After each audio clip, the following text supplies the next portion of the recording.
The following programs were originally aired live, long before the advent of high fidelity. They were also duplicated using a variety of primitive technologies. This, in addition to some of their nearly century-old status, has led to variations in audio quality as well as some episodes being incomplete. I hope, however, that these imperfections will not take away from your pleasure in listening to these, some of the all-time favorite shows.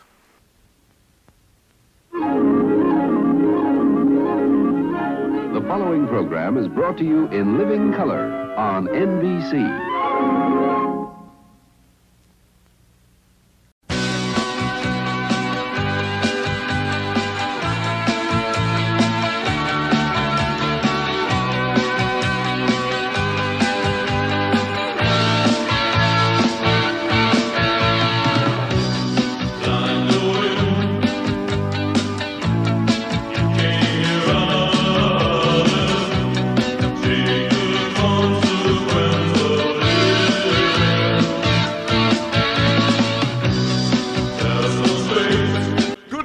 Welcome to Nightly Old-Time Radio Shows. I am your host, Matt from the past. And of course, there are timestamps in the video description to help you get to your favorite shows if you can't listen to this whole stream. But anyway, it's Thursday, August the 7th, 2025, and here is what happened on this day in history. In 1461 AD, Ming Dynasty Chinese military general Chao Qin stages a coup against the Shun Emperor. In 1714, Battle of Gnat, Russian Navy wins its first major victory during the Great Northern War against Sweden. In 1782, commander of the Continental Army, George Washington, creates two honorary badges of distinction and badge of military merit, now the Purple Heart. First time military awards are presented to common soldiers. In 1933, Iraqi government forces slaughter over 3,000 Assyrians in the village of Samali in northern Iraq, commemorated as Assyrian Martyrs' Day. In 1955, Tokyo Communications Engineering, the precursor to Sony, begins selling its first transistor radios in Japan. In 1990, U.S. deploys troops to Saudi Arabia, beginning Operation Desert Shield. In 2009, single TikTok, released by Kesha, Billboard Song of the Year 2010. In 1929, New York Yankees slugger Babe Ruth ties Major League Baseball record by hitting grand slams in consecutive games for the second time in a 13-1 win against the Philadelphia Athletics. Born on this day, Constantinius II, Elizabeth Beffery, Nathaniel Green, Francisco Darwin, Louis Leakey, Ralph Bunchy,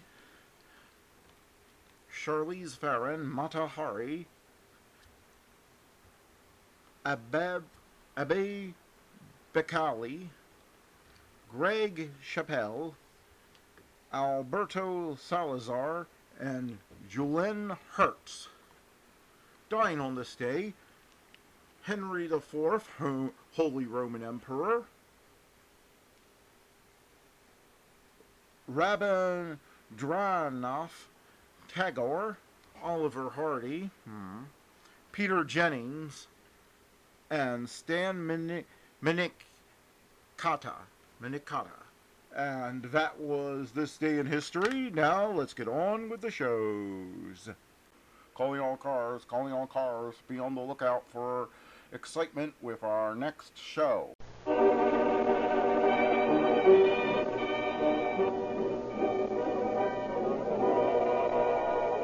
Calling all cars, a copyrighted program created by Rio Grande. Los Angeles Police calling all cars, attention all cars, broadcast 266 regarding a murder. Be on the lookout for 3 suspects, described as about 16 years of age. Last seen heading east on Highway 66. These boys are armed and dangerous. That's all. Rolls and quills.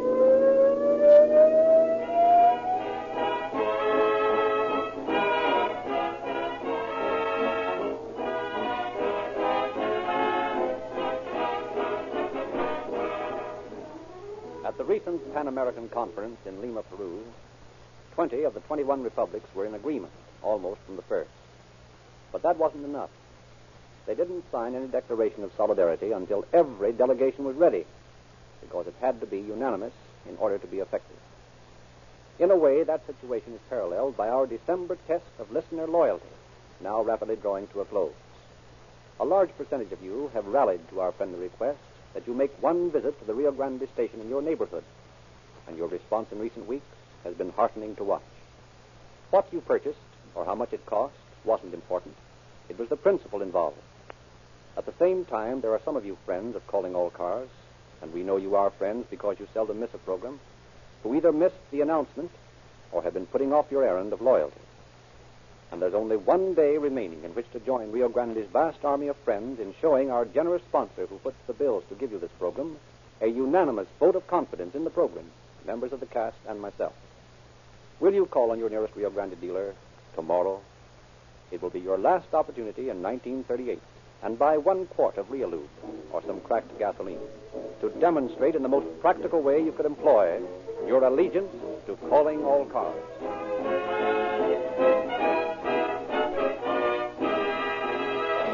The story we are to hear tonight has been taken from the confidential files of the District Attorney of Los Angeles County.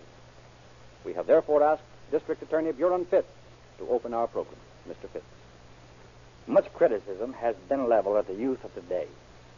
We hear on every side that our youngsters are headed for perdition. Those of us who are willing to face the facts realize that much of this indictment is true. Nevertheless, I personally feel that the young people of today as a whole are no worse than the young people of yesterday. This fact, however, we cannot deny. The American home of today is not the settled, normal, old-fashioned American home of the past. Certainly, the 3 boys about whom we are to hear in this program would not have turned out as they did had they been subjected to a more sane, sensible home life. It is not only the habitual criminal, but the parents and the youngsters of today to whom we must bring the lesson that crime does not pay. Just how it affected the lives of the persons in our story, we shall hear as the program progresses.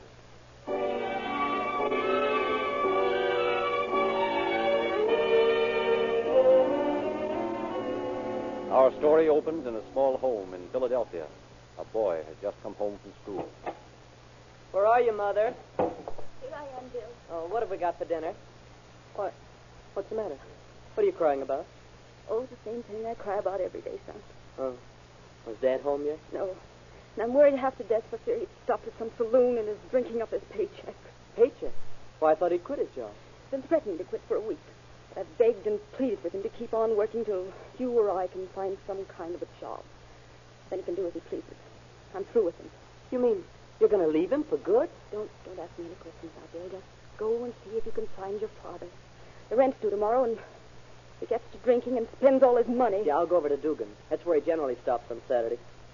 Old Dugan cashes his check for him and shoves the liquor at him until he gets all the money back. But if Dad's there and he's got any cash left, well, I'll get it somehow. But don't hang around the place, son. If he's there, try to get him to come home. If you can't do that, try to get his money away from him in some way. But get back here as soon as you can, so I won't have to worry about you two. All right. I won't be long. Oh, and try to dig up something for supper, Mother. I'm hungry.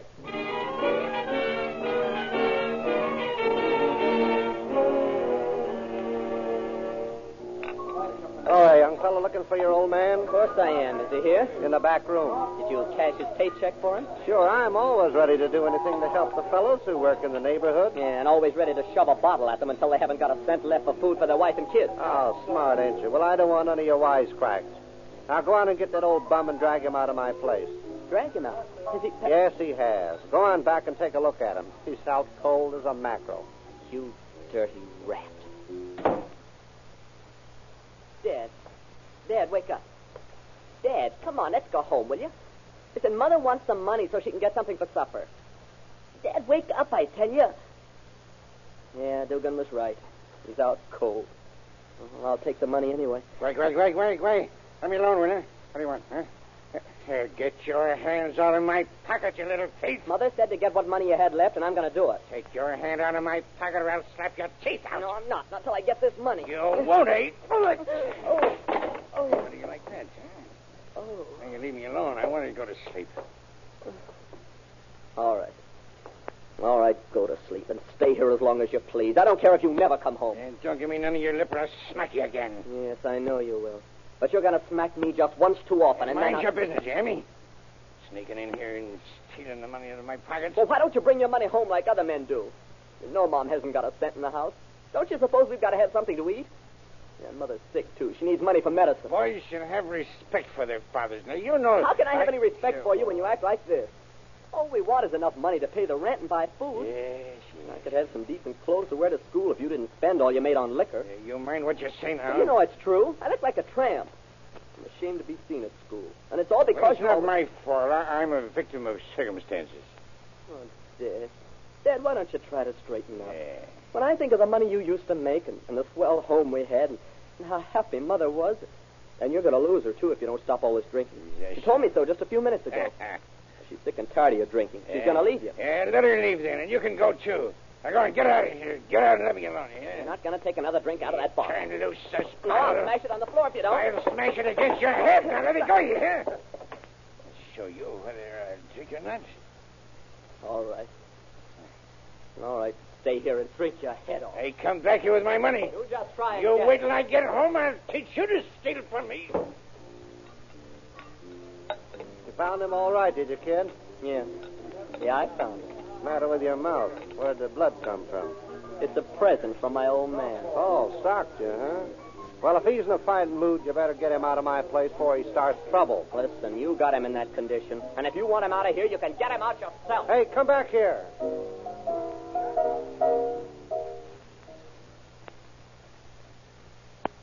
Wait now, just a minute, son. I'll have to put a piece of adhesive tape over that cut place on your lip. The idea of him striking you in the mouth with his fist. No, I'm just glad he didn't hit me with that bottle. I thought he was going to for a second. You know, Mom, I sort of feel sorry for Dad in a way. He has had a lot of tough breaks. Other men have had tough breaks too, Bill. But they don't just quit and let their families suffer for their misfortunes. Oh, I know. And I still respect him as my father, but... Well, when he's in the condition he's in now and starts slamming me around... Well, I told him today he's going to do it just once too often. Now, stay here. Let me fix that cut on your mouth. It's hard to take abuse, son. But your father's not himself when he's drinking. You must remember that. Yeah. And I suppose if I ever did forget myself and hit back at him, he'd half kill me.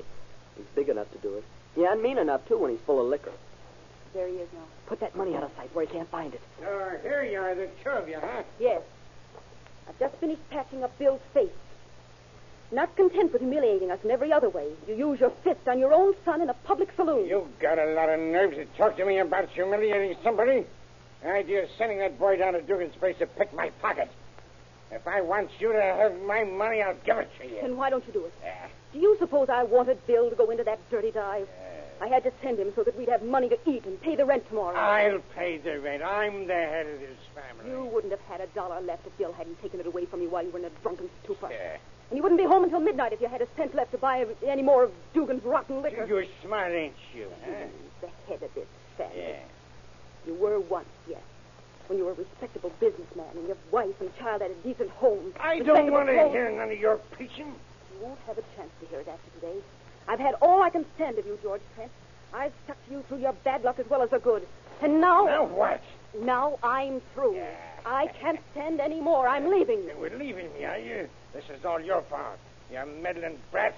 I told you. When you left Dugan's, I'd attend to you when I go home, and now I'm going to do it. Look out now, Dad. You're drunk and you don't know what you're doing. Yes, sir. You know what I'm doing before I'm through with you. Let Bill alone. I'll teach him to make trouble in my home. No, I say you shan't do You it. turn loose my armor, I'll give you some of the same thing. You just try that. You put your hands on Yeah, Mother and do what? I'll break your head with this chair. Oh, yeah? Bill. Turn loose my armor, there. No, I won't do You it. won't, eh? Well, maybe this'll teach you not to interfere in my business.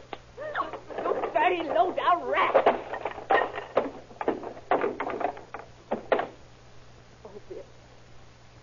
done to him? I told him not to lay his hands on you. You've hurt him.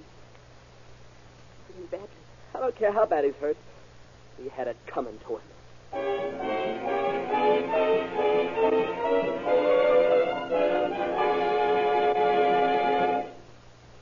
Has the police gone yet, Mom? No. They're in the kitchen. In the kitchen? What are they doing there? Investigating. They don't believe the story we told them about your father falling and striking his head on the sink. But did you find out why they came here? I mean, how they found out about Dad? Yes. The doctor told them the case looks suspicious. Bill, you've got to leave here at once. Leave? What? Your father's hurt worse than we thought. I'm afraid the police are going to arrest you. Oh, all right, let him arrest me. Gee, I guess the boy's got a right to protect his mother when his drunken father starts to slam her around. No, Bill, I couldn't stand it. I'm on the verge of a nervous breakdown now. If they put you in jail. All right. All right, Mom. I'll go. Here's the money you took from your father today. Oh, but that's for next month's house rent. There won't be any house rent to pay next month. Here.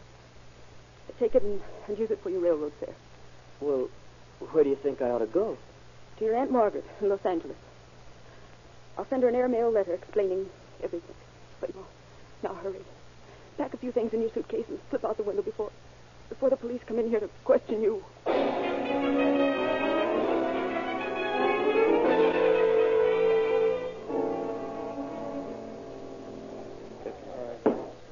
What do you do at night? Oh, I got plenty to do at night.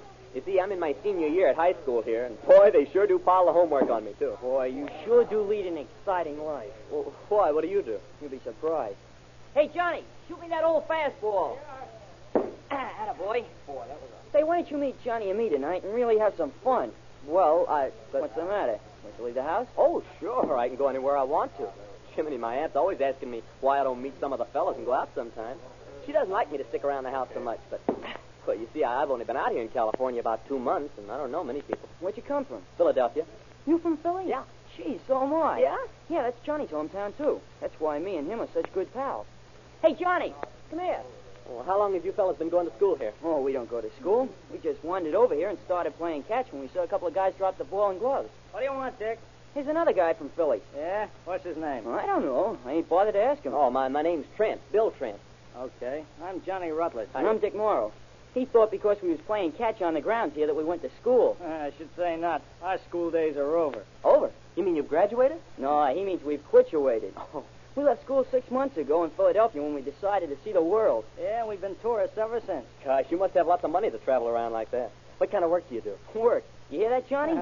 What do we want to work for? Well, I don't know, but if I wasn't living with my aunt, I'd sure have to work. Gee, as it is, I don't get any spending money, unless it's just a little change to go to a picture show once in a while. Yeah, how do you like it out here? It's all right, I guess, but you see, my mother's back in Philadelphia. I told her I'd rather be with her. Is your aunt good to you? She's all right, but I don't have anybody to pal around with. Well, how about your uncle? Can't you go places with him? My aunt's husband, you mean? Oh, they've been separated for years. But she's still young enough to enjoy beach parties and swimming and things like that. Well, then why don't you go along with her? Because she doesn't want me to. She's always got some fella on the string, and I'd just be in the way. So I either stay at home or go to the picture show by myself. Yeah, no wonder you'd rather be back with your mother in Philly. Yeah, and I'm going back, too, just as soon as I can. Tell you what you do, Bill. Yeah? You meet me and Dick tonight at 4th and Broadway, and we'll show you a little excitement. 4th and Broadway? Yeah. Okay, I'll be there. Uh-oh, there's the bell. I got to go to class now. Oh, say, what time shall I meet you? About 8 o'clock. 8 o'clock. Okay, I'll be there. So long, fella. So long. So long.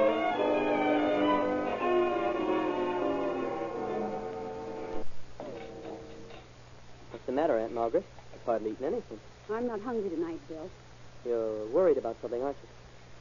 I had a letter from your mother today. Bad news? Very bad. Is Mother sick? No, she isn't sick.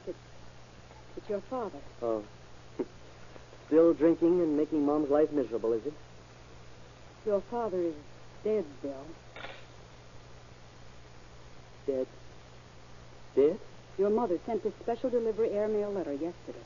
It just passed away when she wrote it. But I thought he was getting better. In her last letter, Mom said he I was... know. She didn't want to worry you. She never did tell you the worst, Bill. What do you mean? Your father never left the hospital. Never recovered from the accident. The blow on the head. Oh, no. No, you mean that I'm responsible for... The police think your mother is to blame. They've arrested her and charged her with manslaughter. She told them she struck your father. But they can't do that. She didn't have anything to do with it. She's trying to protect you.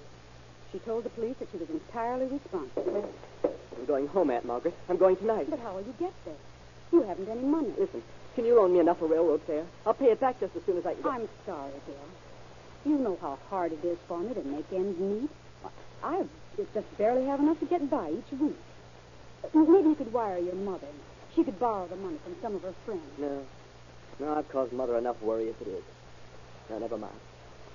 I'll get there somehow. I better go up and pack my things.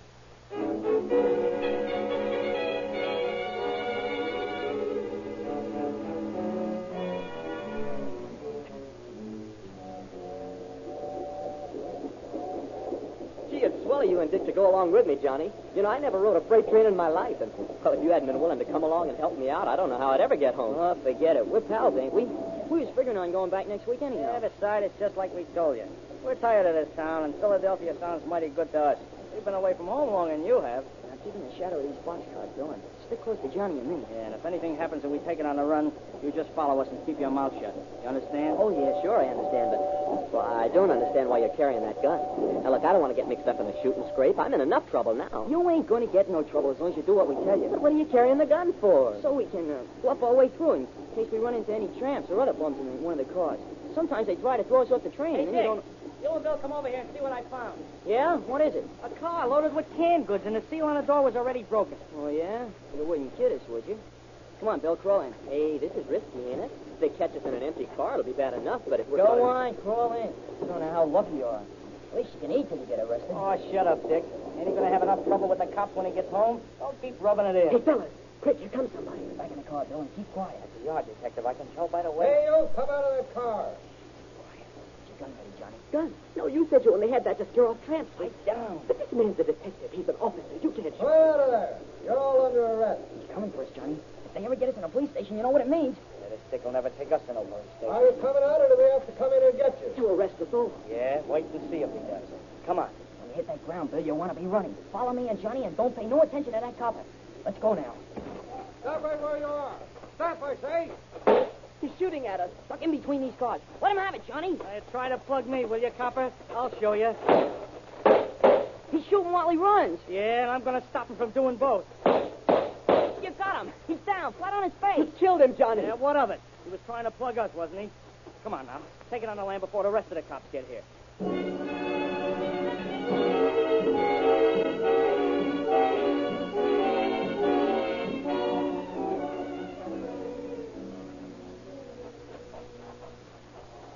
I'm going to stop over there by the highway and try to hitch a ride home. Oh, no, you ain't. You're sticking right with us. But you said the police would be expecting you to head north and you was going to fool them and go back to Los Angeles. And that's just what we are going to do. And you're going with us.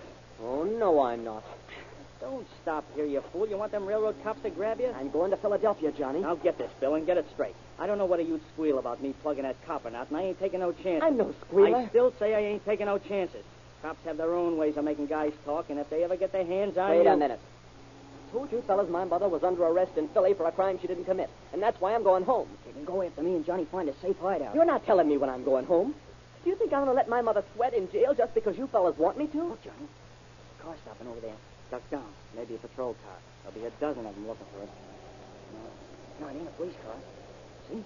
That guy's getting out. He's fixing something on a running board. Yeah. Tourist, maybe. We'll take a chance. Come on. We'll go back to Los Angeles. Not me. I'm going to Philadelphia. So I gotta get tough with you, huh? Hey, take that gun out of my rib. And head for that car over there and make it snappy. All right. All right, you've got me. Let's go. And if you think I won't plug you, you just open your trap about what I done to that yard detective. Gotta do this job quick, Johnny. We can't be seen standing here talking to that guy. Leave it to me. Having a little trouble, mister? Yeah? Oh, hello. No, not much trouble. I came near losing a couple of my suitcases off the running board. Oh, you got them fixed now? Yeah. Tied on good and tight. Yeah. This boulevard will take me straight into Los Angeles, won't it? Yeah, it'll take us all straight into Los Angeles. What? Get in the back seat. Hey, what's Shut wrong? up. Don't ask no questions. Just get in and hurry. I'll drive, Johnny. Now, see here, young Get man. in before I drill you. Pile in there with him, Bill. Keep your eye on him, too, Johnny. I'll watch him. Get going. And don't drive too fast.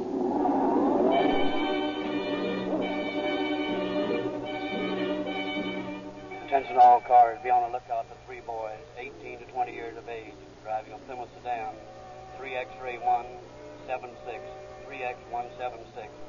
This car was stolen and the owner slugged and left on the highway. These boys are thought to be the same that killed a railroad detective this day. They are armed and dangerous. That's all. Rosenquist. That fella at the filling station was telling a straight story. We ought to be spotting them 3 baby bandits mighty soon. Yeah, and I'd rather spot the toughest count in Alcatraz. Give an 18-year-old boy a gun, get him cornered, and you'll shoot quicker than greased lightning. Uh-oh. What do I see? You tell me. What do you see? Didn't that chap at the filling station say that the radiator on that Plymouth had a bad leak? Yeah. Oh, yeah. Yeah, I see what you mean. Let's go get him. Of course, there may be more than one car with a leaky radiator on this highway. They're either traveling mighty fast or they're not very far ahead of us. That little trickle of water hasn't been on the road very long. There it is, miss. 3X176. Hey, it's slowing down. Pulling over the side of the road. Something funny about this, Joe. I don't see anybody in the car except the driver. The other 2 are probably hiding in the back of the car getting ready to shoot it out with us. Well, we'll know in a second they've stopped. They're ready for it. Nice of you to stop and wait for us, son. Now get your hands up. Yes, sir, they're up. You can have the car. I didn't mean to steal it. I was just trying to get home. Well, you're just going to jail now. No, I've got to go home, I tell you. You may not know it, son, but you've changed your address. Go ahead, Mitchell. I'll drive this car. I want to show this young man the way to his new home. Well,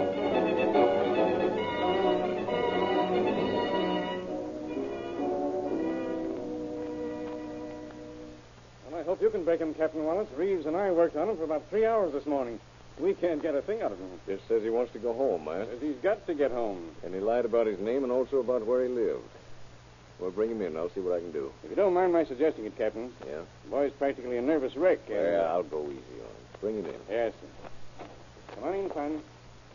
I'll run over to the hospital now, Captain, and have a talk with the owner of the car. All right. Hello, Bill.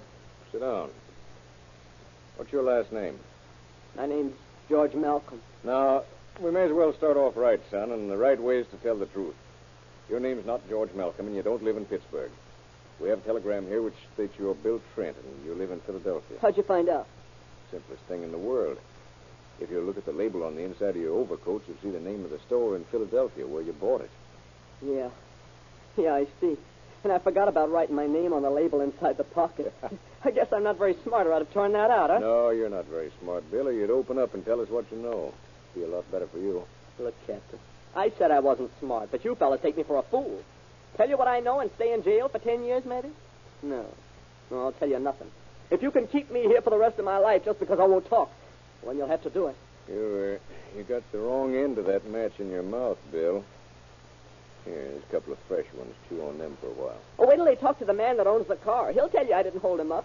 He'll tell you I didn't steal the car. You were found driving the car. Well, sure, I was driving it. Sure I was, but I was trying to get away from... From whom?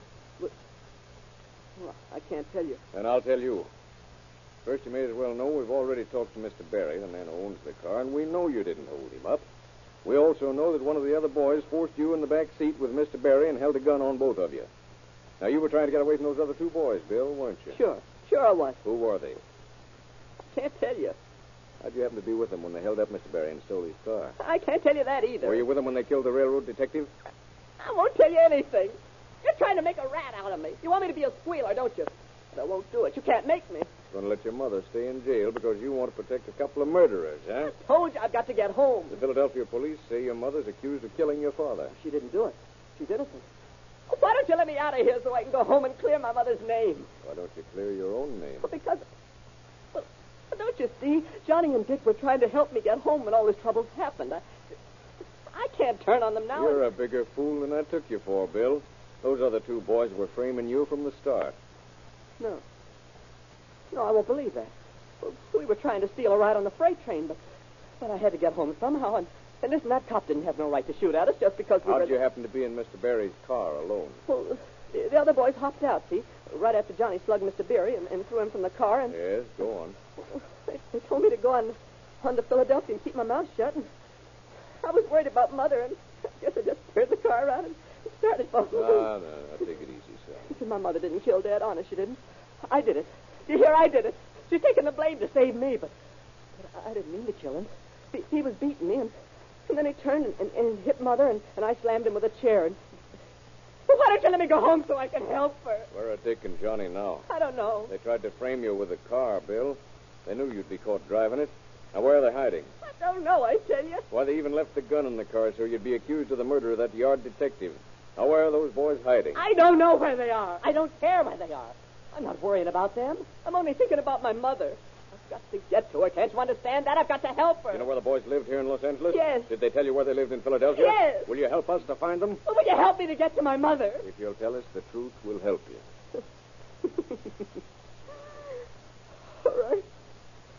All right, I'll tell you.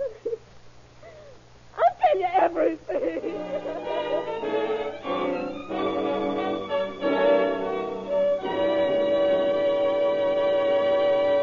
And now, District Attorney Fitz. Bill Trent told all he knew. He was returned to Philadelphia, where he was able to clear his mother of the charge against her. He gave full cooperation to officers in the apprehension of Rutledge and Dick Morrow. They were arrested, returned to Los Angeles, and tried for the shooting of the railroad detective. Both received sentences in San Quentin prison, where they are learning bitterly that crime does not pay. Thank you, Mr. Fitz. Now, just a reminder that tomorrow is the last day of the December test of loyalty. So don't forget your friendly gesture to the cast, the sponsor, and myself by seeing your Rio Grande dealer tomorrow. Tell him you're a Calling All Cars fan. Wish him a Happy New Year and vindicate the confidence we have in our Calling All Cars friends. And now, Mel Williamson, your writer and producer, Bill Hatch and his orchestra, your cast, and Jack Edwards, who played the part of Bill Trent, join me in wishing you a Happy New Year.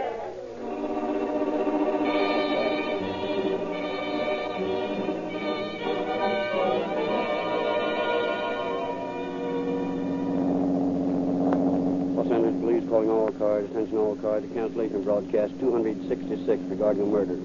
Suspects in this case are now in custody. That's all.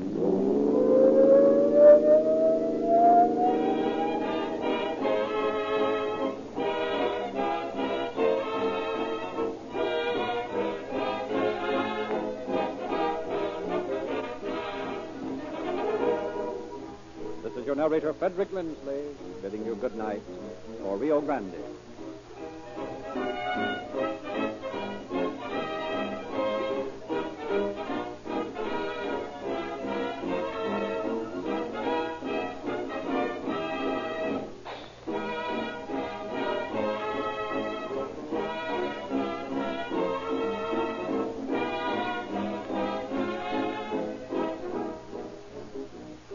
Next week at this time, Rio Grande will present The Case of the Grass Skirt.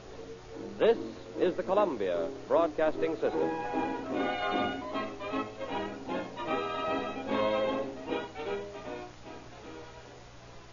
Away from the sound of music.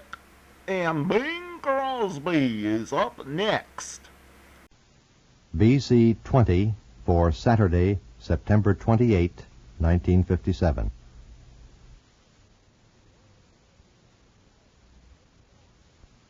The Ford Roadshow, starring Bing Crosby. You're ahead in a Ford all the way. Brought to you by Ford, America's best-selling V8, 25 years straight.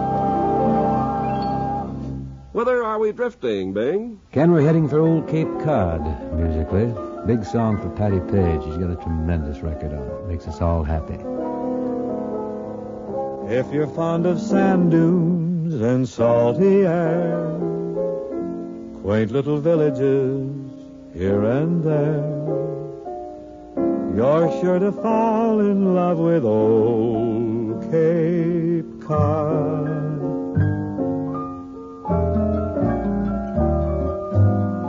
And if you like the taste of a lobster stew served by a window with an ocean view, you're sure to fall in love with Old Cape Cod.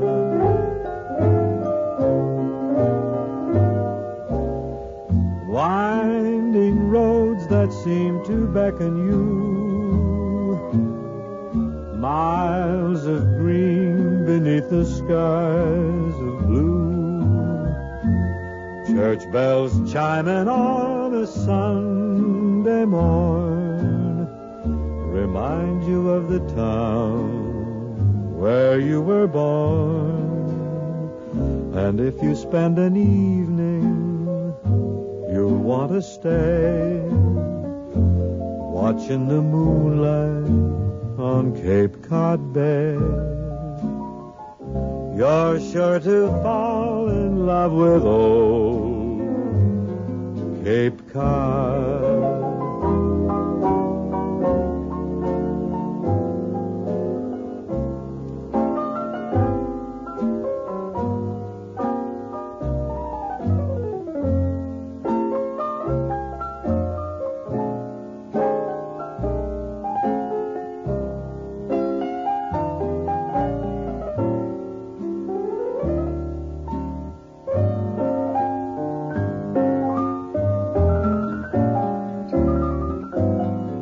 And if you spend an evening, you're gonna want to stay watching the moonlight on Cape Cod Bay. You're sure to fall in love with old Cape Cod.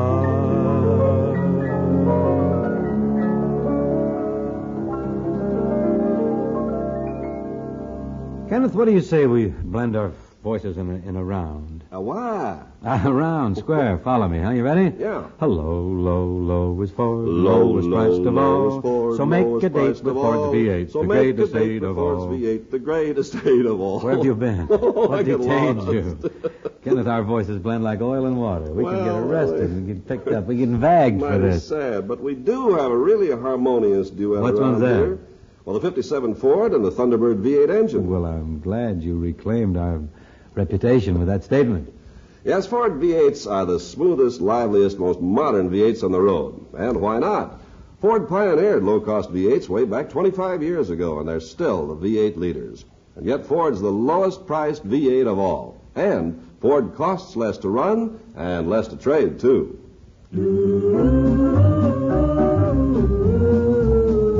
The Ford Roadshow, starring Bing Crosby with Buddy Cole's music, has been brought to you by Ford, America's best-selling V8, 25 years straight. You're ahead in a Ford all the way. Listen for the other Ford Roadshows with the World News Roundup, Rosemary Clooney, Arthur Godfrey, and Edward R. Murrow. This is the CBS Radio Network.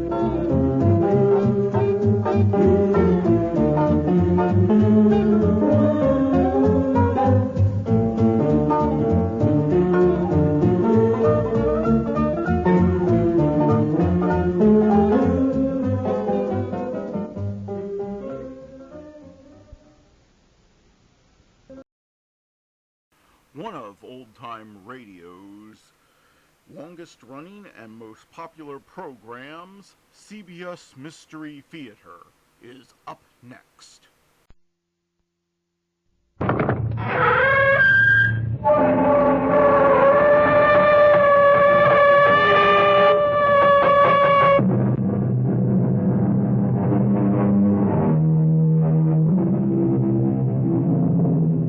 Come in. Welcome. I'm E.G. Marshall. I forget who, but someone once said that fate is like a madman with an axe waiting for us around the next corner. Which is to say, of course, that however serene our lives, we never know whether the madman is lurking around the next corner we turn, ready to take a vicious swipe at us with that axe. In point of which, consider the case of Lucas Lauder, warden of a certain state prison in a certain western state. Joan, in heaven's name, will you try to understand? In less than 3 hours, Guy Richards will be executed. Drop through that trapdoor to his death. Which will mean the end, I hope, Luke, of this whole insane nightmare you've been going through. No. Yes, and putting me through. You don't believe. You still don't believe. I have to be mad to believe. Stark raving mad. If Guy Richards dies, Worse than madness may lie ahead for you, Joan. Much worse.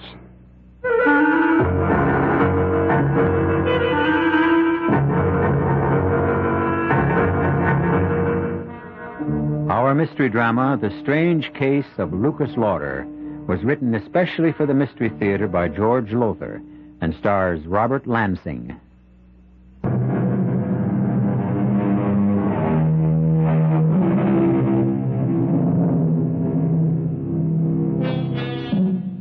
As we know, the death penalty is outlawed in many states, but in some it is still enforced.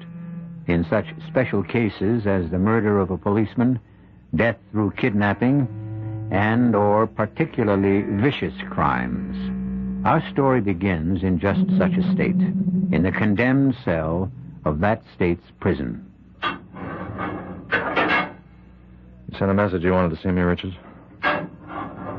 And, thank you, Warden. Thanks very much for answering it this quickly. Won't you sit down? What is it, Richards? I want to discuss my case with you. There's nothing to discuss. You were legally tried, legally convicted. If you think there's something I can do to save you... Oh, no. It's nothing like that. Warden, I was guilty. I freely admitted murdering those women, all 4 of them, and mutilating them with a butcher knife. No. The name the newspapers gave me was well-deserved. Guy the Ripper. All right, then what is it you want to see me about? Warden, hasn't it ever struck you as odd, curious, that someone of my breeding and background could be guilty of 4 such horrible murders? Murders and mutilations identical with those done by Jack the Ripper nearly a century ago? Yeah, as a matter of fact, it has. Me and quite a few others. If you'd been judged insane... But I wasn't so judged. Nor was I insane. No, I am as sane as the next one. For whatever that's worth. Richards, I'm a very busy man. And prefer to spend as little time as possible in the company of anyone as vicious and depraved as Guy Richards. Yes, I know. But that's exactly why I asked you to come and see me. Warden, before very long, you're going to be spending all your time in my company. I don't blame you for looking puzzled. Let me explain. Yes, do explain. A little more than a year ago, Warden, I was a professor of parapsychology at the university. I was happily married, successful, and deeply involved in my work. And then suddenly, shockingly, for no apparent reason, I became, well, the embodiment, you might say, of a man who has been dead for many, many years. Jack the Ripper. It began, Warden, it all began one morning in my office at State University. Come in. Well, Eric Nordling. It's good to see you. Good to be back, Guy. Good to have you back. I can't tell you how much I've missed you this past month. It's like missing my right arm. Oh, nonsense. I'll be frank with you. When you went into the hospital for those tests a month ago, I didn't expect I'd miss you as much at all. Well, why should you? I'm just an assistant professor. Ah, but what an assistant. You remember when you left, you and the class were analyzing those strange, gruesome murders that had taken place? The 3 women? Remember? I remember. Well, I took over for you, and believe me, the class soon let me know that I just wasn't in it with you. They said no one, not even me, could touch you when it came to explaining the murderer's drives and motivations. In fact, they said you understood and explained them so well, they wouldn't be surprised if you were the murderer. Well, what is it, Eric? Eric? Guy, I am the murderer. Well, I can see you're not joking, Eric. I'm not. I also know that you haven't been well. In fact, I'm very sick. Guy, I'm dying. But none of that changes the simple truth that I murdered those women and mutilated them. Guy, I'm Jack the Ripper. No, I'm not crazy. As a professor of parapsychology, you do believe that people can be possessed by the spirits of the dead? I I keep an open mind, or try to. Well, I can tell you that possession is a fact. For some time now, I have been possessed by the spirit of Jack the Ripper. Eric, if I didn't know you better, I'd say that you're really possessed of a dose of LSD. But since I... Guy, believe me. What I'm telling you is the truth. Believe me, because you're about to become Jack the Ripper. Eric, you're ill. I can tell from looking at you. You're seriously I ill. am. I'm dying. I told you that. They've given me less than 2 months to live. Oh, Eric. It's terminal. In less than 2 months, I'll be dead. And the day I die, the instant I die, the Ripper's spirit will leave my body and enter yours. You don't believe me, do you? Of course not. Well, then I'll have to prove it. You've taken your penknife out of your pocket, and you're opening the blade. Well, yes, to clean out my pipe. What's so unusual about that? Does your pipe need cleaning? Well, no, but, You acted on impulse. Sudden, inexplicable desire. Desire to hold a knife in your hand. Oh, now, of all the senseless... It isn't senseless. And if you think so, try to put the knife back in your pocket. Well, go ahead.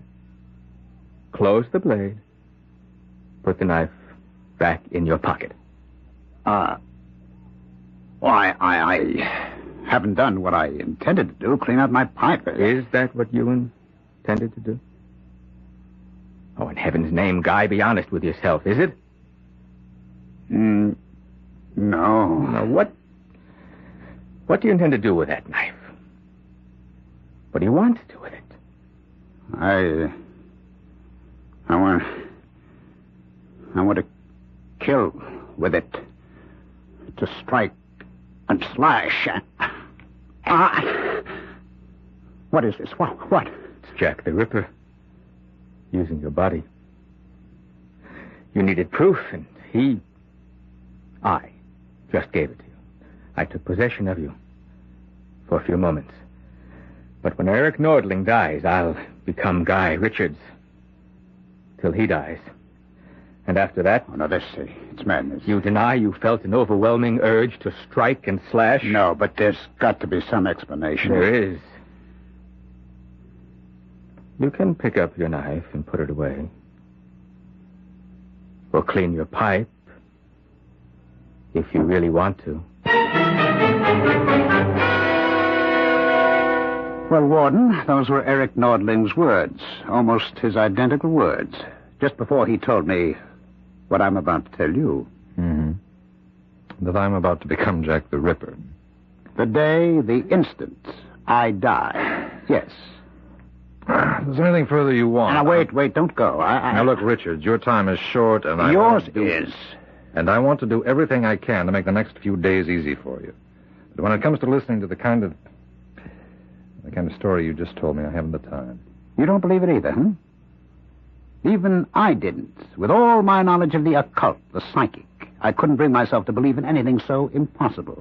Seemingly impossible. Nutty is the word. You think I've gone a little, what do they call it here, stir-crazy? No, you haven't been in long enough for that. I'm not calling it anything. I'm not thinking anything. Look, you wanted to get something off your chest, you got it off. Now, I'll be going. No, please. Richards, I don't Listen have time for just 1 minute more. At 6 a.m, 2 days from now, I'll be hanged for murders every bit as revolting as those of Jack the Ripper.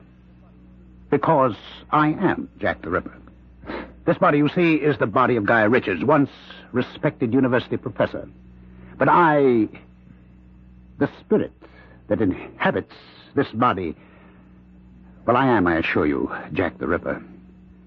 And let me assure you, as Eric Nordling assured Guy Richards, at the very instant the rope snaps my neck, on that instant, Warden, you will become Jack the Ripper. If there's anything further I can do... And I'll prove it to you as I made Nordling prove it to Richards. Now, before you go to bed tonight, you will feel that same strong, overpowering urge, need to strike and slash with a knife. Before you go to bed tonight.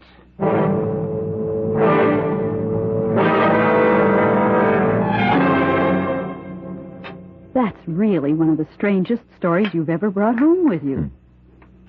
More potatoes? Mm-hmm. Thanks. It's funny, though. What?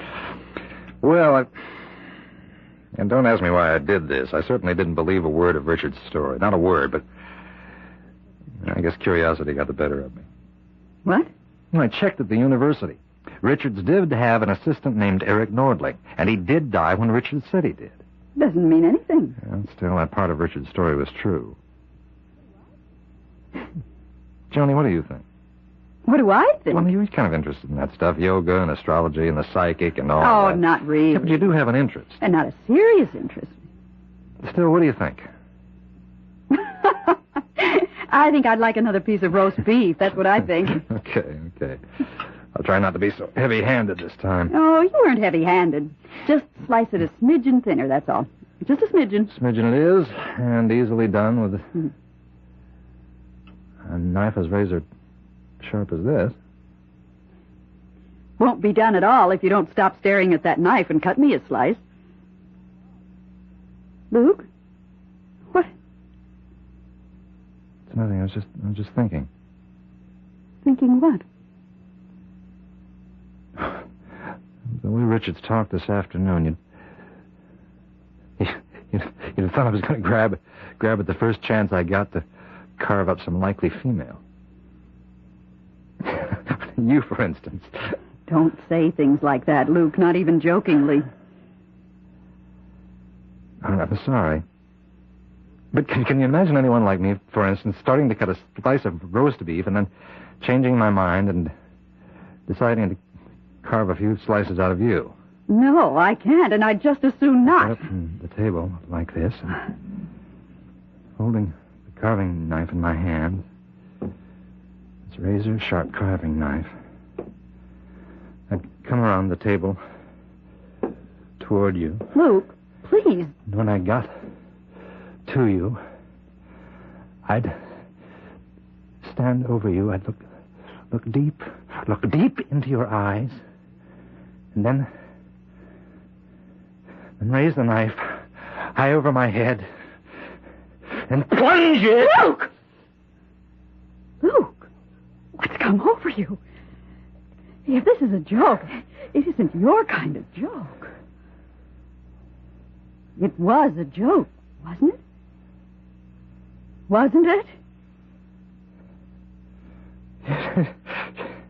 Sure. It was a joke. What else?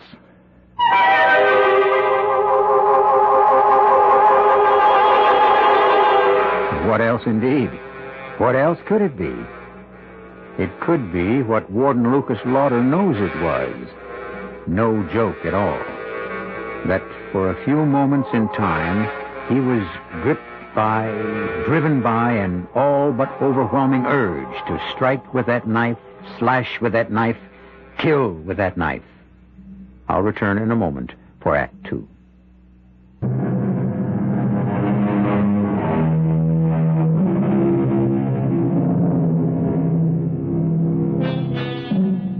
As I said earlier, fate is sometimes likened to a madman with an axe, and it would surely seem that Lucas Lauder, warden of State's Prison, has run head-on into him.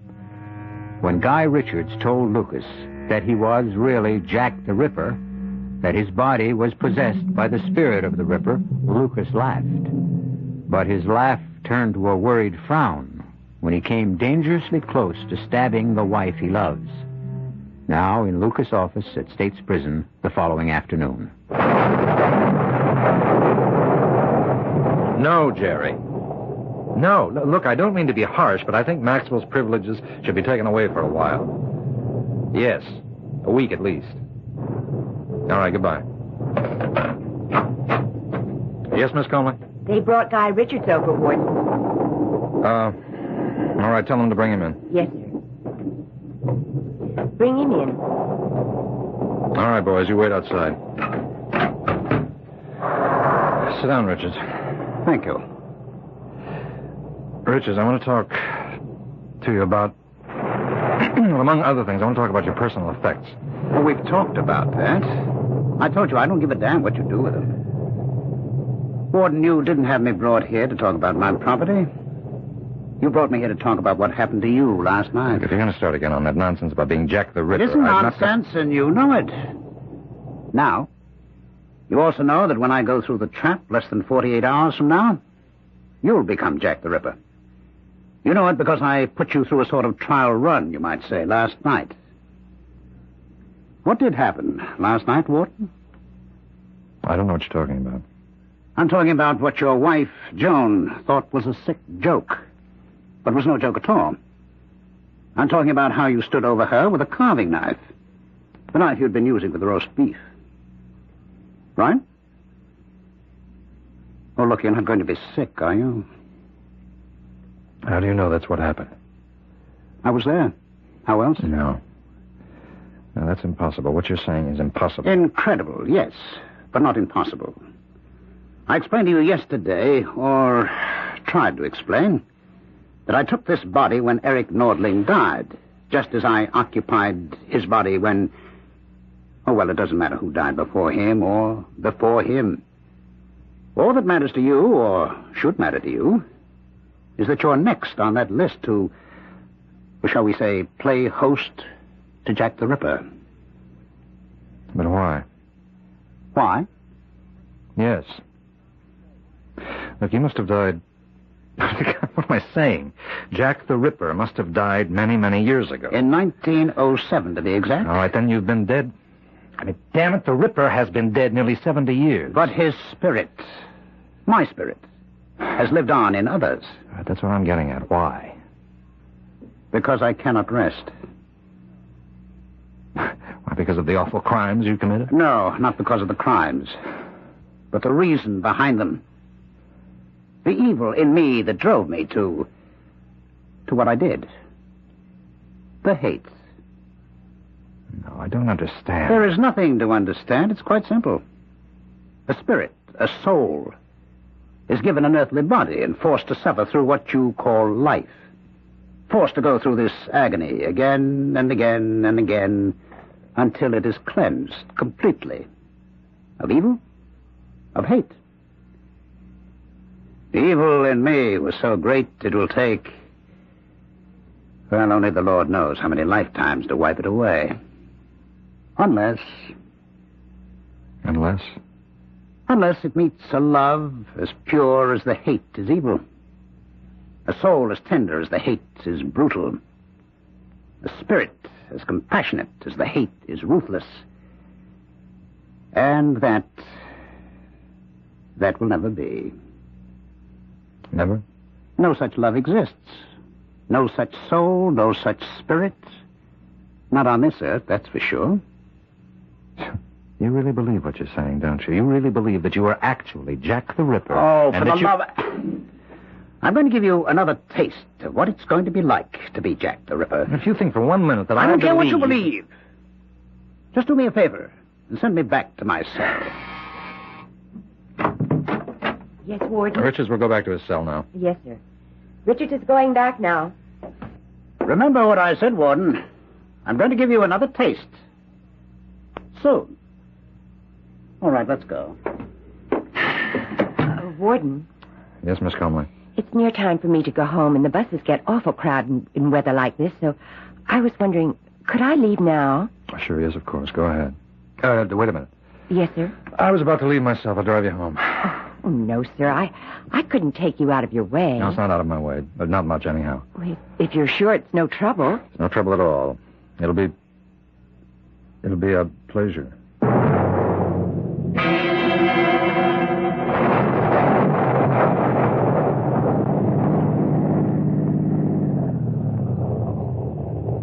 Warden. Awfully nice of you. I'll see to your door. Oh, no need for that. No, I insist. There have been a lot of muggings in this neighborhood. Some. So I want to be sure that you get to your apartment safe and sound.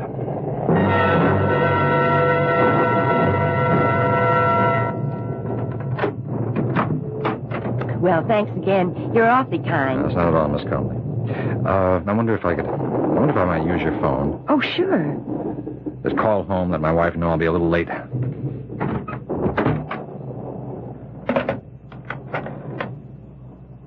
Now, second thought, there's no sense in calling. I won't be that late. Oh, only 5 or 10 minutes. Boy, look at the rain and wind against the window. Chills me to the bone just looking at it. Why, I couldn't give you a drink, could I, sir? Oh, Miss Comley, I wasn't hinting, you know. Oh, I didn't think you were, but, well, if you would like a drink. Oh, why not? I'd love one. I keep the liquor in the kitchen.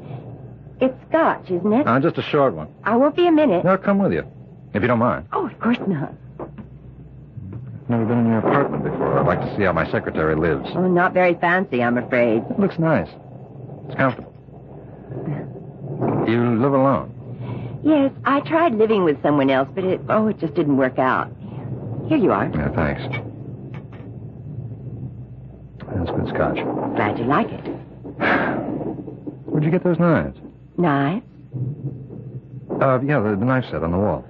Oh, those are... I don't know. I've had them so long. Why? Oh, I like knives. Good ones, that is. Those look good. Do you mind if I... No.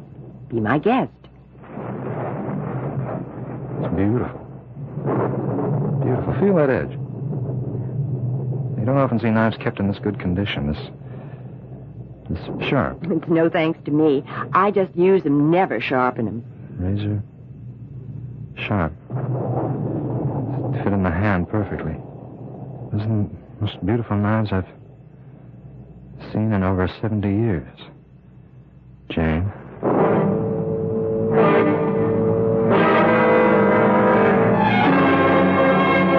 Get out of my cell, Warden. I don't have to put up with this. What are you doing to me? You answer me, Richards. What are you doing? I've told you. You told me a lot of nonsense about you being Jack the Ripper and taking possession of me, my body, when you die. I don't buy that.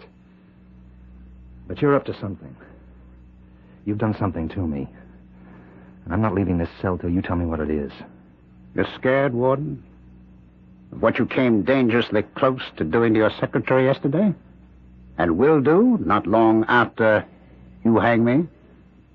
The urge, the nearly overpowering urge. I stayed your hand, not you. To plunge the knife into her? To slash... Stop it. See, stop it! All right, now you listen to me. I'm no fool. Yesterday I nearly murdered that girl. And somehow you know all about it. But I stayed my hand, not you, because I'm not a killer. Then how do I know what went on in that kitchen? I don't know how you've devoted your life to parapsychology, and you know all there is to know about things like ESP, thought transference, hypnotism. That's it. Hypnotism. Like Nordling, you're a hypnotist. Somehow or other, I don't know how, you managed to hypnotize me when I was talking to you.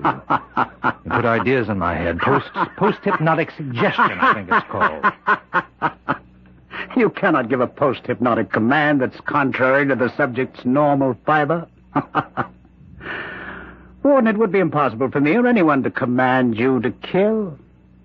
It isn't in you to kill.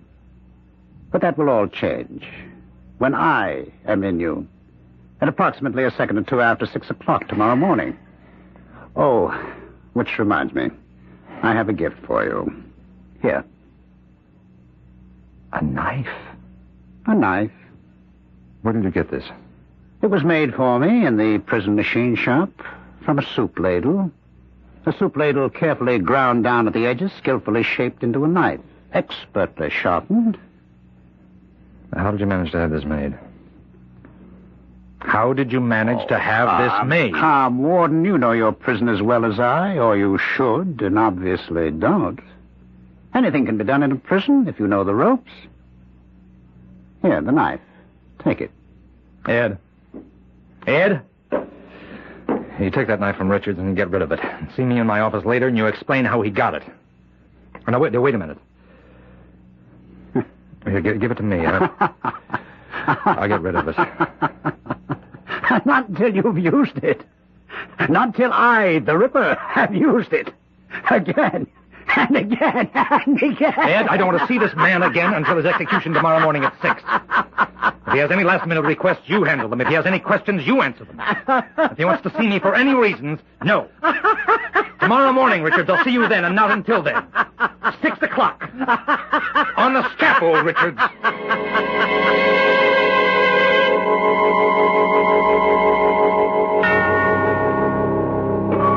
On the scaffold, when the noose will be tightened round the neck of Guy Richards, the trap will be sprung, and he'll plummet to death. Or will it be life? Another life to be lived out in the body of Warden Lucas Lauder. I'll return shortly for Act 3.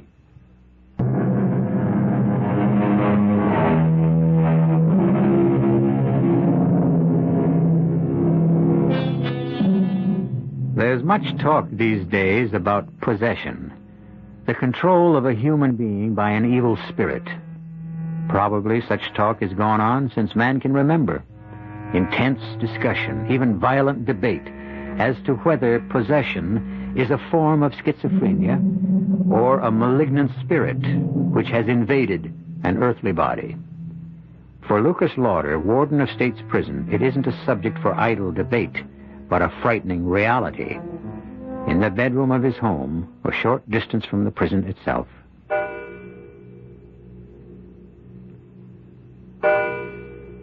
Luke? Go to sleep, Joan. Oh, I know it's impossible for you to sleep the night before an execution, but this time there's something else. Yeah. Joan, I'm scared. Of what, dear? I haven't just been sitting here in this chair watching you while you slept. Yes? I've been fighting an urge. A powerful urge to kill you. Kill me? Yeah, with this. Where did you get that? Richards gave it to me. Ugly-looking knife, isn't it? Somehow he managed to get it made in the machine shop and have it smuggled to him. He gave it to me as a present. It's a strange kind of present. No, it's not a present to me, Joan. It's to himself. Oh, that nonsense. Nonsense? About him being the reincarnation of Jack the Ripper. No, he is. He is. I laughed, too, at first, but he is the Ripper. In possession of Guy Richards' body.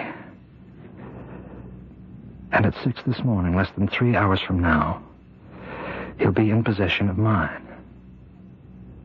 Luke, darling, you can't be serious. You don't really believe that. After what's happened, I'd be a fool if I didn't.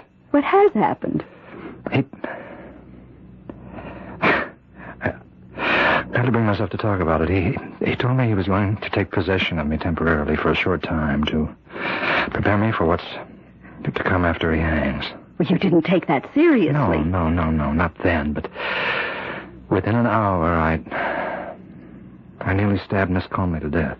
Your secretary? I drove her home in that storm day before yesterday. I invited myself in. Pretended I wanted to use the phone to call you, but I had no intention of using that phone. I just wanted to get into her apartment to... To kill her? I didn't know it then. I didn't know why I tricked my way in, but... Well, then I sort of led her into offering me a drink, and I went with her into the kitchen where she keeps the liquor. While she was making the drink, I noticed a set of knives, kitchen knives, on the wall. I pretended to admire them, and I took one to examine it only. I wasn't examining it. I was thinking... Luke, my darling. Now, don't touch me. Don't touch me. Don't even come near me. It's dangerous. Dangerous? Luke, what are you saying? I could do to you right now. Well, I came close to doing to her. The urge was powerful then, but it's even more powerful now. It's almost as if the closer I get to Richard's hanging, the more the urge grows inside me. Luke. I don't have any control. Joan, no control anymore. This knife, I gave it to the guard to get rid of. No. I started to give it to him, and then I changed my mind. I was forced to change it by a power stronger than me, and so I kept it and brought it home. I've been sitting here for hours holding it in my hand, fighting off a terrible obsession to kill you with it. Oh, my poor darling, to think what you've been going through, and I never knew. How can you think of me when you're the one who's in danger? Well, because I don't believe I am in danger, not from you. John, I just told you. I don't care what you told me. I care about what I know, and I know you love me. Oh, yes, I love you, but He'll be dead in a few hours. Dead! And all this business about his spirit possessing you, I don't believe it. I tell you, I came close, that close, to killing Miss Coleman. And killing me, you say. But you didn't. But next time. There won't be a next time, because once Guy Richard dies, his power over you will be ended. Oh, Luke, don't you see what's happened to you? Yes, I see. He's possessed me. Nonsense. I can give you I don't know how many reasons why it is just plain nonsense. All right, give me just one. But I've read a lot about Richards in the papers, and you've told me a lot about him. He's a skilled hypnotist. I don't know much, if anything, about hypnotism, but it seems to me that he could have brought you under some kind of hypnotic influence. No, I can't believe Another thing I know about him, his personality is strong, it's overpowering, viciously overpowering. Just talking to someone like that, being near him, could do strange things to a person. No, I don't care how many reasons you can dress up. I know what I know. I know what I've got to do. What? I've got to stop the execution. Luke, you can't do that. Well, I can try. It's my only hope. I've got to stop that execution. I've got to save him to save myself. I know it's only 4 a.m, but this is a matter of life or death. You get the district attorney out of bed. I'll wait. Luke, try to pull yourself together. Telephoning the district attorney at this hour? What are you going to say to him? Hello, Mr. McGowan? I'm sorry to wake you at this hour, sir. Thank you, yes. It is urgent. I want to stop the execution of Guy Richards at 6 this morning. On what grounds? I have reason to think he's innocent. No, sir, there's no proof. No real proof, but... Look, McGowan, I want you to call the governor if necessary. McGowan, I beg you, right? Yes, I see. Well, in that case, I'll phone the governor myself. Luke, darling, you can't phone the governor. Operator, this is Warden Lucas Louder of State's Prison. I want to put through a call, an urgent call to Governor Morris at the state capitol. And hurry, please hurry. Well? He refused. Well, you couldn't expect. No, I didn't. I hoped against hope. I'd better get ready. Richards has less than an hour to go. And so have I.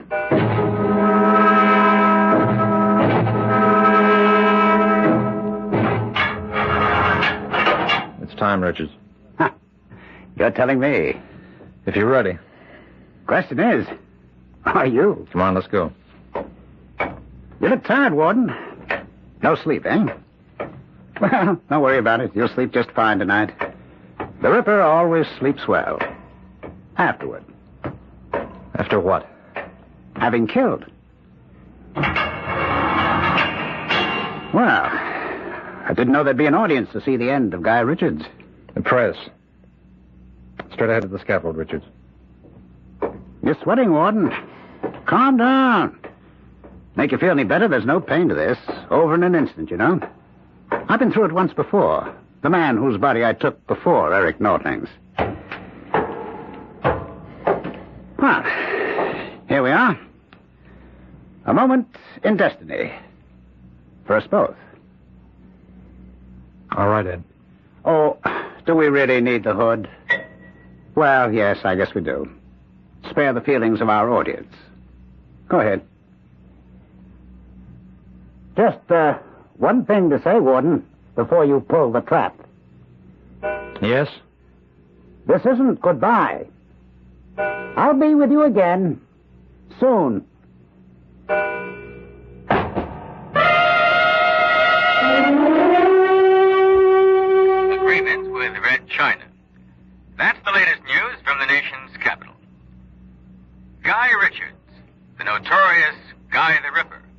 was executed this morning at State's Prison. That's enough news for one day.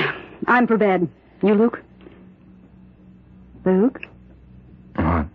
It's after 11. Time for bed. Oh. Yeah, Joan. Yes, dear? Where did you put it? Put what?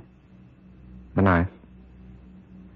I mean, don't look at me as though you didn't know what I was talking about. The knife Richards gave me. I know what knife you're talking about, but I don't know why you're asking me where I put it. You didn't take it? I put it in the top drawer of this table. You saw me put it there. I put it there so you could get rid of it. You didn't? No. I can't believe you'd take the chance to... You didn't. The knife is here. Yes, it is. Look, I gave you a chance to get rid of it. Why didn't you? Why didn't you? If you wanted to be rid of it, why didn't you simply throw it away? I don't know. I think I do. You were testing me, testing my love for you. Testing your love? If I had done what you thought I'd do, it would have shown that my love for you isn't as strong as I said it was. And it's quite possible you really might have tried to kill me. You could always get another knife. Yeah, but thanks to you, I have this one. Then use it, if you can. What? Luke, we're going to come to this sooner or later. I don't know how Guy Richards persuaded you he was Jack the Ripper, and that he would possess you once he died, but he did. You said last night that the urge to kill was growing stronger in you, and you were convinced once Richard was hanged, it would become so strong you'd never be able to control it. It's been doing that all day. It's growing in me. Filling me with a need, a lust to take this knife. I know. And unless this obsession of yours is smashed now, right now, you'll kill. Sooner or later, you will kill. Well, if you're going to do it, do it. Do it. And get it over with. You're taunting me. You're taunting me because, like all women, you have contempt for me. I love you. Oh, you're lying. You don't love. You don't know the meaning of love. Hate? Oh, that's something else again. That's something you know all about. You think I'm not on to you, all of you? Well, let me tell you something. I've spent months, years watching you and the likes of you. Luke, what? Playing your little tricks, luring men, and... Oh, don't think I didn't see you today, this very day in Leicester Square, flaunting your charms. Leicester Square? Leicester Square, Piccadilly, Fleet Street, wherever you could sell yourself. Luke, now snap out of it. Pull yourself together. Look about you. Take your last long look before you die. You see that gas light at the end of the alley? Well, you see it for the last time. Gas light? Listen. You hear the carriages and the coaches, the horses, for the last time. And then feel the point of this knife against your throat. Feel the cold steel against your skin before the Ripper plunges it deep into your dirty little neck. Plunges it now! I can't. I want to. I can't. Why? Why can't I? Because you're not Jack the Ripper. You're Lucas Lauder, my husband. The Ripper hated. You love me every bit as much as I love you. God, I do. Dearest. He said, Richard said, the spirit of the Ripper would never be free, never find rest until it met a love as strong as his hate. Heaven knows, Joan, there can't be, there never has been a love as strong as yours. Maybe it's crazy, but I feel he has found that rest at last. Thanks to you.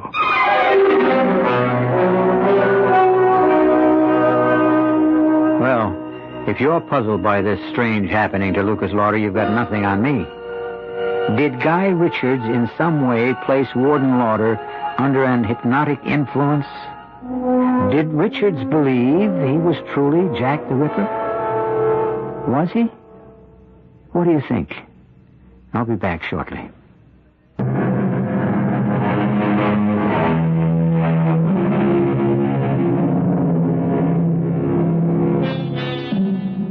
When I told this story to a friend of mine who's a psychic, a sensitive, she said that, of course, Guy Richards was the reincarnate Jack the Ripper. Another friend, a psychiatrist, said, nonsense. A clear case of a split personality. Which is right, I don't know. Maybe the truth lies somewhere in between. Wherever it lies, it makes a good story. I hope you enjoyed it. Our cast included Robert Lansing, Linka Peterson, Ralph Bell, Ira Lewis, and Patricia Pearden. The entire production was under the direction of Hyman Brown. This is E.G. Marshall inviting you to return to our Mystery Theater for another adventure in the macabre. Until next time, pleasant dreams.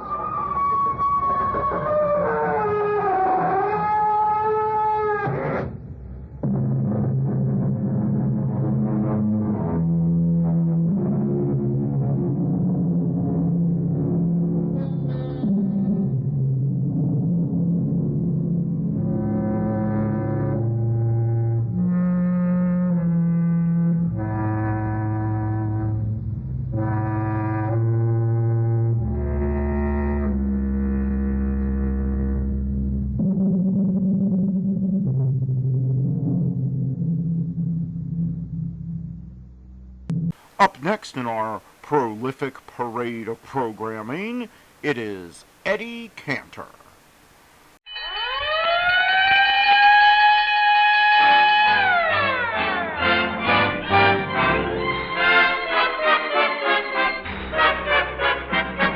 Laugh your way through life. Laughing makes your troubles incidental. Any kind of battle can be won if you will just follow the sun, keep smiling. Texaco dealers know that you want your car to be in the best condition for safer, more enjoyable driving. So they have developed a new and better service method for your car. They call it Texaco Circle Service, and it's free when you stop for Fire Chief gasoline. Circle Service helps prevent needless wear and tear on the motor and expensive repairs. Circle Service helps make driving safer for you, your family, and friends who may be driving with you. It includes cleaning the glass around the car and seeing that the tires are properly inflated. Surely the man who serves you Fire Chief gasoline and checks your car under the new systematic Texaco Circle Service method is the man with whom you will want to do business. So next time, try a Texaco dealer.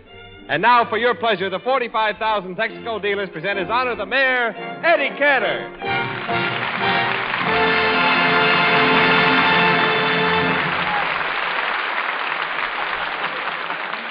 Thank you. Hello, everybody. Hello, Jimmy. Hello there, Eddie. Well, I just flew back from Washington. Well, did you take Ida and your daughters along? Oh, yes. And when they all walked in the White House with me, the doorman yelled, "Oh, Mrs. Roosevelt, there's a troop of Girl Scouts downstairs to see you." Well, I hope you paid a visit to Congress. A visit? Why, Yeah. I made a speech for him, told him some jokes, sang songs. Jimmy, I must have been on a half hour, and would you believe it? Not one congressman woke up. Oh, no, Eddie, no, you're kidding, Eddie. No, honestly, one congressman didn't move for so long that the insurance company paid off his wife. Gee, those poor congressmen, they sit and sit and sit. Well, they're going to have to do a lot of sitting around this special session. You bet. In fact, they've got a tailor now making special clothes for them. Yeah? Suits with 22 pair of pants. Well, you know, with this session going on, the hotels must be very crowded. Oh, Jimmy, the hotels, they're packed. And the funny thing, I learned the guests carry their own baggage. No. The bellboys were all Republicans. The last things they carried were Maine and Vermont. Maine and You know, tell me, what about your Department of Public Economy? You know, last week you promised us some new forms of taxes. Jimmy, I've got them. All kinds of taxes. A tax on bachelors, hitchhikers. Oh, no, you're not taxing hitchhikers. Why, you never heard of thumbtacks? Oh, we have regular rates. A hitchhiker in a limousine is charged 20 cents. In a coupe, charged 10 cents. Yes, but supposing a hitchhiker is found riding in Jack Benny's Maxwell. Oh, then he's charged with vagrancy. Vagrancy, yeah. And, Jimmy, the greatest revenue will come from cars parked on lonely roads. Well, you know, I guess there is plenty of spooning going on in parked cars. Spooning? Yeah. Why do you think that Elysian Park mountain slipped last week? I don't know. It just kept looking at all the couples necking in parked cars and finally went all to pieces. Jimmy! James, Yes? I've got a government inspector tonight on all highways with registers around their necks charging 10 cents a kiss. An idea, Eddie. Why don't you make me an inspector? Okay, Jimmy, here's a badge. Here is a cash register, and we're off to Griffith Park. Let's go. Jimmy. Yes? Jimmy, keep your eyes open for cars with romantic couples in them. On each kiss, we collect 10 cents tax. Look, there's a car over there. Hey, look who's in it. Pinky and Fifi. Pinky, Tomlin, and Fifi. Well.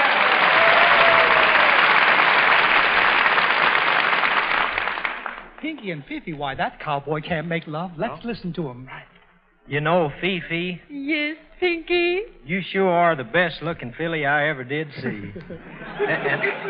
and I'd sure like to see you grazing around my pasture down in Durant, Oklahoma. Oh, Pinky, you must not be so romantic. Oh, I can't help it, Fifi. When I'm spooning, I guess I'm just a ball of fire. Kiss me. No. Oh, please, a little kiss won't cost you nothing. Yeah, that's what he thinks. Oh, please, Fifi. Well, all right. You may kiss me just once. That guy even kisses with a drawl. Hello, folks. Oh, Mr. Cantor. Oh, Bright Eyes, how did you Fifi, I'm here on government business. You two are guilty of kissing, and there's a tax. But we did not kiss. Go away. I saw everything while I was sitting in that tree. So it was you. I thought it was an owl. And now... Now, don't try to get out of it, Fifi. I got plenty of money. In Oklahoma, I got oil wells all over the place. Mr. Cantor, how much is a fine for kissing Fifi? 10 cents. 10 cents, eh? Well, here's my nickel. Yep. Oh,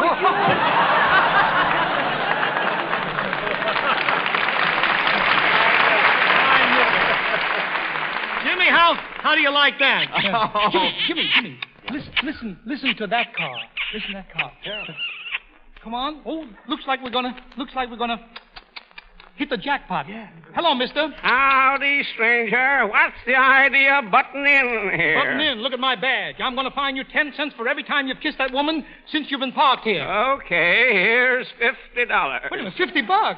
How long have you been parked here? I don't know, stranger, but could you all tell me who won the war? Why, the Allies won the war. Oh, shucks. I've been rooting for the South. Get out of here. How do you like that? Well, Eddie, there are plenty of customers around. Just look at all those parked cars. Yes, Jimmy. And get a load of who's sitting in that roadster over there. Who is it? It's Jack Renard. Shh. He's talking. Listen. Oh, my precious darling, I love you. I am putty in your hands. You can wrap me around your little finger. I must kiss you and feel the touch of your warm, ruby, lips. I'll go get him, Jimmy. Go ahead. Oh, hello, Eddie. Renard, stop kissing that woman. There's no woman in this car. I was kissing myself in the mirror. Gee, I'm cute. Yep. Wait a minute. Look at that car, Jimmy. There are two more violators. That's right. Say, Jimmy. Yeah? Kissing is 10 cents. Wait a minute. What am I going to charge him for biting? Wait a minute. Pardon me, mister. How many times have you kissed her while you were parked here? 15 times. 15 times? Well, I'm from the government. I'll have to fine you $1.50. But why should I pay a fine for kissing my own wife? Wait a minute. She's your own wife? Yes. And you kissed her 50 times? Here, mister. You take the cash register.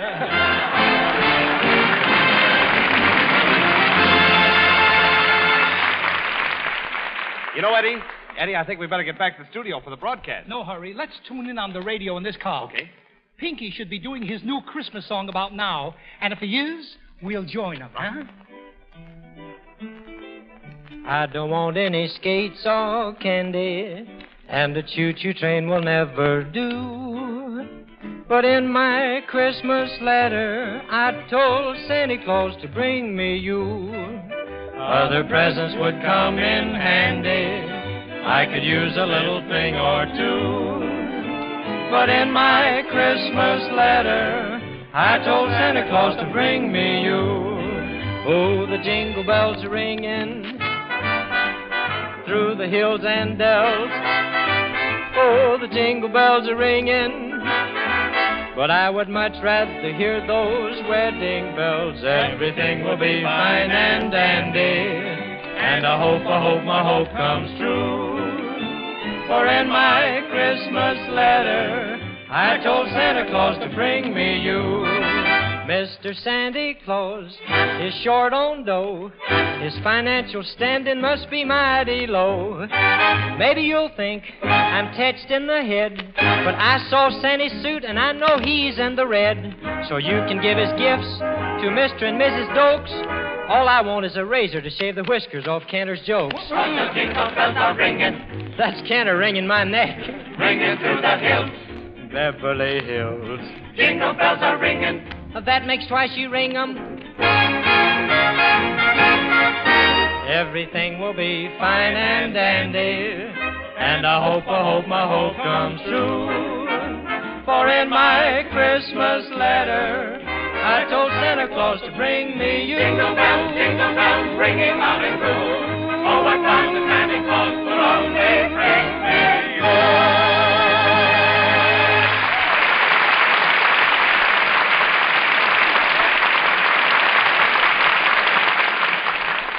Well, Fifi, this is the first day in my new office. As my secretary, you know what you have to do. Yes, sit on your lap. Yeah, wait a minute.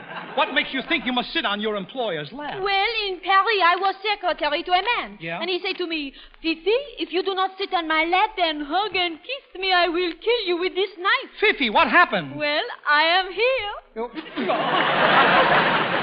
Now to work. Where's my knife? What am I saying? Wait a minute. I mean, I want to give you some letters. Well, what are we waiting for? I'll tell you what we're waiting for. We're waiting for Wallington to come in. He's got the next line. All right, Johnny. Excuse me, Eddie, I'm sorry. You know, your bachelor tax is going to get you in a lot of trouble. Yeah? There's a gang outside waiting to see you. Who's afraid? Send them in. I'm not afraid of anybody. Say, Cantor. Yes? I'm a bachelor. You're a bachelor. Yes, I'm a bachelor. Is it true that you're putting a tax on bachelors? It certainly is. And if you bachelors don't like it, you can get married. Not me. No, sir. I believe in single bliss. It saves money. You're wrong. Don't forget the two can live as cheap as one. Yeah, if one of them don't live long. Cantor, the trouble with marriage is that everything becomes two. Yeah. A marriage license, that's $2. Then it's meals for two, a home for two. Then Niagara Falls and railroad tickets for two. Yeah, but you're not always two. After marriage, time passes, and then pretty soon you'll be through. Yeah, that's you're through. Yeah, no, what are you talking about? I said everything is two. Yeah, after marriage, time passes, and pretty soon you'll be three. Three? Yeah. That's what... Yes, you'll be three. That's what Mr. Dion thought. Yep. No, sir. Well, Pinky Tomlin used to be a confirmed bachelor like you are, but now he's changed. Hey, Pinky. Yes, Mr. Cantor? Pinky, tell this gentleman when you're going to get married. Well, Mr. Cantor, I'm not going to get married. What? What's the matter with you? Look, I've been thinking it over. Well, what do I need a wife for? It's just a matter of companionship, and I spend most of my time with horses. I know, Pinky, but on a cold winter's night, it's not going to be good with the horse's hoofs on your back. Yeah, you're telling me. How do you think I broke my arm? Pinky, what made you change your mind about getting married? Well, you see, Mr. Cantor, I like to go out with a different girl every night in the week. Pinky, you can't do that. Maybe it's all right to take out a different girl every night while you're young, but what are you going to do when you're an old man? Well, I reckon I'll have to stay home Mondays. Get out of here. Well, Cantor, you still haven't shown me one good reason for marriage. Oh, don't talk like that. Why, marriage is something built to last. Yeah, well, so's Alcatraz, but who wants it? Say, you're not comparing marriage with Alcatraz? Why, marriage. Marriage is a beautiful word. It's not a word. It's a sentence. Well.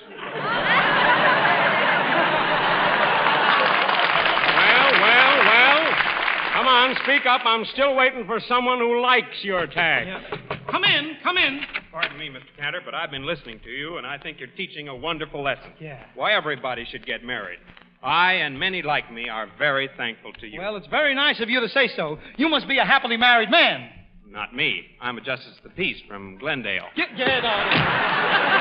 Well, you cannot convince me, Mr. Cantor. I guess not, but wait till you meet the right girl, and the first thing you know, you're married. Then in a little while, you'll be happier than you've ever been in your whole life. You'll have a boy, your own son. You watch him grow. He's 4, 5, 6, 7 years old, and you're walking to school with him. As you watch him study, you realize that your son is showing signs of great intelligence. Yeah, I guess my boy would be smart. Oh, sure. He grows up, starts playing football. He's the star of his team, and when he gets to college, he's picked as the All-American quarterback. His team wins the Eastern Championship championship, and they play in the Rose Bowl. Say, it's going to be hard to get tickets for that game. He falls madly in love with a girl. They become engaged, and you give them your consent to get married. They're a lovely-looking couple, and to the strains of the wedding march, dum, dum, da-dum, you walk down the aisle with your boy. Hey, so long, Mr. Cantor. I'm going. Going? Yeah, I got things to do. Things? What? Say, I'm not going to my son's wedding without a high hat. Yep.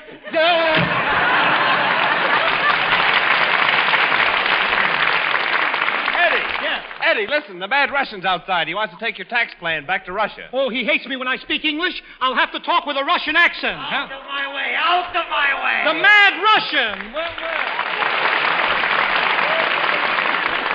How do you do?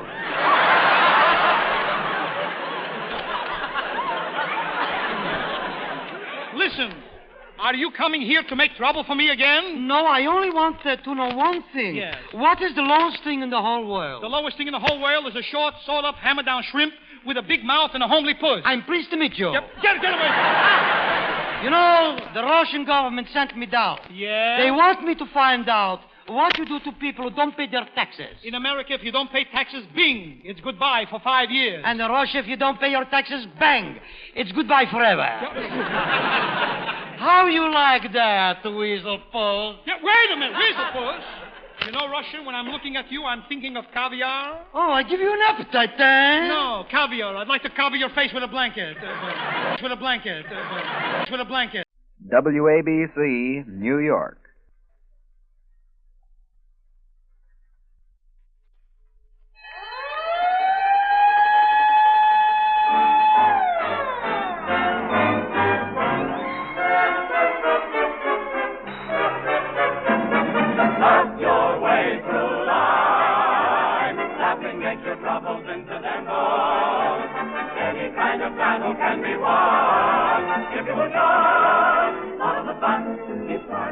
When you keep your car in an unheated garage, you keep your gasoline there, too. Right up against the cold engine, the carburetor holds the gasoline, which must start your engine. When your gasoline is cold, not made for winter weather, it won't vaporize quickly, won't be ready for the spark. The result, you don't start on the button, your engine takes longer to warm up, and you waste gasoline. Texaco Fire Chief, the emergency duty gasoline, vaporizes, takes the spark instantly, delivers full power in 1/100th of a second, spins your engine into action in less than 10 revolutions. If you're not a regular user of Fire Chief right now, follow the lead of millions of smart winter drivers. For quicker winter starts, next time, try a Texaco dealer. And now the 45,000 Texaco dealers from coast to coast present His Honor the Mayor, Eddie Cantor.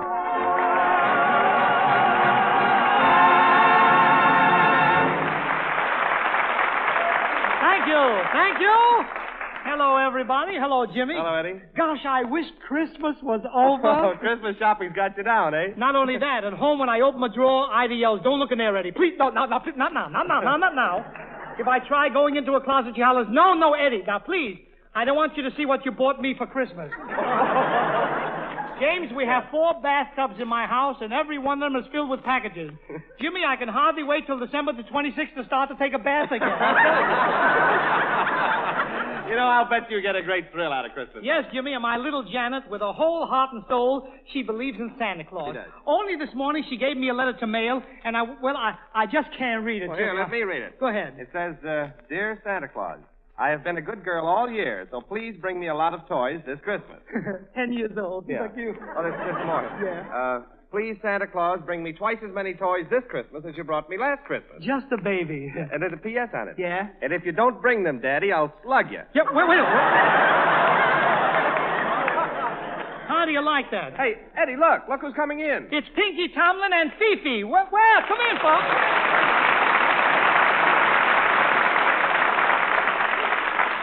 Pinky Tomlin, as usual, you're late. Well, I'm sorry, Mr. Cantor, but we've been Christmas shopping. Yeah? Oh, yeah, I got a present for you, too. Uh-huh. It's a beautiful pair of A socks. pair of socks. Gee, thanks. Let's have them. Gosh, I wasn't figuring on giving them to you till Christmas. Oh, that's all right. You can give it to me now. Go ahead. Okay, wait till I take them off. Yeah, wait a minute. Never mind, Pinky. Have you told Fifi all about Santa Claus? Santa Claus? Santa Claus? Sure, Fifi. Haven't you heard about him? Santa Claus is a man with gray whiskers who gives things away. Oh, the man with gray whiskers who gives things away. Yeah. You know, in France, we call him Uncle Sam. No,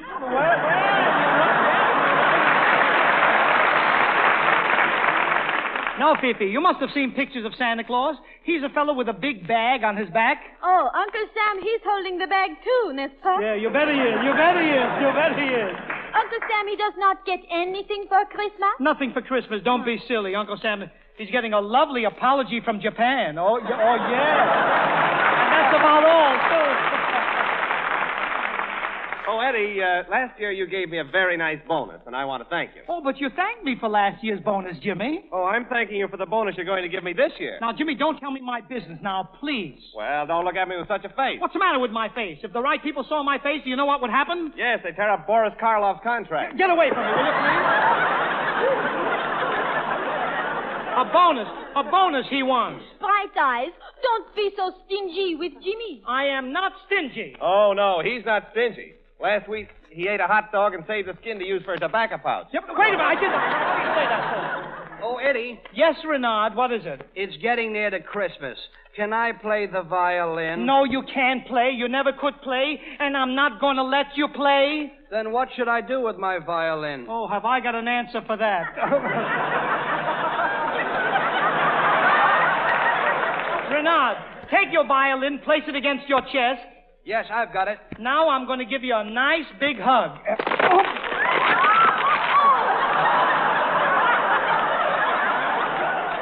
Oh, you broke Monsieur Renard's violin. Pardon me, Jack. I did it on purpose. I forgive you because I'm sure it was premeditated. Oh, my poor violin. A while ago, you were beautiful wood with strings, and when a bow was drawn across your body, beautiful tones would emanate from within and also come out. Now you are shattered and broken, crushed like the petals of a rose. Farewell, old comrade. Goodbye to you. And $175 not counting the case. A farewell. A farewell.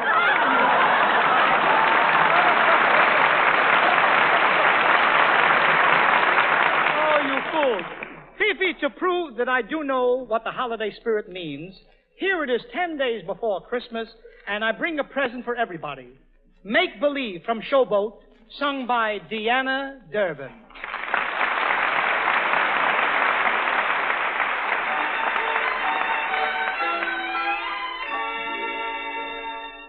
The game of just supposing is the sweetest game I know.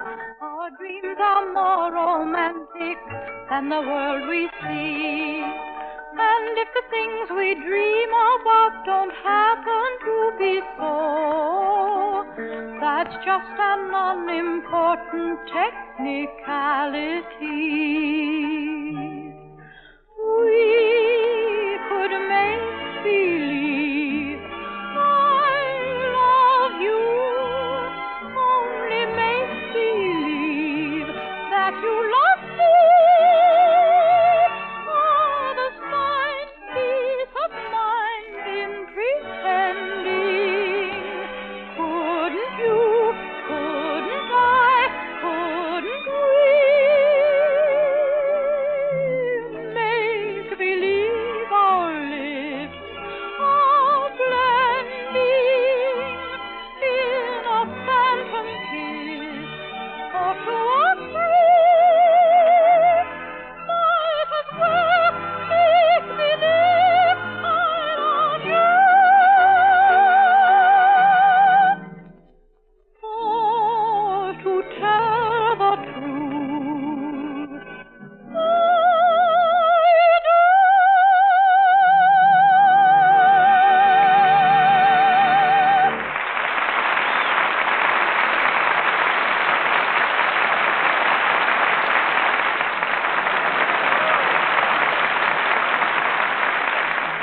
I do. Thank you, Deanna. Pardon me, Mr. Cantor. Hello, Mr. Hudson. Oh, how is my Palm Springs property coming along? Listen, while excavating, we discovered an underground spring which chemists have analyzed as aqua bona humoris. Yeah, what does that mean? Oh, that's Latin for good humor water. That's right. It makes people happy when they drink it. No. Yes. The workmen on your place have been drinking the water, and they refuse to accept pay. They don't want to get paid. That's a fact. Wait a minute. Not only that. Yeah? But last night, Jimmy Fiddler drove to Palm Springs, took one drink of that water, and grabbed an airplane back to Hollywood so he could kiss George Jessel. George Jessel? Yes, and I do mean a kiss. Tell me, is it really that good? Mr. Cantor, as far as America is concerned, this is the greatest water in the world. No, Mr. Hudson. Right now, as far as America is concerned, the greatest water in the world is the water that separates America from Europe. Believe me. Yeah, but anyhow, I guess this stuff is pretty good, too, huh? Well, I brought a sample of a bottle of this good humor water with me. Would you like to try it? Oh, me? Yeah. Go on and try it, Eddie. Jimmy, stop. You're not getting the bonus water and no water. Now, stop with that, will you? Say, Eddie, I've got an idea. Why don't you give it a test? There are several people in the audience who haven't cracked a smile all evening. Let's go down and try it out on them. Great idea, James. Ladies and gentlemen, we are coming into the audience to test this good humor water. Hey, there's one fellow who looks awfully serious, Eddie. Yeah. Okay, pardon me, sir. Would you try our good humor water, please? All right, but make it snappy. Here, just take a whiff of it. Huh? How's it? Ah, say, that's terrific. Yeah? Whoopee! Why, it's good to be alive. It's good to be in California. The greatest state, the grandest climate in America. I'm never going home. Then you're not a resident here. Resident? Brother, I'm the governor of Florida. There's another man who hasn't laughed all evening. Here, mister, would you try some? Just take your hand away from the girl for a minute. Go ahead. That's all. Yes, I'll do anything to get rid of you. Go ahead. Take a whiff of it. How do you like it? Huh? Huh? Hey, that's good. Yeah? Hey, Cantor. Yeah. Will you take this girl home after the show? No, wait a minute. I'll be delighted. She's beautiful, but where are you going? I'm going back to my wife. Look at this one over here. There's a mighty grouchy-looking fella. Sir, you look a little grouchy. Would you mind just taking a little? No, I didn't come here for that. What do you want? I came here to make a request. Oh, a request. You want the song. Jack, get ready, will you? What is your request? I'd like to have my money back. Yep. Wait a minute, but you didn't pay to come in here. You came in here for nothing. Yeah? What about my bus fare? Yep. Wait a minute. Go ahead, Eddie. Make a drink. Go ahead. Just take a little drink of it, will you? Is it for free? Yeah, it's for free. Go ahead. All right. For nothing, I'll try it. Go ahead. Hey. Huh? That's good. Oh, sure. Hello, Cantor. Hello. Oh, you're cute. Yeah. Hey, I want to thank you for the 2 tickets you gave me for the broadcast. Oh, that's right. It didn't cost me anything. That's all right. I want to reciprocate. How do you mean? I want to give you 2 tickets. 2 tickets? I didn't have much trouble getting them. You I only had to mortgage my home. You had to mortgage your home for one of these 2 tickets. Why, they're box seats for the Rose Bowl. It works. It works.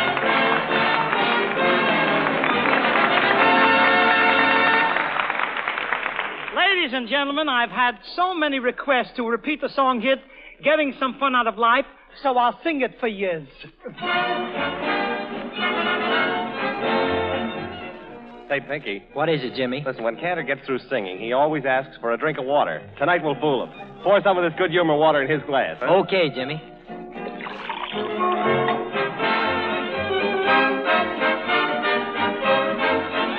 When we want to love, we love. When we want to kiss, we kiss. With a little patting, we're getting some fun out of life. When we want to work, we work. When we want to play, we play. In a happy setting, we're getting some fun out of life. Maybe we do the right thing, maybe we do the wrong. Spending each day just wending our way along. When we want to sing, we sing. When we want to dance, we dance. You can do your betting, we're getting some fun out of life. When you get to feeling low, just turn on the radio. Be a dial twister, and mister, you'll find fun in life. If you're sick of taking bumps, if you're feeling in the dumps, simply flip the dial and smile at some comics jokes. Maybe 'twill be Jack Benny, Cantor, or Fibber Magee. Of course, I won't kick if you happen to pick on me. There's a million laughs and quips waiting at your fingertips. Be a tuner-inner, a grinner, and you'll find that your mind will clear up and cheer up, and you'll get some fun out of life.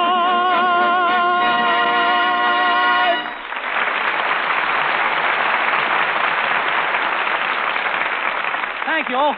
Pinky. Pinky, would you mind handing me my glass of water from the table, please? Not at all. All right. Say, Eddie, I don't want you to think I'm persistent, but the bonus would help me Now, out. don't mention that word bonus again. You haven't got a chance, Jimmy. Here you are, sir. Here's the water. Oh, thanks. Gee, that tastes good. Jimmy, you're not going to get a bonus like you got last year. No? Last year you got $1,000. That's no money for a man like you. Why, I'm going to give you $2,500 this year. Oh, I feel so smooth. Gee, Eddie, thanks. That's some bonus. Yes, Jane. Put the bonus money away for a rainy day. A rainy day here in California? Pardon me, a rainy weekend. Okay, and I'll never forget your kindness. Kindness, James, I have a confession to make. Yeah? Last year when I gave you $1,000, the Texas company sent me $5,000 to give you. $5,000? Yeah. Oh! Wait a minute, Jimmy, he's fainted. Wait a minute, he's fainted. Pinky, Jimmy, give me some of my water. Never mind, there's still some left in my glass. Here, sip it, Jimmy. Sip it, Jimmy. There, now tell me, how do you feel? How do you feel now, Jimmy? Oh, I don't know. I feel sort of gay. What happened? You fainted. You're run down, but you'll be okay when I give you that $2,500 bonus, Jimmy. Oh, don't be silly, Eddie. I wouldn't think of accepting a bonus. Wait a minute. No. Wait a minute. You mean to say you wouldn't take it? Oh, certainly not. Why, you're doing me a favor in letting me work on this program, Eddie. Let me give you a bonus. Oh, Jimmy, I'm touched deeply. You offer me that after I confess that I've double-crossed you? Yes. Oh, Jimmy, you're too good to me, Jimmy. Oh, no, Eddie. I've double-crossed you, too. Well, tell me, how did you double-cross me, pal? Oh, don't kill you. How did you do it? Yeah. For a year, I've been trying to get the Texas company to get rid of you and make me the mayor of Mexico Town.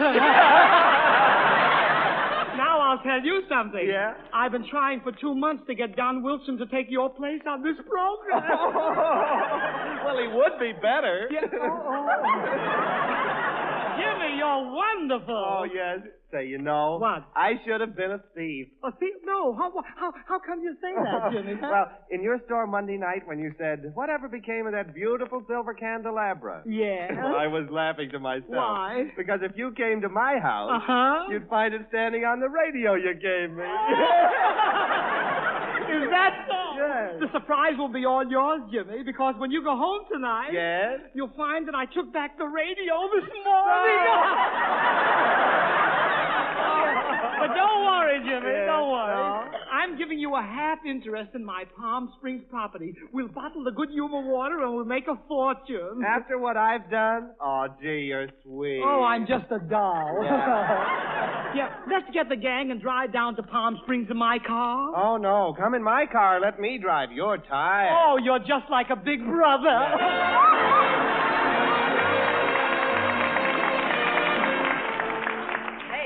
Wake up, Mr. Cantor. We're in Palm Springs.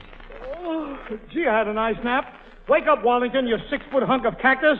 How the good humor waters wore off. Oh, lay off of me. You bulldoze everybody. Jimmy is himself again, too. Say, this little hotel... Oh, look. Yes? You see this hotel? Yes? This adjoins my property. What is it? No one here? Well, I'll ring the bell. Go ahead. Out of my way! Out of my way! How do you do? The Mad Russian.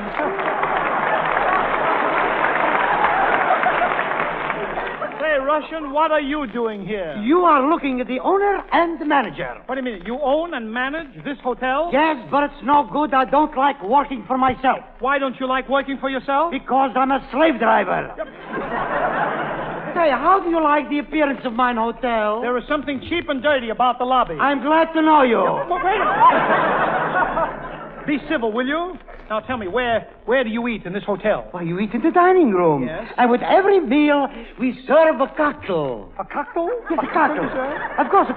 We got different kinds, prices with each meal. Yes. We got 20-cent meals and 25-cent meals. Yeah, what is the difference? You see, with a 20-cent meal, you still have a nickel left to call for an ambulance. Enough of this idle chatter, flappy ears. I'm here on business to take over my good humor springs. Tell me, did you drink any of my water yet? Yes, I just tasted it, but it didn't make me feel any better. Oh, then you should have drunk a glass of it. 2 glasses, 3 glasses. I did better. I took off all my clothes and jumped in. Wait a minute, You jumped into my health spring? What happened? You want to know? Yes, I want to know. Shall I tell her?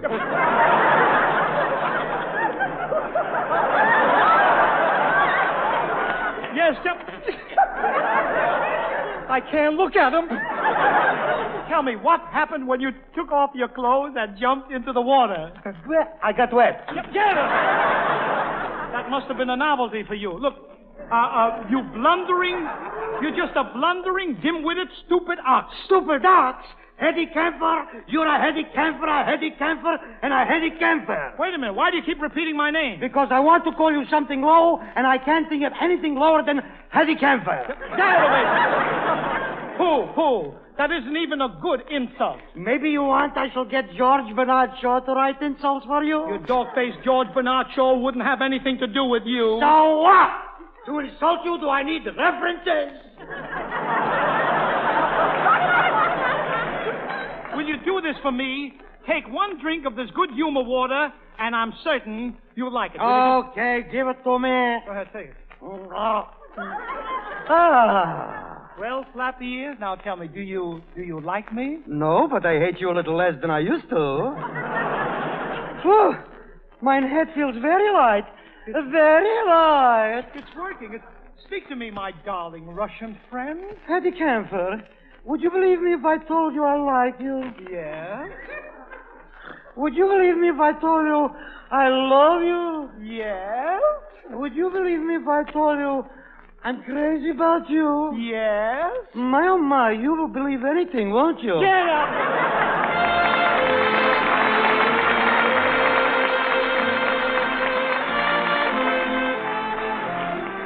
Did you ever watch a Skyliner take off?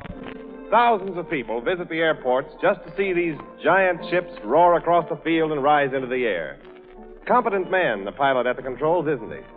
Yes, but you don't see the scores of men who checked that Skyliner, circled around it with watchful eyes, turned it over to the pilot in perfect shape. The ground crew gave that Skyliner Circle Service. Thousands of Texaco dealers from coast to coast are the ground crew for your car. Or when you stop for Fire Chief gasoline, they Circle Service your car for safer, more economical driving.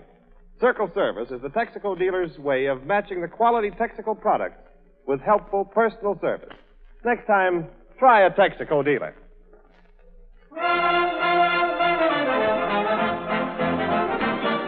Pinky Tomlin sings in his own inimitable fashion the song hit, You Can't Stop Me From Dreaming.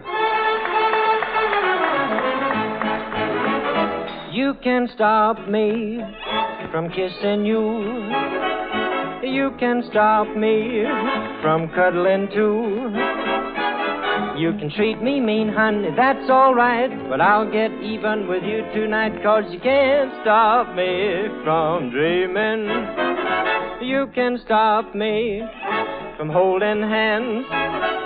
Make me listen to your commands. You can say no, no, honey, that's all right, but I'll get even with you tonight, 'cause you can't stop me from dreaming. From 1 o'clock till 9, I'll dream that you're mine.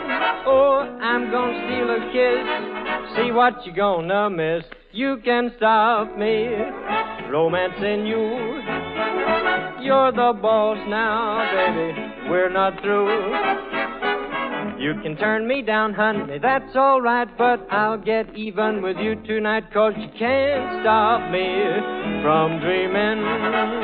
Jimmy Wallington should have no fears.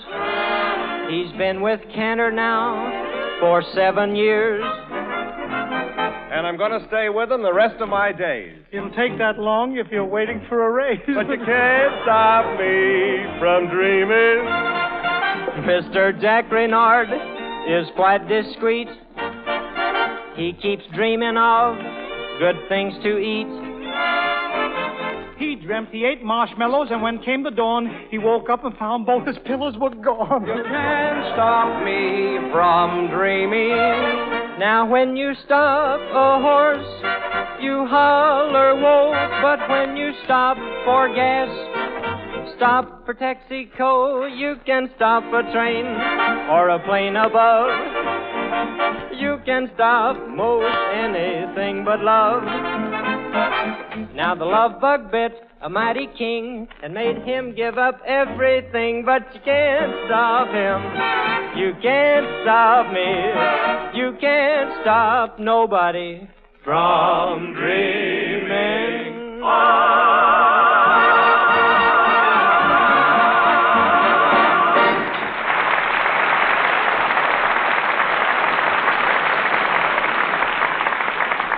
Come here, Renard, will you? You ought to be ashamed of yourself. That music sounded awful, believe me. Gee, it shouldn't have, Eddie. I rehearsed it until 3 o'clock in the morning with Fifi. With Fifi?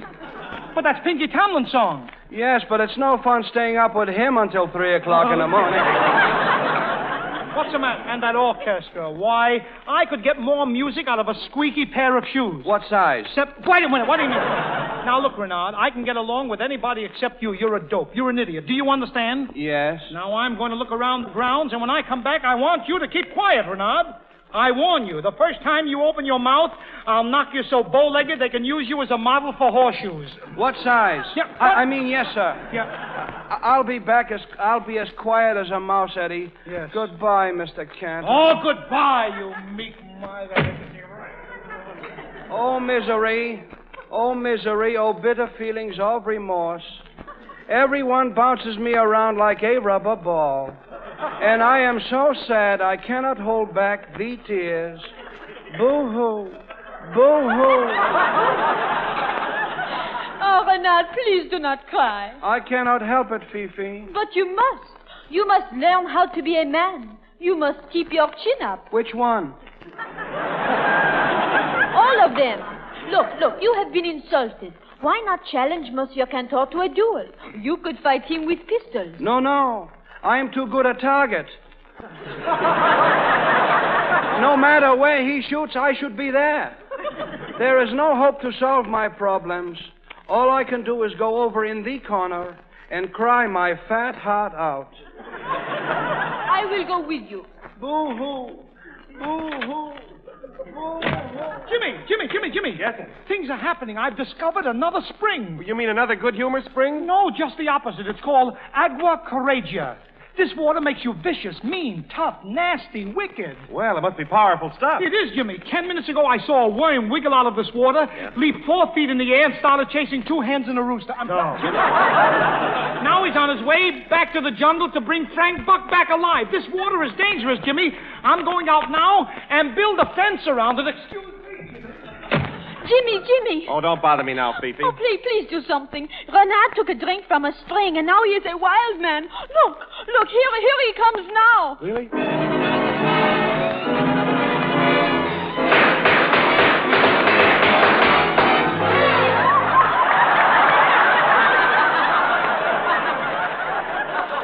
Hello, gang. What do you hear from the mob? Oh, now, wait a minute. We'll take it easy. Slow down. We'll take it easy. Shut up, or I'll shoot off that mustache. One hair at a time. Pinky! Oh, Pinky, help! Hey, wait a minute. What's going on here, Renard? Why the gun? Listen, cowboy, you better scram out of here. This town ain't big enough for me and you. It ain't even big enough for me. Now get out. No, sir, I won't get out. You just wait till Mr. Cantor gets here. He'll fix you. He will, huh? Listen. When I get through with Cantor, I'll use his eyes for marbles. Here he comes now. Oh, hello, everybody. Hello, punk. Yep. What? Listen, Renard, I told you to keep quiet and stay out of my way, and I mean it. Cantor, I'll fill you so full of lead they can put 2 handles on your ears and sell you in your own antique shop. Am I hearing right? Is that Renard? Yes, Eddie, it is. He just drank some of that water, Aqua Courageous. Cantor, come here. Yes, Mr. Renard. If you want to keep healthy, lay off those fat man jokes. Yes, indeed.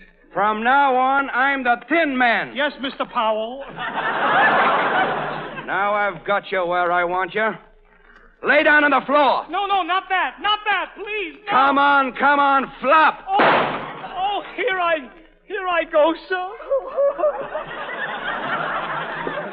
Now I put my right foot on you and go.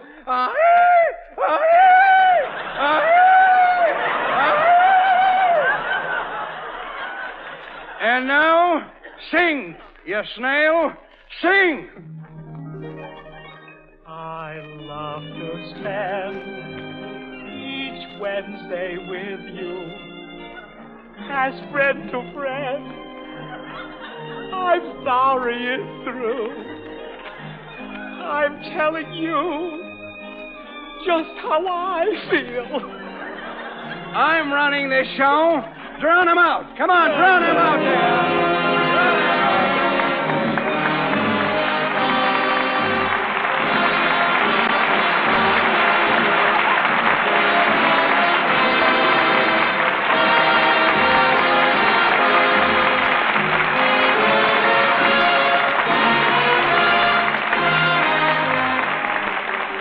Tune in again next Wednesday for another Texaco Town broadcast starring Jack Renard, supported in a small way by Eddie Cantor and an all-star cast.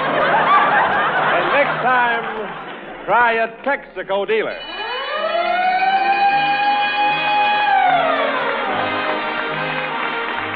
James Wallington speaking from Hollywood, California. Good night. This is the Columbia Broadcasting System.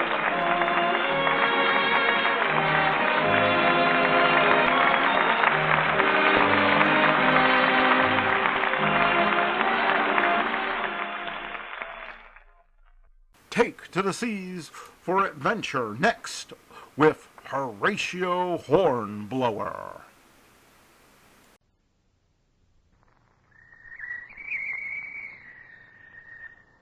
Call all hands. Beat to quarters. Run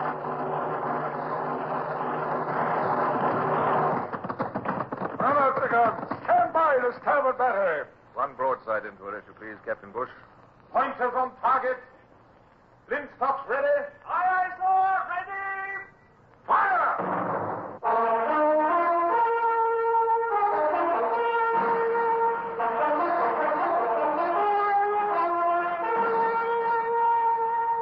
Presenting Michael Redgrave as C.S. Forrester's indomitable man of the sea, Horatio Hornblower.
I can think of nothing more galling than the sense of inactivity, unless it's the sense of some task left unresolved. And that morning, when I awakened in my cabin aboard the Nonsucher, I was possessed by both. So much so that no sooner had Captain Bush presented himself, Baltic charts in hand, than I vented my ill temper on him. But I asked for charts, and you bring me these. Captain Bush, what good are charts in 3 different languages? Now, look here. French charts, one in German, another Swedish. How can we possibly decide where or how to strike against Bonaparte when even the charts don't agree with one another? They're the best we've got aboard the Nonsucher. Look, even their soundings. Look, this one's in Swedish feet, and the French use their new metric system. And as for those confounded Germans, oh, Lord knows what they use. I know, it's very annoying. Of course, we could have your clerk Sorger translate them for us. Sorger? How is he now? He's lost a deal of blood. He'll never use that right hand of his again, not after you were forced to slash his wrist with your sword, sir. But we can make use of him until we hang him. Hang him, yes. Yes, I'm afraid we'll have to. Humorless idiot. Attempting to assassinate Tsar Alexander himself. He came within a hair's breadth of succeeding. Yes. a cocked pistol in his hand, hiding behind a pillar in the Tsar's palace. Well, what could I do but slash his wrist? I should never have let him accompany us to the palace. The man's a Finn. It was Russia that despoiled his country. I should have realized he was dangerous. It's over and done with, sir. Thanks to you, the Russians are now ready to defy Bonaparte. Defy him? Possibly. They've taken up no arms against him yet, as you'll notice. And meanwhile, we are idle. Now, surely there's some place in the Baltic we can strike a blow against Bonaparte. For example, there. The fish's half, sir? Now, why not? As you see, it's a long, narrow lagoon between Elbing and Königsberg in East Prussia. Now, Boney has a tremendous force in East Prussia, and how else can he supply them except by water?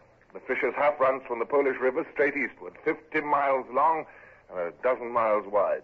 Communications and supply, Bush. It'll be a shrewd blow. Yes, sir, but... Well, sir... Come on out with it, Bush. Well, beg your pardon, sir. It's impossible. Impossible? The half is separated from the Baltic Sea by that long sand spit. There's but one entrance from the Baltic. No need to tell me what I already know. One entrance, yes, and that one directly under the guns of the French.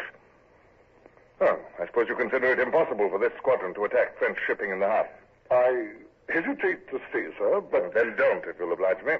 Set course for the Fisher's Half, Captain Bush. It's much too good a target to be impossible. Yes, sir. Come, Bush. There's more ways than one to skin a cat. And we will have Sorga translate these charts for us. That was a good suggestion of yours.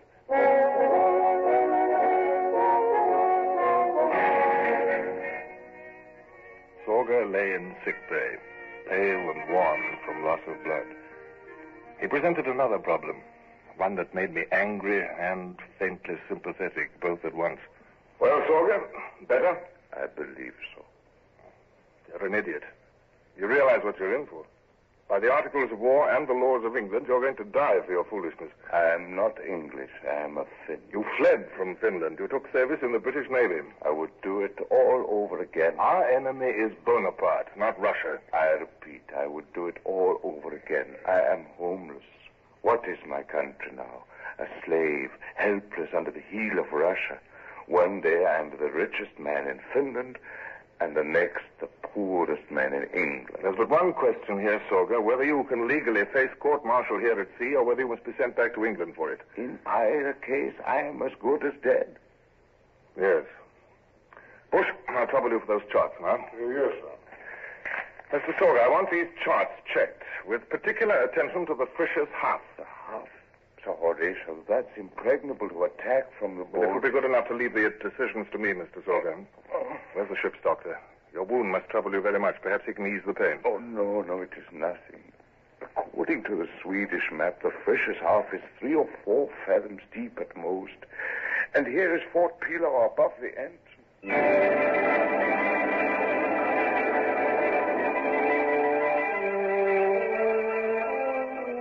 The more we studied the problem, the more impossible it seemed.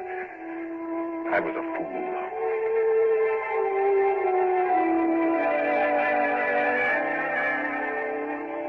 And yet, so stubborn a fool that several nights later I found myself tossing up and down in the stern of a cutter. With Lieutenant Vickery of our sloop, Lotus, I was being rowed in to inspect the single entrance to the Fisher's Half, under the guns of Fort Pilau. Straight there, easy. Warm night. A dark night, Mr. Vickery. Thank God. You think the French is nowhere about, sir? No. We came up after dark and hove to. The entrance will be blocked with floating logs, chained together, Mr. Vickery. Keep a sharp eye out for them. Aye, sir. The gunboats also. They'll be patrolling the blockade. White water, sir. White water. The blockade, sir. Rest oars, we'll drift onto it. West oars. There it is, sir. Down first, if you please, Mr. Vickery. Aye, sir. Helmsman, bring her about. Out it is, sir. Good. Now, it will hold my cape, Mr. Vickery. Sir, you're not going Walter's lodge, sir. Why not? The waves are washing off over him, sir. You'll get soaked to the skin, and Walter's slippery. With your grip, you may go under. Take my cape, Mr. Vickery. Aye, sir.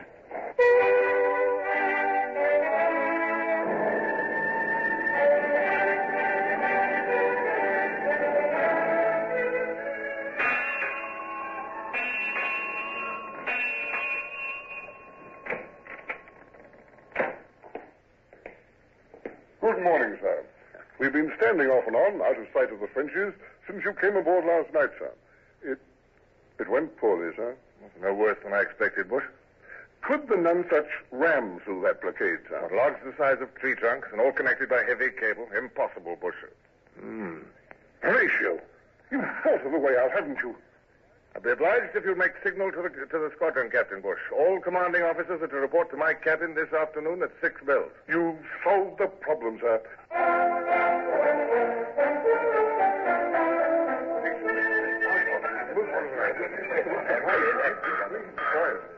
Well, gentlemen, that's the plan of action. It's going to be difficult, but with luck, we might just pull it off. It's an incredible plan, sir. There's no one can think of this except you. Yeah, I presume it's clear. 4 boats will go in past the blockade tonight. There's open water at the Sam Spade side. Make a record, Mr. Montgomery. The Nonsuch launch and cutter, the cutters from Lotus and Raven. Aye, sir. A 4-pounder in the eye of the launch, 3-pounders in the cutters. Food, water, ammunition, combustibles for setting captured vessels on fire. Aye, sir. Now, as to who shall command the raiding party... Yes, Mr. Cole? If it's to be by order of seniority, I am the senior officer, sir. You are, Mr. Cole, but the first task shall be to penetrate the lagoon, and since Mr. Vickery went in with me to inspect it, he's certain to know more about the situation. It shall be Mr. Vickery. Sorry, Mr. Cole.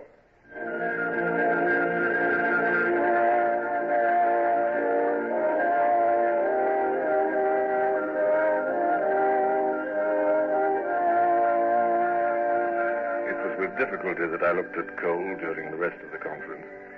There had been no harm in soothing his feelings with an excuse like that. Yet the fact of the matter was, I dared not trust him with any command out of my sight.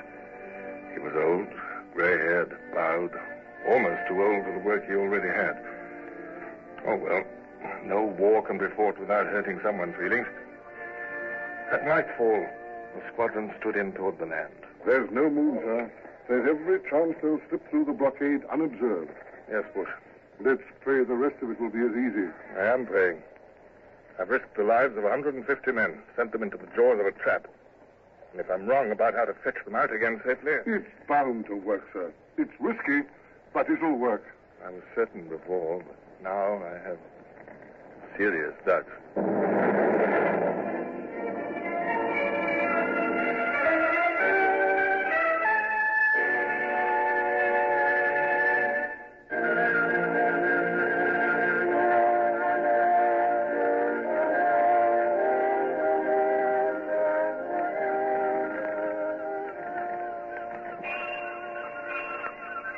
The mist has cleared, Horatio. Oh, are those our cutters? No. Gunboats putting out from the Fort Philo to stand a guard over the entrance. Must have given them a turn to open their eyes and see British ships standing off just beyond cannon range. They may already have known about us. They may have captured the raiding party, and all our plans are for naught. Ahoy! Look out! Any sign? No sign, sir. Here's Lieutenant Mound come aboard, off his bomb kit, sir. Bush, I have eyes. Oh, I wish mine were as good as our lookout. Lieutenant Mound reporting, sir.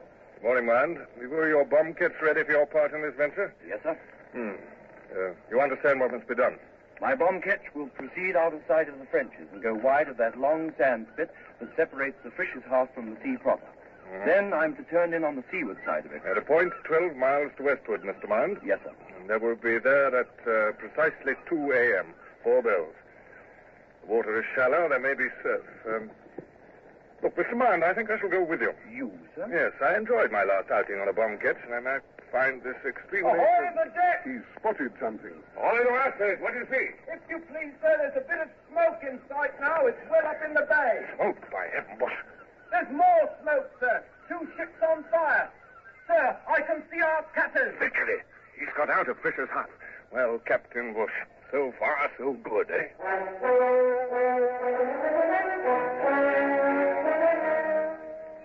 The day wore on.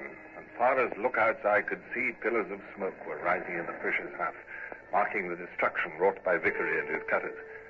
Towards the middle of the afternoon, before it came time to go aboard the bomb ketch with Mound, I ordered a diversionary attack. I wanted the defenders to think twice before they put all their efforts against Vickery. We're dropping down within range of Fort Pillau now, sir. So long as we draw their fire, Captain Bush. They're opening up. We shall do the same, if you please, Captain. Gun deck, fire when ready. Aye, sir. Ready. Port battery. Fire!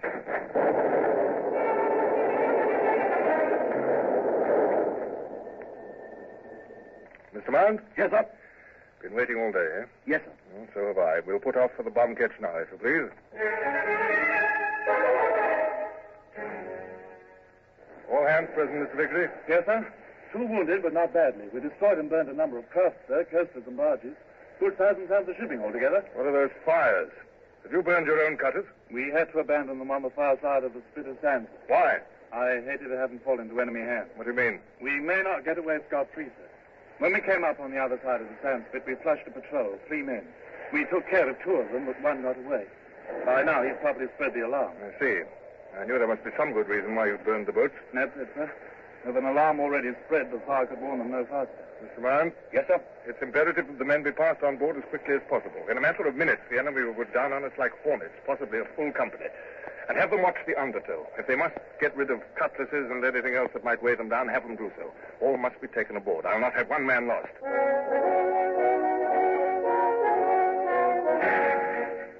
It was well organized. The blaze from the burning cutters began to die down, but still it lit the tumbling surf with orange and scarlet. Mount had gone back on board the ketch to supervise matters. The thing went well. The men clambered aboard or were dragged helter-skelter, and finally the beach was clear, except for Vickery and me. We're just in time, sir. Aren't those torches over there in the direction of the fort? I doubt if they're fireflies, Mr. Vickery. Into a surf, if you please. After you, sir. Thank you, Vickery, but the senior officer is always allowed the last to leave a post of danger. Aye, sir. Oh, it was a most welcome relief when the ketch loomed up ahead and strong arms dragged me aboard, with no more ceremony than if I were a waterlogged castaway instead of a Lord Commodore. Up you come, sir. Steady there. Now, there you are, sir. Are you all right, sir? Oh, of course I'm all right. Oh, that's the Commodore for you. And why shouldn't he be? Him that bathes in salt water most every morning. Silence, sir. Sir, we're fast aground. What's that? In the sand, sir. We've taken aboard 150 men. The ketch must have gone down a full foot. Good Lord, Mountain. Those men will be on us in a matter of minutes. We'll be sitting down. If you please, Mr. Vickery. Mr. Mount, have you tried to catch us off with the anchor? 2 anchors, sir. They're out astern, and we've bent to the windlass till the cable sings, but we're still fast. Sir, if half the men would go over the side and hang on to ropes, it would lighten ship. Have 1 or more of them miss his grip and drown? No, Vickery, I said I wouldn't lose a man, and I won't. At least not that way. They've spotted us. A full company, at least. It came to me then. One possible way to shake ourselves loose from the deadly grip of the sand that held us prisoned. Yet I hesitated for a moment, hoping that Mount himself would see the solution, not have it come from me. And even while I hesitated, he'd found it. Sir, we can rock the boat. 150 men. We can have them run from port to starboard and back again. Exactly, Mount, by all means. All hands to starboard! All hands! All hands to starboard!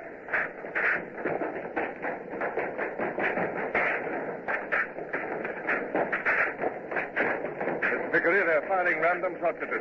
If you could tell off 10 men here in the bow with small arms to answer their fire. Yes, sir. Crew of launch, none touch. Crew of launch, none touch. Let's wait for the bow. Small arms. We'll keep the Frenchies busy while we rock the ship. All hands now! When I give the command, over you go to the port rail. No! All hands, when I give the command, to the starboard rail. Now run! He trembled that time, Mr. Mount. All should do it. Stand by to cut the anchor cable. Helmsman, stand by to bring all sails aback. The Frenchies are getting impatient. They're walking into the surf towards us. Yes, sir. All hands now! When I give the command, back to the port rail! And run, heavy lads! Pound that deck hard! Now! Sir, the ocean is ready! We're free! Bring her around! Vickery, you can cease firing. We're off the sand. We're free.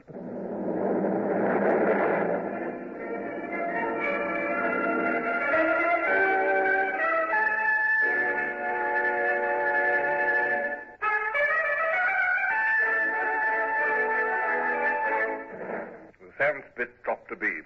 There were no casualties, and Mound set his course for the Nonsuch. The sky turned grey with the coming of dawn, and Vickery's face, too, was grey with fatigue as he gave me his full report there on the deck of the bomb ketch. I felt a tremendous wave of affection burst over me as I regarded him and Lieutenant Mound. I wanted to tell them that, had they been my own sons, I could want no two better ones. And yet I couldn't bring myself to express a thought so frankly sentimental. I shall call the particular attention of the Admiralty to the conduct of both you officers. I consider it excellent. I shall, of course, require reports from you immediately in writing. Aye, aye, sir. It's the Nonsuch, sir. Yes. Captain Bush must be worried.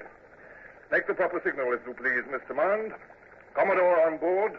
All is well.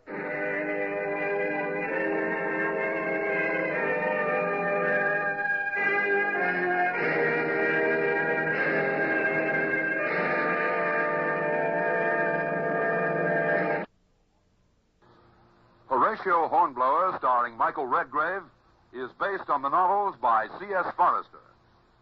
Music composed and conducted by Sidney Torch. Produced by Harry Allen Towers.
Join one of fiction's most famous detectives for adventure with The Adventures of Sam Spade, coming up next. Another cup of Maxwell House coffee, George? Sure. Pour me a cup, Gracie. You know, Maxwell House is always good to the last drop. That drop's good, too. Yes, it's Maxwell House Coffee Time, starring George Burns and Gracie Allen.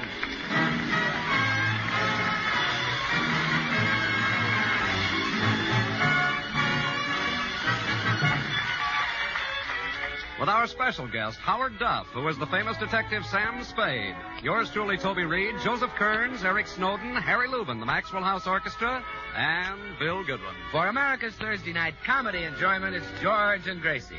And for America's everyday coffee drinking enjoyment, it's Maxwell House. Always good to the last drop.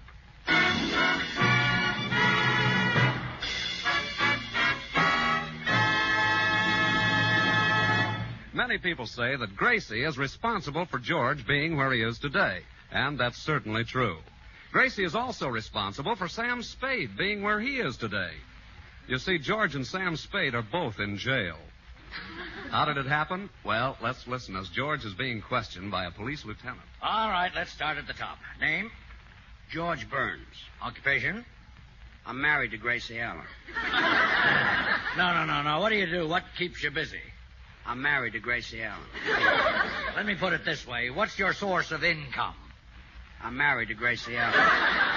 All right, skip it. What's your age? Approximately 42. How come you look older? I'm married to Gracie Allen. What's your address? 360 North Camden.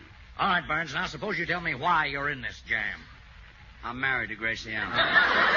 You're in a rut. Hey, Spade, how come you're in this jam? He's married to Gracie Allen. You know, Burns, you and this Spade character are accused of murder. Now, suppose you tell me the whole story right from the start. Okay, Lieutenant. It all started last Sunday night. I was sitting home listening to the radio with my wife. I'm married to Gracie Allen, yes. That part I know. Take it from there. Well, Gracie and I were listening to the Adventures of Sam Spade. The program was just finishing. All right, Jenkins, let's take a little ride down to headquarters. Me, sir? But I wouldn't murder Mr. Benson. I've been his butler for 20 years. Don't play innocent. I know you pulled this caper, and I've got enough evidence to put you right in the hot seat. But, Mr. Spade, I didn't do it. Say that malarkey for the warden. You were clever, Jenkins, but not clever enough. I think I'll call this the careless butler caper.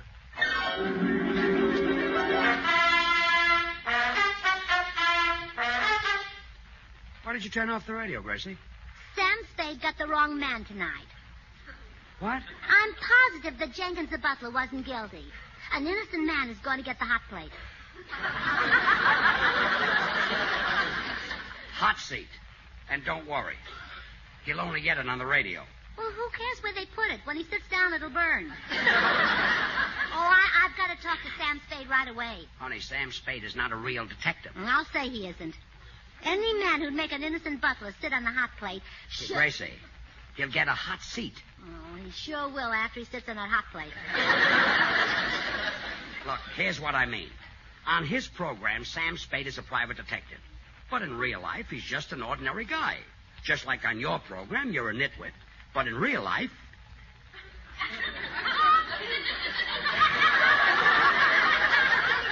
that won't work. Anyway, Gracie, what you just heard was only a radio program. I know that. The real crime happened last week. Every Sunday night, Sam Spade broadcasts his most thrilling case of the week. You still don't understand. Sam Spade is just a character. I'll say he's a character. Making that poor innocent butler sit on a hot plate. Hot seat. Let me try to explain this once more. Sam Spade isn't even the fellow's real name. He's the brainchild of Dashiell Hammett. Oh, you mean his real name is Sam Hammett? No, his real name is Howard Duff. Then why isn't his father's name Dashiell Duff? Look, Sam Spade doesn't have any actual father or mother. He came from Dashiell Hammett's typewriter. Oh, George, you're so innocent.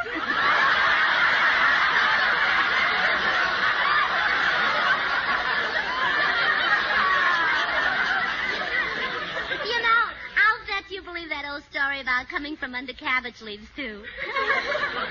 What's the use? Okay, Sam Spade is a naughty detective, and he's sending an innocent butler to the hot plate. Hot seat. Good night, dear. Good night.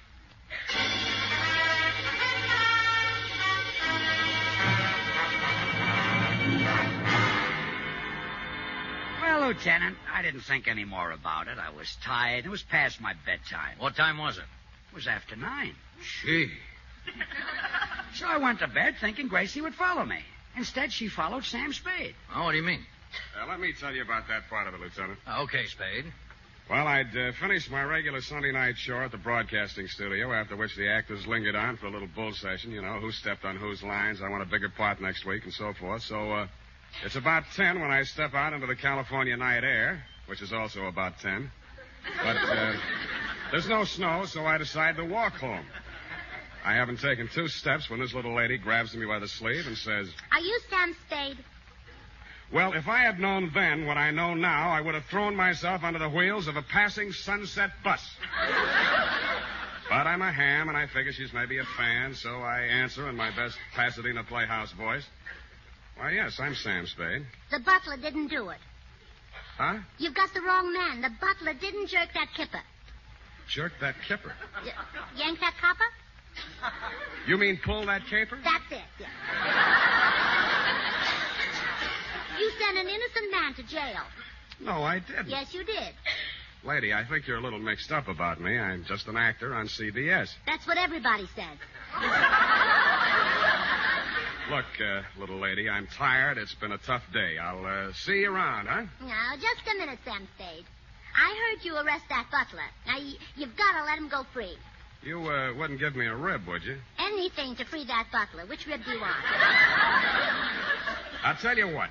Why don't you write me a letter? with a dull pencil. Don't use anything sharp. Mm-hmm. I'll do better than that. I'll come to your office. Where is it? I haven't got an office. Oh, plain cagey, huh? All right. I'll come to your house. Where's that? 321... Oh, no. I'm not talking. I want to get some sleep tonight. So long. So long.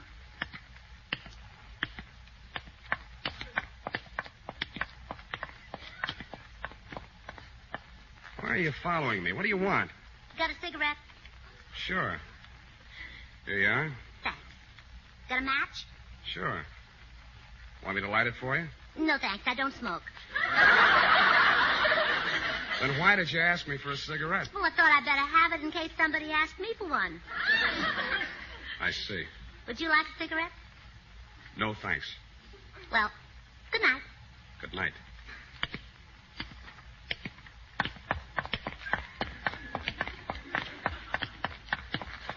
Okay. Now what?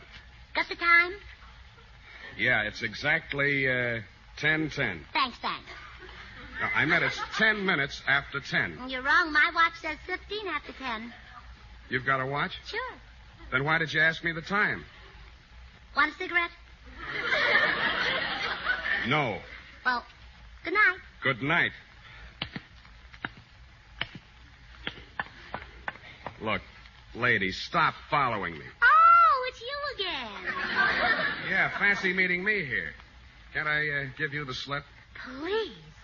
I couldn't accept a thing like that from a strange man. All right, what do you want this time? Got a road map? A road map. Are you lost? No. May I make a suggestion? What? Get lost. Well, good night. Good night.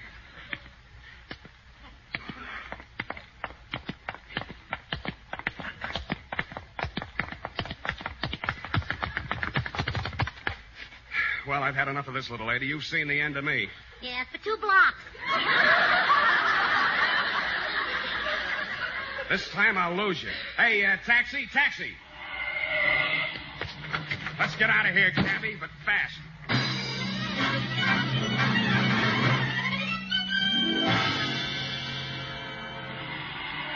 Here's my house, cabby. Pull up. That was real driving, buddy. Keep the change. Good night. Good night.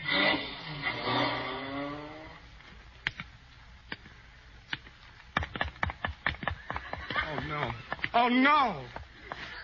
How did you get here? On the back of that cab. Who are you, anyway? Oh, no. I'm too smart to tell you who I am. If I did, you'd complain to my husband, George Burns. Oh, so you're Gracie Allen. How did you find out? You forget I'm a detective. Oh. And now I know what the National Safety Council means when they say don't be a Gracie. Oh, never mind that. Are you going to let the butler go? Look, Gracie, there's really no butler in prison, and I'm not really Sam Spade. Oh, now don't give me that story about your mother being a typewriter. What? You're not talking to a child. I'm older than I look. Okay, Gracie, I see there's no use arguing with a smart girl like you. I'll see that the butler gets out. I'll get him the best mouthpiece in town. Get him out first. Fix his teeth later. Okay. Good night.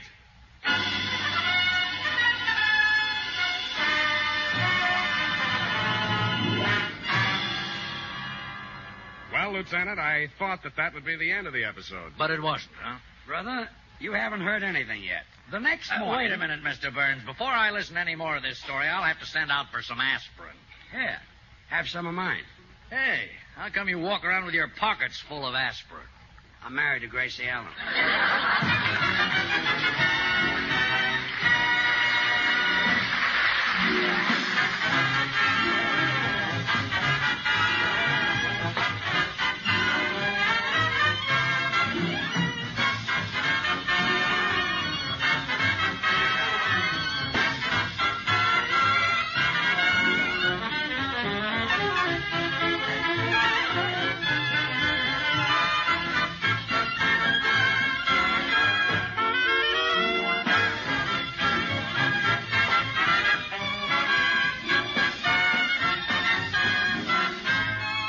Yes, it's Strike Up the Band, the glorious music of George Gershwin.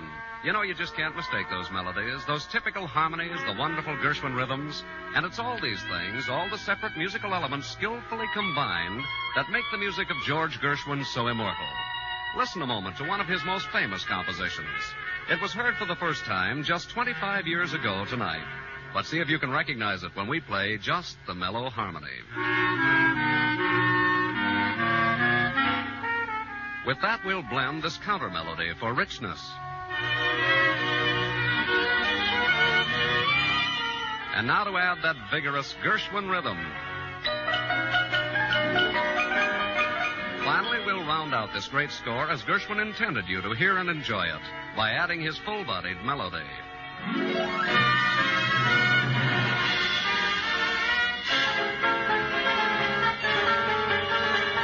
Yes, the famous Rhapsody in Blue, even more popular today than when it was first played 25 years ago tonight.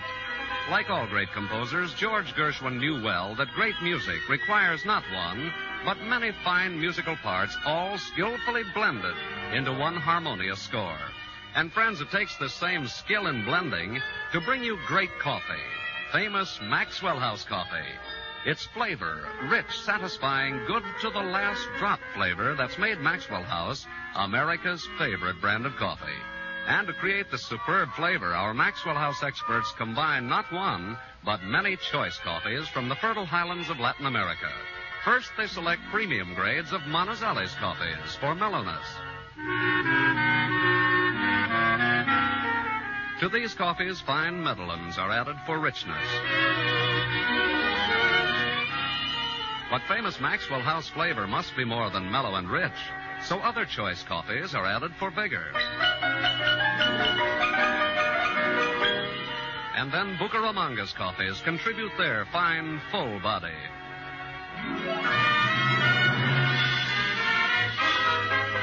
This perfectly balanced Maxwell House blend is then radiant roasted to flavor perfection and brought to you vacuum-packed and roaster fresh. And because you folks on the West Coast really know and enjoy coffee at its best, Maxwell House is blended and roasted for you right here on the West Coast to satisfy your critical tastes. So tomorrow, discover all the extra flavor that's yours in every cup of America's favorite brand of coffee. Famous Maxwell House, always good to the last drop.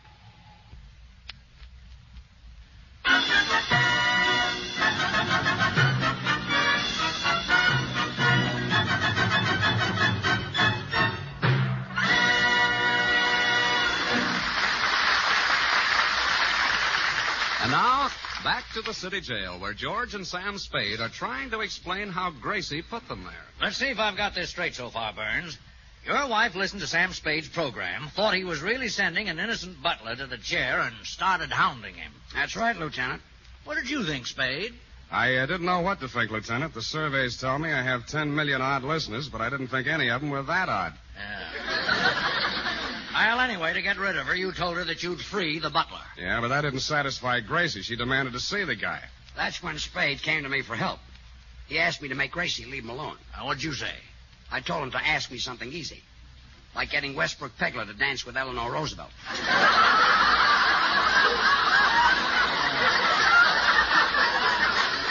Mr. Burns, why do you put up with a wife like that? I'm too old to go back to Gus Edwards. Besides which, I happen to love her. Well, so what did you two decide to do? Well, there was only one thing we could do. That was dig up the actor who played the butler in my program and let Gracie see him. Which we did. Yeah, and that's when we really got into trouble. Well, tell me just what happened. Okay.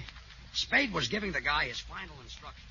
Now, remember, Claude, you're Jenkins the butler, and I have set you free.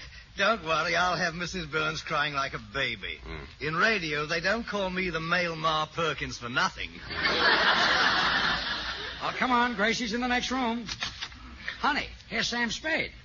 Yes, Miss Burns, and I've freed the butler. Here he is. How do you do, madam?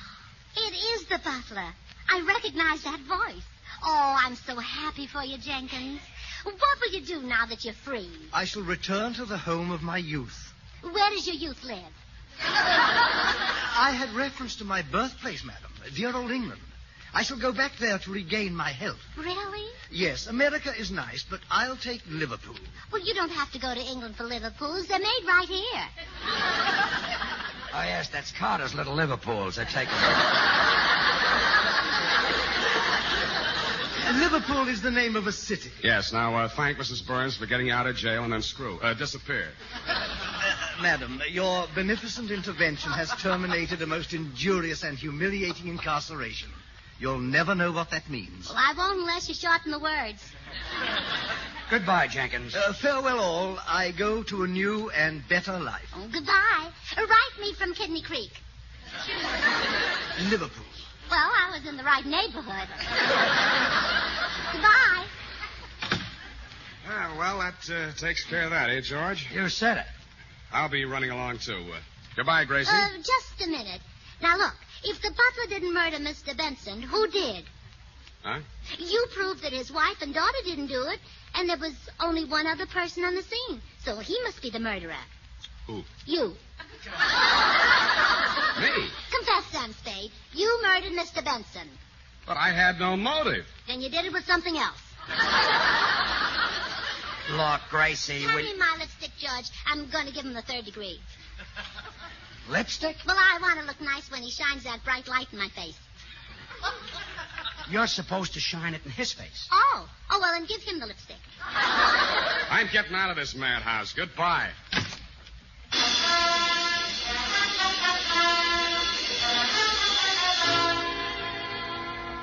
Well, Lieutenant, Spade ran out of that house like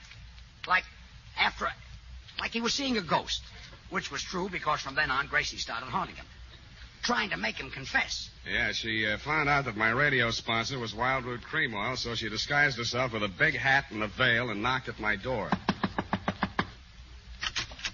Sam Spade? Yes. How do you do? My name is Wild Root. Wild Root? Perhaps you know my husband, Willie Cream Oil. My full name is Mrs. Wild Root Cream Oil. I'm the wife of your sponsor. Now, look. I understand you murdered a Mr. Benson. Now, that's strictly forbidden in your contract.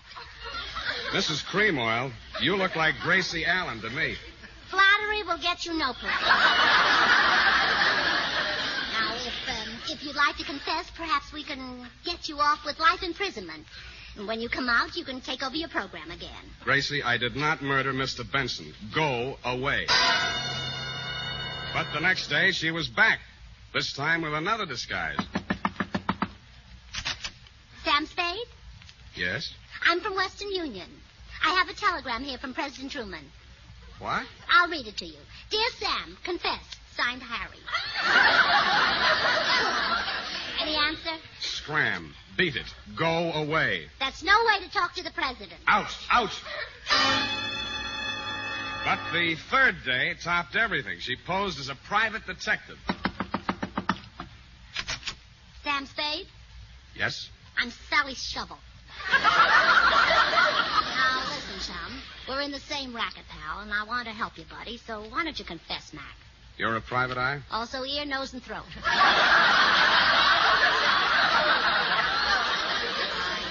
I put everything into my work.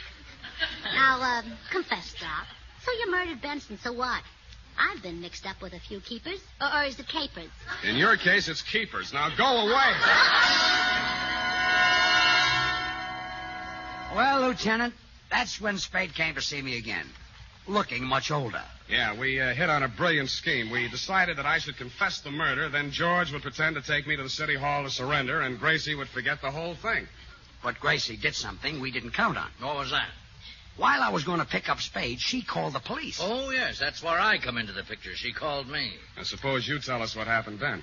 Well, when I got to the house, she said... There's a desperate criminal on his way here to confess a murder. As soon as he confesses, you can grab him. Don't worry, lady. I'll... Oh, that must be him. Yeah, you wait in the next room. He may be armed. Oh, he is. There's one hanging from each shoulder. You call me if you need... Oh, hello. Where is everybody? Never mind. What's your name? Bill Goodwin. What did you do with the body? I took her home. What did you do then? I dumped her out. Oh, she was dead, huh? Well, sure, that's why I took her home. You've done a pretty terrible thing, young man. Tomorrow I'll send her some flowers. Oh, you're a real killer. Oh, sure. Now tell me everything you did tonight. I will not. Who are you, her father? No. Well, in that case, I'll tell you then. Another fellow and I double dated. We met the girls, and the four of us went into a restaurant for dinner. I ordered 4 cups of Maxwell House coffee. Then what? Well, I told the waiter to bring the other people some, too. See, I wanted them to taste the rich, mellow goodness of Maxwell House. It's America's favorite coffee, you know. Yes, I know. What happened then?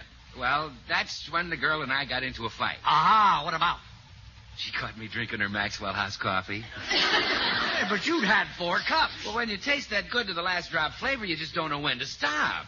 You know, Maxwell House is a blend of the finest Latin American coffees, radiant roasted to the peak of flavor perfection. Well, officer, did he confess to Bill Goodwin? He confessed everything, Mrs. Burns. He got mixed up with a girl, and now he's headed for the chair. You're nuts. When I get mixed up with a girl, I head for the divan. I mean the electric chair. You killed a girl. Are you kidding? All I killed was 5 cups of Maxwell House coffee. Yes, officer, this is the wrong man. Sam Spade is the one you want to arrest. Sam Spade is in trouble? Oh, gee, I was going to hire him to find someone for me. Who? Girl about 5'2", red hair, green eyes, terrific figure, drives a Cadillac convertible. Oh, when did you last see her? Who's seen her? I want Spade to find me one like that. Well, so long.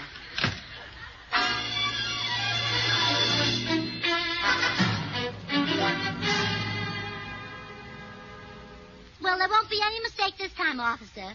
Here comes my husband up the walk with the real murderer. Yeah, anyone can tell that guy's a criminal. Look at that low forehead. That's my husband. Oh. Well, this time I want to hear the confession before I make the pinch. I'll just duck into this closet. Oh, poor Mr. Spade. I hate to think of him sitting in the electric chair. With those long legs, he'll be so uncomfortable. Well, here he is, Gracie. Ready to confess. Yes, I can hide the truth no longer. I killed Benson. Why did you do it, Mr. Spade? That man murdered my mother, ruined my father, tortured my sister, and robbed my brother. Oh, then it was nothing personal. No, I just didn't like him. Oh. How did it happen? Benson was standing in a bar, see? I walked up to him, let him have 2 slugs, and he fell to the floor. Couldn't hold his liquor, huh? You let him have 2 slugs from a pistol. Now keep quiet and let the man confess. Yes, dear. I never gave him a chance, see? I shot him down in cold blood. As he lay on the floor, I pulled the trigger again and again and again. When the gun was empty, I stood over his body and laughed like the fiend that I am. I should be locked up for 20 years, 30 years. I'll make that 40. Huh? Who are you? I'm Regan from Homicide. I called him over to hear your confession. Okay, come on, Spade. Officer, wait a minute. Let me explain. Mr. Spade and I cooked this whole thing up together. Oh, an accomplice. I'll take you along, too. Wait a minute. I've never done anything wrong in my life. Well, of course not. He's my husband, the man who married me. All right, so I did one thing wrong. Come on, you two.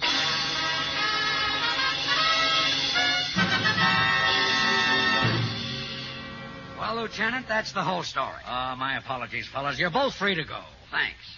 Come on, Sam. Let's get out of here. You said it. Oh, by the way, Mr. Burns, your wife's waiting outside. Gracie? So long, George. I'm staying in jail. So long. Oh, hello, darling. Hello, Gracie. Let's go home. Oh, I can't, sweetheart. I've got something important to do. Hey, you've got that big hat and that veil on again. Where are you going? Well, while you were in jail, I heard Ellery Queen on the radio, and he arrested the wrong man. Oh, no, you're not going to start it.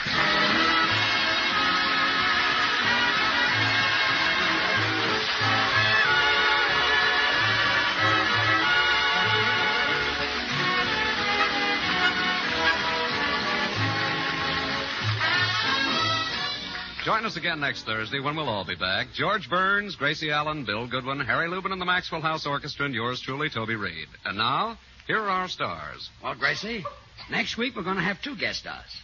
Mr. and Mrs. James Mason. James Mason? He's that wonderful English actor who's so mean and so rough with women. That's the man. Gee, he might hit me. Oh, but with you here, he wouldn't dare. You said it. You'd show him. If he hit me, you'd hit Mrs. Mason. That's what I do.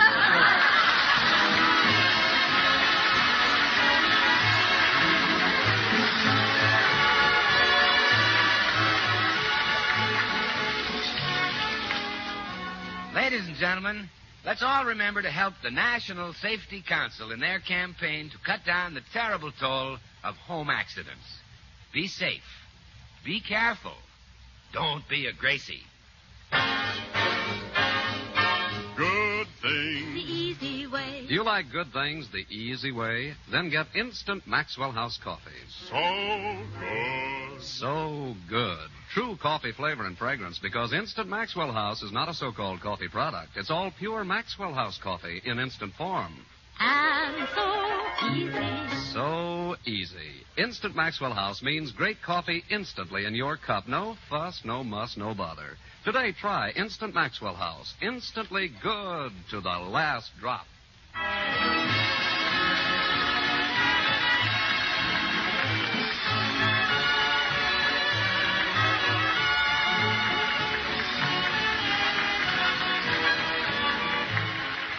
Howard Duff will soon be seen as star of the Universal International picture, Red Canyon. Until next Thursday, when our guests will be Mr. and Mrs. James Mason.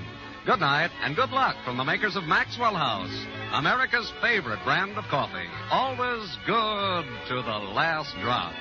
The George Burns and Gracie Allen Show is written by Paul Henning and Keith Fowler.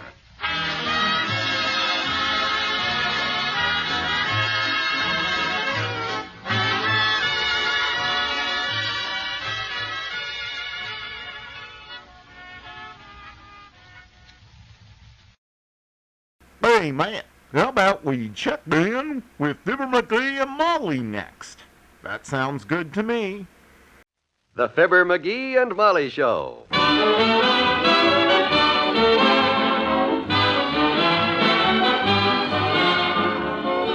Every weekday at this time, NBC brings you Fibber, Magee, and Molly transcribed. The show is written by Phil Leslie and Ralph Goodman and directed by Max Hutto.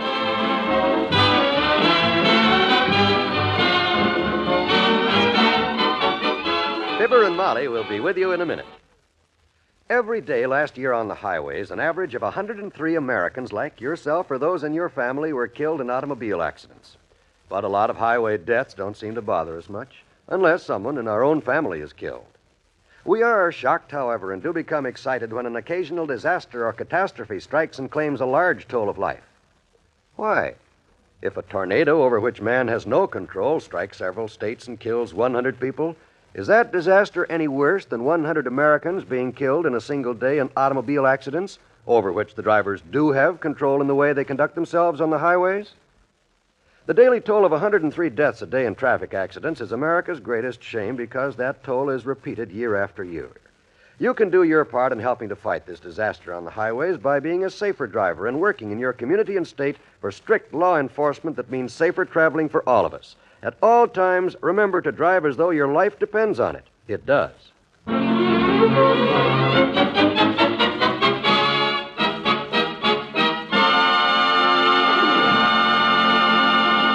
Hey, Molly, have you seen this month's light bill? The light bill? Mm-hmm. Oh, Magee, you're not going to complain again. They checked our meter 3 times last month, and Max said there's nothing wrong with it. Max? Who the nickel-plated heck is Max? The meter reader. Oh. You've called him every month for the last 6 years, so he thought it would be nice if we got to know each other by first name. I see. He's crazy about yours. Says if he ever has another boy, that's what he's going to call him. Francis.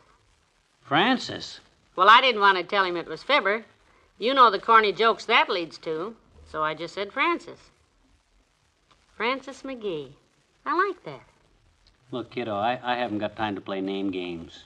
Would you just answer my question? Have you seen this month's electric bill? I've looked everywhere. Why the big excitement about finding the electric bill? Because I'm going to sit down and pay all our bills this afternoon, that's why. Would you mind repeating that, Francis? I mean, dearie? I said I was going to sit down and pay up all our bills. So what's so startling about that? Nothing. It's just that I'm getting so used to eating by candlelight in my heavy coat at the end of the month that the thought of being a member in good standing at the Gas and Light Company kind of brought a tear to my eye for a minute. I know how you feel. Some of these bills have been around here so long they feel like an old friend. Well, I had no idea we were so far behind on some of these things, McGee. Oh, yeah. This bill here, for instance, from the tailor, says mending tear in bell-bottom trousers, $2. Pay the man. He deserves it. I'm going to pay it. I'm going to pay all of them right now. Lights, gas, Kramer's, drugstore, my Elks Club dues, everything. Good, and if there's anything I can do to help... You've already helped. Plenty. That $200 that I and you earned by you being Citizen X, that went in the bank, didn't it? Like it was shot out of a gun. Well, I hope them tellers took a good look at it on account of because when I get through writing checks today, it'll be just a happy memory. That's what it was for. Now, you go ahead with the bills you have there, and I'll look for that light bill. Okay. Ah, there goes a good kid. Money means nothing to her. It's just a means to an end. And when she lends me $1 and says, this is the end, she means it. You couldn't pry another buck out of her if it was the... Come in! Hi, mister. Hi. Oh, hello, Teeny. School out already? Sure it is, I betcha. See? It's, 3 o'clock. See there? Oh, you got yourself a Mickey Mouse wristwatch, huh? Hey, wait a minute. There aren't any hands on that watch. How can you tell what time it is? I asked somebody. Oh, I see. Like today, I just asked our teacher what time is it, and she said 3 o'clock, thank heaven, school's dismissed. Oh, I see. So I put everything in my briefcase, and here I am. That's quite a bulgy-looking briefcase you got there, Teeny. What you got in it? Oh, just the usual things that a lady needs, Mr. McGee. My books, and a pen and ink, and a pencil box, and a sack of marbles, and a hunk of modeling clay, and a sandwich for my lunch, and half an orange, and my homework, and a picture of Burt Lancaster, and well, you don't need to give me a complete inventory. I've got a little work to do here right now, so if you don't mind... Oh, what you doing, Mr. McGee, with all those papers, What you doing, Well, I'm paying some bills, Teeny. This stack of papers represents an accumulation of delinquent liabilities that constitutes a serious impairment of my financial standing.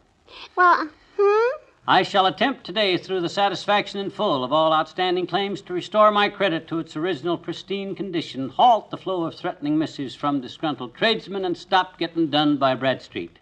Any questions? Can I have a cookie? Oh, sure. They're in there in the usual place. Help yourself. Oh, boy. Thanks, mister. Help yourself, he said. I hope there's a lot. Take a couple of them, sis. They're small. Then you better run along and let me get busy here. A couple, Mr. McGee? Did you say a couple? Yeah. Take 2. Okay. I'll put 3 back then. I had 5. Oh, okay. Keep them. That's okay. Gee. Thanks, Mr. McGee. You're just wonderful to little children.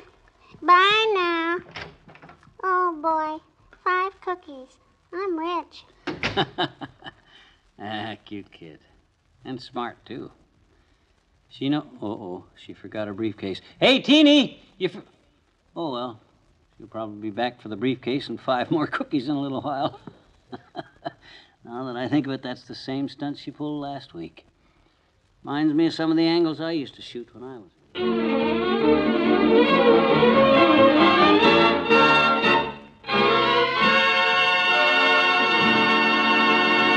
There's more fun with the McGees shortly. I'd like to take about 1 minute right now to speak to all you young men between 17 and 18 and a half years of age. I'd like to talk to you fellows about some of the tremendous advantages and opportunities that are awaiting you in the National Guard, and especially to you young men with military obligations. Now, here are some of the opportunities I'm speaking about. First of all, there's that extra income that you will always find you can use. In the National Guard, you'll have the opportunity of learning new skills. Then there's also the chance to qualify for a commission and to take courses in pilot training. Besides all this, there are retirement benefits in the National Guard. Yes, you can start fulfilling your military obligation and start your training while living at home and continuing your work or school. Full details on the training program and enlistment requirements can be obtained at your local National Guard armory. Look into the National Guard enlistment program. It may be the opportunity that you've been looking for.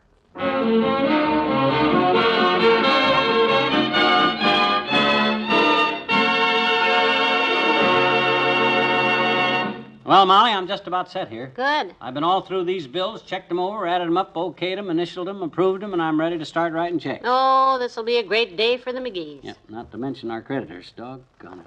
Just silly to let things go this way. True. Look at here. I got 3 bills here that total up about $12 that I can save that much on shoe leather alone. What do you mean? You don't know the shoe repairman. No, look. You know where the Elks Club sits? Just 3 doors from Kramer's drugstore? Sure. And you know what them 3 doors are? The gun shop, $5.80. The bakery, $3. And the newsstand, $2.87. Oh, dear. So, when I want to go from the Elks Club 50 feet to Kramer's drugstore, how do you think I do it? In a packing case? No, but I got to duck out the back door, cut through the Chinese laundry, walk west to the library, south to Walt's malt shop, and down Kramer's alley to the drugstore. Oh, dear. 1.5 miles to go 50 feet. I see. Just hand me the checkbook, will you? Here. And I personally will see that nobody interrupts you till these checks are all made out and mailed. Good. I'll get your fountain pen for you. Oh, dear. What's the matter? Your fountain pen. It's at the cleaners. They called this morning. Oh, my gosh, now it starts. Gee whiz, Molly, how could that happen? You know I need my pen. How could you let my pen go to the cleaners? It was very simple. All I did was call downstairs and tell you to be sure and empty the pockets before you gave the man the suit yesterday. Remember? Oh, yeah, I forgot. Oh, well, there's no great harm done. I keep a spare pen in the coffee table drawer here for just such emergencies. Borrowed it from Doc Gamble so long ago, he's forgot it. Is that where that came from? I tried to use it yesterday. It's dry.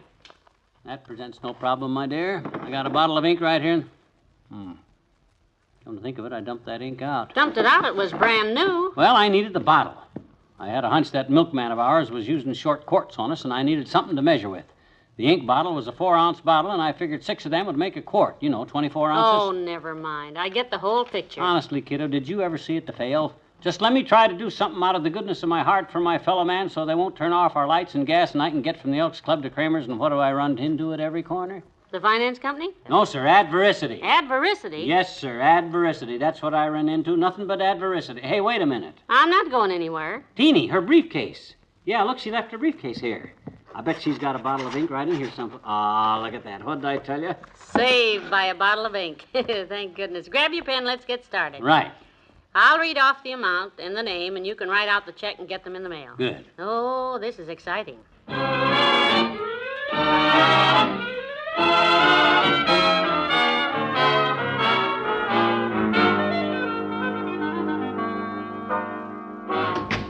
that you, Magee?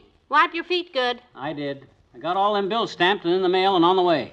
Boy, oh boy, the 4th of the month, and we're all paid up. You know, there were 22 bills in that stack. I know. It was a real day's work. Come on in. Teeny's here. Oh, she is? Came back for a briefcase, huh? Sure. Hi, Mr. Magee. Hi. Hi, Teeny. Did you get some more cookies? Give her a hatful, Molly. I did. Boy, I just feel wonderful, Molly. What a load off my mind. You sure were a lifesaver today, Teeny. If it hadn't been for you leaving your briefcase... She wants to show you a magic trick, dearie. Magic trick? Yeah? Yes, she knows lots of them. Uh-huh. And now show Mr. Magee the one you just showed me, Teeny. That's the best. You like this one, Magee. Oh, I like them all. You know me and magic tricks. Well, go on, Teeny. Let's see it. Well, I'm kind of... Go ahead. Sure, I'll watch. Okay. Well, I take this piece of paper here, you see? Yeah. And then I take this bottle of ink. I keep in my briefcase. Yeah. The ink I keep in my briefcase, you see? And I put writing on the paper like this, see? Yeah. Now you just watch it. You just watch it for a few minutes after it dries. What happens? The writing disappears. What? This looks like regular school writing ink, but it isn't. It's a magical disappearing ink, and my daddy gave it to me from a joke shop. Oh. He says it's good for a lot of laughs. Laughs? Oh, yeah. Yeah, laughs. Yeah. You hear that, Molly? All them checks we sent out, they don't have any writing on them. Don't you get it, Molly? The checks are no good. It ain't funny, Magee.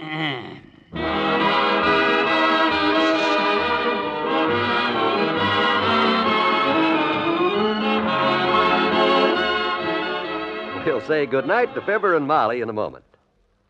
Tomorrow evening, you'll hear the nation's top comedy entertainment when you set your dial to the NBC radio network. Adding to the festivities will be Bob Hope, Phil Harris and Alice Faye, Gertrude Berg, and, of course, Fibber, Magee, and Molly. When you add up this Entertainment Plus, you'll know why so many millions of listeners from coast to coast make it a weekly habit to tune to NBC each Friday evening. Phil Harris and Alice Faye provide 30 minutes of mirth and merriment when they're joined by such comical characters as Elliot Lewis, Julius Abruzio, and the entire Harris family. And you'll want to be in the audience when Bob Hope presents his special guest star, the singing of Margaret Whiting and the music of Les Brown's Band of Renown. For family comedy, hear Gertrude Berg's hilarious program entitled The House of Glass. You'll enjoy this story of life in a hotel in the Catskills. Yes, you'll enjoy all of the programs sent your way via NBC tomorrow and every Friday night. Be sure to listen on this same NBC station. And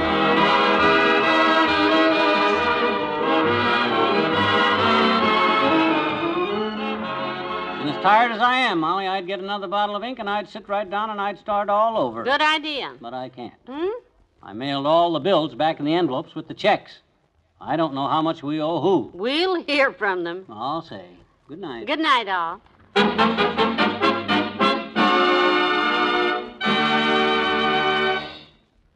NBC has brought you the Fibber, Magee, and Molly program transcribed. This is John Wald inviting you to be with us again tomorrow night for another visit with Fibber, Magee, and Molly.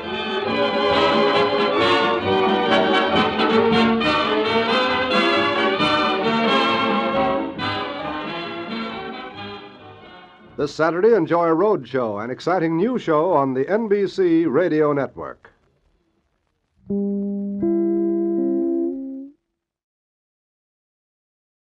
Chapter 48. And it came to pass after these things that one told Joseph, Behold, thy father is sick. And he took with him his 2 sons, Manasseh and Ephraim. And one told Jacob, and said, Behold, thy son Joseph cometh unto thee. And Israel strengthened himself, and sat upon the bed. And Jacob said unto Joseph, God Almighty appeared unto me at Luz in the land of Canaan, and blessed me, and said unto me, Behold, I will make thee fruitful, and multiply thee, and I will make of thee a multitude of people, and will give this land to thy seed after thee for an everlasting possession. And now thy 2 sons, Ephraim and Manasseh, which were born unto thee in the land of Egypt before I came unto thee into Egypt, are mine. As Reuben and Simeon they shall be mine. And thy issue, which thou begettest after them, shall be thine, and shall be called after the name of their brethren in their inheritance. And as for me, when I came from Padan, Rachel died by me in the land of Canaan in the way, when yet there was but a little way to come unto Ephrath. And I buried her there in the way of Ephrath, the same as Bethlehem. And Israel beheld Joseph's sons, and said, Who are these? And Joseph said unto his father, They are my sons, whom God hath given me in this place. And he said, Bring them, I pray thee, unto me, and I will bless them. Now the eyes of Israel were dim for age, so that he could not see. And he brought them near unto him, and he kissed them, and embraced them. And Israel said unto Joseph, I had not thought to see thy face, and lo, God hath showed me also thy seed. And Joseph brought them out from between his knees, and he bowed himself with his face to the earth. And Joseph took them both, Ephraim in his right hand toward Israel's left hand, and Manasseh in his left hand toward Israel's right hand, and brought them near unto him. And Israel stretched out his right hand, and laid it upon Ephraim's head, who was the younger, and his left hand upon Manasseh's head, guiding his hands wittingly, for Manasseh was the firstborn.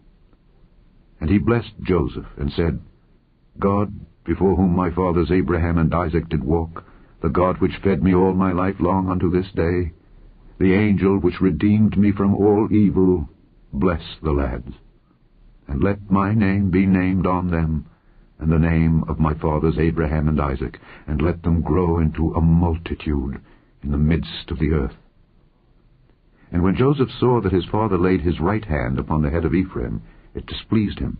And he held up his father's hand to remove it from Ephraim's head unto Manasseh's head. And Joseph said unto his father, Not so, my father, for this is the firstborn. Put thy right hand upon his head. And his father refused, and said, I know it, my son, I know it. He also shall become a people, and he also shall be great. But truly his younger brother shall be greater than he, and his seed shall become a multitude of nations.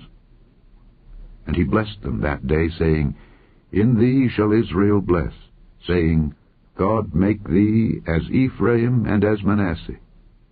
And he set Ephraim before Manasseh. And Israel said unto Joseph, Behold, I die, but God shall be with you, and bring you again unto the land of your fathers. Moreover, I have given to thee one portion above thy brethren, which I took out of the hand of the Amorite with my sword and with my bow. It's elementary that Sherlock Holmes is up next on nightly old-time radio shows.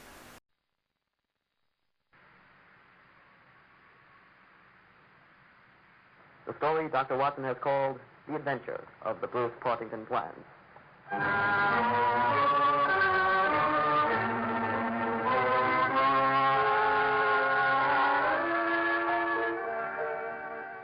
In the third week of November, in the year 1895, a dense yellow fog settled down upon London.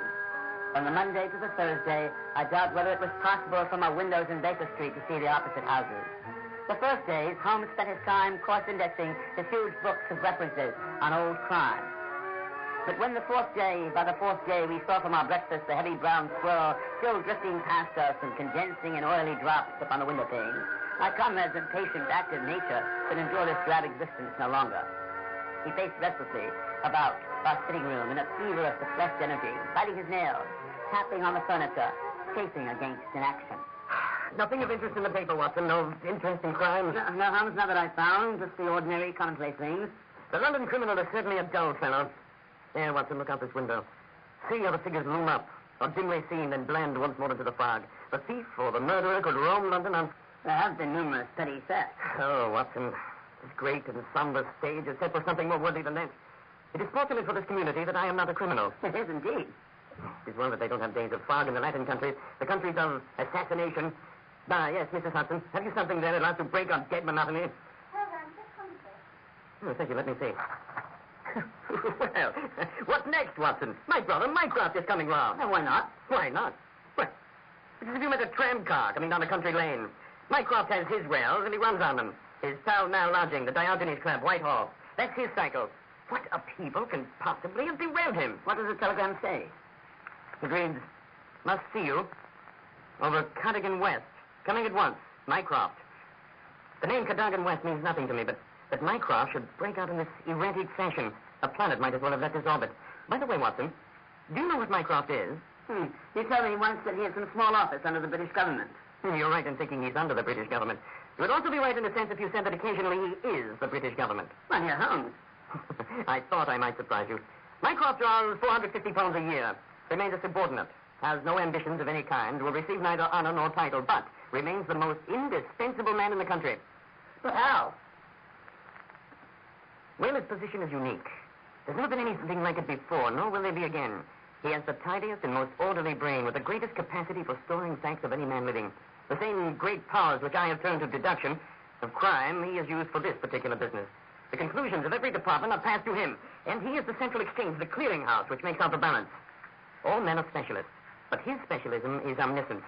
Now, suppose the minister needs information on a point which involves the Navy, India, Canada, and the bimetallic question. Only Mycroft can focus on them all and say how each factor would affect the other. He's made himself an essential. In that great brain, everything is pigeonholed and can be handed out at an instant. Again and again, his word has decided the national policy. But why is he coming here? Jupiter descending? What on earth can it mean? Who is Cadogan West? And what is he to Mycroft? Wait a minute. I remember something. I remember reading something in the newspaper. Yes, here it is. Cadogan West, a young man, was found dead on the underground Tuesday morning. Really? Well, this must be serious, Watson. A death which has caused my brother to alter his habits can be no ordinary one. Yet the case was featureless, as I remember it. The young man had apparently fallen out of a train and killed himself. No robbery, and apparently no violence. Is that not so? There's been an inquest, and a good many fresh facts have come out. The man's name was Arthur Cadogan West. He was 27, unmarried, and a clerk at Woolwich Arsenal. The military arsenal. Government employed. He holds a link with Brother Mycroft. He left Woolwich suddenly on Monday night. He was last seen by his fiancée, Miss Violet Westbury, whom he left abruptly in the fog at 7:30 that evening. There was no quarrel, and he could give no notice for his actions. His dead body was found by a plate layer named Mason just outside Aldgate Station on the Underground. When? He was found at 6 on Tuesday morning. He was lying wide of the rails on the left hand of the track as one goes eastward, close to the station where the rails come out of the tunnel. His head was badly crushed, to the fore perhaps. Actually, the body had to fall from the train.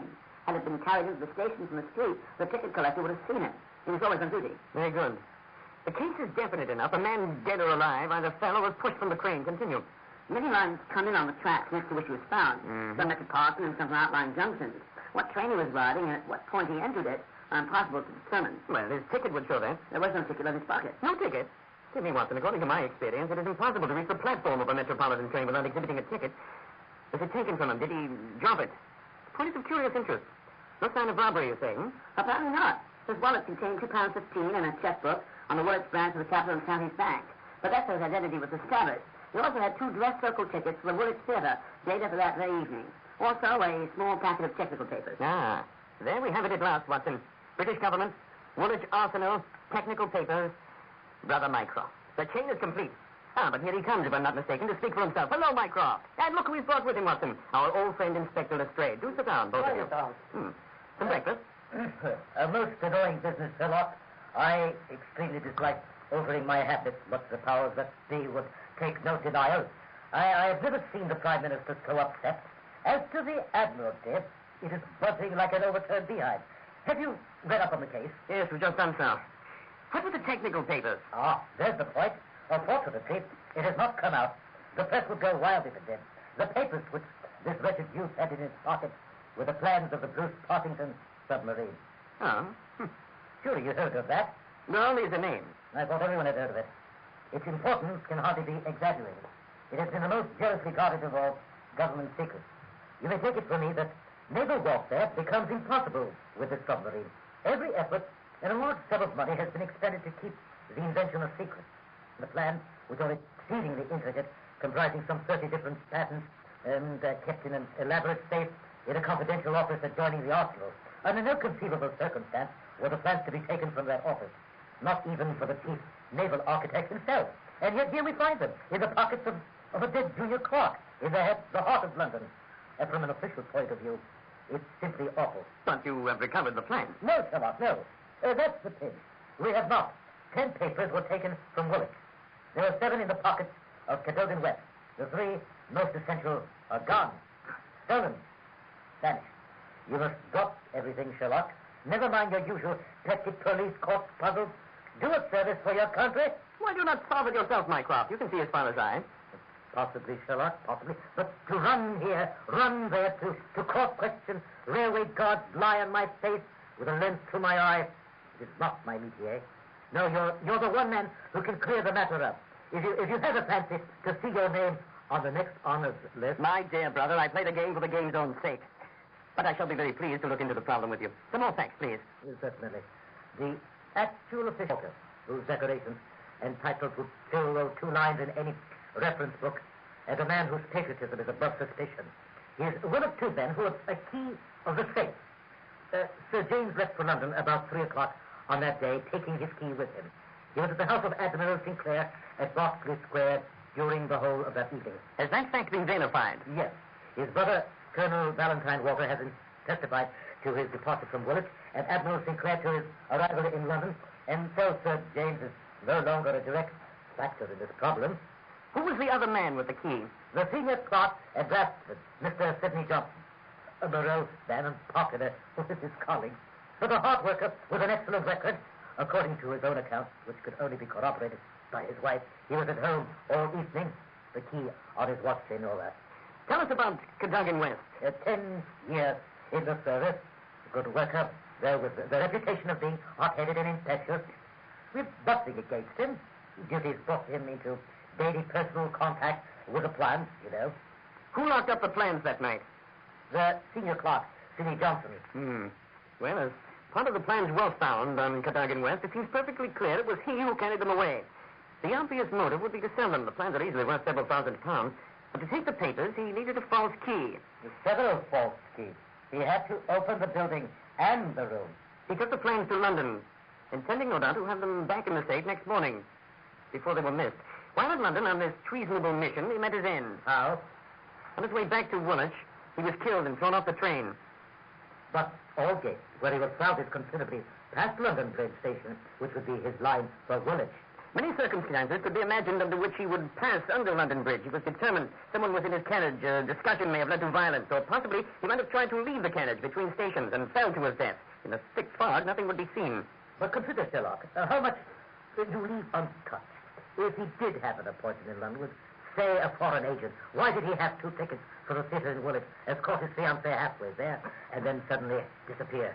I think that might be a blind, Mr. Holmes. A very singular blind, Lestrade. Agreed, but let us suppose he's reached London and seen the foreign agent. He must bring back the papers before morning, or the loss will be discovered. He took away 10. Only 7 were in his pocket. What became of the other 3? And also, if he sold the plan, where was the money? Not in his pocket. Well, that seems perfectly clear to me. He saw the agent. They don't agree as to price. He starts home again, and the agent goes with him. On the train, he kills him, takes the 3 most important parts of the plan, and throws the body off. And the ticket? The agent took it from his pocket. The ticket would have shown which station was nearest the agent's house. Good, Lestrade. Very good. Your theory holds together. By this time, the Bruce Partington plans are probably already on the continent. You must act, Holmes. It must not yet be too late. Go to the scene of the crime.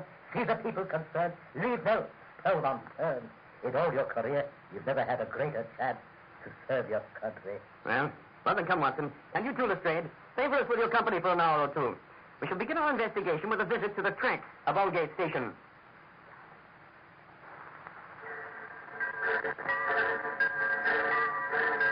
Mind the trains, Mr. Holmes. They fish by very quickly. Here's where the young man's body was found. It could only have fallen from a train to have been in this spot. And the train carriage is being examined for signs of violence, or of a train door left open. And nothing was found, not even a ticket. There's only one piece of news. A passenger who passed Aldgate Station on an ordinary metropolitan train, 11:40 Monday night, said he heard a very heavy thud, like a body hitting the line, just before the train reached the station. But because of the fog... Mr. Holmes, what's wrong? The point. The intersections, there by the tunnel just beyond the station. Aldgate is a junction, therefore it has a network of intersections. I suppose there are no great number of intersections on a local line like this. No, there are very few. And a curve, too. Points? And a curve. By Jove! What is it, Mr. Holmes? Have you a clue? An idea. An indication. Tell me, I see no signs of bleeding, yet the newspaper account said that there was a considerable wound. The bone was crushed, but there was no great external injury. One would have expected some bleeding. Would it be possible for me to examine the train which contained the passenger who heard the thud on the fall in the fog? I fear not, Mr. Holmes. The train has been broken up by now, and the carriages redistributed. But I can assure you every carriage was carefully inspected. I saw to that myself. No doubt. As it happens, it was not the carriages which I determined to examine. Come, Watson. We've done all we can here. Our investigations must carry us down to Woolwich. And I believe we can take the very train pulling in now. Goodbye, Lestrade. One for those directions. Change at London Bridge Station for the Woolwich line. Come, we must hurry, Watson.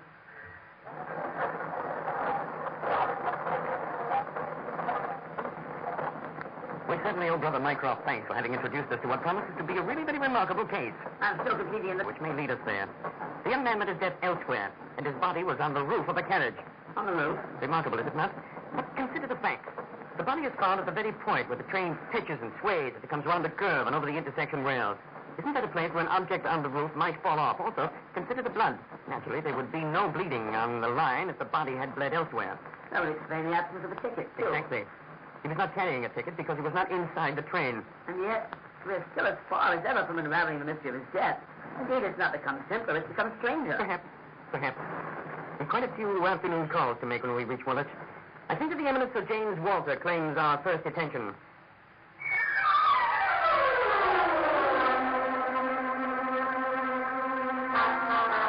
The home of Sir James Walter was a fine villa with green lawns stretching down to the Thames.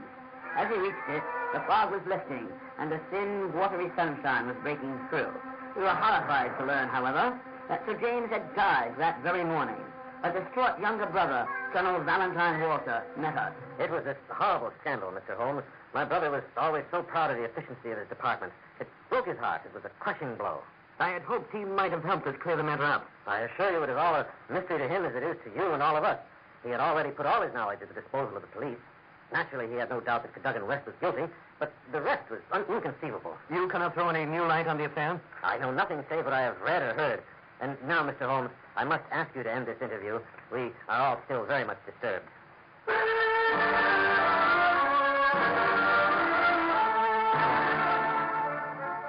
Mrs. West is still in shock over her son's death, and is seeing no one. But perhaps I can answer your questions, Mr. Holmes. I am Violet Westbury, Cadogan's fiancée. And the last person to see Cadogan West on that fatal night. I cannot explain it, Mr. Holmes. I have not shut an eye since the tragedy. Thinking day and night. Arthur was the most chivalrous, patriotic man on earth. he would have cut his right hand off before he'd sell a state secret confided to his care. It's absurd, impossible, preposterous to anyone who knew him. Was he in any need of money? No. His needs were simple and his salary ample. He had saved a few £100. We were to marry in the new year. No signs of mental excitement? Come with Westbury. We must be very frank. Yes, I had a feeling that there was something on his mind. For a long time? Only the last week or so. He was worried. Once, I pressed him about it, and he said it was too serious to speak about, even to me. He said nothing more. Go on, Miss Westbury. Even if it seems to be against him, do go on. I really have nothing more to tell. One evening he mentioned that he was doing secret work, and that no doubt foreign spies would pay a good deal to have it. This is serious. Anything else? He said we were slack about such matters, that it would be easy for a traitor to get the plans. Now tell us of that last evening. We were to go to the theater. The fog was so thick that a cab was useless. We walked, and our way took us close to his office by the arsenal. Suddenly he darted away into the fog. Without a word? He gave an exclamation, that was all. I waited, but he never returned. Then I walked home. About 12 o'clock the next day, we heard the terrible news. Oh, Mr. Holmes, if he could only save his honor, only that, it meant so much to him.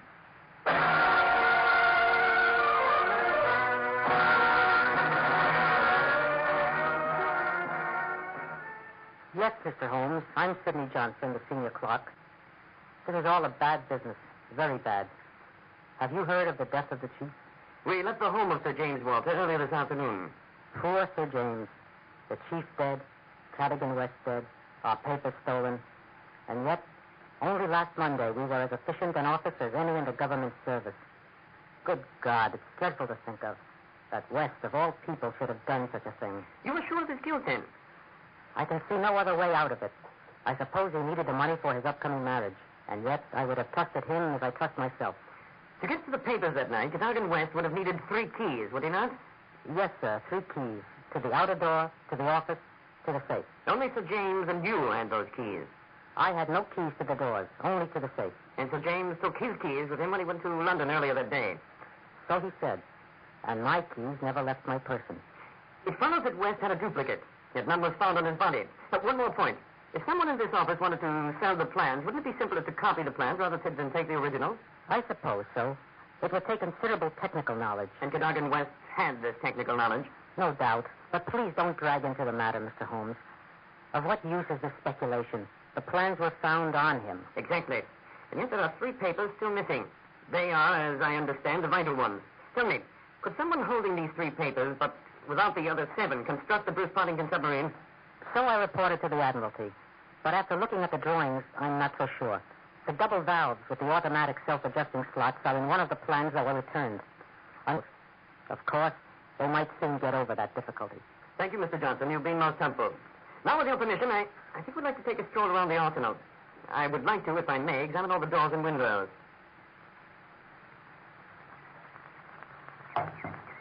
Look, Watson, this laurel bush outside the window. See, the branches have been twisted and snapped. Pity there are no more footprints. Someone must have been standing here, staring inside the window. And yet, Watson, at night, these iron shutters would be closed, and it would be impossible to see anything. Not really, Holmes. See, they're not quite shut all the way. One can look through the slit in the center. You're right. Good for you, Watson. Now let us do some exploring at the Woolwich train station. The station master informs me he sold Cadogan West a ticket to London at 8:15 Monday night. He's alone and so shaky and agitated he could hardly pick up his change. 8:15, and left his stay on stay by the arsenal about 7:30. We can do nothing further here, Watson. Let us return home to Baker Street and reconstruct.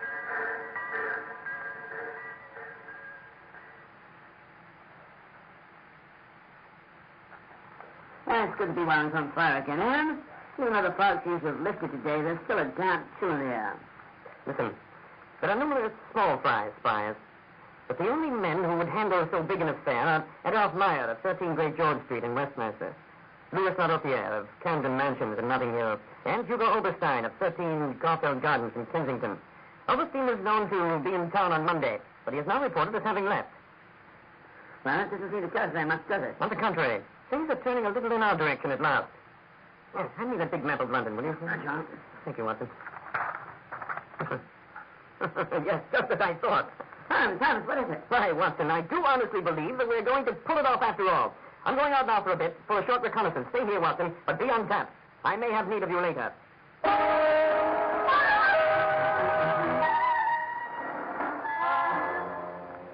after 9 that evening, a messenger came with a note from home.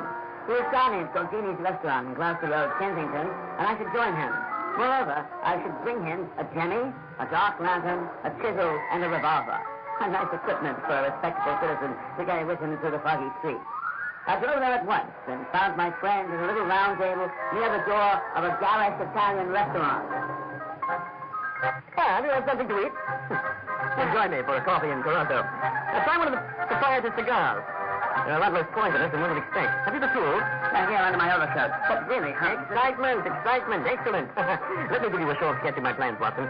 First, it must be evident that the young man's body was placed on the roof of the train. Not dropped, but placed, as the carriage rules are rounded and without any railing. But how was he placed there? That was the question which we had to answer.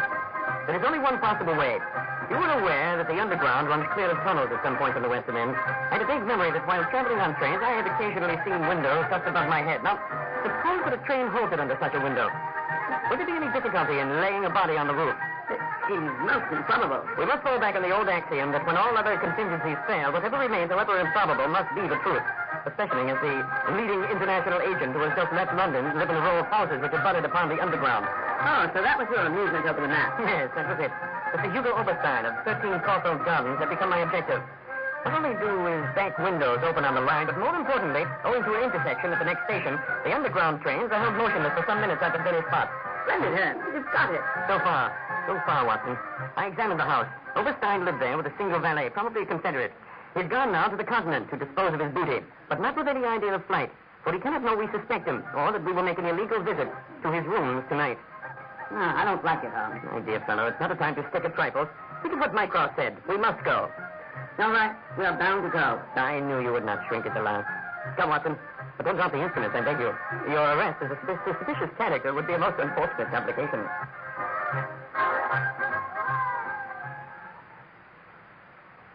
A half hour later, we were inside Oberstein's headquarters in Caulfield Gardens, the fog still hanging about and shielding us. Holmes led the way to the back windows with the small light of his yellow lantern. Sit down there, Watson. The train tracks. Trains that pause under this very window. Hello, what's on the sill? Here, you can see where the rest of the body. And here's a blood mark. This place must be where the crime was done. Undoubtedly, Holmes. And yet they're certain to have left no incriminating evidence. The plans themselves must by this time be out of the country. What about all the papers? Yeah, that desk looks stripped clean. Anything in the wastebasket? Nothing. Just some newspaper cuttings. That can't mean much. Give them here. This is a find, Watson. A series of personal messages in the agony columns of the Daily Telegraph. No dates. The messages arranged themselves. This must be the first one. Terms agreed to. Write fully. Pierrot. Next comes too complex for description. Must have full report. Monday night after 9. 2 taps. Only ourselves. Payment in hard cash when goods at hand. Pierrot. What do you make of it? A fairly complete record, Watson. If only we could get the man at the other end. Perhaps it won't be too difficult after all. I think we might drive round to the offices of the Daily Telegraph and bring a good day's work to a good conclusion.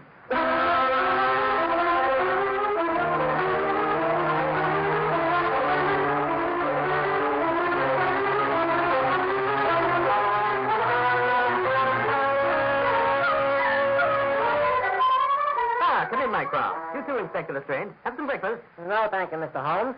I've heard from your brother how you made an unofficial entry last night. We can't do these things from the force. No wonder you get results that are beyond us. But one day, though, you'll go too far. For England, home and duty, eh? Martyrs on the altar of our country. But what do you think of it, Mycroft? Excellent, Sherlock. Excellent. But what is our next move? Have you seen Pierrot's advertisement today? What? Another one? Here it is. Tonight, same hour, same place, 2 taps, vitally important. Your own safety at stake. Pierrot. By George, if he answers that, we've got him. That was my idea when I put it in. I think if you could both make it convenient to come with us about 8 this evening to Caulfield Gardens, we might possibly get a little nearer to a solution.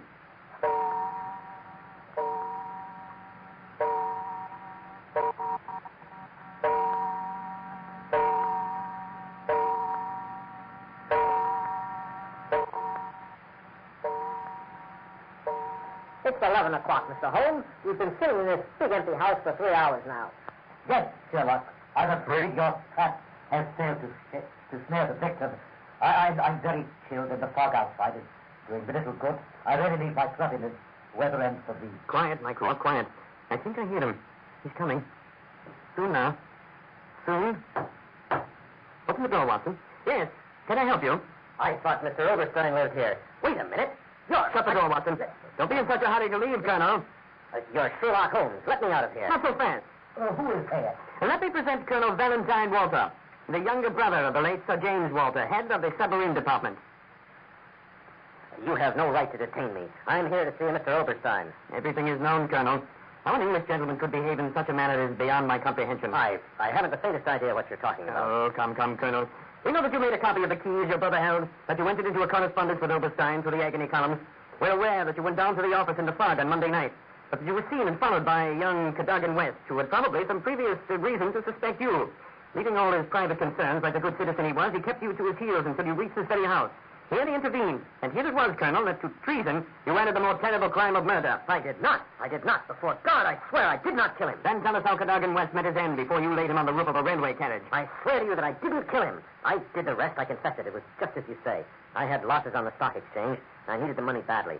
Oberstein offered me $5,000. It was to save me from ruin, but as to murder, I'm innocent. What happened then? Spare no detail. The fog was so thick I had no idea Cadogan West was following me until I was at the very door. Suddenly he rushed up and demanded to know why I had taken the plans. Oberstein had a small club he always carried with him. He struck West on the head hard. The blow was a fatal one. West was dead in a minute. We were at our wits' end what to do. Then Oberstein had this idea about the trains, which halted under his back window. But first he examined the papers I had brought. He said 3 were essential, and then he must keep them. I said no, there would be a dreadful row at Woolwich if they weren't returned. Oberstein said that 3 papers were so technical there wasn't time to make copies. But by stuffing the other sheets in West's pockets, everyone would think he had taken them. I could see no other way out of it.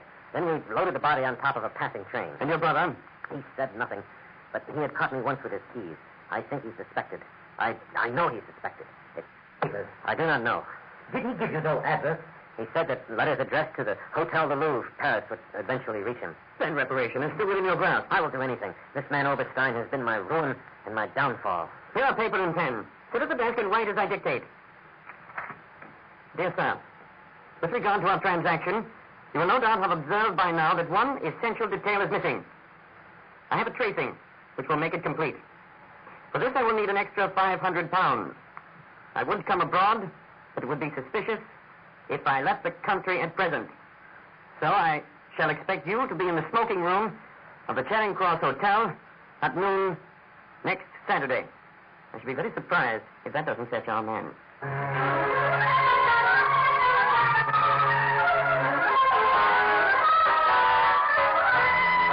It is a matter of history, that secret history of a nation which is so often more interesting than its public chronicles, that Oberstein rose to the lure and was safely engulfed for 15 years in a British prison. In his trunk, the submarine plans were found. Colonel Walter died in prison towards the end of the second year of his phonic music of Lapis, which has since been privately printed and is said by experts to be the last word on the subject. Some weeks afterwards, I learned by chance that my friend spent a day at Windsor Castle, whence he returned with a remarkably fine emerald Titan. When I asked him, he said it was a present from a certain gracious lady.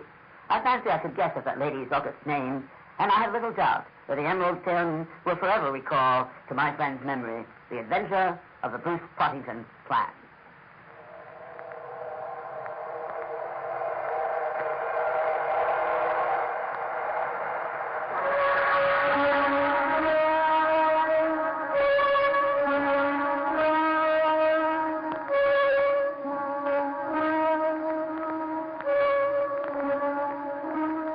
You have been listening to From Baker Street with Love, Spies in Sherlock Holmes.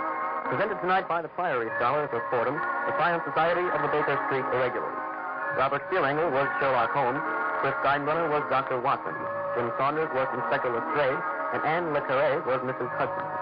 In The Adventure of the Second Stain, Peter Blau was Trelawney Hope, Bobby Gedalia was Lady Hilda Hope, Charles Kane was Lord Bellinger, the Prime Minister, and Vic Gedalia was Constable McPherson. In The Adventure of the Bruce Partington Plan, Charles Foster Kane was Mycroft Holmes, Peter Blau was Colonel Valentine Walter, Evelyn Herzog was Violet Westbury, and Vic Gedalia was Sidney Johnson. Tonight's script was based on the definitive Sherlockian text, William Baring Gould's annotated Sherlock Holmes. Our prologue was not intended to bear any resemblance to On Her Majesty's Secret Service, a United Artists motion picture currently in release. Associate producer Peter Blau. This program was directed by Charles M. Collins, written and produced by Chris Steinbrenner for the Priory Scholars. The announcer is Don McCallion, reminding you that surely it's about time you renew your acquaintance with Mr. Sherlock Holmes. This has been a presentation of the Priory Scholars and Fordham University Radio. Priory Sellers, and Fordham University Radio.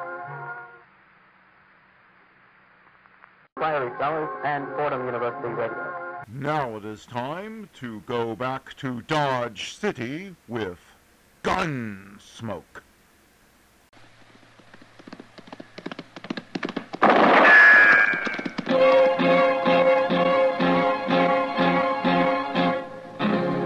Gunsmoke, brought to you by Chesterfield.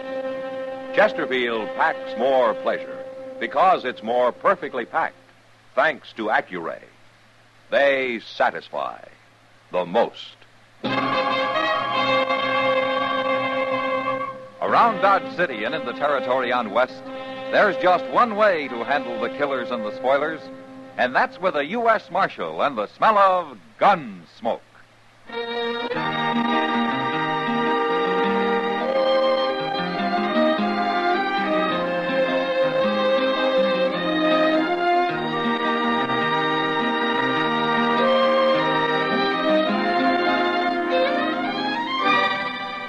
Gunsmoke, starring William Conrad. A transcribed story of the violence that moved west with young America. And the story of a man who moved with it.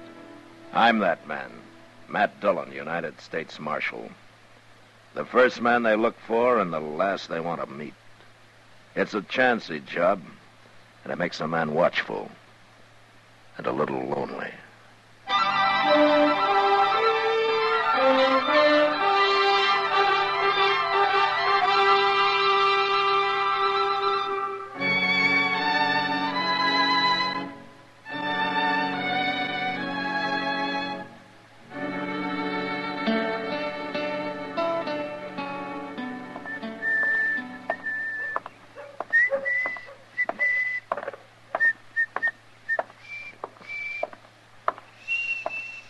Well, hello, Doc. Chester? You going out on a sick call? I don't usually carry my bag when I'm going for a beer. Oh, Why, did you want something? Oh, no. I just thought I'd stop by. Well, you can walk with me at the stable if you want to. I'm going out to Jake Morrison's. His boy has the ague. Oh, now, ain't that a shame? Seems like everybody's getting the ague these days. Had a touch myself last week. Oh, that's so? You know, most folks swears by Osgood's Caligog. But I found me some new stuff. Professor Curtis's original Mameluke liniment. Mameluke? Look, it says right here on the bottle what it's good for. Guaranteed to cure cramps, pains in the joints, sore throat, frosted feet, rheumatism, lumbago, old sores, bites of insects and reptiles, mange, salt rheum, dysentery, diarrhea, and cholera. Well, a regular medical arsenal all in one bottle. And it's doing you good, is it? Well, of course, Doc. Well, then how come you're still walking around like a buffalo with ring bone? Well, maybe I sure got just Oh, so you come to me for some free advice now, didn't you? Well, I'll just give you some free advice. Chester, stop eating all that salt pork and dried beans. What? And put some fresh greens in your stomach. Why? And stay away from the saloons for a few days. Oh, now, Doc, a little whiskey and sugar never hurt Oh, a nobody. little whiskey. Oh, and most important, take all those patent medicines you got and use them for cleaning your boots. They're just the thing to kind of toughen up the leather. And as far as I'm concerned now, Chester, you can... What's the matter, Doc? Doc, what is it? Something about that fellow that just rode by? Yes, Chester. Why, you was staring like you seen a ghost.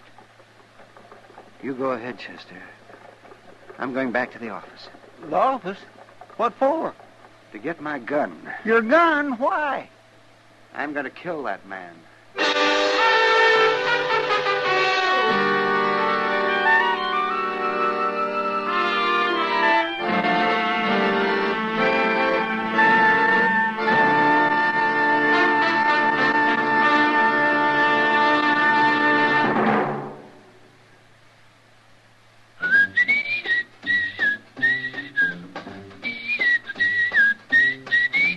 Packs more pleasure, packs more pleasure. Chesterfield packs more pleasure because Chesterfield's more perfectly packed. The more perfectly packed your cigarette, the more taste and mildness are released for you. Chesterfield, made by exclusive Accuray, has an open, easy drawer that unlocks all the pleasure of fine tobaccos. Now, Accuray ensures an even distribution of tobacco from one end of your Chesterfield to the other. Chesterfield is firm and pleasing to the lips, mild yet deeply satisfying. Chesterfield packs more pleasure because Chesterfield's more perfectly packed. To the touch, to the taste, Chesterfield packs more pleasure because it's more perfectly packed. Buy Chesterfield, mild, yet they satisfy the most.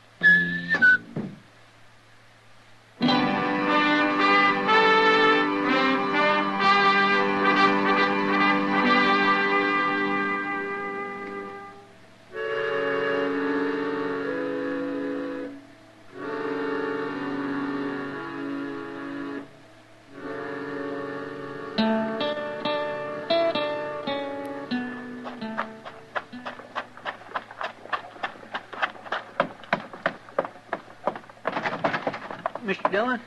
Mr. Dillon? Yeah, what's the trouble, Chester? You better come on out the plaza. Maybe you can stop him.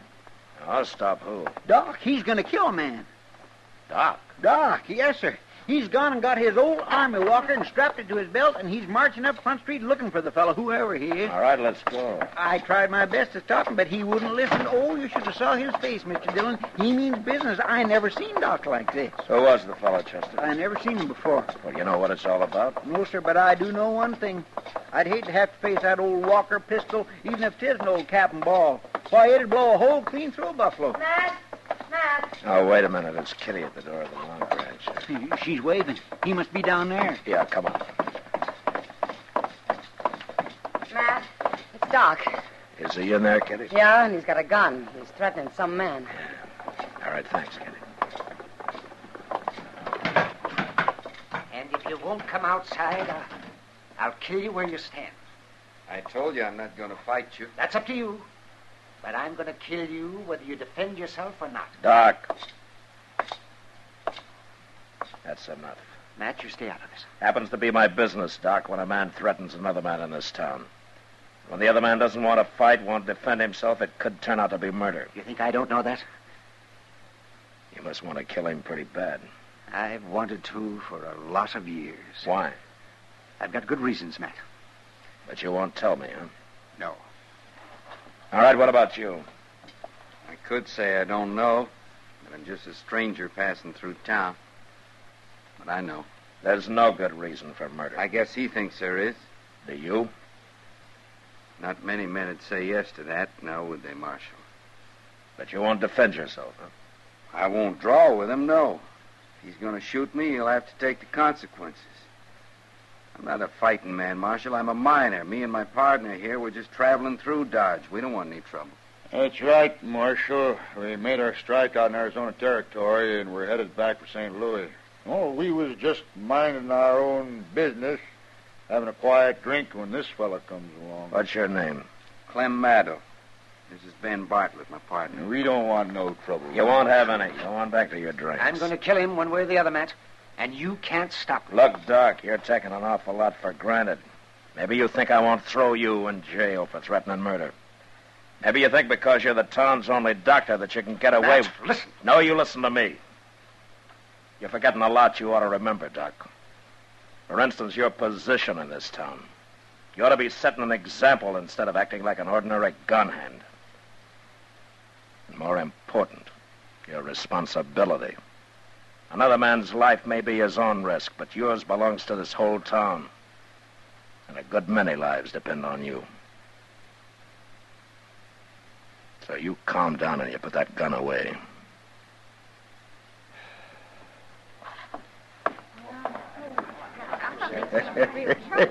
Hey, you sure told the old fool off. You shut up! Huh? Maddow, I don't know anything about you. Maybe you're what you say, but if Doc doesn't like you, that's good enough for me. So you get out of Dodge while you got a whole skin. And you stay out. Why should we? We got a right... And you take your partner with you, Maddow, because I don't like him. Sure, Marshal. We was going on tomorrow anyways. We'll ride on tonight, as soon as we stock up on some grub. All right. Where did Doc go, Chester? Well, up the street, probably back to the office, like you said to. Matt, the look on his face when he went out. Yeah, I know, Kitty. Well, I'm going up there. Matt, you had to do it. Yeah. I'll see you later, Kitty. Yeah, sure. Mr. Dillon, that Maddow, he didn't seem like such a bad fellow. No, he didn't, Chester. I'd sooner believe bad of that partner of his, that Bartlett. That one seemed like he could be a hard case, all right, without half trying. But Maddow wouldn't even defend himself. No. But I don't think that was because he was afraid to. No, that's true. Seemed more like he just didn't want to fight Doc. Didn't seem mad at all like Doc. More like he was sad. Maybe a man with a guilty conscience, Chester. Yeah, I guess so, Mr. Dillon. You better go on over to the office, Chester, huh? I want to go up alone. Yes, sir.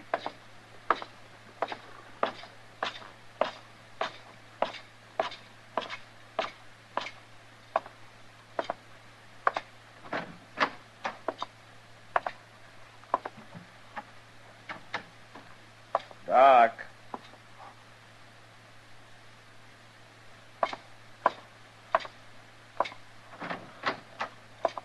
Oh, Doc. Huh. Now, I wonder where he could have gone.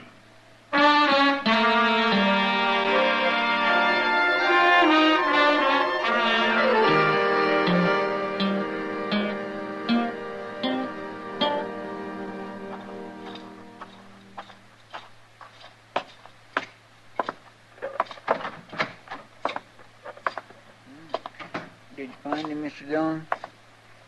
No, Chester. Well, he didn't show up at Delmonico's for his supper, and it's way past his usual time. I've been watching the office, and his light ain't come on. Of course, he could be sitting up there in the dark. I just tried again. He's not there. Mr. Dillon, you don't reckon he might have just left town? Run away? Because of what I said? Not Doc. He's too bullheaded for that. Most likely he's out there somewhere with a little pistol of his looking for Maddow. I'm afraid you're right. Doggone it, I don't know what this town would do without Doc. He can be awful irritating at times and all, but... Hey, that was a shot. Yeah, come on.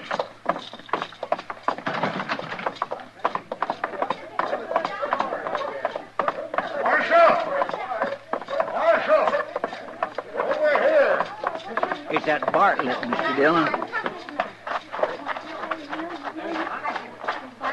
It's Clem, Marshal. I think he's dead. All right. Everybody stay back. Give me that lantern, will you? He was shot in the back, Mr. Dillon. Yeah. It looks mighty bad. He said he'd kill him, and he's done it. Did you see who did it, Bartlett? No. We was loading horses, and I just turned to go back into the store for another load, and I heard the shot. Anybody else around to see it? Why, no, but after all, Marshal, can't be much doubt who did it, can there? Everybody in town heard him threaten to kill Clem. Just because the man's a doctor doesn't give him any right to go around murdering people. That's enough, Bartlett. The important thing right now is to try to save this man's life. Where will we take him at, Mr. Dillon? There's only one place, Chester. Yes, sir.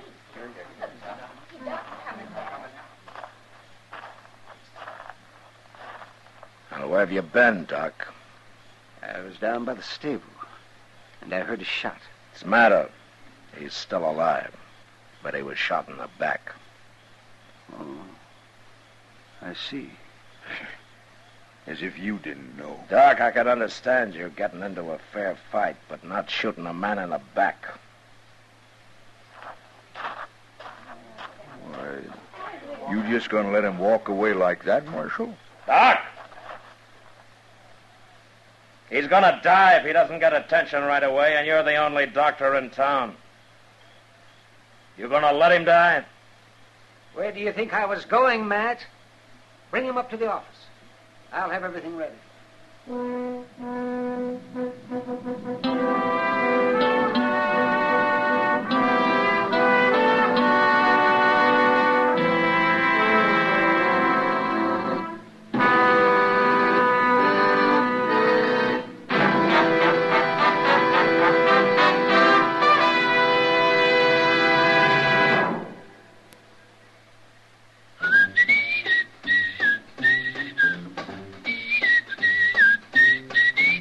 packs more pleasure, packs more pleasure. Chesterfield packs more pleasure because Chesterfield's more perfectly packed. The more perfectly packed your cigarette, the more taste and mildness are released for you. Chesterfield, made by exclusive Accuray, has an open, easy drawer that unlocks all the pleasure of fine tobaccos.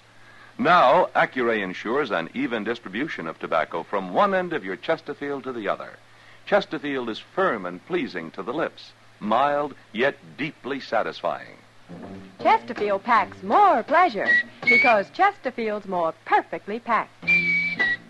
To the touch, to the taste, Chesterfield packs more pleasure because it's more perfectly packed. Buy Chesterfield, mild, yet they satisfy the most.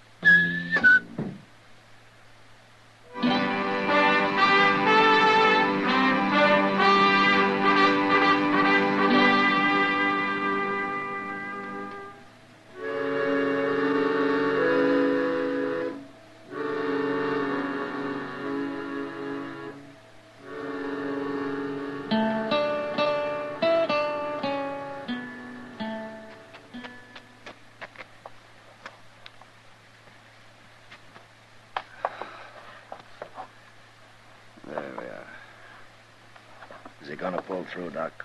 I don't know. I've done all I can. Ah, good. You really didn't have to stand here and watch, man. I know I didn't, Doc. That's not why I stayed. I thought maybe I could help. And I wanted this. The bullet? Yeah, that's right. You see, Doc, I knew you didn't shoot Maddow, but I had to be able to prove it. How did you know? Because Maddow was shot in the back. I tried to tell you out there, Doc, only you didn't understand. Oh. But you did have me kind of worried when you started to walk away from him. Why, it never occurred to me to walk away from him. I guess being a doctor's a lot more important than any personal grudge. Well, I reckon I'm under suspicion, aren't I? Doc, look at this .45 bullet. Took it out of Maddow's chest. Now, it couldn't have been shot from that old pistol of yours, could it? No. I guess it couldn't. Well, then who did it? Well, that's not hard to figure. Oh, Bartlett, Chester, you can come in now.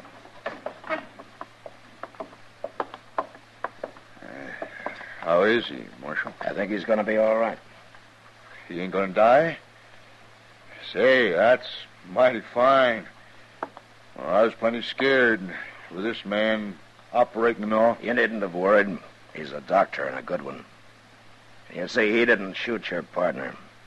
He didn't? No, we have the proof for that. Who did? Now, there's only one other man in town who'd have had any reason to. A coward who saw a golden opportunity to double his takings of a mining strike by shooting his partner in the back. You just keep your hands away from your belt, Bartlett. Well, want me to get his gun, Mr. Dillon? Yeah, Chester. Oh, you're crazy, Marshal. You can't prove this. I think we can, Bartlett. Anyway, we'll just wait and see. All right, take him down and lock him up, Chester. Yes, sir. Come on, you.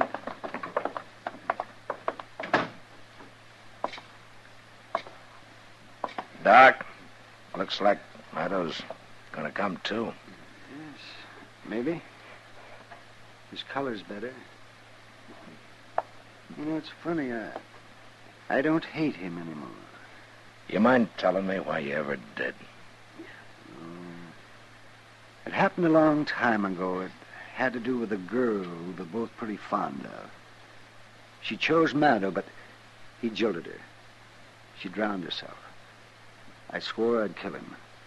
And I carried that hate in my heart all these years. That's not good for a man.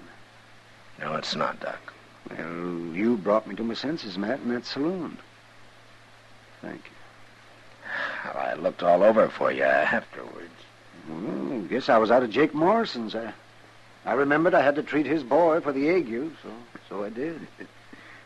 Doc? Oh, yes, Clem. Now, you just take it easy. That's right. You lie still. You're going to be all right. Doc? I wanted to tell you I'm awful sorry for what happened. Maybe sorrier than you. I loved her. I would have come back if I could have. Well, I guess I never even thought of that. Well, we've both been sorry too long. It's all over now. Thanks. Now you just go on to sleep. You get your rest there now. And the world will look a lot better to you tomorrow.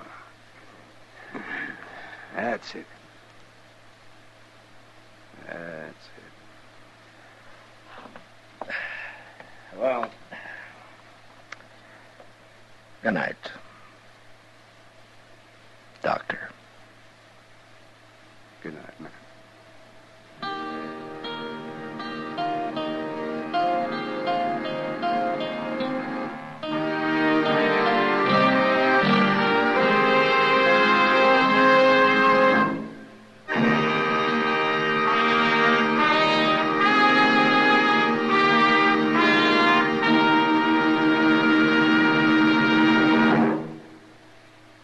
In a moment, our star, William Conrad. Chesterfield packs more pleasure because Chesterfield's more perfectly packed.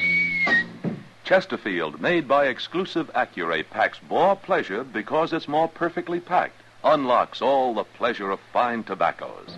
Chesterfield packs more pleasure because Chesterfield's more perfectly packed. Firm and pleasing to the lips. Chesterfield, mild, yet they satisfy the most.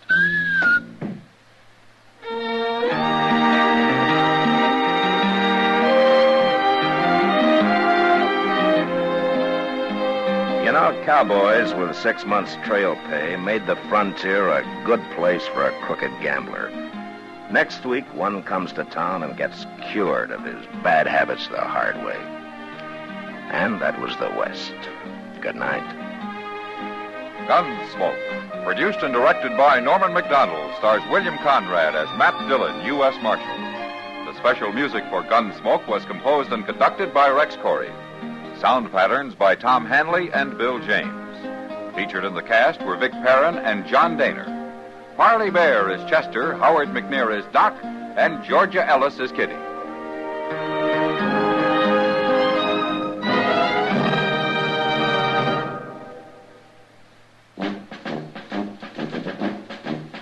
Make today your big red letter day, your L&M red letter day. Superior taste and filter, it's the miracle tip. Make today your big red letter day. Change to L&M today. L&M's got everything. Superior taste. And superior filter. Get L&M today.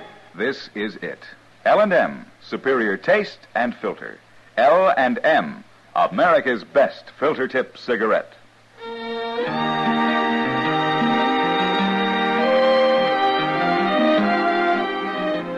Join us again next week for another specially transcribed story of the Western frontier when Matt Dillon, Chester Proudfoot, Doc, and Kitty, together with all the other hard-living citizens of Dodge, will be with you once more.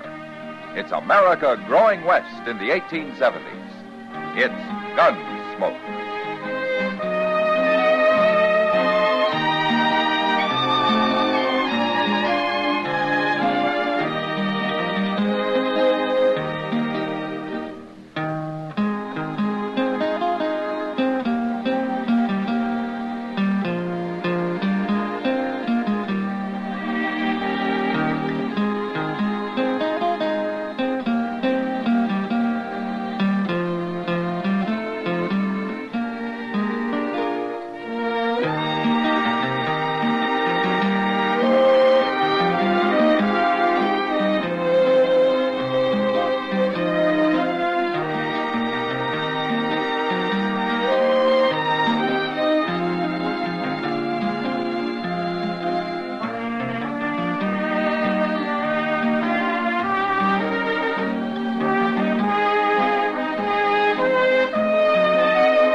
Our next guest will give you the laughs. Just don't ask him to lend you money. It's Jack Benny coming up next. 60 The Jack Benny Program, presented by Lucky Strike. Feeling low. Feeling tense. These 8 words are common sense. Smoke a Lucky to be your level best. Smoke a Lucky to be your level best. Your level best. That's just how you'll feel when you light up a Lucky, because Lucky's fine tobacco picks you up when you're low, calms you down when you're tense, puts you on the right level to feel and do your level best. It's important to know that fine tobacco can do this for you. And LSMFT, LSMFT. Lucky Strike means fine tobacco, mild, ripe, thoroughly enjoyable tobacco. So next time you buy cigarettes, remember, Lucky's fine tobacco picks you up when you're low, calms you down when you're tense, puts you on the Lucky level where you feel your best and do your best. So, smoke a Lucky to feel your level best.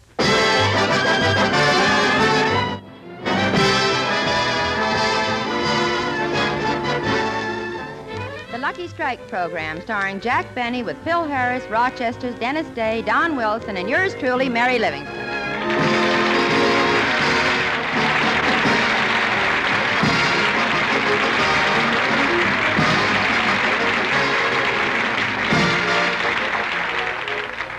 Ladies and gentlemen, today is my turn to make the opening announcement because Jack still has Don Wilson locked in his den, and he intends to keep him there till Don signs his new contract.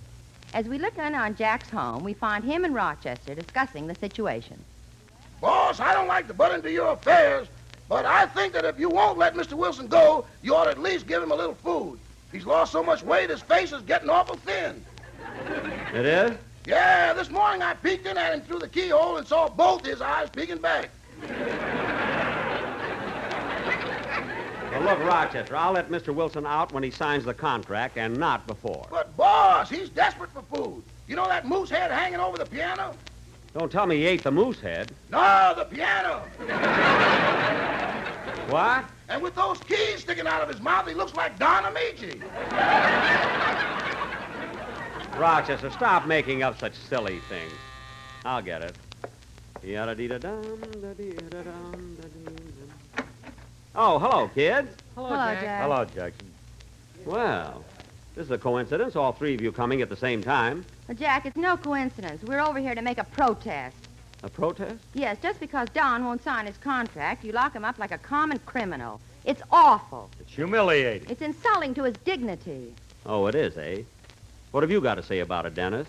Nothing. Tenors are a dime a dozen.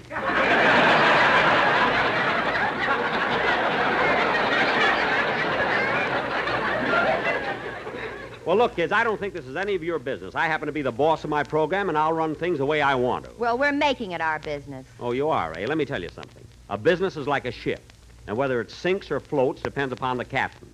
And you know what it is when the crew revolts against the captain. Yeah, it's matinee. That's mutiny!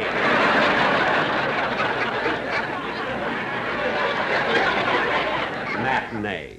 I'm ashamed of all of you, but you the most, Mary. Imagine you being the ringleader after all I've done for you. Took you from nothing, put you on the radio, and made a big star out of you. Well, some big star. If I didn't double at the Burbank Theater, I'd starve to death. The Burbank Theater? Gee, ball of fire, Livingston. Why, now listen, all of you. Now listen, my business dealings with Don Wilson don't concern you. The only things you should be interested in are your own contracts. Well, I got a beef on that, Jackson. Look at the way you got me to sign my last contract. What are you talking about? You signed it in 5 minutes. I know, but look at the way you tortured me. You shoved a billiard ball in my mouth, then locked me in a room with a bottle of bourbon. Gee, Phil, what did you do? I had to knock out my front teeth. To get the ball out? No, to get the bourbon in. Now, look, kids. You're better off than I am, Phil. Mr. Benny signed me to the longest-term contract in radio. How long is your contract with Jackson, kid? I don't know, but when I signed it, he slipped a ring on my finger and said, "Till death do us part." Quiet. You kids should be happy you're working for me. There's something to be proud of. Well, I still think it's humiliating. Particularly that clause you have in my contract saying that if anything terrible happens to my sister Babe, You have the right to use it on your program. Well, Mary... Well, Babe wrote me and said she's fed up with it, all those terrible things you say about her, like she's modeling harnesses, or she was voted Miss Lower Plate Wobble, or a plain floor and dropped a bale of hay. You gotta stop that, Jack. Okay. By the way, how are things going with your sister Babe? Oh, fine. She meets Gorgeous George at the Olympic Wednesday.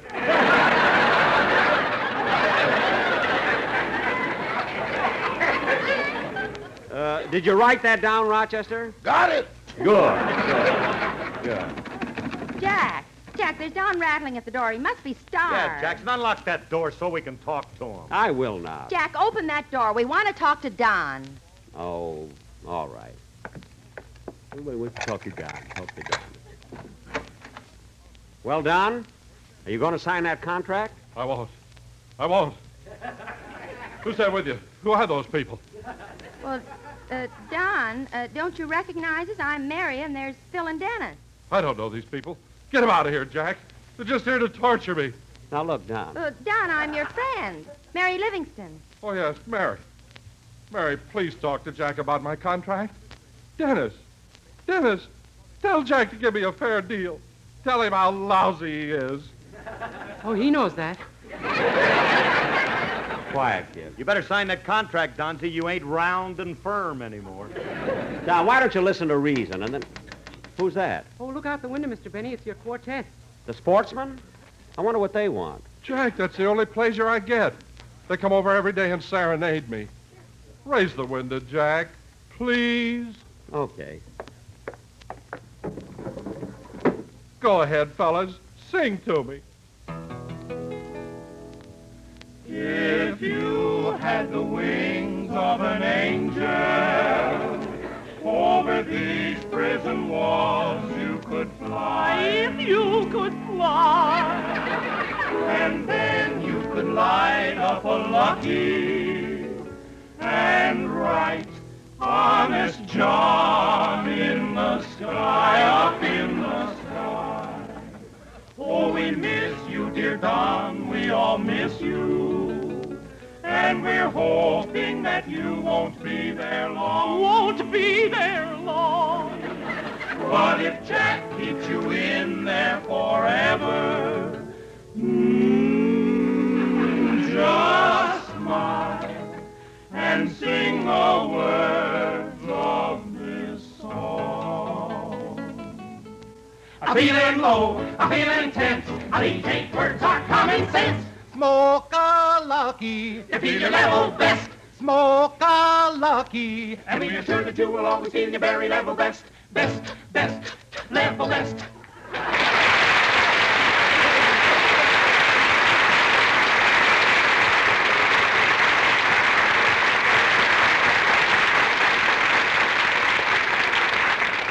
That was very nice, boys. Now close the window. Don, that quartet touched a soft spot in my heart. Now, I'll give you that raise you were holding out for. Now, sign the contract and go home. Okay. Give me the pen. I'll sign. There. I did it. I'm free. Do you hear me? Free! Don, look out for the window. Oh, my goodness, he jumped. I'm free!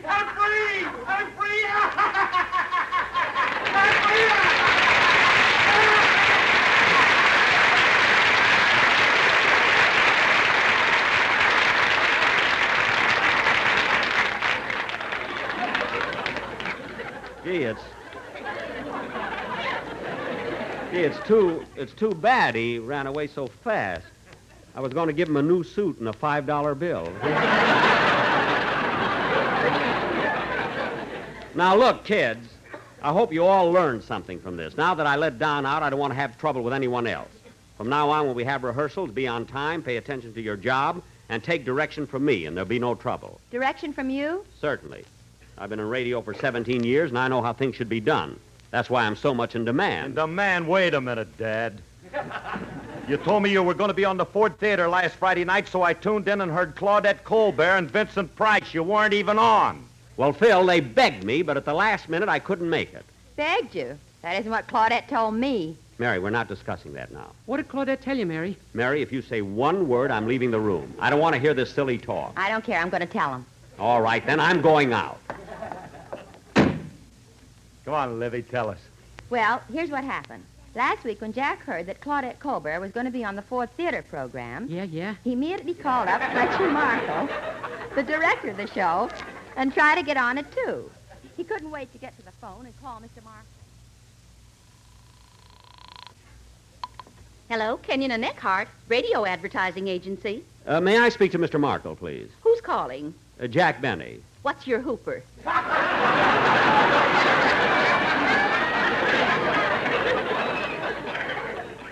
28.9. Oh, then Mr. Markle will talk to you. Thank you. Hello? Oh, hello, Mr. Markle.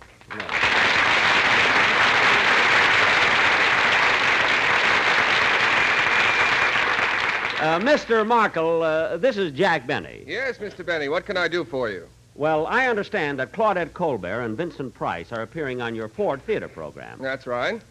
Well, I thought perhaps you might like to use me instead of Vincent Price. Mr. Benny, didn't you do personal appearances in Europe last summer? Yes, I did. And you just finished producing a picture called The Lucky Stiff? Uh-huh. And didn't you just sell your program to CBS?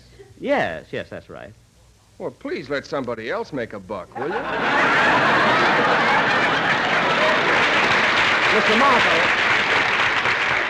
Mr. Markle, it's not a question of money. It's a matter of proper casting. Now, does Miss Colbert know that you have Vincent Price? She picked him. Oh. Well, don't you think it would be better if we... No. Now, wait a minute. Mr. Markle, if you give me the job, I can save you money. You can? Yes, I can not only act, but I can play in the orchestra. You see, I'm also a violinist. So you see, by doing two jobs for the same salary, I'll be beating Vincent's price. Hey, that was a good one. Mr. Markle. Mr. Markle. Just a moment, please. I'm cutting my wrists.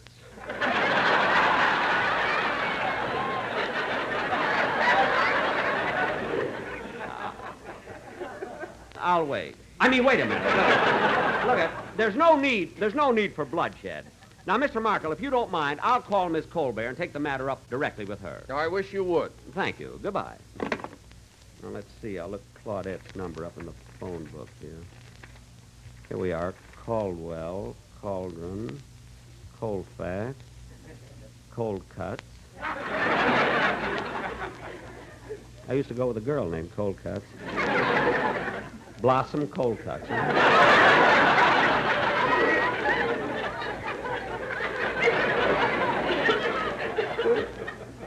See, here we are. Colbert. Oh, here it is. Claudette Colbert. Crestview 73872.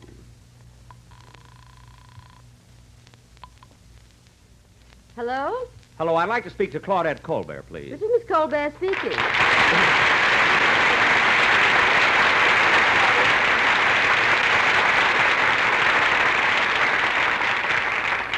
Oh, hello, Claudette. Guess who this is? Well, really, I haven't the slightest idea.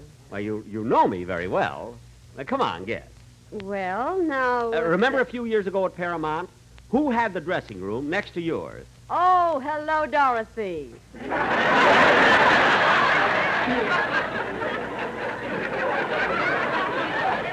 Dorothy? Look, this isn't L'Amour. Look, Dorothy's dressing room was on one side of yours. Now, who was on the other side? That was the washroom. Only part of it.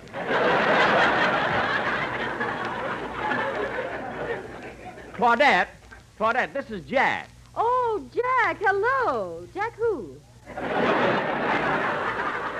Look, Jack Benny. And Claudette, you'll never guess why I'm calling. You're starting a pyramid club.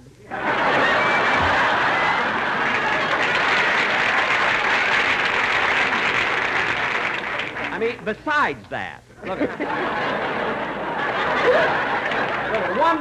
one of the reasons I called is to tell you that I saw your latest picture, Family Honeymoon, and I thought you were wonderful in it. Oh, thank you. You were really marvelous. I thought your characterization, your sincerity, and your comedy interpretation surpassed anything I've ever seen on the screen. Well, that's awfully sweet of you, Jack. I want to congratulate you on what, Claudette?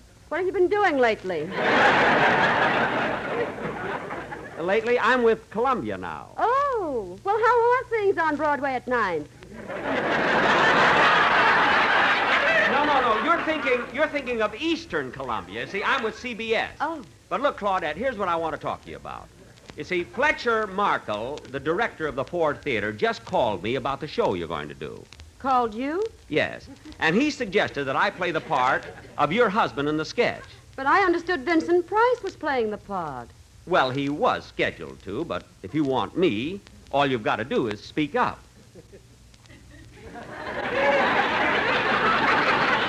I said all you've got to do is speak up. Claudette. Just call me Johnny Belinda. Oh. Well, I wish you'd think this over because it would really be a wonderful break. Especially for me. Oh, I wouldn't say that. Let's say it'll do us both a lot of good, shall we? Would you mind hanging up? Now, wait a minute, Claudette. How about the idea?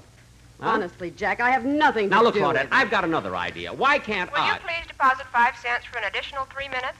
3 minutes already? Just a second. Would you mind dropping a nickel in, Claudette? You called me, remember? Oh, that's right. What am I thinking of? Here, I've got a nickel. There. Gee, it doesn't seem like we've been talking for 3 minutes, does it, Claudette? You ought to be on this end.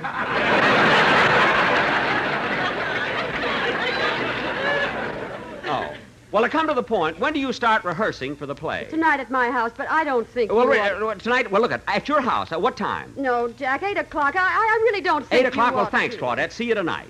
I'll read the part, and Vincent Price will read the part, and may the best man win. I hope so. I knew you'd be plugging for me. Well, goodbye. Goodbye. Oh, by the way, Claudette, shall I come for dinner? Claudette! Claudette! Gee, that second 3 minutes went fast.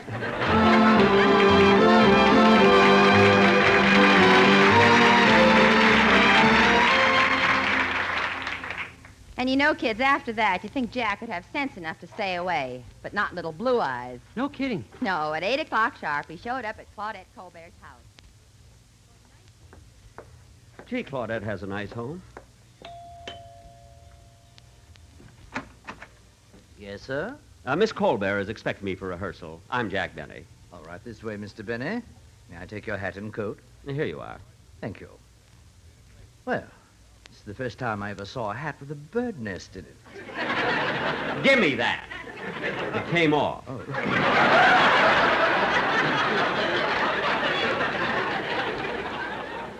They're going to rehearse in the drawing room, Mr. Benny.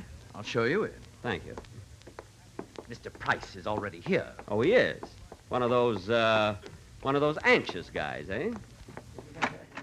Well, Mr. Vincent Price. I'm Jack Benny, the movie star.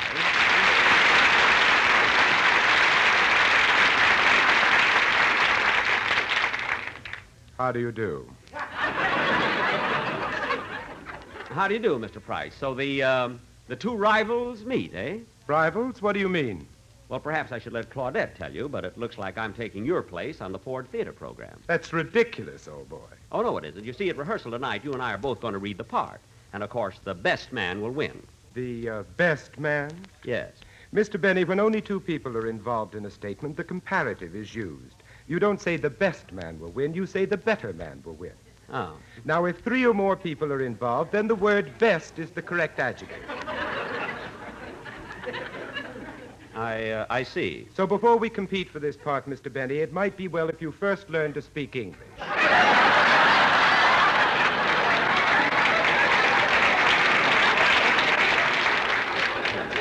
Well, for your information, Mr. Price, I went to Waukegan High School for 4 years, and I excelled in English. In fact, I got 99 every single term. Well, ain't that ginger peachy? Now cut that out! I've heard of sore losers in my life, but this guy takes the cake. Just step right in here, Mr. Markle. Miss Colbert will be with you shortly. Thank you. Oh, hello, Vincent. Fletcher, old boy, how are you? Fine, fine. Hello, Mr. Markle. What are you doing here? Well, I Just thought I'd drop around and see if Now, listen, Fletcher. I don't know what this is all about, and I demand an explanation. Am I or am I not going to appear opposite Miss Colbert? Of course you are. Then what is this schlemiel talking about?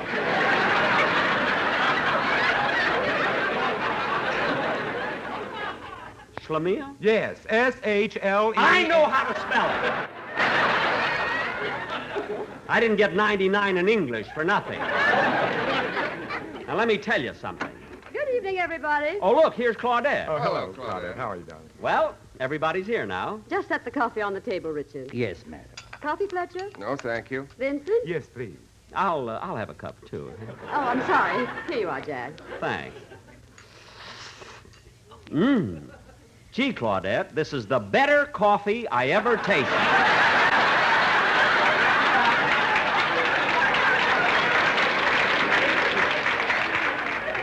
The word is best. There are only two of us drinking it. Make up your mind.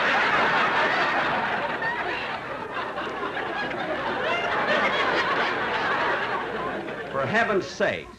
Well, we're all here, so let's get started with the rehearsal. Richard, you may take the cups away now. But Mr. Benny hasn't finished his coffee yet. Oh, well, you can take his cup. He's drinking out of a saucer. Oh, I'm through now, so let's get going with the contest. I mean, the rehearsal. Just one moment. Fletcher, let's get this settled for Mr. Benny's benefit. Is he or is he not replacing me in the play? Certainly not. That's ridiculous. Of course it's ridiculous. I think it's absurd. You stay out of it. Just take my saucer like you were told. Smart Alec. Please, let's get on with the rehearsal. Now, Mr. Benny, if you insist on staying, take a chair and be quiet. Yes, sir. Oh, Claudette, is it all right if I have some of these walnuts here? Certainly. Help yourself. Thanks. See, they're big ones. Now, Claudette, if you and Vincent are ready, please to begin. Boy, these nuts are good. Claudette, in this play, you're a wealthy society girl who's married to a New York stockbroker. That's you, Vincent. But, he doesn't love you, Claudette, and as the French say, it's a marriage of convenience. That was a tough one. Mr. Benny, will you please stop eating those nuts? Claudette said I could. Anyway, Mr. Markin, I don't want to sit around here like a bump on a log. If I can't have the lead in the play, isn't there something I can do? All right. If it'll make you happy, you can play the part of the butler. Butler. Here's your script. Thanks. Now, remember, Claudette, you're the wife. Vincent, you're the husband who doesn't understand her. And Jack... I'm the butler whom Claudette really loves. You're the butler, that's all. Don't shout at me. I'm old enough to be your brother.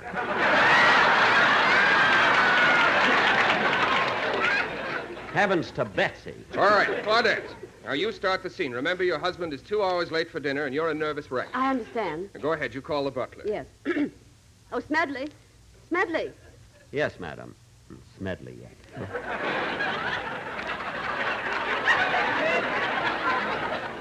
What is it, madam? Are you sure my husband hasn't phoned? No, madam. Shall I serve dinner? No, Smedley, no. I'm much too upset to eat. I've been under such tension all day.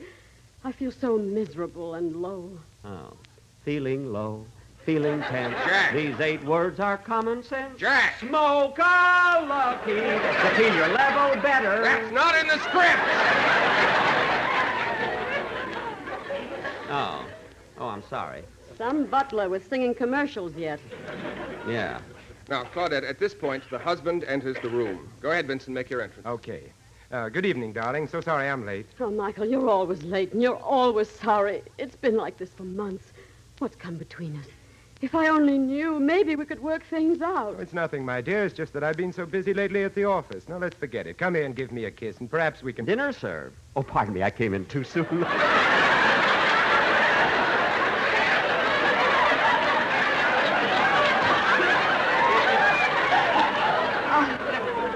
I can't just kiss you and forget it, Michael. We must come to some understanding. This can't go on forever. When, let's be adult about the whole thing, shall we? Every night it's the same argument, this constant nagging. I tell you, I've been working at the office. But I phoned your office, and they said you left at 2 this afternoon. Well, I had business at the bank. Do I have to explain my every move to you? Your jealousy is driving me insane. This one's got a worm in it.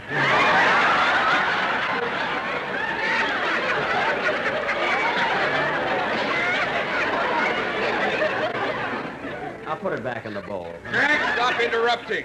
Now, continue, Claudette. Yes, oh, it's no use, Michael. I know you're lying. Look at you. Everything you say, everything you do gives you away. We must reach a definite understanding. Well, you can keep on talking. I'm going to have dinner. But, Michael, I can't go through with another day of this uncertainty. I must know. Do you love me or not? Of course I love you. You're lying, Michael, lying. Very well, then, I'm lying. You might as well know the truth, my dear. I've never loved you, never. Gee. And if you weren't so stupid, you'd have known it long ago. Michael, what are you saying? I married you for your money, that's all. Gosh. Everybody else knew it. And if you weren't such a blind little fool, you would have realized it yourself. Oh, stop! Michael, stop! Well, Gwen, now that you know how things stand, the sooner you divorce me, the happier I'll be. No, I'll never divorce you, Michael. I couldn't live without you. I couldn't. Tears. Oh, stop the dramatics. Michael! I'm moving to my club. Smedley, pack my clothes. I wouldn't touch your dirty clothes.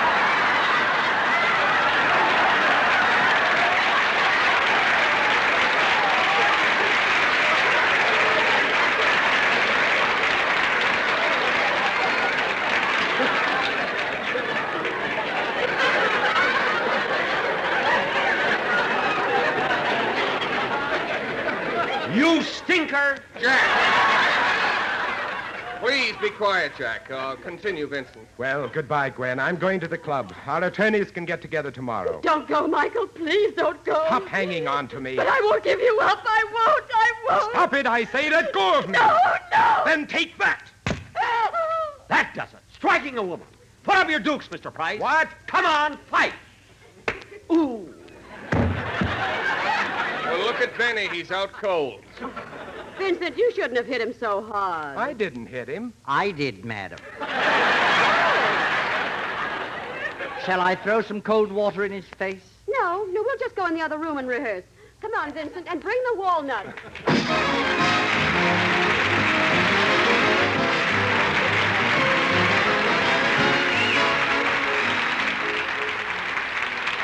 Jack will be back in just a moment, but first... Smoke a lucky to be your level best. Smoke a lucky to be your level best. You see, Lucky's fine tobacco picks you up when you're low, calms you down when you're tense. It's good to know that fine tobacco can do this for you, and that's why it's so important that you select and smoke the cigarette of fine tobacco Lucky Strike. For as you know, LSMFT, Lucky Strike means fine tobacco. No wonder more independent tobacco experts, auctioneers, buyers, and warehousemen smoke Lucky Strike regularly than the next two leading brands combined. Yes, Lucky's are the overwhelming choice of the men who really know tobacco. So when you choose your cigarette, remember that Lucky's fine tobacco puts you on the right level, the Lucky level, where you feel your best and do your best. feeling low, feeling tense. These 8 words are common sense. Smoke a lucky To be your level best. Smoke a lucky To be your level best.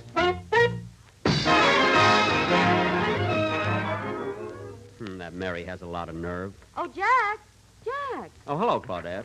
What are you sitting on the curb for? Oh, it's all your fault. You told Mary what happened at your house the other night. Now she's inside telling it to Dennis and Phil. And you know Mary. She'll put in a lot of things that aren't even true. Yes, I know. By the way, Jack, how's your nose? Well, it's a little better, but it still hurts. Good night, folks.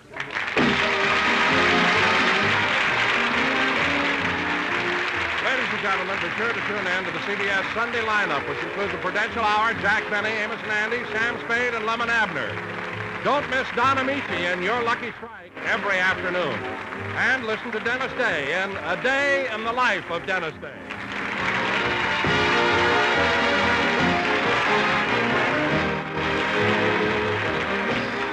This is CBS, the Columbia Broadcasting System.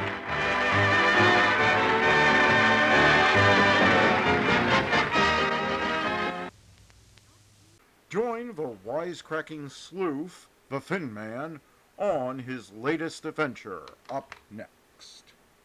Hollywood, California, Monday, June 8th.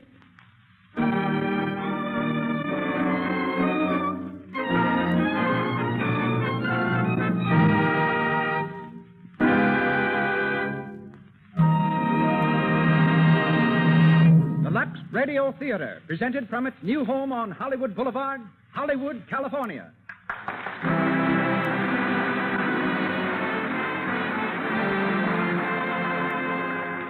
Lux presents Hollywood. Such great personalities as William Powell, Myrna Loy, W.S. Van Dyke, Theda Bara, James Seymour, Minna Gamble, Porter Hall, and many others will take part in this presentation sent to you by the makers of Lux Toilet Soap, the beauty soap of the stars. Appearing before a distinguished Hollywood audience, Mr. Powell, Miss Loy, and a cast of 18 great players present the play that has broken box office records from coast to coast, The Thin Man.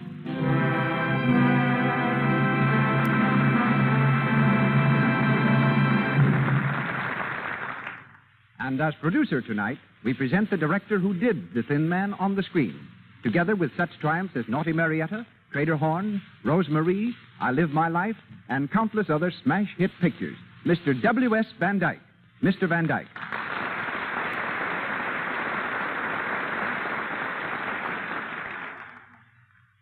Hello, everybody. Well, it's a great scene at the Lux Radio Theater tonight. In our audience, we have Betty Davis, Jimmy and Lucille Gleason, Bob Armstrong, Ole Olson of Olson and Johnson, Stu Irwin, Jimmy Starr, famous communist, Evelyn Venable, Mr. and Mrs. Leon Schlesinger. Maybe it would interest you a little inside information on the show we're doing tonight, The Thin Man, and about William Powell and Myrna Loy, who are going to do it for you. As you know, The Thin Man was a best-selling novel by Dashiell Hammett. Hunt Stromberg, down at the studio, MGM, got a hold of it and brought it to me. Woody said, if you'll make this picture, I'll buy the story.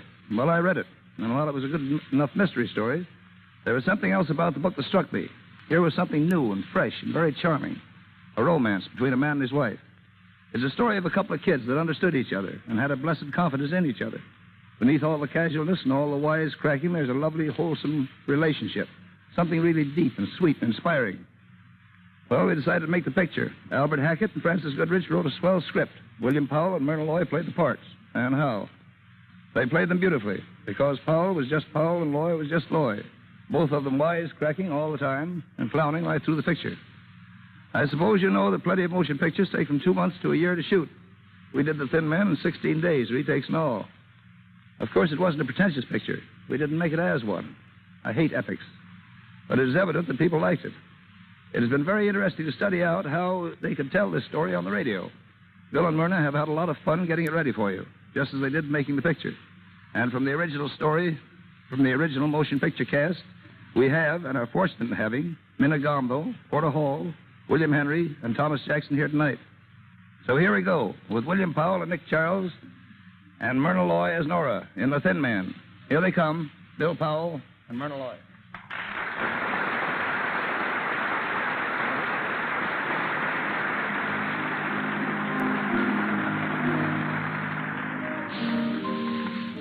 We're in a fashionable cafe, Montmartre, New York City. It's Christmas Eve, and the well-appointed dining room is filling rapidly.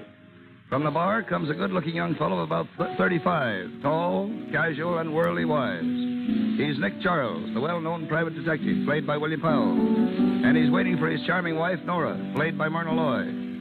As he takes his place at the table, a young girl on the other side of the room recognizes him and hurries over.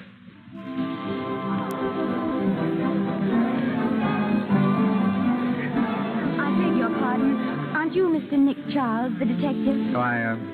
Yes, I'm Nick Charles. I thought I recognized you. My name is Dorothy Winans. Oh, yes? How do you do? Do you mind if I sit down for a moment? No, but I'm expecting my wife in a few minutes. You don't mind explaining your presence to her? Oh, of course. That's my fiancé over there at the other table. Oh, well, that makes everything all right, doesn't it? Sit down. Thank you. Your name is, Dorothy Winans. I'm Clyde Winans' daughter. Clyde Winans. Oh, yes, of course. Your father was having some trouble about one of his inventions a few years ago. I handled the case for him. I know. That's why I want to speak to you now. Oh. Well, I'm not practicing anymore, Miss Winans. You see, I've retired. Please, Mr. Charles. I need you. Oh. What seems to be the trouble? It's Dad. He went away about 3 months ago, and I haven't heard from him. Not a word. I'm worried sick. Oh, I wouldn't if I were you. After all, he's an inventor. He gets an idea he wants to work on. It's only natural that he should hide away somewhere. He's done it before. Yes, but never for 3 months. Did you see him before he left? No, Mr. Macaulay was the only one he spoke to. Well, Macaulay and Julia Wolfe. She's Dad's secretary. Julia Wolfe. Oh, yes, I believe I've met her. Macaulay is your father's lawyer, isn't he? Yes. His lawyer and his secretary both speak to him before he leaves, but no one knows where he went. He wouldn't tell them. What about your mother? He wouldn't tell her either? No, Mother and Dad aren't... They haven't seen each other for some time. Oh, I see. Well, I don't know just what I can do for you. Why don't you speak to Macaulay? Maybe he's heard from your father and forgotten to let you know. Oh, well, I'll call him now. That's the girl. Let me know how it turns out, will you? Of course. I'll be back in a few minutes. I'll be here. Madam, you can't bring that dog in here. Dogs aren't allowed. I'm sorry, madam. I'll be here. Aster. Aster, come here, boy. Here. Down, boy. But, madam, down. it isn't only your dog. We allowed everyone. Oh, here you are. Aster. Quiet, Aster. Quiet. Hello, Nora. I hear you brought the dog. I didn't bring him. He brought me. I think the doorman's mad, miss. Madam, I'm afraid you'll have to take the dog outside. It's all right, Joe. It's my dog and my wife. You might have mentioned me first. But, Mr. Charles, are you sure that... Of course I'm sure. He's well trained. He'll behave himself. Nobody might bite someone. Oh, no. Only me, Joe. He only bites me. Yes, he's fussy about what he eats. Go ahead, Joe. I'll be responsible for him. Very well, sir. If you say so, sir. There you are, my dear. See what an influential husband you've got? You do stand in with doormen. Mr. Charles. Oh, yes, Dorothy? May I introduce my fiancé, Andy Reed, Mr. Charles? How do you do? How do you do, sir? Any luck, Dorothy? Yes, he's just around the corner. Your father? No, Mr. Macaulay. We're going to see him now. Oh, fine, fine. Nick? Yes, my dear? Oh, I beg your pardon. Miss Wynant, Mr. Reed, my wife. How do you do? How do you do? I'm sorry we have to rush, but you'll excuse us, Mr. Charles. Of course. We're at Normandy for a couple of weeks. Why don't you drop around? Thanks, we will. Goodbye. Goodbye. Goodbye, sir. Goodbye, Mrs. Charles. Goodbye. Pretty girl. You like blondes. You got tight? Only you, darling. Lanky brunettes with wicked jaws. Who is she? Dorothy Wynant, daughter of Clyde Wynant. I worked on a case for her father. Some nut wanted to kill him. Charming. What's the matter now? Wynant's disappeared.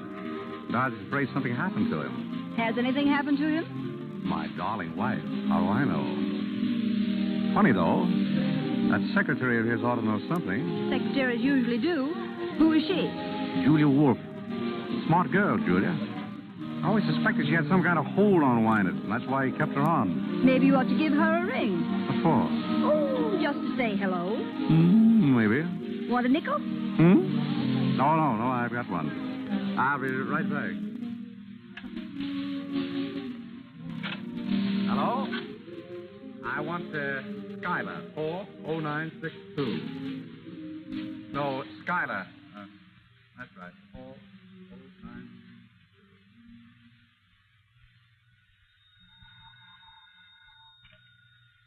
Hello? Yes, Julia Wolfe speaking. Who? Oh, hello, Mr. Charles. Yes?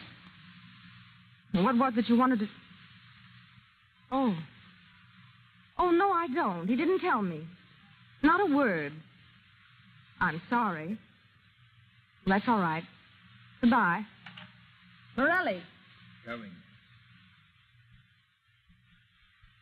Well, who was that?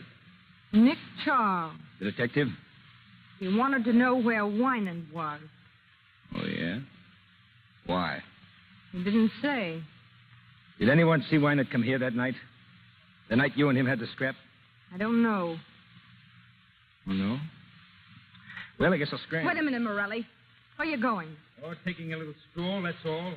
If Nick Charles is going to pop up around here, I want to be far away when he does. Oh, don't be a fool, Morelli. Fool, huh? Hey, listen, sister, I got a record 9-inch and to come face to face with no dick. Sit down, Morelli. You need money, don't you? Yeah. What about it? You got some? Plenty. I'm Wynant's secretary. Oh, yeah? What do you mean by that?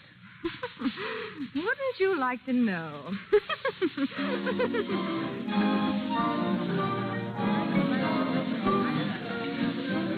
Your friend Pierre serves good dinners, Nick. Mm-hmm. All right. You still didn't tell me what Julia Wolf had to say. Nothing. She didn't know where he was, that's all. Finished? Finished. Let's get out. We'll grab a cab and get back to the hotel. Ready and willing. Where's my purse? Come on, Esther. Joe, call me cab.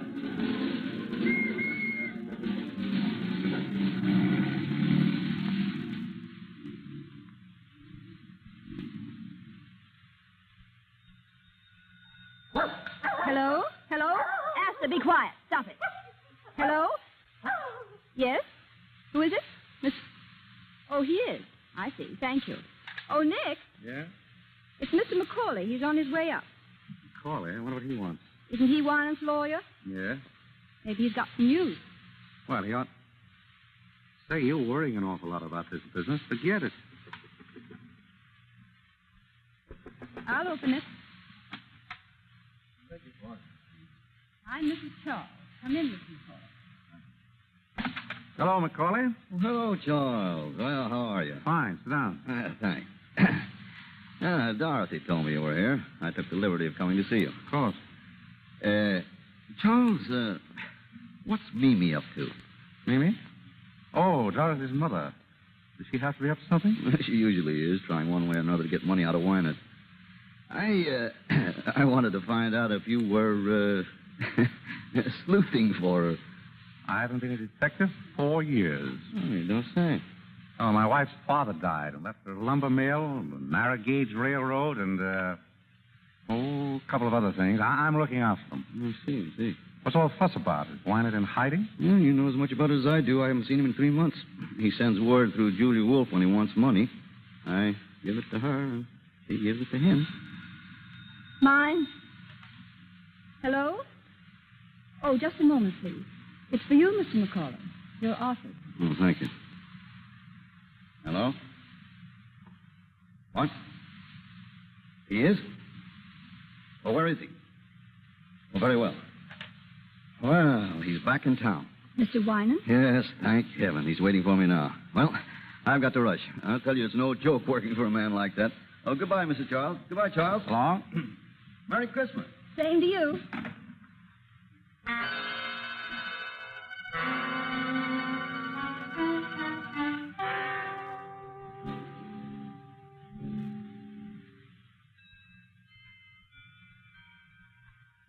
$11:30. Almost Christmas, darling. If that's a hint, you can drop it. You get your present at breakfast, not a minute before. Beef. You know, Nick, I've been thinking. It's funny the way Wynant popped up all of a sudden. Yes. Wasn't it? You think there's anything behind it?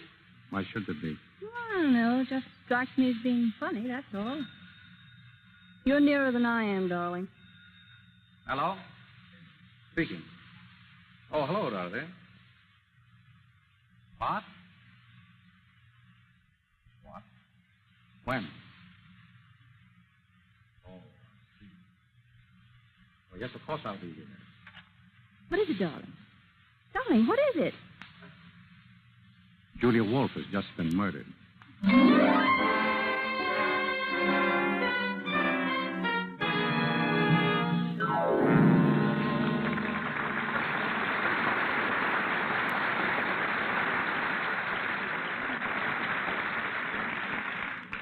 You are listening to William Powell and Myrna Loy in the story of The Thin Man from the stage of the Lux Radio Theater in Hollywood Boulevard.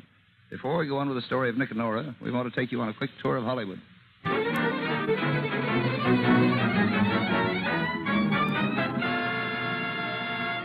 Lobby of the Hotel Roosevelt, where stars and newcomers gather. A young actress just breaking into pictures is telling her friend of her success. Well, there's one thing. I've got one of the best managers in Hollywood, and that means a lot. Oh, but the rules he's laid down for me. Gee, what do you mean, rules? Well, you'd think I was going into training for the Olympics. I've got to lose 5 pounds. I've got to take lessons in singing and diction, and of course my complexion's got to be perfect.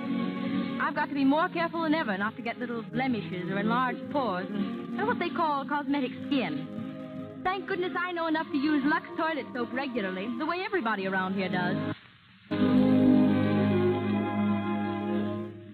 9 out of 10 beautiful Hollywood screen stars use Lux toilet soap. and have for years.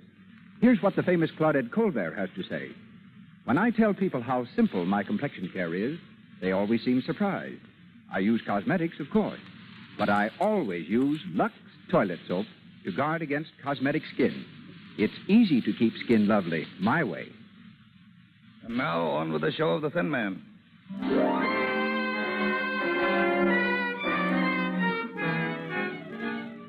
An hour has gone by since Nick heard about the murder of Julia Wolfe. In the living room of their suite at the hotel, Nick and Nora are listening to the radio. A news reporter is broadcasting the latest developments of the case. And here's the latest news of the Julia Wolfe murder. The police have found out that the beautiful blonde secretary was the gangster's girl who's spreading the dragnet for one Joe Morelli, said to be hiding out somewhere in the city. In Paris today, the Chamber of Deputies... Never mind the Chamber of Deputies. Joe Morelli, that's what I want to know about. Well, did you get any more information out of headquarters? As much as they had. Julia Wolfe was shot and killed about 9 or 9:30. Body discovered on the floor of her living room a little after 11. Who discovered it? That'll surprise you. Mimi Wynant.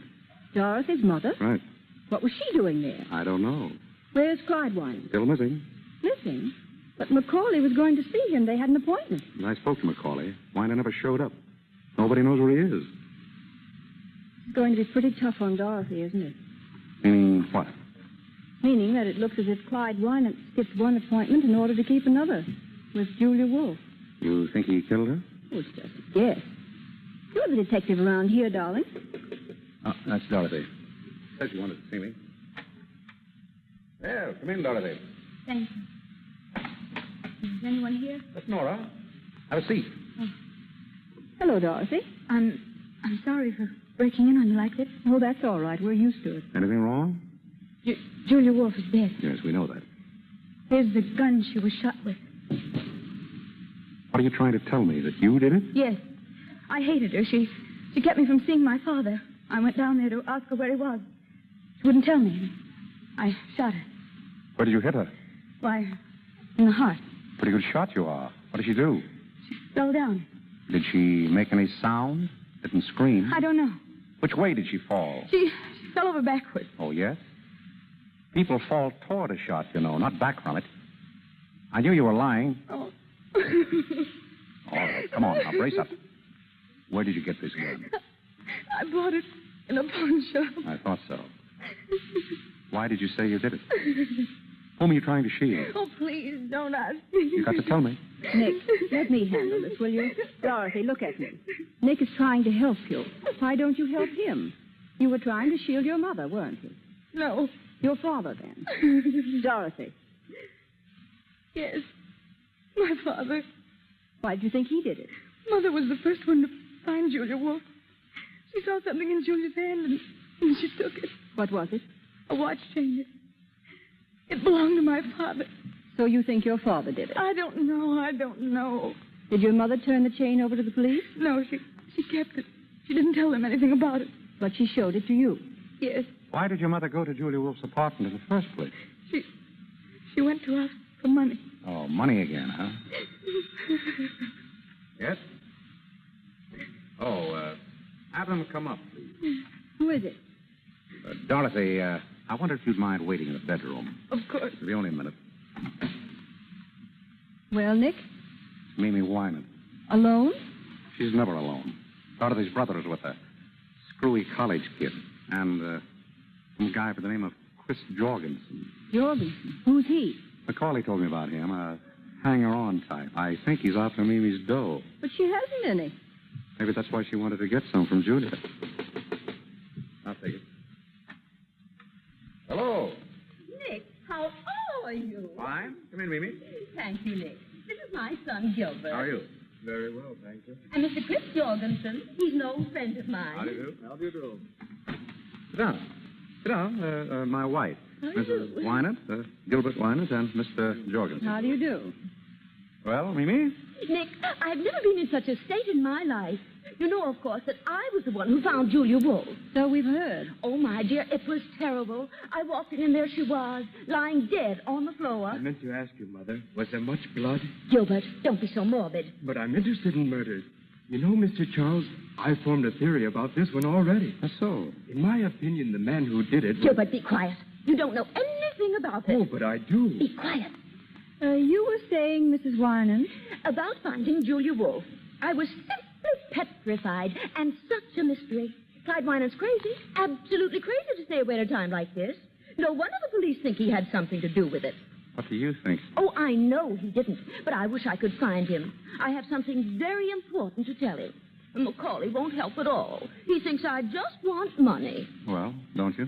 Oh, Nick, you're always teasing. Mrs. Wyman, were you alone when you found Julia Wolfe? Why, of course I was. Wasn't Mr. Jorgensen with you? I? Certainly not. I don't know anything about it. The first word I had that Julia Wolfe was dead was when Mrs. Wyman called me at my club. Oh, she called you? Yes. Why? I beg your pardon. Oh, let's not even talk about it. The thing to do is to find Clyde. And that's what I've come to you for, Nick. You will help me find him, won't you? I'm afraid I can't, Mimi. Oh, Nick, please. Now, Mimi, there are 1,000 detectives in New York. Hire one of them. But Clyde knows you. All you have to do is to get in touch with him and tell him that Mimi says everything is all right, but that I've got to see him. I tell you again, I don't want any part of it. Is that final? Final? Well, if that's the way you feel. He'll turn up. You just help all you can. Give the police every possible assistance. What do you mean by that? Oh, nothing in particular. Oh. Well, we'll say good night. Good night. I'm sorry I can't help you, Mimi.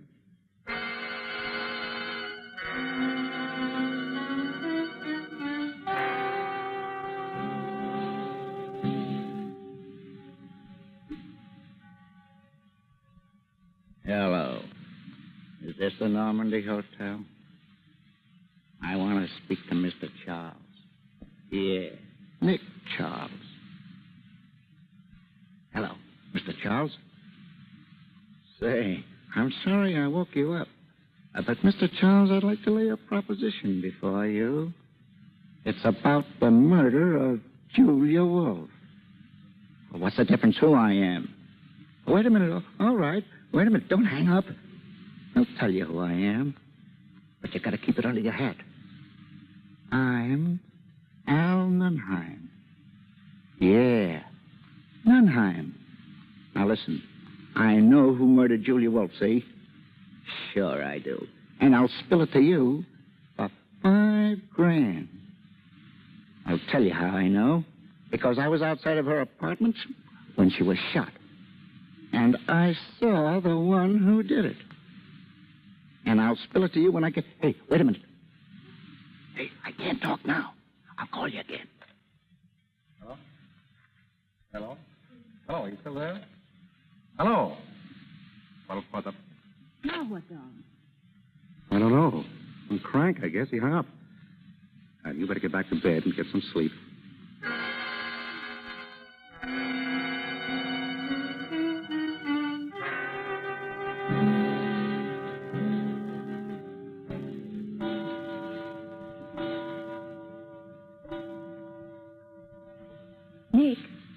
Nick, are you asleep? Yes. Good. I want to talk to you. That's jolly. Don't you think you'd like to go back to detecting once in a while just for the fun of it? Can't you get to sleep? No. Everybody says you were a grand detective. They were kidding you. I'd like to see you work. Tomorrow I'll buy you a whole lot of detective stories. Oh, that poor girl's in an awful spot. There's nothing I can do to help her. She thinks you can. It wouldn't hurt you to find out if you could, would it? Darling, my guess is that Wynant killed Julia, and Dorothy knows it. And the police will catch him without my help. Now, please put out the light. I'm tired. Oh, all right. But I'm mad at you. Mm-hmm. Nick. Hmm? Did you hear a knock? Mm-hmm. Shut up, Astor. You want to answer it, Nick? Oh, good Lord. All right, stay in bed. I'll do it myself. Well? Mr. Charles here. Yes? I got to talk to him right away. What about? What's going on? What's going on? There's someone to see you, Nick. That's great. I was afraid I'd have to go to sleep. Come in. Yeah. How about a chair, Mr. Stay where you are, both of you. I got you covered, so don't move. A stick-up. No, it ain't a stick-up. I got to talk to you, Mr. Charles. I want you to tell me something, and I want you to give it to me straight. You get me? Do you mind putting that gun down? My wife doesn't care, but I'm a very nervous person. Thank you. All right, shoot. What's on your mind? You don't need to tell me you're tough. I heard about you. I'm Joe Morelli. I've never heard about you. I didn't bump off Julia. All right, you didn't. I haven't seen her in 3 months. We were all washed up. Why tell me? I wouldn't have any reason to hurt her. She was always on the up and up with me. But that dirty little rat, Nunheim, well, he got sore because she liked me and hated him. So he put the finger on me. That's all right, swell, brother, only you're peddling your fish in the wrong market. I've had nothing to do with it. Now, listen. The boys used to say that you were okay, a square guy. Now, that's why I'm here. What's the law doing to me? Do they think I did it? Or is it just something else to pin on me? I'd tell you if I knew, but I'm not in on this. Ask the police. Now, that'd be very smart. The boys would love to have me come in and ask questions. They'd like it right down to the end of their blackjacks. Now, I came to you on the level. The boys say you're on the level. Be on the level. I'm on the level. If I knew anything, I'd... Who's that? I don't know. This is your party. Open up. Open up. This is the police. The police? You dirty two-timer. Look out, Nora. Oh! Give me that gun. You rat, I'll show you. Drop that gun. Drop it. You'll double cross me, will you? Come on, drop it. Give it to me. Give me the gun. Grab it. Let me go. Let me go, I said. I'll take that gun. Thanks, officer. You almost had me. Get some water, Joe. Nora. Are you all right, Nora? I'm Inspector Guild of the Homicide Squad. You're in a good place, Inspector. Who's that woman on the floor? My wife. This guy shoot her? No, he tried to shoot me. I socked her on the jaw to get her out of the line of fire. I guess I hit her too hard. Nora. Oh. Look at me, Nora. Are you all right, darling? Oh. You darn fool. You didn't have to knock me out. I knew you'd take him, but I wanted to see you do it. She's all right. Okay, Slattery. Take Morelli downstairs. Don't push. I said don't push. How'd you people have to pop in, Inspector? We hear this is getting to be a sort of a meeting place for the Winans family. So we figured we'd stick around in case the old man himself shows up. Then we seen Morelli sneak in, and we decided to come up. And it was pretty lucky for you, too. Yeah. Morelli a friend of yours? I never saw him before. What's he want of you? Wanted to tell me he didn't kill Julia Wolfe. What's that to you? Nothing. What did he think it was to you? Ask him. I don't know. I'm asking you. Keep on asking. Oh, so you're going to keep mum, huh? All right, Mr. Charles. I won't bother you tonight, but I'll be in tomorrow morning, and I'll have plenty of things to ask. Good night. Thank you, Inspector Guild. Next time you come, try to stay longer.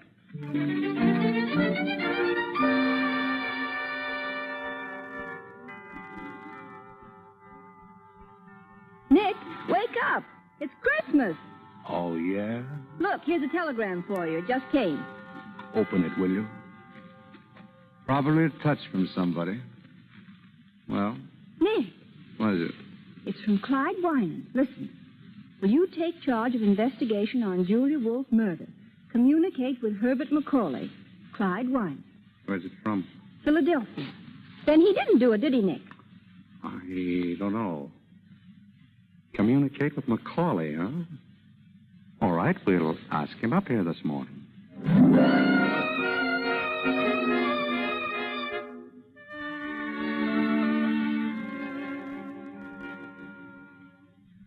There you are, Macaulay. What do you think? He wants you to handle the case. Yes. Huh? Well, what are the chances of you doing it? Slim. Oh, please, Nick. Quiet, dear. I wish you would, Mr. Charles. Would it help any if I could persuade him to meet you? You might. I had word from Winant myself last night. He gave me a code message to insert in the newspapers in case I wanted to get in touch with him. It wouldn't do any harm to put it in. I'm sure you could clear this up. Oh, Winant will only come back. It doesn't look well he's staying away at a time like this.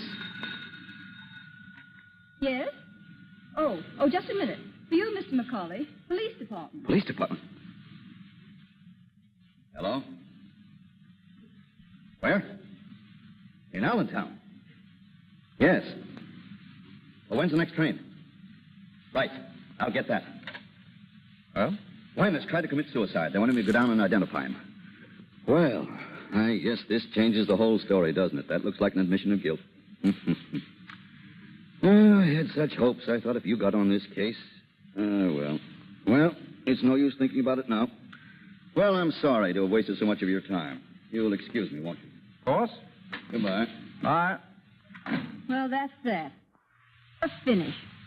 What's the matter with you? All the mystery's all gone. And I wanted you to find out who did it. Maybe I will.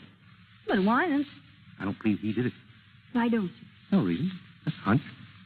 But I'm going to find out. Come on, Dr. Watson. We're going places. I want to speak to Inspector Gill.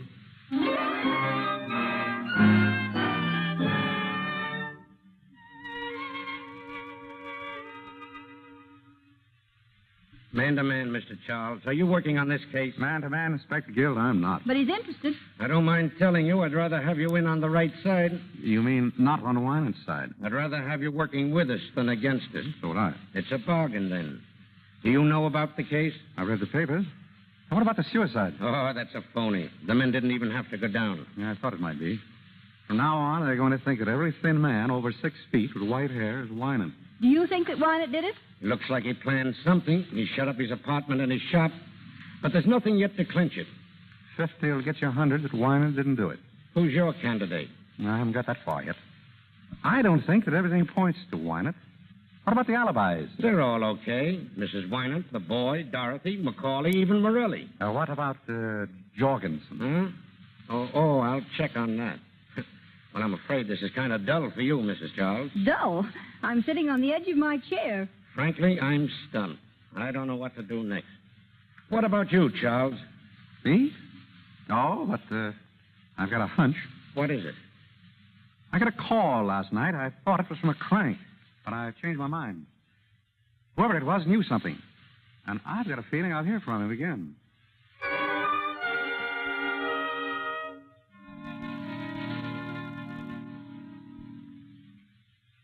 What time is it? Almost 10. Still waiting to hear from the crank? And how? Here, give me that quick. Hello? Yes? Yes? This is Nick Charles? Who? Can't hear you. I said I can't hear you. Have to speak louder. I can't speak any louder. Hey, this is Al Nunheim again. You know, I called you last night. Hey, listen. Are you still interested in that proposition? Yeah, huh? All right, then. Now, here's the dope. And get this straight. The man who killed Julia Wolf...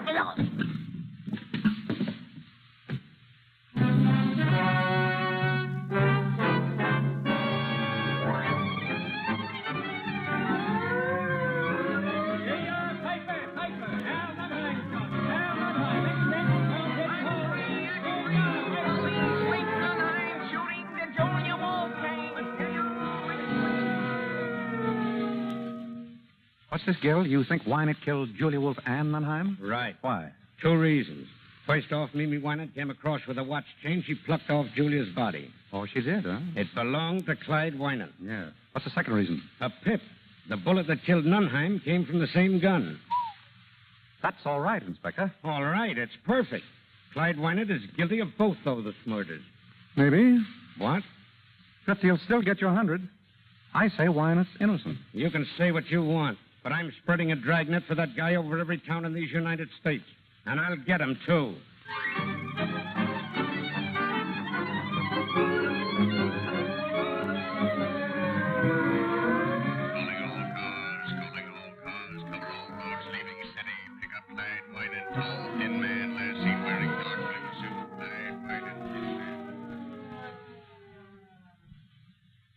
You think they'll find him, Nick?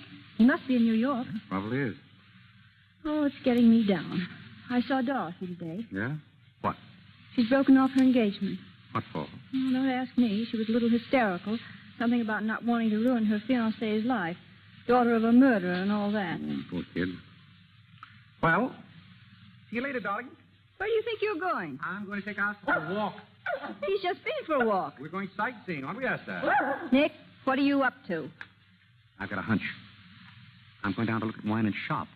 I want to find out why it's closed. Well, why shouldn't he close it? He went away. He went away lots of times when I knew him, but he never closed his shop. I've got a hunch something's up. You mean he might be hiding there? I don't know, but this thing's got my goat. I've got to find out. Nick, I won't have you going down there at this hour of the night. He's a crazy man. He might kill you. It'll be all right. I've got Asta to protect me. All right. Go on. Go on. See if I care. But it's a dirty trick bringing me all the way to New York just to make me a widow. You wouldn't be a widow long. You bet I wouldn't. Not with all your money. You dog. Goodbye, darling. Nicky, take care of yourself, won't you? Sure I will. Don't say it that way. Say it as if you meant it. Why, I believe the little woman cares. I don't care. I'm just used to you, that's all. Sure. So long, darling. Come on, Esther. Come on, come on. Goodbye. And call me, darling, please. I'll be waiting to hear from you. Asta, if you let anything happen to him, you'll never wag that tail again.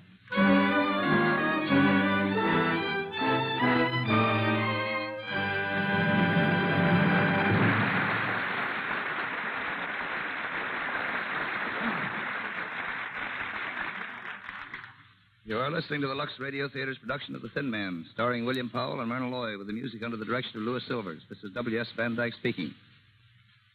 We have here tonight the man who wrote the great picture, Lawyer Man, for Bill Powell here. He's a producer, too, but just on the writing end. He's done many great pictures, 42nd Street, The Gold Diggers, King of Burlesque, and lots of others, including an original musical, Ladies in London, which you'll be seeing soon. And here he is, the man whose name you'll see on the screen before the picture starts. One of Hollywood's greatest picture writers, James Seymour. Come here, Jim.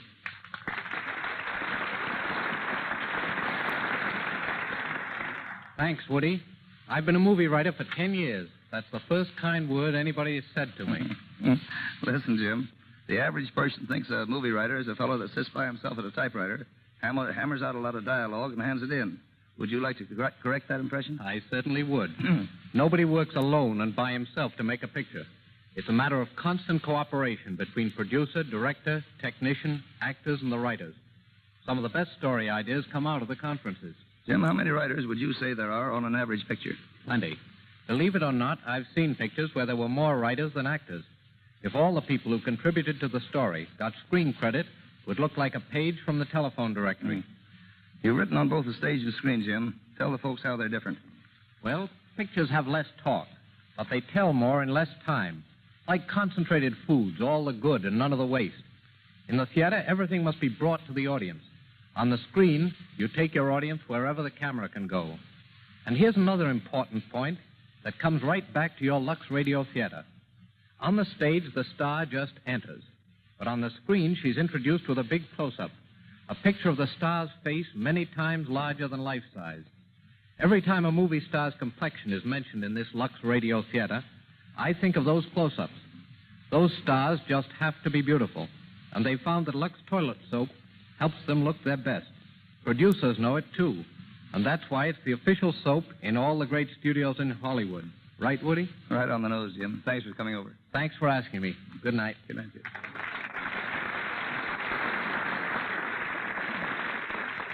We pause for station identification. This is the Columbia Broadcasting System. The Thin Man.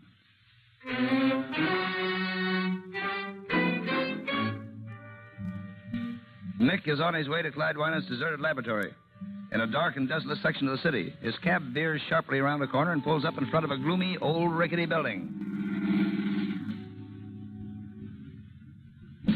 Say, mister, are you sure this is the place you wanted? Looks like it. Come on, Esther, jump. How much owe you? $1.20. Or do you want me to wait? No, never mind. Oh, that's good. You know, this ain't no neighborhood to be in at 2 o'clock in the morning. I want to get out of here. There you are. Thanks. So long. Come on, Esther. Come on, up the steps with you.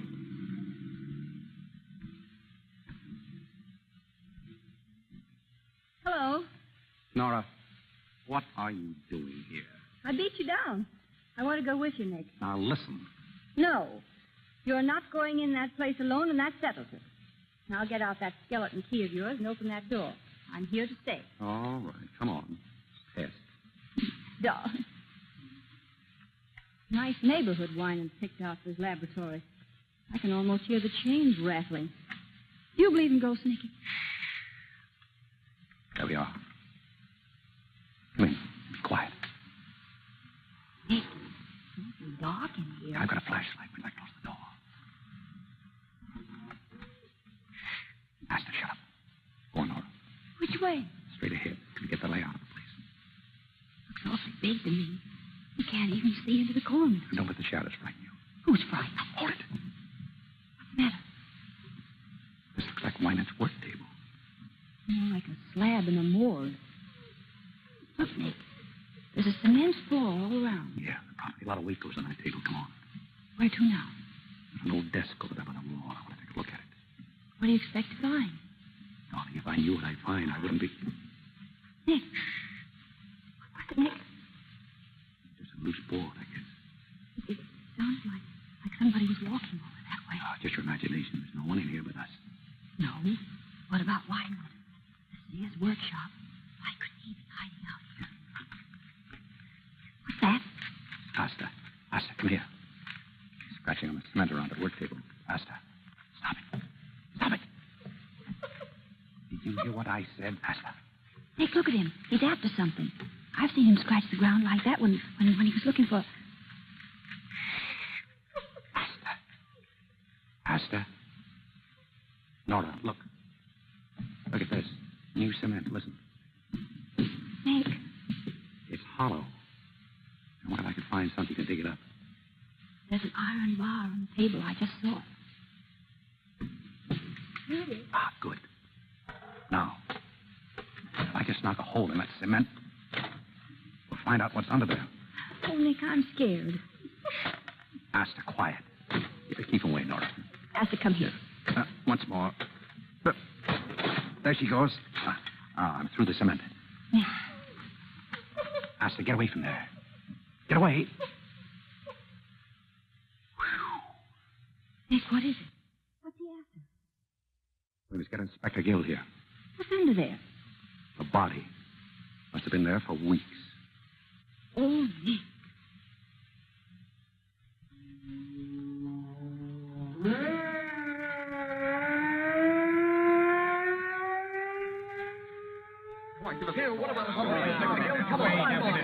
Wait a minute. Wait now, you reporters. You'll get your story as soon as I can give it to you. Until then, you gotta leave us alone. Come on now, get out. Those reporters are enough to drive a guy nuts. Well, you were right, Nick. It was a body. A skeleton, rather, buried in lime. I wonder what Winan had against this one. Did you find any clothes? Yeah, but no identification on them. Just a silver belt buckle with the initials, D.W.R. D.W.R. Who was that? I got a good idea. That case you worked on. The guy who threatened to kill Winan. What was his name? Oh, Rosewater. Yeah, Rosewater. He said Winan tried to steal an invention, didn't he? Yes, but we figured it was just blackmail. Just the same, Winan wouldn't mind having him out of the way, would he? And according to the doc, the body's been there at least a couple of months. That's just about the time Wynette closed the shop. Right. Did you put the skeleton under the fluoroscope yet? Half an hour ago. We found the bullet he was killed with and something in the leg bone. An old piece of shrapnel. Shrapnel? Yeah. Why? Shrapnel in the leg bone. He probably limped. What do you mean? Oh, nothing. Well, so long, Inspector. I'm going to pick up my wife, take her home. It's been a long night. So long. Give her my best, will you? Right.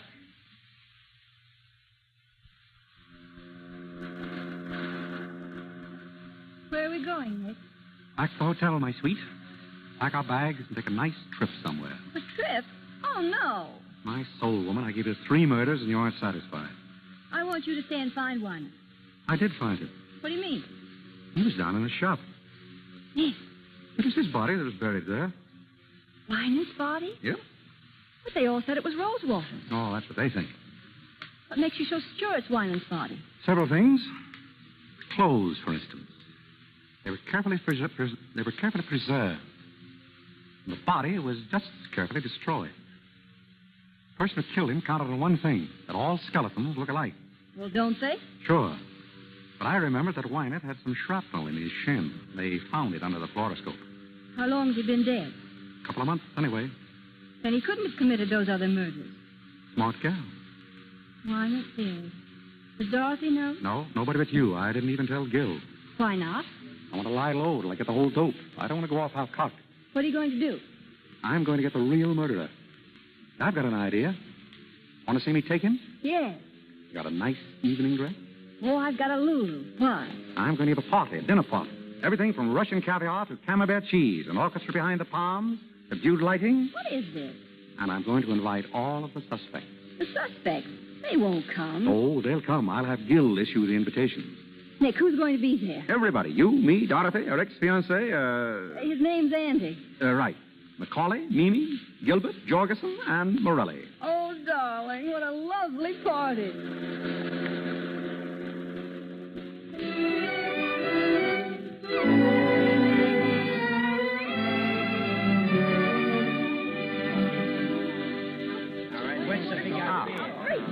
Good evening, everybody. Mr. Charles, what is the meaning of this? The meaning of what, Mimi? Why were we all rounded up like common criminals and brought to the dinner? To eat, Mimi, and talk. Will everyone please be seated? Dorothy here. Thank you. Andy, next to her, please. Oh, but Mr. Charles, we... Please.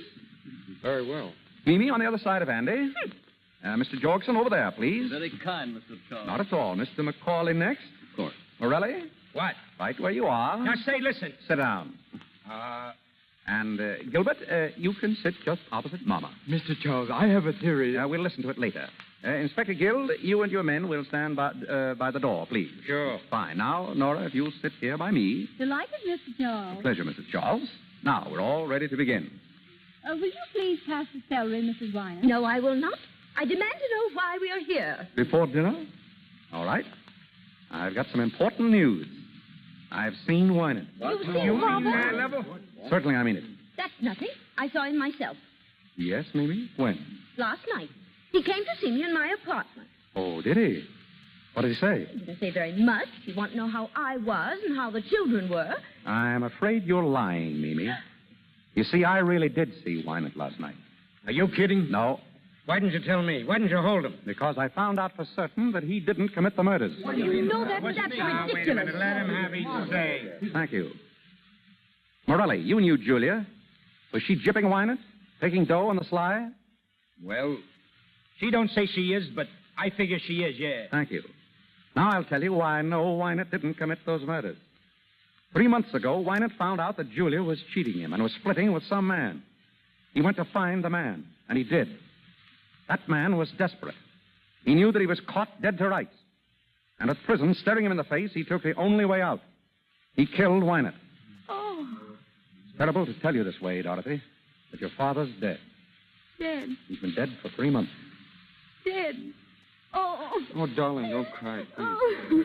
Oh, I know it's terrible, but isn't it really better this way? Oh, Andy. Andy. You'd better take her home, Andy. Yes, of course. Come on, darling. Let them out, Inspector. Oh, open up. Oh, don't cry, darling, please. It'll be all right now.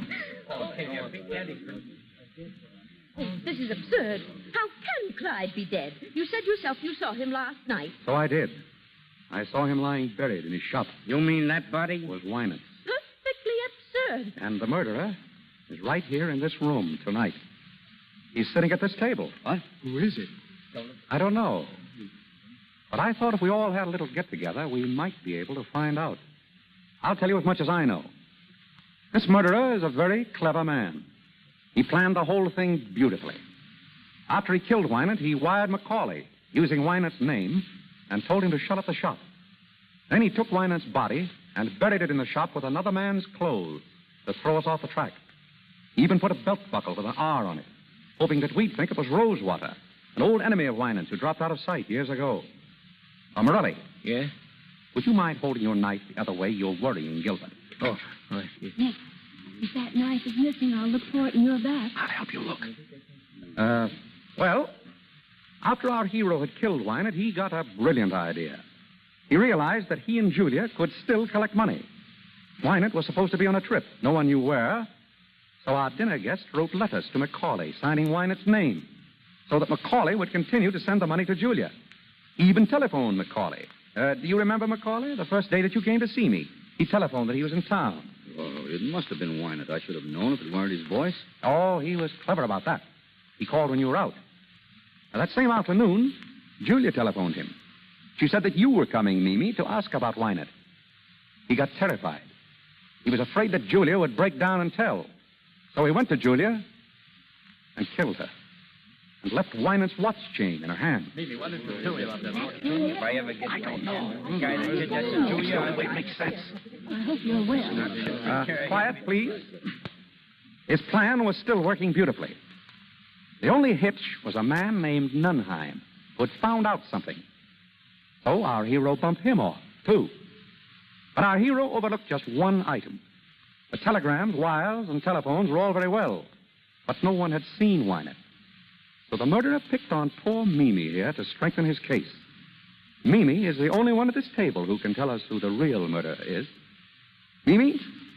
Who was it who told you to say you'd seen Wynant? Nobody told me. I did see him. What did he pay you, Mimi, to stick to that story? It isn't a story. It's true. I did see Wynant. He's not dead. You're lying, Mimi. But then you'd do anything for money. You're getting a good price for saying you saw Wynant. I'm not going to stay here and be insulted. Sit down. You're getting a good price, Mimi. But don't forget this. 2 other people were in with him on this deal. Julia and Nunheim. When he thought they might spill something, he bumped them off. You ought to know darn well that he's not going to take any chances on you. What do you want to do, be next on his list? No. And who is he? Who paid you that money? Macaulay. You dirty little... I think that'll hold him. Oh, boy, what a wallop. Hey, nice work, Mr. Charles. There's your man, Inspector. Mr. Macaulay. I can't believe it. What do you want me to do, wrap him up in cellophane? Pick him up and get him out of here. Come on, boys. Grab him. Let me get a hand up. Nick, you took him. I knew you would. Yeah, another case like this now develop into a prize fighter. Oh, Nicky, you're grand. You're glorious. I'll bet you say that to all the boys.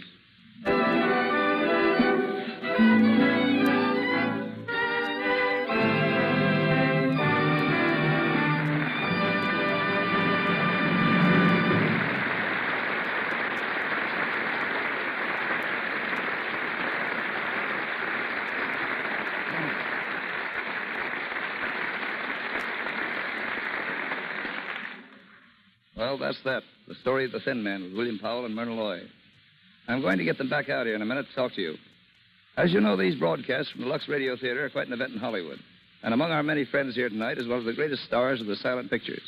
I admired her from afar when she was doing such magnificent spectacles as Cleopatra, and I was just an extra. Today, she is the wife of one of our leading film directors. I've known her for many years as a most charming and gracious lady, and I want you to meet her now, Miss Theda Bara.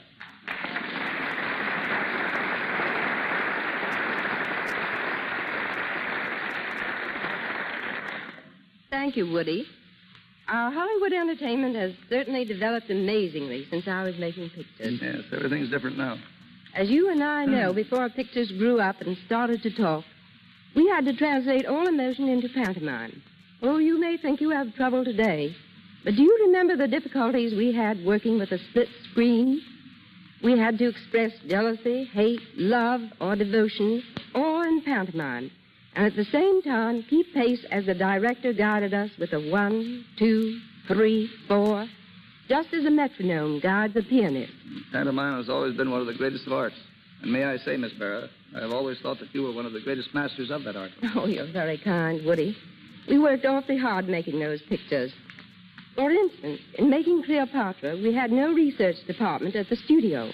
I worked myself for months with the curator of Egyptology at the Metropolitan Museum in New York. It was great fun, though. I understand, Miss Bara, you're going to make some radio appearances. Yes, I am. And I'm also going to do some motion picture work. No, that's good news. I'm considering an offer now, running through scripts and ideas.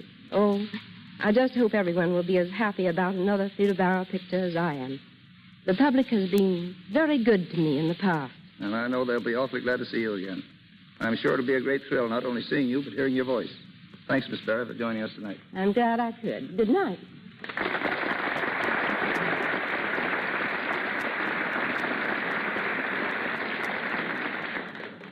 Hearing Theda Bara talk of her plans brings to my mind some other plans I've heard discussed in Hollywood this week. Picture people are talking about Charlie Chaplin's recent statement that he will start work on a new picture very shortly. Miss Paulette Goddard will be starred. Chaplin will write and direct, but will not act in it. A disappointment to many of us. Barbara Stanwyck and Robert Taylor are starting a new picture today, and I'm tickled to death that I got the job directing. It's called His Brother's Wife. Speaking of Bob Taylor, there's a lad who is going places. He's got a great future.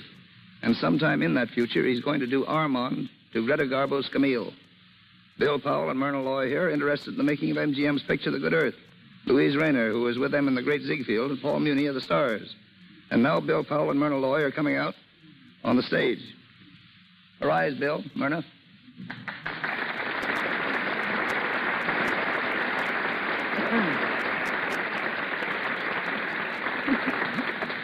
Kids, you did a great show. You're really marvelous. What, no retakes? No property man. Yeah, Bill.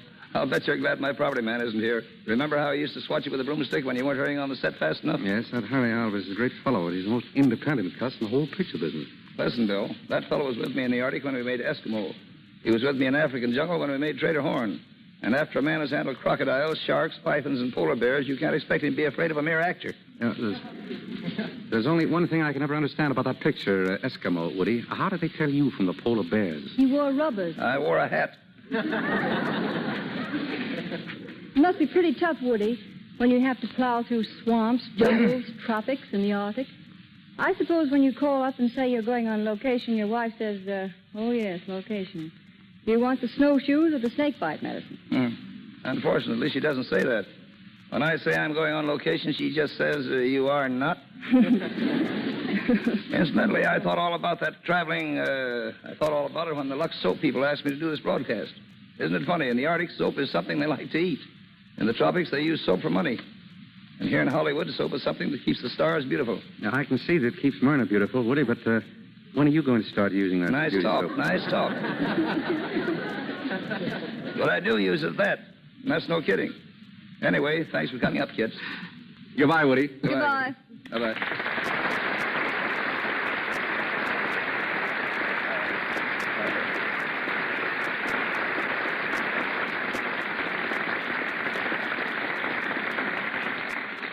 Before I tell you about next week's show, I'm going to ask our announcer, Mr. Rick, to tell you more about the cast and about Hollywood studios who are cooperating with us.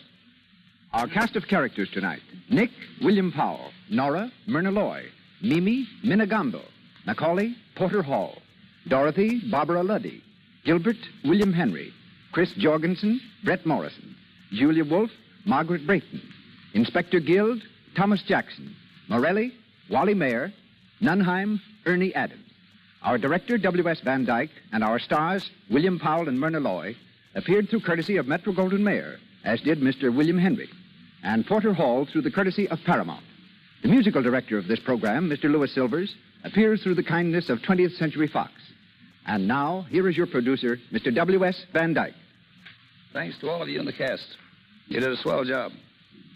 Next week, ladies and gentlemen, the Lux Radio Theater is going to have a great show for you, and believe me, Al Jolson and Ruby Keeler are going to be here to appear in Burlesque. It was a smash hit on Broadway and then a great moving picture, and now it's going to make a marvelous radio vehicle for Al Jolson and Ruby Keeler. I think you'll like it.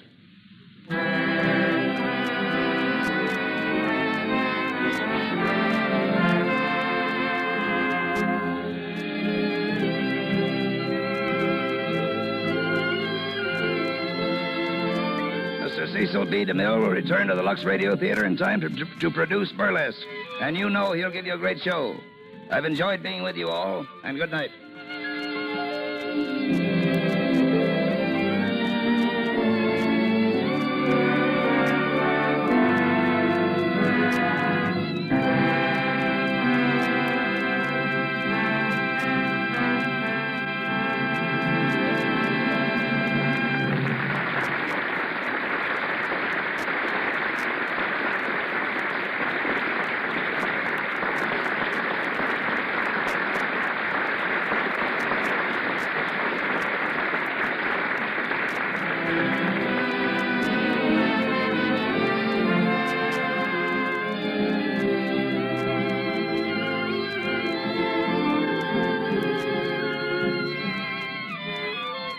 This is the Columbia Broadcasting System.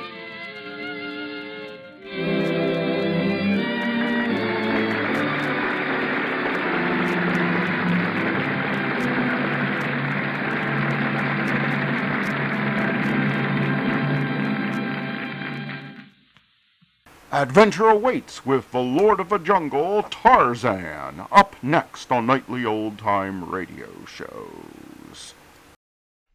Tarzan of the Apes, from the novels by Edgar Rice Burroughs, with Mr. James H. Pierce as Tarzan and Miss Joanne Burroughs as Jane Porter. Professor Porter and his party, searching the African jungle for his daughter Jane, are captured by cannibals.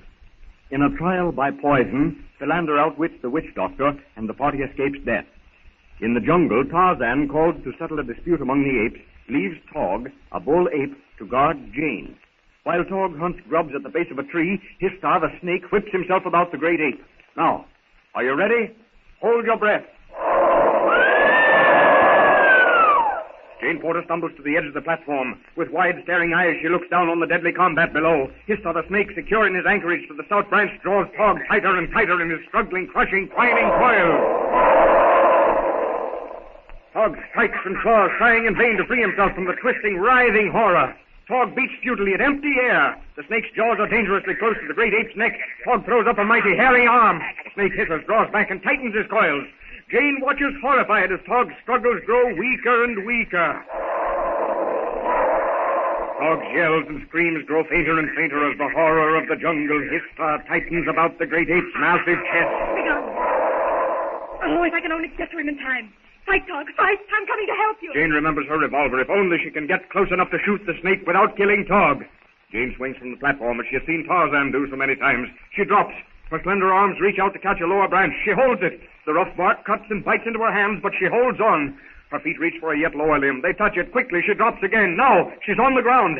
Jumping aside, she misses the darting, swinging sweep of the snake's head. Again, Hister strikes. Jane holds the revolver at arm's length. The snake snaps at her hand. She presses the trigger. Again and again, the bullets tear into the repulsive head. Tog is deafened by the explosion so close to his head. The Tarzan swinging his way back from the dum-dum, the shots mean danger. Danger to Jane. With terrific speed, he flashes through the treetops. Swaying branch and bending limb give beneath his sure foot and accurate hand. He draws closer to the clearing. Down, down through the dense spreading foliage, he drops like a meteor. The Virgil ends. In the light-flooded clearing, he sees Jane, gun in hand. Jane! Jane! Oh, Whiteskin, I think I've killed it. I hope Tog is all right. The snake attacked him. I shot it. Jane kill Hister? Jane bundle off Hister? Tog? Tarzan steps forward and helps Tog free himself from the now relaxed coils.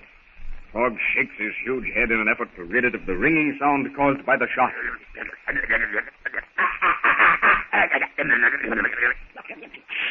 Tog, like Jane, many. Jane kill Hister? Jane no more frightened. White skin like many. Thanks, Whiteskin. I'm all upset, but I'm glad that I was able to save Tog's life.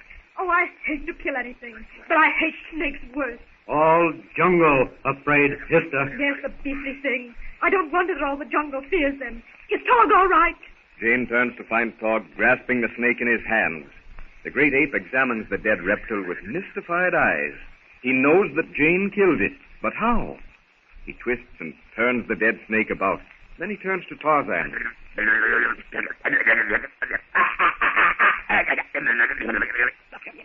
Tog, look, see what killed Hister.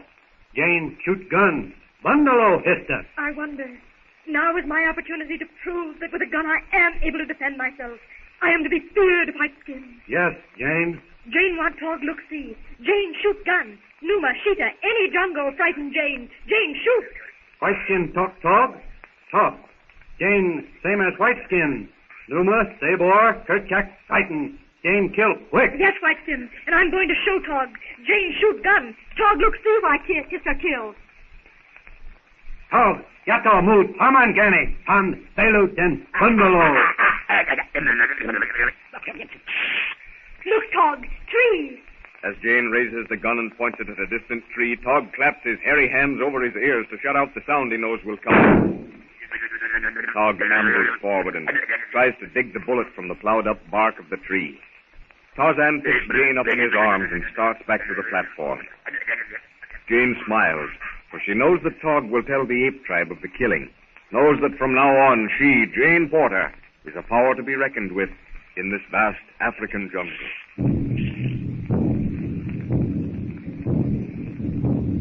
In their hut in the cannibal kraal, Professor Porter, Philander, and Clayton are recovering from the effects of the poison cup.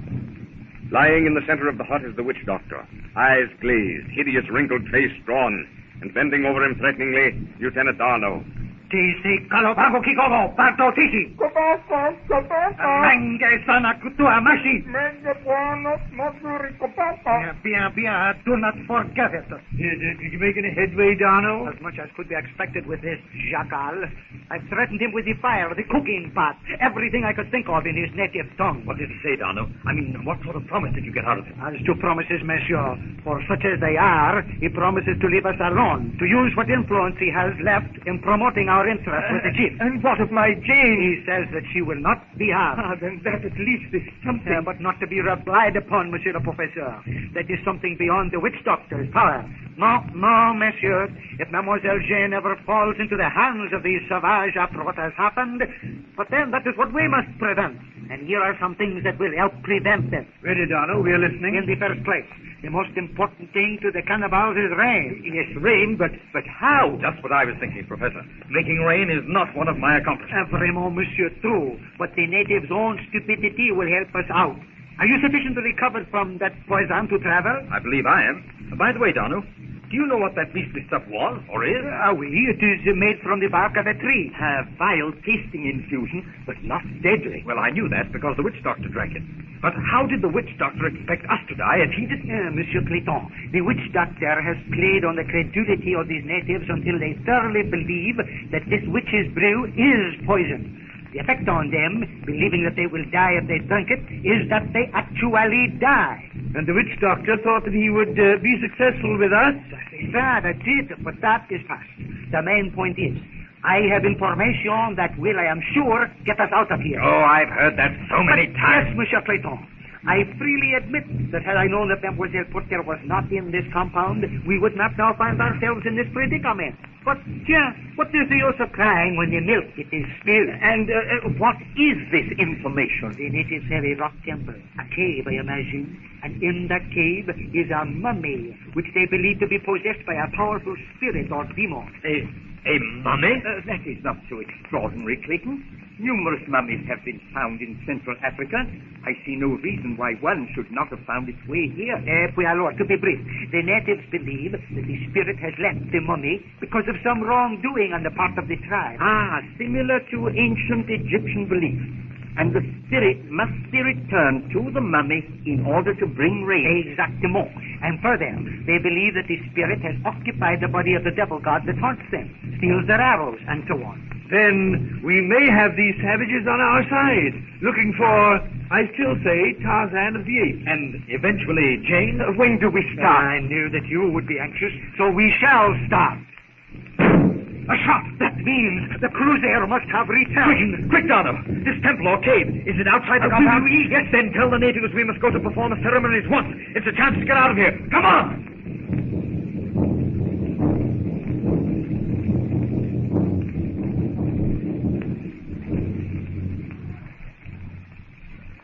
The shot that Darno believed was fired by one of the sailors from the returning cruiser was in reality Jane's demonstration to Tog, the great ape.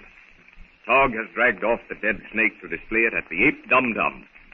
And Jane and Tarzan, seated on the platform, watch the coming night with its velvet sky and silver shimmering stars settle over the jungle.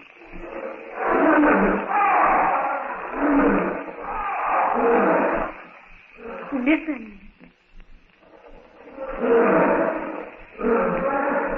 Numa, Sabor, hungry, hunt. It may be dangerous and brutal and horrible, Whiteskin, but it is beautiful. Yes, Jane. Jungle frightens, but jungle beautiful. Beautiful. White skin, like jungle. Yes, Whiteskin, I can understand that. White skin, like Jane. Many, many like Jane. And Jane, like Whiteskin. If only you were civilized. If only you hadn't been raised in this jungle. Why, with your strength, your wonderful athletic figure, people would turn and look at you anywhere. You'd be the center of admiring eyes. What, Jane? Oh, you wouldn't understand, Whiteskin. Jane just talks to herself. For the first time, I almost feel at home. Perhaps it's because I'm armed and have fought and won. Or again, maybe I feel that not only have I been able to look after myself, but that I've been able to save one of your friends, Whiteskin. And I feel that I've raised myself in your esteem. What, Jane? You wouldn't understand, Whiteskin. Your not being able to understand some things has its disadvantages. But then, it has its advantages, too. At least, I can talk to myself, say what I want to, without, well, being questioned too closely.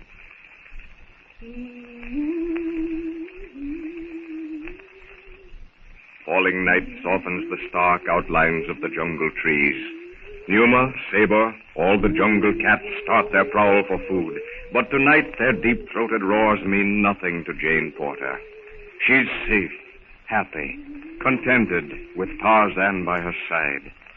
She leans back on the platform of twisted branches, relaxed, humming softly to herself as Tarzan, fascinated, watches. Listen.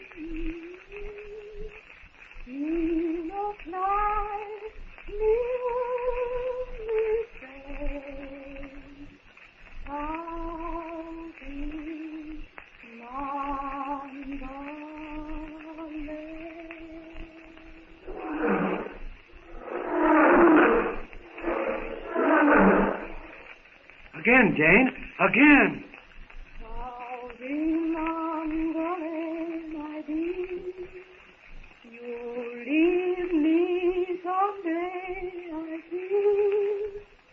Sailing far away to sea, how blue I get in melody. If you stay, me love you true. If you leave me, no can do. Me no fly, me only stay.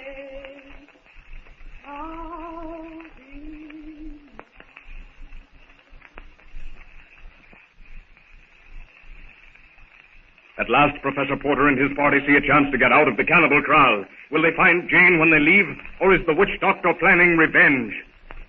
This is an American Gold Seal production. An American Gold Seal production. An American... Get ready to laugh with our Miss Brooks, which is coming up next on Nightly Old Time Radio Shows. Well, there are a few closer friendships than the one between our Miss Brooks, who teaches English at Madison High School, and her landlady, Mrs. Margaret Davis. They share each other's joys and sorrows, problems and secrets. And one cat named Minerva. Last Thursday, this black beauty of the feline world was anticipating a blessed event. Hence, since 6:30 in the morning, we had been at the vet's, where an over-anxious Mrs. Davis had insisted on bringing Minerva. By we, I mean Mrs. Davis and me and our neighbor's cat, Timothy. 2 hours. We've been waiting almost 2 hours. What's taking Dr. Anderson so long? Please, Mrs. Davis, try to calm down. Even Timothy isn't as jumpy as you are. You're as nervous as a cat. Meow. What is he doing here? Well, why shouldn't he be here? He's Minerva's husband. Very nice of him to take such an interest. Now, Dr. Anderson said he'd ring in here when he was ready, so why not sit down and take it easy? How about reading something? Well, all right. Hand me a magazine, Connie. Which one do you want? It doesn't make much difference. The one you're chewing on will be fine. I guess I'm just a wee bit nervous myself. Now, sit down, Mrs. Davis. Very well. At least these chairs are nice and soft. Now, where did Timothy go? You're sitting on him. Boy, that cat can sleep through anything. This is no time for kidding, Connie. What's taking so long? Do you think everything's all right? Oh, of course, Mrs. Davis. A normal litter is 5 kittens. And Dr. Anderson said Minerva might have even more. I'm just quoting the doctor, Timothy. I hope nothing happens to Minerva. That kitty means a lot to me. She means a lot to both of us. Meow. Correction. She means a lot to the 3 of us. What a wonderful companion she's always been, especially when I was alone. Night after night, she used to sit at my feet with her ball of yarn, and I'd read aloud to her by the hour. I guess you must have distracted her. In all that time, she never knitted one sweater. Remember the cute little things she used to do in the morning? How she used to jump up on the dining room table when I brought your cereal. I certainly do remember. That cat could lap the milk from under my cracklies before they stopped firing. I can't help feeling something's wrong. Oh, Minerva, dear Minerva, don't leave me. Oh, look, Mrs. Davis. Not only is Minerva not going to leave you, But in a few minutes, she'll present you with so many little Minervas, you won't know what to do with them. That will be a problem, won't it? Yes. We can't possibly keep all of them here in our place. Not unless we marry the milkman. I know a lady in my sewing circle who'd take 2 of them. She's crazy about kittens. Which lady is that? Mrs. Katz. But you'll have to help me dispose of the rest, Connie.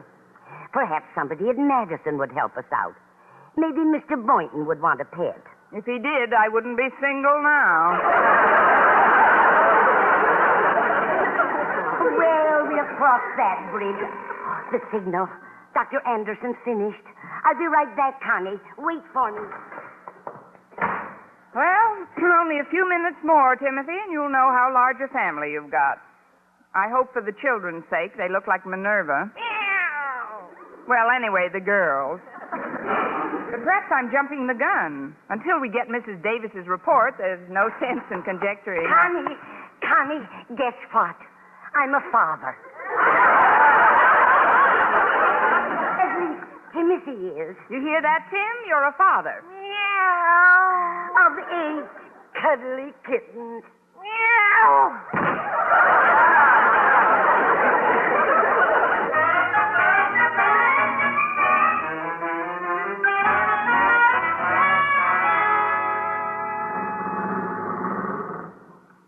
Goodbye, Mrs. Davis. Thanks for the lift. Well, good morning, Walter. Greetings, elegant educator. And how is Madison's most sparkling and effervescent personality today?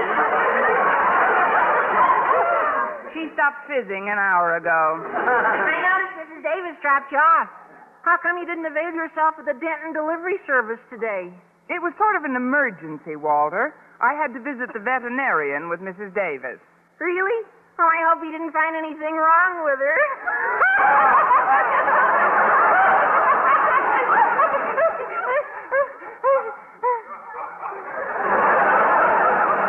Well, don't you get it? You said you were going to a vet's with Mrs. Davis, and I said... I know what you said, Walter. And I'm willing to forget it if you are.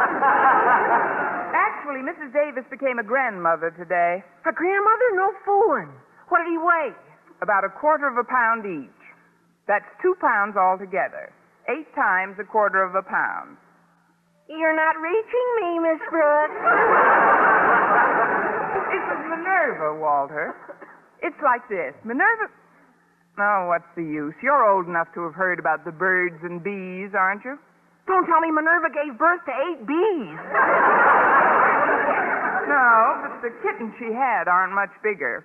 Which brings us, by way of Passaic, to the subject at hand.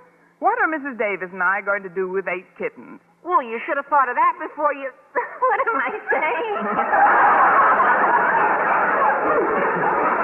Now, please, Miss Brooks, if there's any way in which I can be of help... There is, Walter. You're fond of pets, aren't you? Oh, sure I am. Then it's settled. You can take 2 of the kittens home. Yeah, well, I'd like nothing better, but how do you think they get along with Wolf? Wolf? Yeah, my father's police dog. He's awfully vicious. Only listens to my father. He's what they call a one-man dog. That's enough of a meal for any dog. Don't you keep him muzzled? Well, my parents tried that, but he chewed through 4 of them. Muzzled, not parents. And then, too, we've got to consider Wolf's pal. Who's his pal? A mongoose? No, but almost as bad. My dad thought it would calm him down if he had a companion, so he brought home a pretty bloodthirsty bulldog the other night. Now, all in all, I don't think our house is the spot for a kitten. It doesn't sound like any Shangri-La. Hey, I've got an idea. Why don't you try Mr. Boynton? I'd love to. I mean, that's my next stop.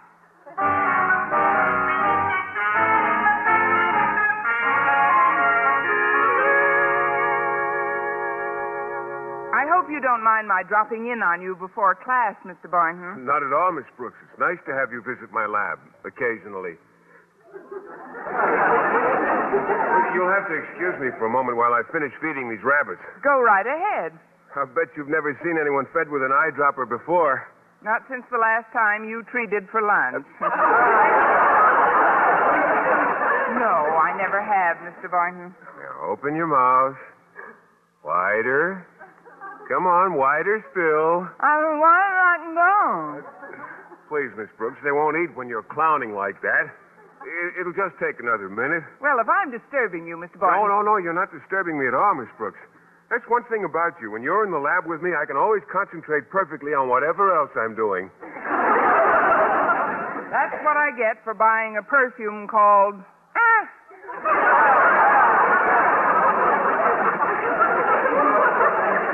There. Now, I'm finished. Now, what was it you wanted to see me about? Well, to begin at the beginning, Mr. Boynton, I went to the vet's this morning with Mrs. Davis. Really? I hope he didn't find anything wrong with her. I guess I can get off a good one myself once in a while, eh, Miss Brooks? You got off that one too soon. It hasn't hatched yet. We went to the vet because of Mrs. Davis's cat, Minerva. What happened to her? What happened to her also happens to a dog. She had 8 puppies. Kittens. Good grief, what are you going to do with 8 kittens? Now, that's what I call a leading question, Mr. Boynton.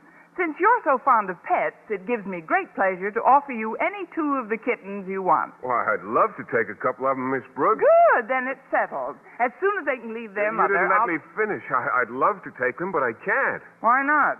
Have you got a bloodthirsty bulldog, too? No, but there's my pet frog, McDougal. He's allergic to cats. Well, I'm allergic to McDougal. You stay out of this, Mac. Besides, a kitten requires more attention than a frog. I'm hardly ever in my apartment, Miss Brooks, and, well, as much as I'd like to help you out, it just simmers down to the simple question, what can a bachelor do? Ooh-hoo-hoo! Have I got an answer for that one?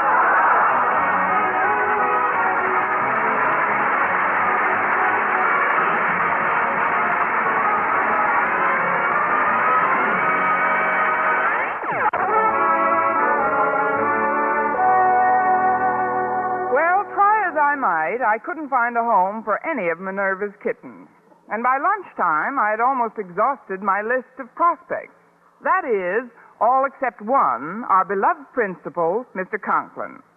Mindful of the adage, you can catch more flies with honey than you can with vinegar, I decided to visit his web.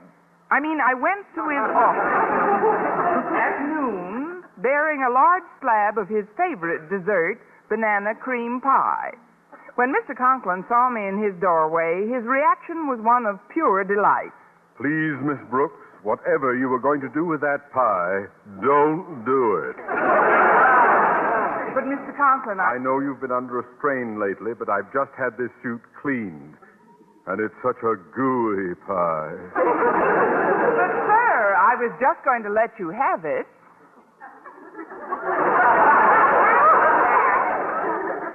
That's what I was afraid of. Here, I'll just set it down on your desk near the chair. There. See, I didn't get any on you at all. I'm not out of the woods yet. It'll probably jump into my lap after you leave. Now, what, may I ask, is the reason behind this sacrificial offering? It's merely a slight expression of my esteem for a good and kind principal. If it's all the same to you, I feel safer when I'm crabby, mean old Marblehead. Now, what do you want, Miss Brooks? Want? Well, surely I can make a nice gesture toward you without wanting something, can't I? Well, I suppose so. That's better. Now, here's what I want. You see, sir, Mrs. Davis and I had to go to the vet's this morning. Really? I hope he didn't find anything wrong with you.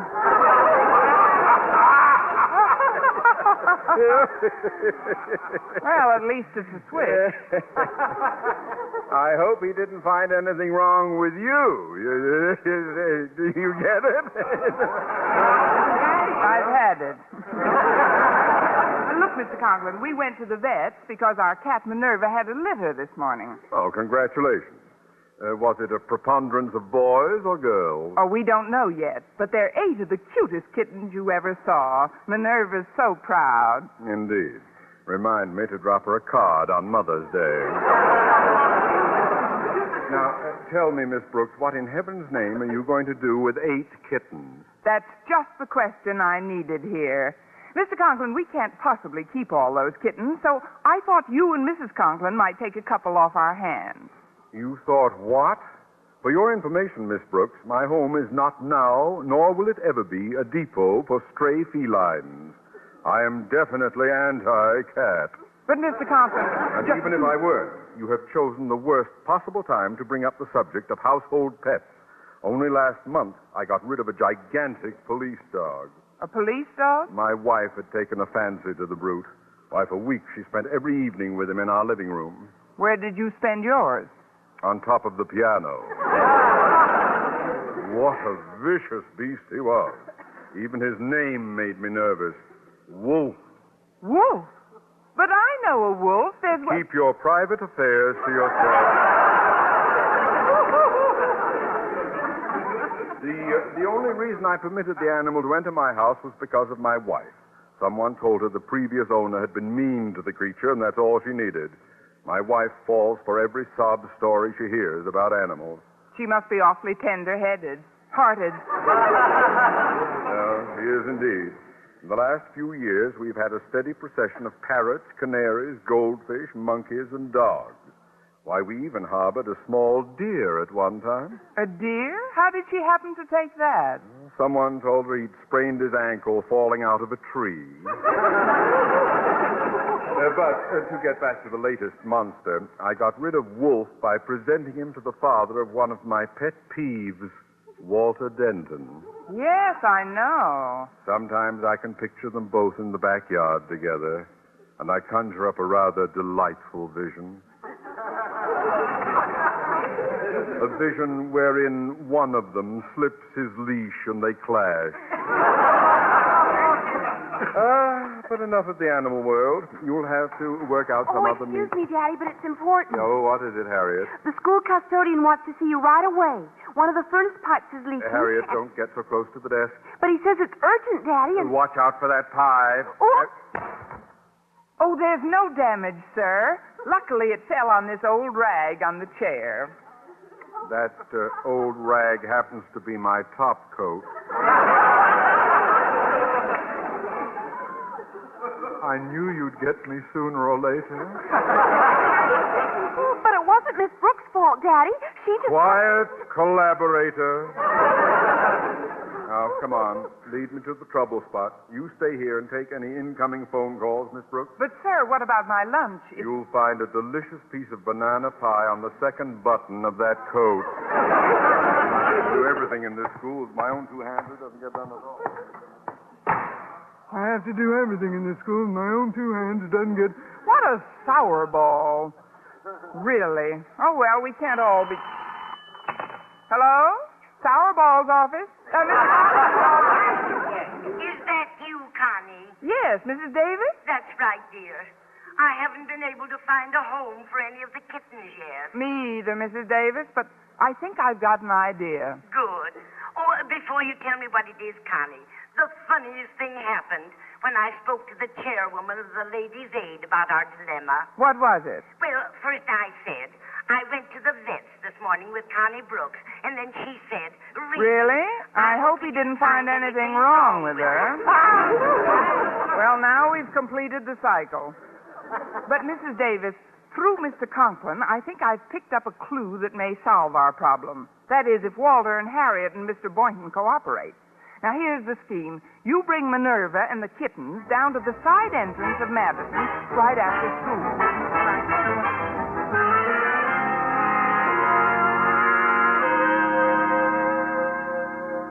Mr. Conklin isn't back from school yet, Miss Brooks. But you can wait for him right here in his study. Thanks, Mrs. Conklin. I'll just put this basket down. There. It's pretty heavy. It looks like a laundry basket with a pillow slip over it. That's what it is, a laundry basket with a pillow slip over it. I see. Going to drop it off on your way home? I wish I could. No, I'm afraid it's not as simple as that. I don't understand. What's in the basket? In the basket? Oh, nothing much. Nothing worth meowing about. I say nothing worth meowing about. Meow. Let me see that basket. Why, there's a cat in here. And a kitten. And another kitten. And another kitten. Keep going. I'll wait. Whose cat is this, Miss Brooks? She belongs to someone who lives very close to us, Mrs. Conklin, but I'd rather not burden you with a whole heartbreaking and pathetic story. What story? No, Mrs. Conklin. You've got enough troubles of your own. Oh, please, Miss Brooks. What troubles have I got? There's just Mr. Conklin to look after. See what I mean? No, I wouldn't want you to know that the neighbor to whom these little creatures belong used to beat their mother every day. He used to beat her?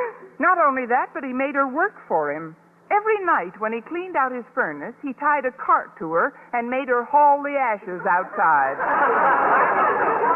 That cat worked like a dog, Mrs. Conklin. How terrible. But how did she manage to have these kittens? They look like they were just born. It was her first day off in a month. That's why I picked them up out of the driveway where he left them. Oh, how could anyone be so cruel? He practices a lot. I asked Mrs. Davis if we might keep them, but our place is so small, it's out of the question. But what are you going to do with them? Return them to our neighbor, I guess. At least they'll be fed while they're getting beaten. Oh, I'd give anything if I could keep them here. It's a deal. Well, I'm afraid Mr. Conklin wouldn't stand for it. Not after the experience he went through with our police dog, Wolf. Honestly, sometimes I think Mr. Conklin was jealous of him. Wolf probably barked louder. There was only some way I could keep them. Oh, forget it, Mrs. Conklin. Why should you concern yourself over the horrible fate that's inevitable for these tiny little innocent kittens who've never harmed anyone? I'll just take them and return them. Wait, I will keep them. I'll just have to refrain from telling Osgood about it until he's in a really gay mood. They'll be old cats by then. Now, let's see if they're comfortable. They look a little cramped in that basket. I'll just put this pillow slip on the desk and rest some of them on that. Come on, Kitty. Now you two. Meow. Now, don't you worry, Mama. I won't hurt your babies. I'll just put 2 more on the desk, and we'll all be more comfy, won't we? I feel better already. Hello, Martha. I'm home. Oh, no. Quick, put the big cat in the basket behind the couch. Be with you in a minute, dear. What about those kittens on the desk? I'll put them in these drawers. They're nice and roomy, thank goodness. There, now. Everything's out of sight. Keep your fingers crossed. As soon as they stop shaking. Well, dear, I've had quite a trying day at school. Good afternoon, Mr. Conklin. And I can see it hasn't ended. What are you doing here, Miss Brooks?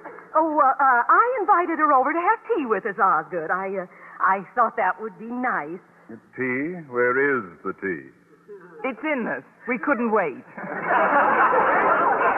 No, we felt a bit weak. We've all had a rather hard day, dear. Well, I'll go along with that. Now, if you'll both excuse me, I've got some things to do at my desk before dinner. Things to do? At your desk? Before dinner? You must be weak. It takes 2 of you to hold up 1 sentence. But, Osgood, it isn't good for you to get to work as soon as you come home. You've been under a most grueling pressure for the past 8 hours. Yes, indeed, sir. You have no idea how much that sitting around all day takes out of you. I mean, sitting around and making decisions is no cinch. Why don't you go into the living room and sprawl out on the couch and take a nice nap? For about 10 hours. You know what the doctors say. There's nothing like a cat nap to make... Why don't I just shut up? That's the best suggestion you've made in months. Now, please pardon me, but I've got to jot down some notes. Let's see, my pencils must be in this drawer here. Oh, dear, it's always so cluttered up. Better take this blotter out first. Then I'll remove these 2 furry black paperweights. Now this carbon paper can go. Oh, just as I thought. Here are my pencils right... Furry black paperweight! Martha, what are these two kittens doing in the top drawer of my desk? You ain't seen nothing yet. Alfred, calm down. I can explain. Now, you might as well open the next drawer. The next drawer? There are two more kittens in here. Gad, the place is infested with them. Well, that's the way it goes, Mr. Conklin. Some desks have termites. Yours has kittens.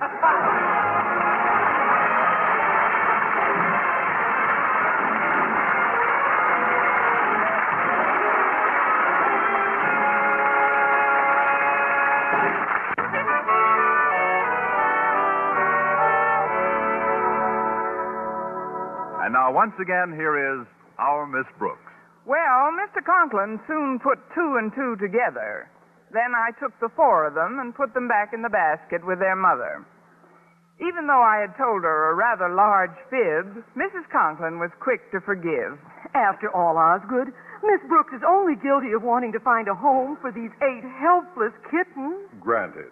And I'll be more than happy to suspend her sentence if she will immediately collect her mewling Mausers and march. Well, I guess there's nothing else I can do. Of course, Mrs. Conklin, I was hoping someone could keep them at least until they're old enough to be torn from their mother's sides. Oh, I'd love to. Osgood, don't you think Not that... another word, Martha. In the month that mastodon wolf was under this roof, my nervous system had all the pet it could stand. Mother, Daddy, I'm home, and guess what? What? That's what.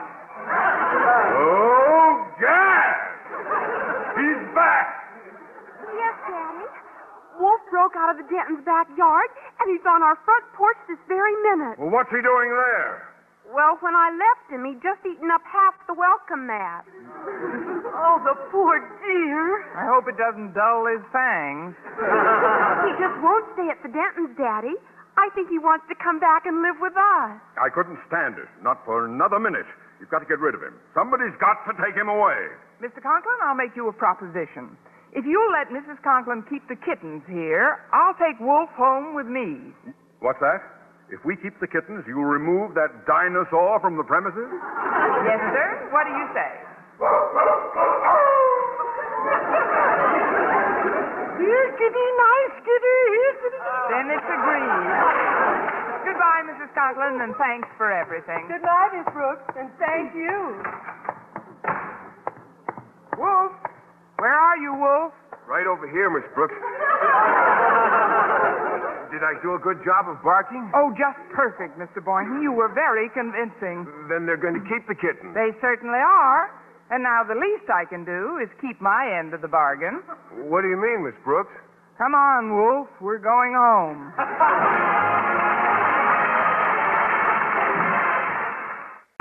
And now, a program that would go on to become an American institution on television, The Adventures of Ozzie and Harriet.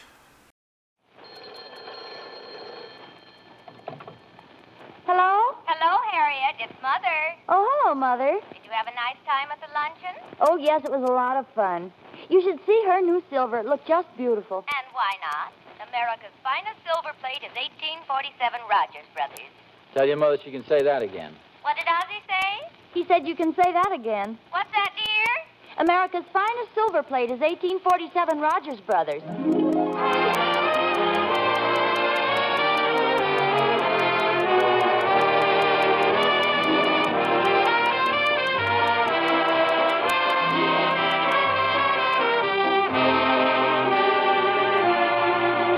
America's finest silver plate is 1847 Rogers Brothers. From Hollywood, International Silver Company, creators of 1847 Rogers Brothers Silver Plate, presents The Adventures of Ozzie and Harriet, starring America's favorite young couple, Ozzie Nelson and Harriet Hilliard.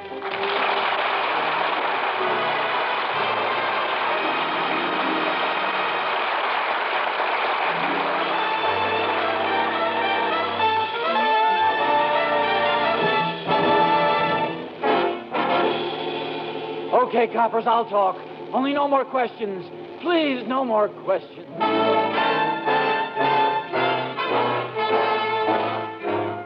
According to our detective fiction writers, there was a time not too long ago when police authorities often resorted to prolonged and uninterrupted interrogation of criminal suspects.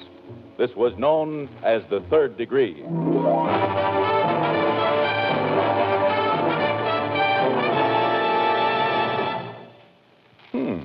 I wonder what that's got to do with the rest of this. Oh, well. As we pay our weekly visit to the Nelsons of 1847 Rogers Road, we look in on a typical family scene, a scene that probably happens at your house practically every night in the week.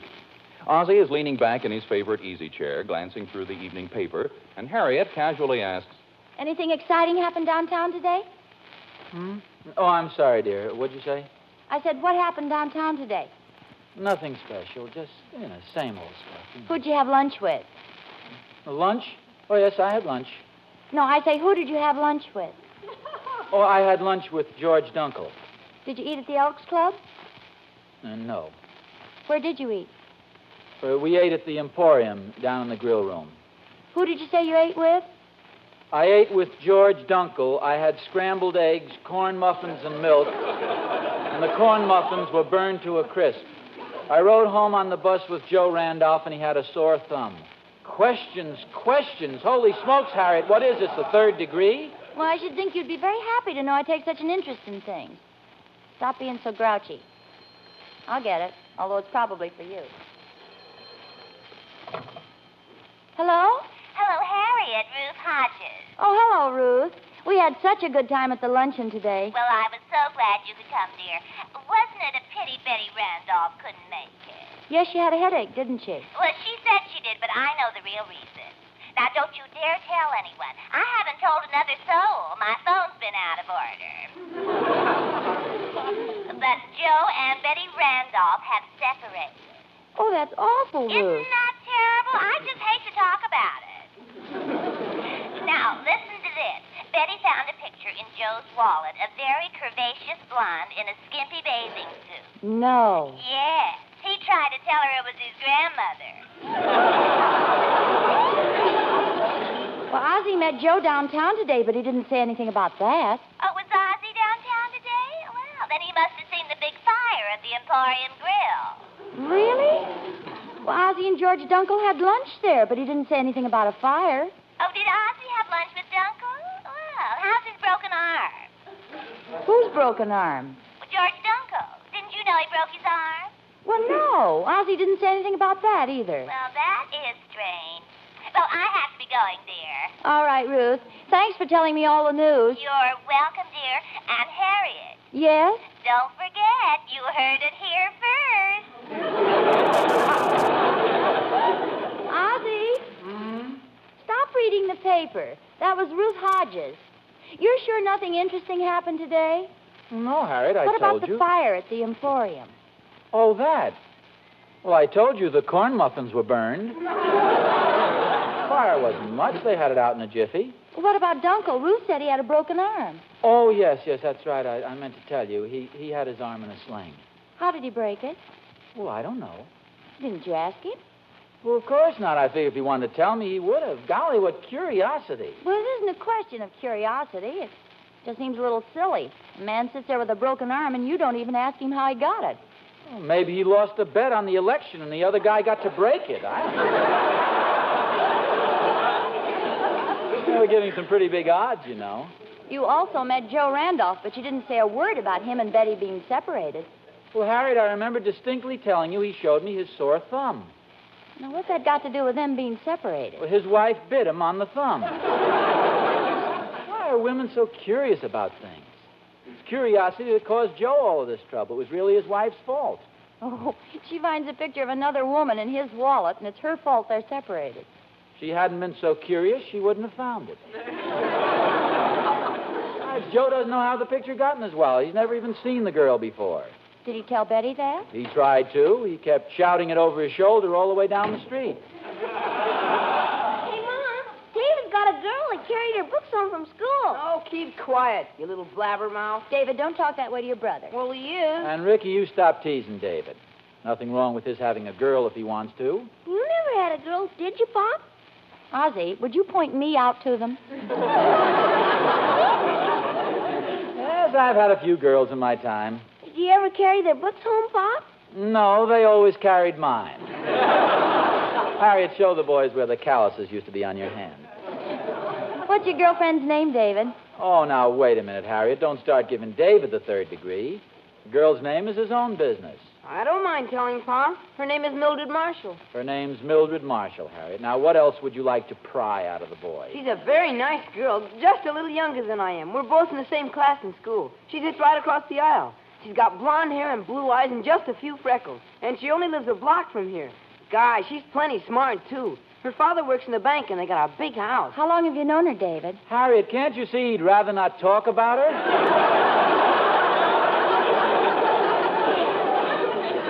Curiosity. She handed him a note today. I saw her hand it to him. Did she, David? Yeah, it's nothing much. If you want to hear it, I'll read it. Here it is. Better let me read it first, David. If it's one of these little personal things, we won't read it. I guess this is all right. What does it say? Easy, dear, easy. It says, I owe David Nelson 5 cents. I loaned her a nickel for ice cream today. Mom, would you say I have a nice nose? Well, yes, David. I'd say you have a very nice nose. Why? Mildred says she thinks I have a nice nose. She likes my smile, too. What do you think your next movie's going to be, Tyrone?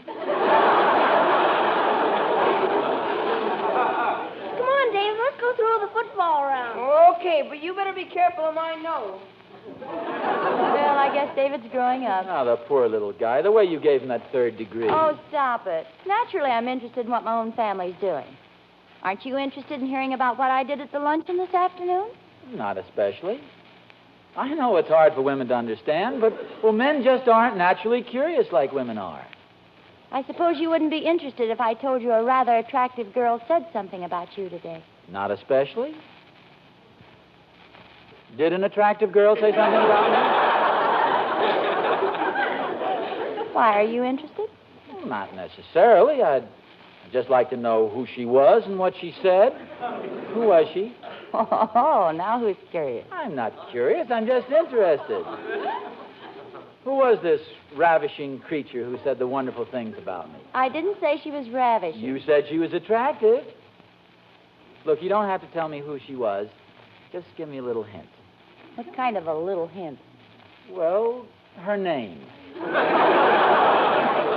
Well, if you'll admit that you're just eaten up with curiosity and that men are just as curious as women, I'll tell you. Oh, Harriet, for heaven's sakes. No need to be childish about it. Just because an attractive girl said something nice about me. Who says she said something nice? Well, she must have said something nice so you wouldn't be afraid to tell me who she is. I'm not afraid to tell you, dear. I'm just not going to tell you. Now you're just being ridiculous. Let's drop the whole thing, shall we? Just because some woman named...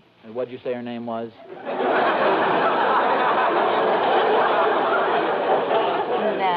No, that's my trick, dear, and it doesn't work. Hey, I'll bet I know who it was. Was it Dorothy, what's her name? Dorothy, what's her name? Yeah. Well, what's her name? You know, Dorothy Douglas. No, it wasn't Dorothy Douglas. Not Dorothy Douglas. Was it Florence? No. Was it Vera? You got to name every girl you ever knew clear back to kindergarten? Oh, somebody I knew in kindergarten. Just worry about a little while, dear. I have to finish getting dinner. Was it Frances? Or Catherine? Harriet, was it Catherine? A tall, blonde girl with dark hair? Harriet?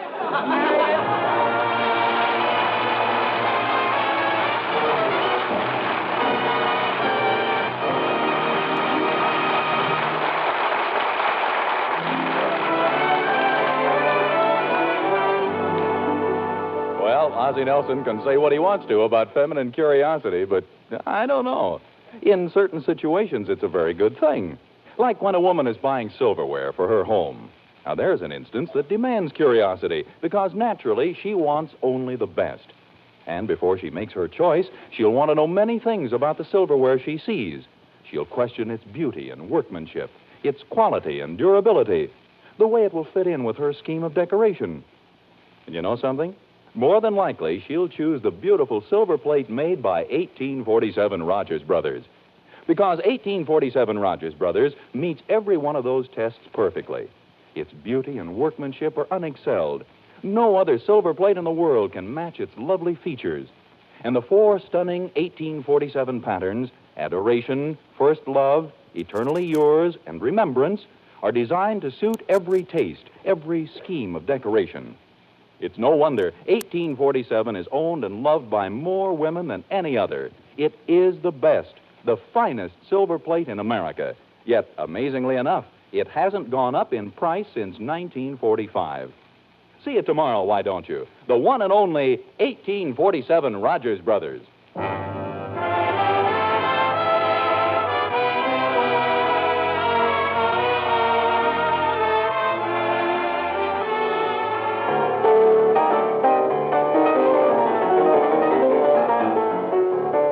Historians tell us that in times of great emotional stress, Chopin, Beethoven, Bach, Gershwin, and others whose lives haven't even been filmed yet, all these great men sat down at the piano and thundered out their problems, their frustration.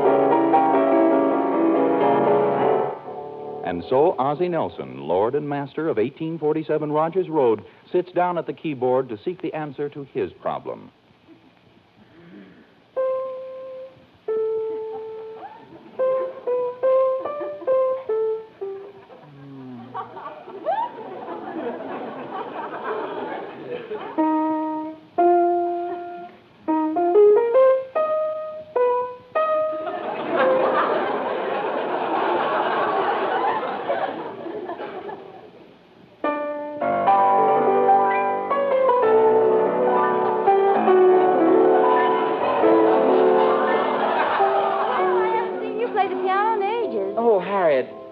Have you ever thought how many songs have been written about girls' names? Oh, yes, lots of them. Margie, Louise, Josephine, Mary. Oh, yes, there was a song called Mary. Mary, yes. No, I don't imagine it's so difficult to write a song. All it takes is a little imagination and musical curiosity. I really hadn't thought much about it. As a matter of fact, imagination and curiosity are closely related. Did you know that? No, dear. Oh, there's a definite tie-up. You see, imagination is thinking, and curiosity is wondering. You see the connection? Imagination is thinking, and curiosity is wondering. No, I don't see the connection yet. I'll put it bluntly.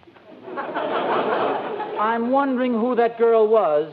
And at the same time, I can't help thinking what'll happen to you if you don't tell me.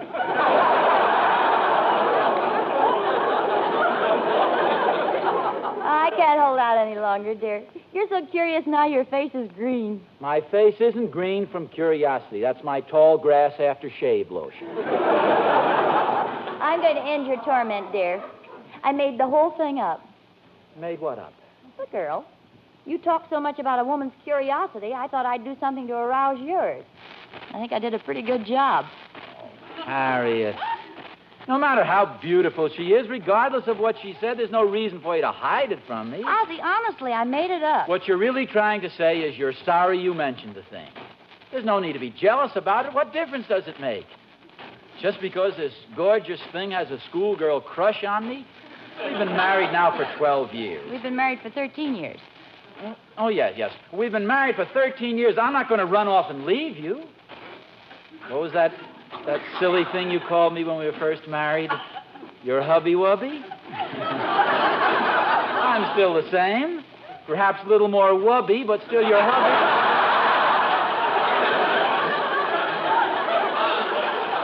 No, believe me, dear, I made it up. There was no girl. Oh, Harriet, please. It'd be different if it was something important, but this is much ado about now, nothing. Now, don't lose your temper. Well, it burns me up.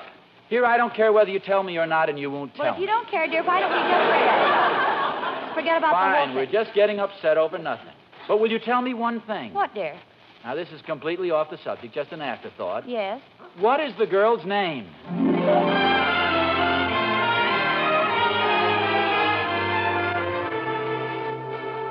Hi, Oz. Hello, Thorny. Yeah, you sound mighty low. Nothing wrong, I hope. No, not exactly. It's just that Harriet's been acting very, very strange. I don't understand women. They're so darn curious. Yeah, my wife's the same way. Always curious. Wants to know where I've been. Who did I meet? Where did I spend my money? Where'd I get any money to spend? Going on for centuries, I guess. Has Harriet been asking you a lot of questions? Questions, millions of them. She can give me a regular third degree, and that's okay.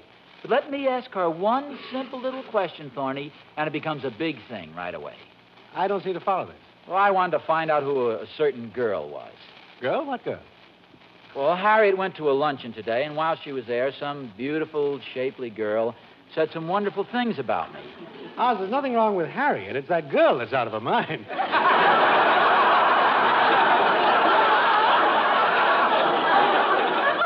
Goodness sakes, Thorny, can't you ever agree with me? Now, I may not be the handsomest man in town. I agree with you 100% there. As I was saying, I may not be the handsomest man in town, but to somebody, I may look like Robert Taylor. Now, that's believable, isn't it? Is that what the girl said? You look like Robert Taylor? Is it believable? Is that what she said, Oz? Is it believable, yes, Thorny? It's believable, but is that what she said?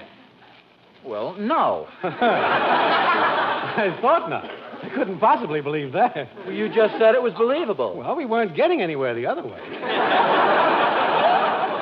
What did the girl say? Oh, just some very nice complimentary things. It isn't important. What is important is Harriet's attitude. She's jealous, Thorny, so jealous she won't tell me who the girl is. You never can tell what a woman's jealousy will do, Oz. I knew a girl once had a pet frog. The girl's name was Betty Clark. What was the frog's name? Jacques Dupre. Oh. Anyway, Oz, everything was fine until the girl next door to Betty got a pet frog, too. Betty got as jealous as could be of that other girl's frog. And what really burned her up was when the other girl got more warts than she did. Women's jealousies are amazing. Yeah, they certainly are. Now, tell me more about this friend of Harriet's who said you looked like a frog. Well,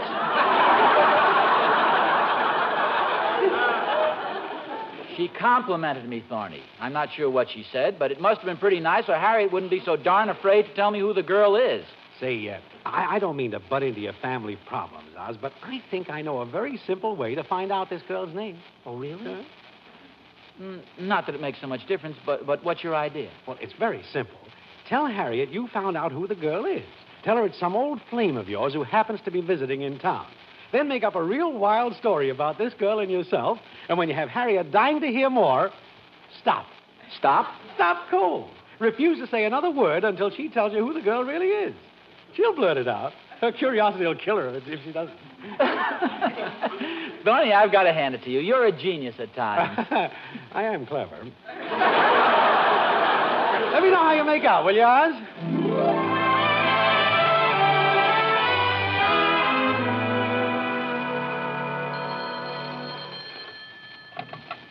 Hello? Hello, Harriet. It's Mother. Hello, Mother.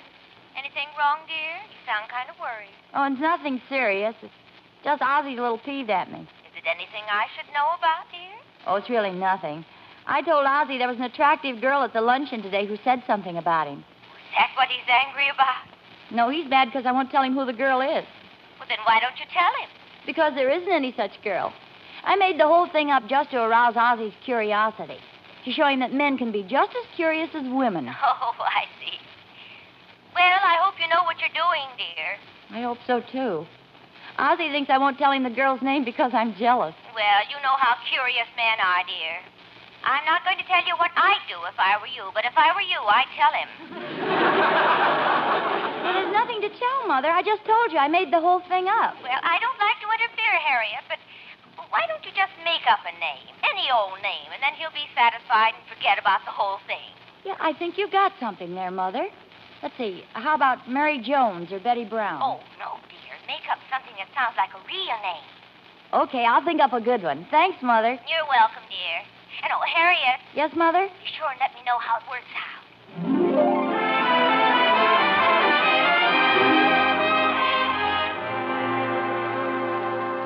Harriet, In the kitchen. I've got a little surprise for you. I know who that girl is. You do? Mm-hmm. That rate's a bigger laugh than you're giving it. Why didn't you tell me Liza Cromwell was in town? Who? Oh, come now, don't pretend you don't remember Liza. She was your competition when we first started going out together. Liza Cromwell? What a girl. Dark, flashing eyes, ruby red lips, rich auburn hair and a turned-up nose. That was Liza. What, no body?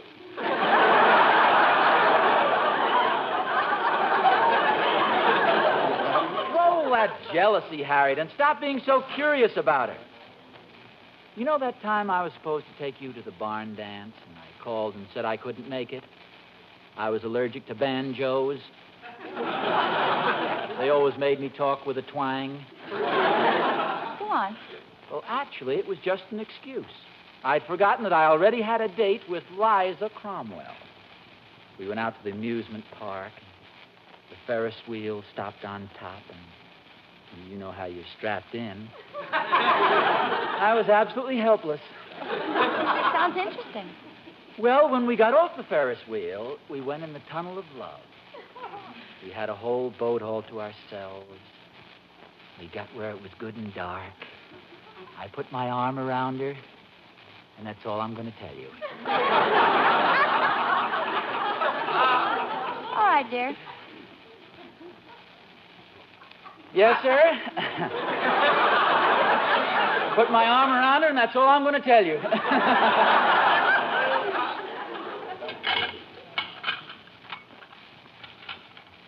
Then I pulled her head over on my shoulder, and that's all I'm going to tell you. Would you put these salt and pepper shakers away for me, dear? Give them to me. Pulled her head over on my shoulder and put my other arm around her. Do you get that picture, Harriet? Her head on my shoulder and both of my arms around her. But that's all I'm going to tell you. Harriet, are you listening? Yes, dear. Then we went into the tunnel of love again. Ozzie, you're on the wrong track. The girl at the luncheon wasn't Liza Cromwell at all. I knew you'd crack. What was her name? Constantina Wasselmix.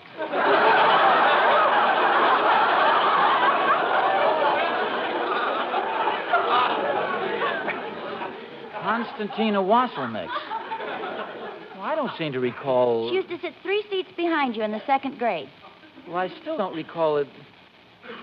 What was it she said about me, this wonderful compliment? She said you had the dirtiest fingernails in class. Are you kidding me? What makes you think that? Well, in the first place, Constantina Wasselmix sounds phony. I don't know why it should. I just made it up. You made it up? Well, of course, I told you before there was no girl. I just made up that story. Honestly? Cross my heart. Of course, it really doesn't matter to me one way or the other. Yes, I know, dear, because you aren't curious. I'm glad you realize it.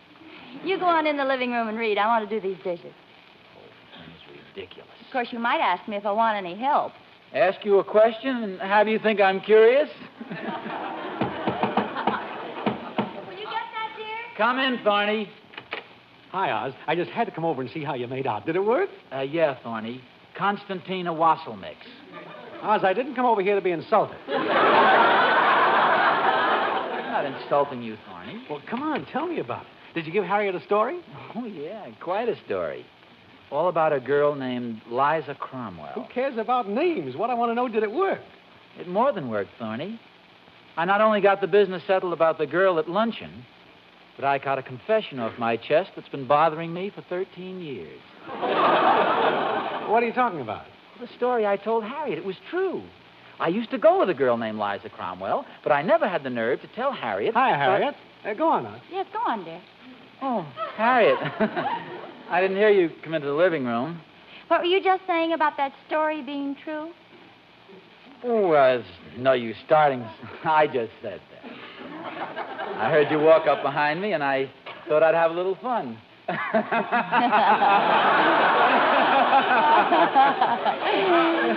You thought you'd have a little fun. You know, Oz, I think you're going to have some.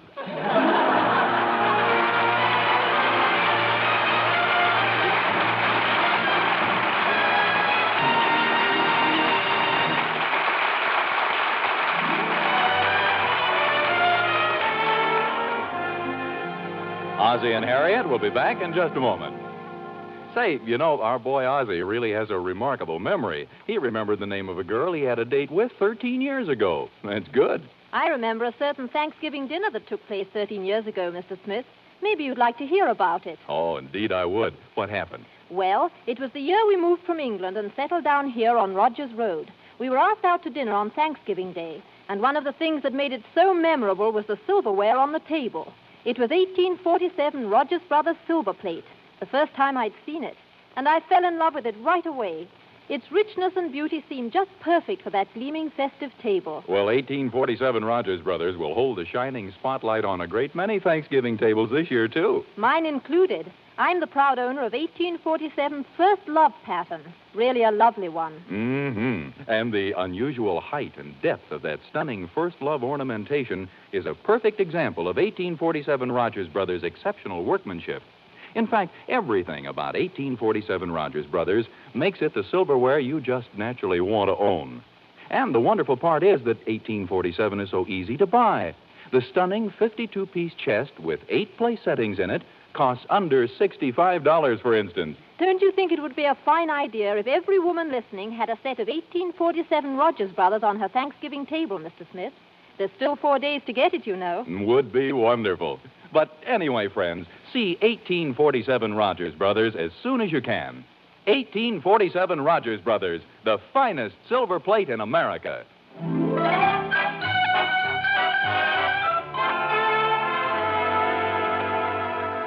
You know, dear, I just happened to remember. Somebody did say something nice about you at the luncheon today. Oh? Who was it? Narcissus Blumjagger? Nope, it was me. I said I have the most wonderful husband in the whole world. You sure you're not saying that just so I'll let you put your cold feet on the small of my back? Oh, darling, how can you say that? Did you know? There they go.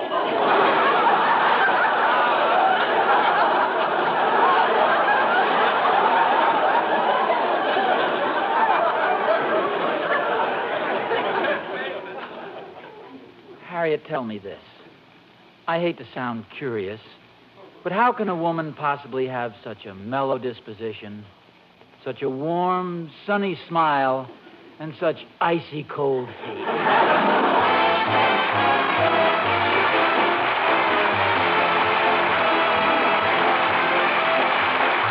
Tune in again next week to another adventure of Ozzie and Harriet, starring Ozzie Nelson and Harriet Hilliard. And remember, America's finest silver plate is 1847 Rogers Brothers. Yes, Harriet, America's finest silver plate is 1847 Rogers Brothers. Appearing in support of Ozzie and Harriet were John Brown, Henry Blair, Tommy Bernard, Lorene Tuttle, and Mary Jane Croft. This program originates in the Hollywood studios of the National Broadcasting Company and is broadcast over the Trans-Canada Network of the Canadian Broadcasting Corporation. Vern Smith speaking. This is NBC, the National Broadcasting Company.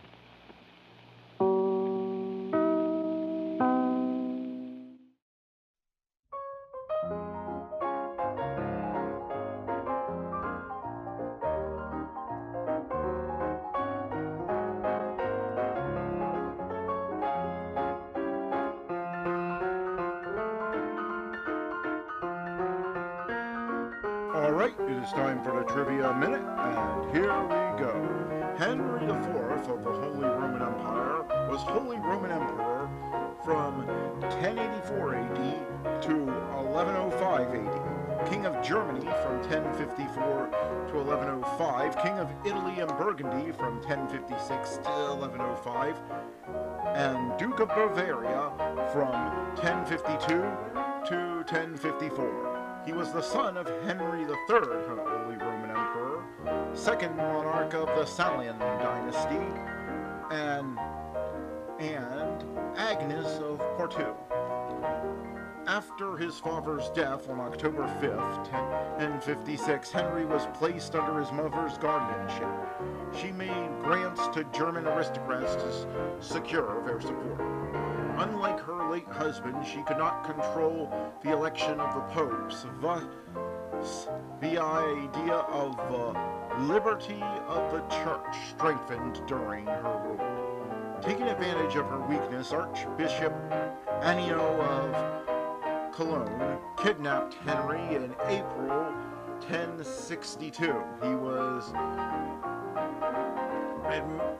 administered German until Henry came of age in 1065.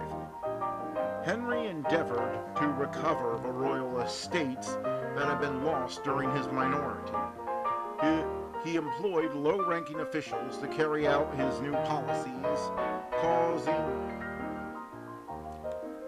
discontent in Saxony and Thuringia. Henry crushed a riot in Saxony in 1069 and overcame the rebellion of the Saxon aristocrats, Otto of Northumberland, in 1071. The appointment of commoners to high office offended German aristocrats, and many of them withdrew from Henry's court. He insisted on his royal prerogative to appoint bishops and abbots, although the reformist clerics condemned the practice as simony, a forbidden sale of church offices.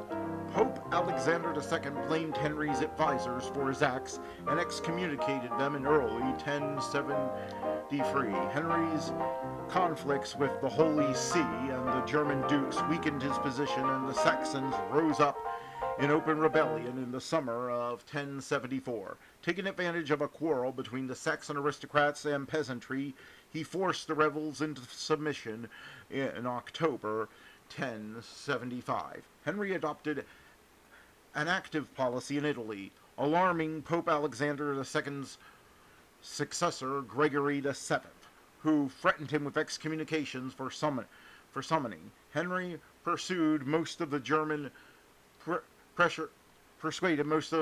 bishops to declare the Pope's election invalid on January 24th, 1076.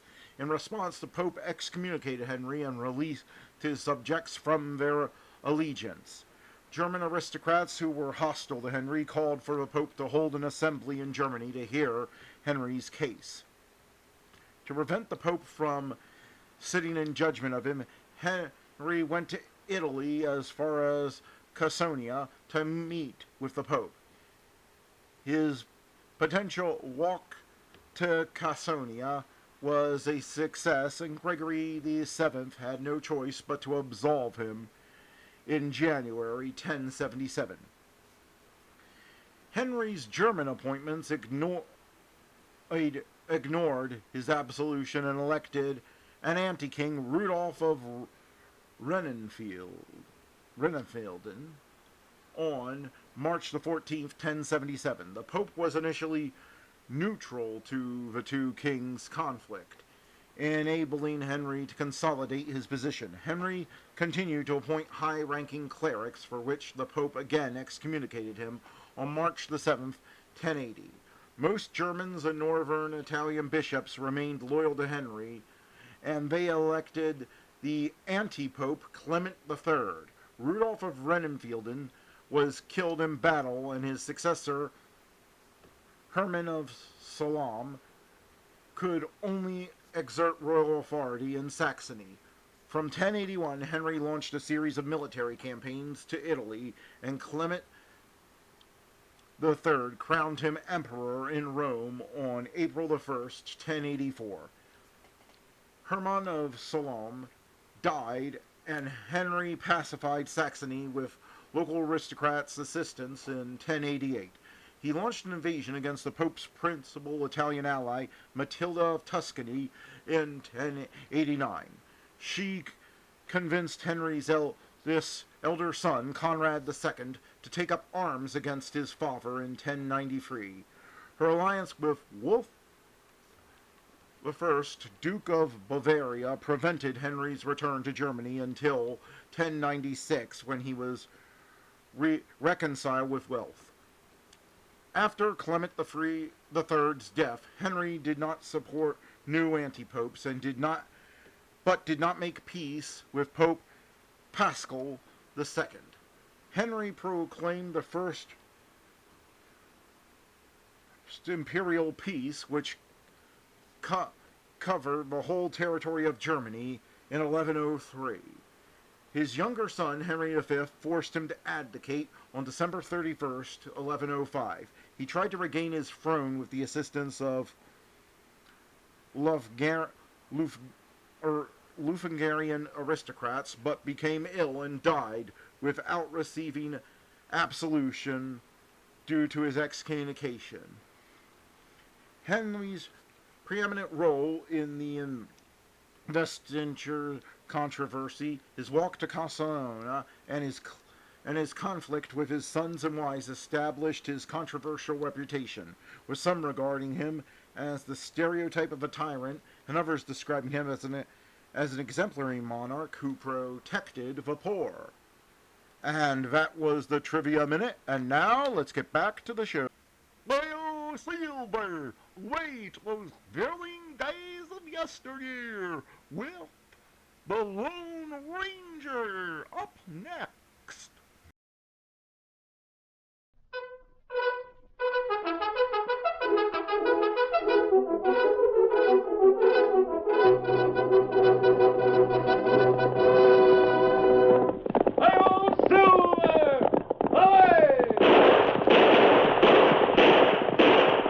Fiery horse with the speed of light, a cloud of dust, and a hearty hi-yo, Silver, the Lone Ranger.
Faithful Indian companion Tonto, the masked rider of the plains, led the fight for justice in the early western United States.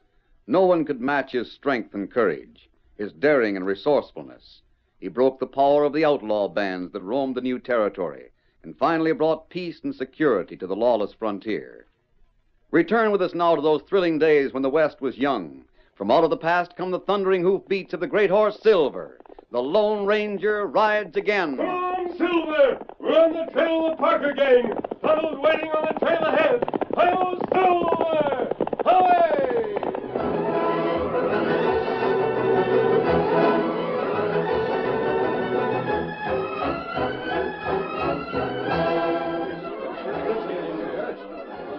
When the sheriff reached his office early in the morning, he found a crowd of people waiting for him. What are all you people here for? There's the sheriff. Sheriff?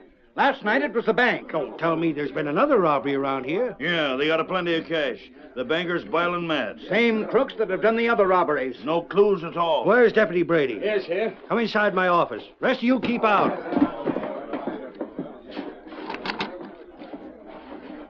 Sheriff, I watched the Parker Ranch all night long. I just now come from there. Well, go on. Parker left the ranch, didn't he? He took them 3 hired hands of his with him? No. Don't tell me that. Doggone it, Brady, Parker is the thief. Sheriff, he couldn't be the thief. I didn't take my eyes off his house all night long, and no one left there. Well, it don't make sense. I had Hank watching his house that night the post office was broke into and robbed. When Hank said Parker hadn't left the house, I thought maybe Hank was lying. But you tell me... I'm giving you the truth, Sheriff. It can't be Sam Parks that's the thief. It is.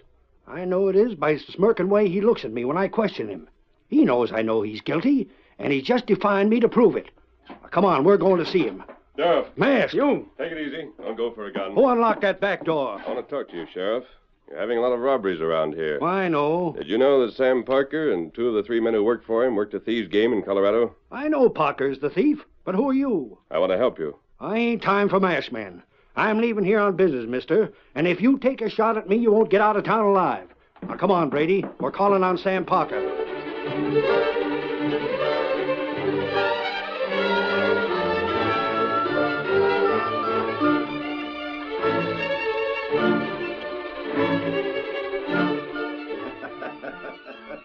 He's coming to ask more questions, boys, same as the other times. We know what to do, Sam.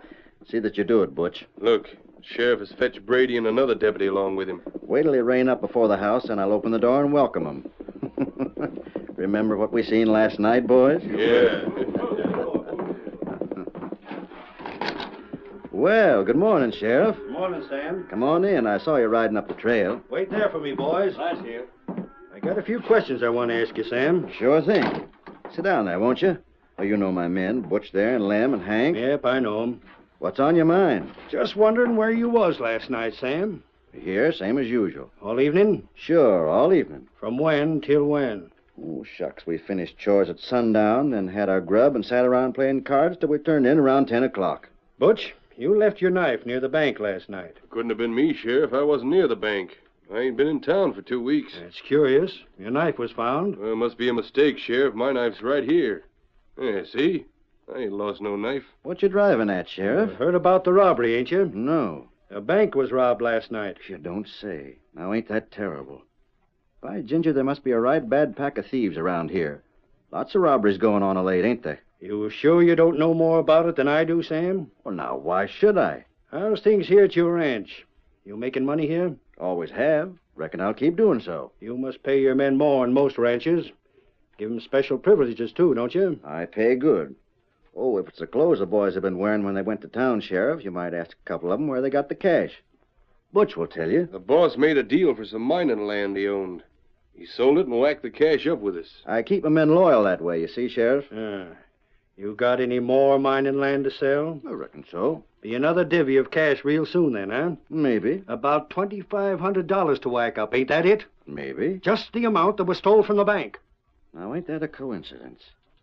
Look, Sheriff, if you think we're all organized into a gang and sticking up banks and things, why don't you take us to jail? You know why I don't, Sam. Sure I do.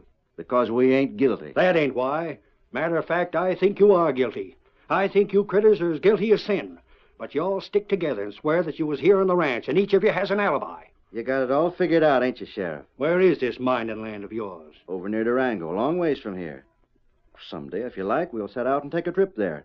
I'd like for you to see my claims.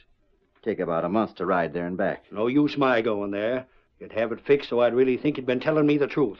What's wrong with that? I don't want to think that. Because I know doggone well you critters are thieves. Sheriff, I'm getting a little annoyed at being questioned all the time like this. Every time there's a robbery, you come here accusing me. Now, by thunder, either you arrest me and make your charges stick, or you leave me be. I'll arrest you, Sam.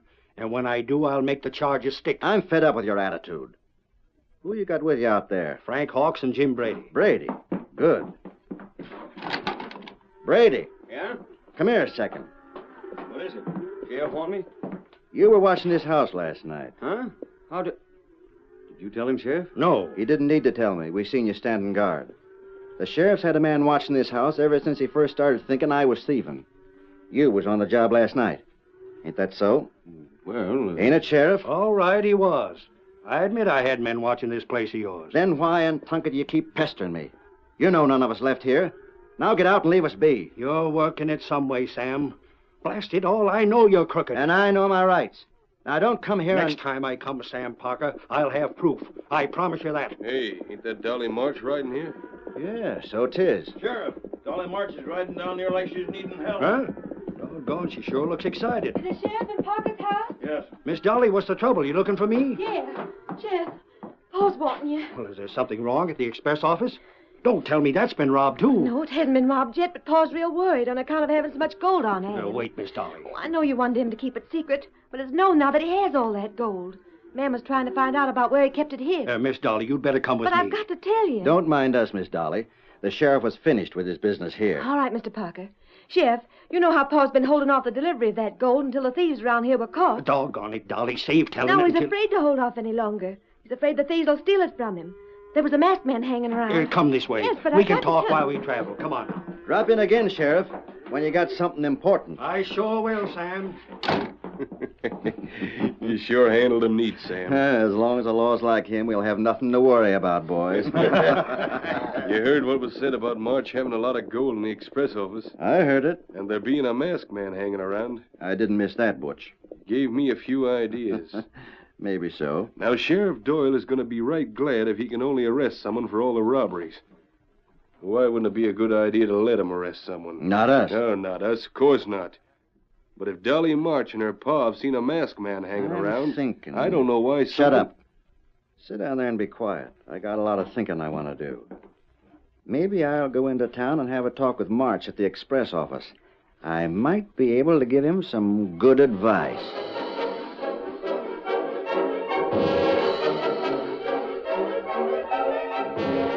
I didn't expect to see you calling here, Parker. Mr. Parker heard part of what I told the sheriff, Pa.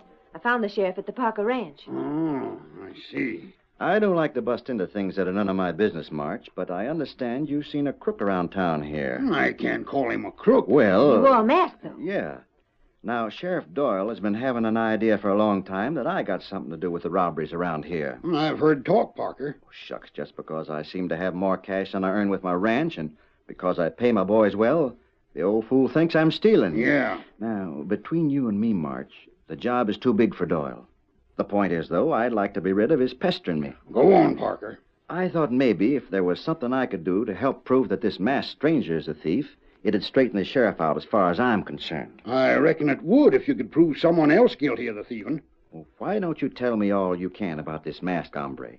And then I'll have my boys on the watch for him. Well, I don't know as there's much... Oh, look. Huh? Up there. Isn't that his horse? Doggone, that's what it is, Dolly.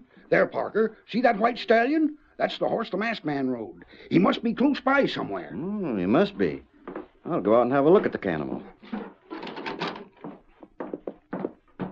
It's a doggone fine horse. Hi there. Take it easy, horse. I don't aim to hurt you. There now. Looking at my horse? Oh, masked. Who are you? Stranger around here. Just passing through. You must be hiding from the law, huh?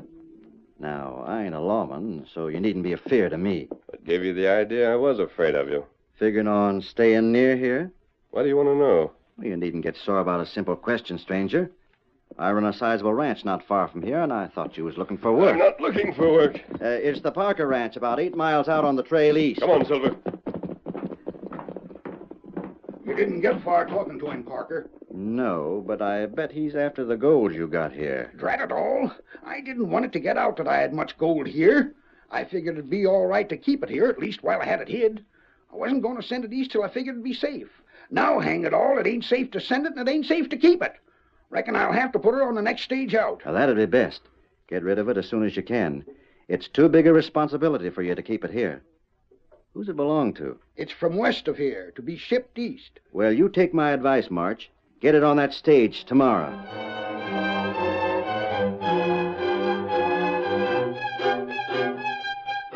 Later in the day, when Sam Parker returned to his ranch, he called his men together and... This biggest and best job we ever pulled is lined up and ready to do, boys. I got it all worked out. Sam, don't you think it'd be a good idea if we kept quiet for a time? It would be a good idea, Butch.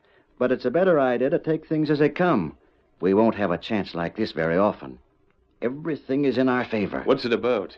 March has a lot of gold in the express office. Yes? He's kept it secret, fearing to send it out until the gang of robbers was caught. Oh. I talked him into putting it on the stage tomorrow, which means that tonight'll be a good time for us to get it. Best of all, there's a suspicious man around town who'll be blamed for it. The sheriff would leave us alone if he had someone else to blame for all that's happened. That's the whole point. March knows about this stranger. He wears a mask and rides a white horse. So he'll be blamed, eh? If the sheriff gets him, he'll have a time trying to prove he ain't guilty. If the sheriff don't ever find him, then at least he'll have someone else to think about besides us. What about our alibi? The same as usual. We're all here for the whole night. We'll see to it that the sheriff knows we're here. I've got to see him around sundown. I'll fetch him and a posse back here, asking him to keep his eye on us. I'll insist that he does, for our own protection. Protection? Sure. I'll just tell him this masked man is likely the thief and may rob the express office. You leave it to me. I just rode out here to the ranch to get you boys lined up. I'm riding back now to get the sheriff lined up. It's something when we get the sheriff to help us, ain't it? I reckon it is, Butch. Get everything set, boys, and I'll get back to town to see the sheriff. Wouldn't he be surprised if he knew how we can be in two places at the same time?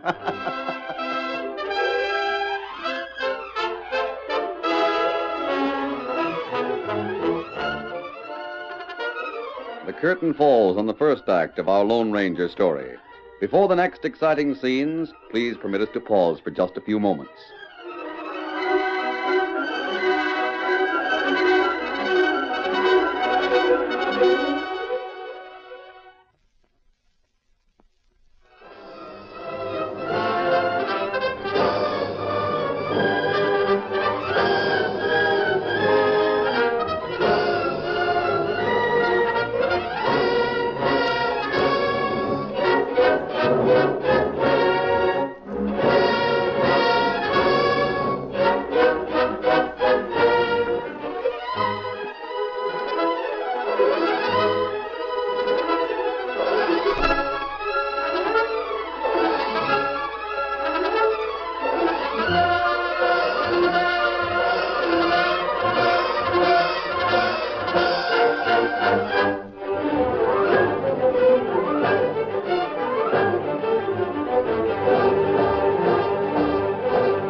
Now to continue our story.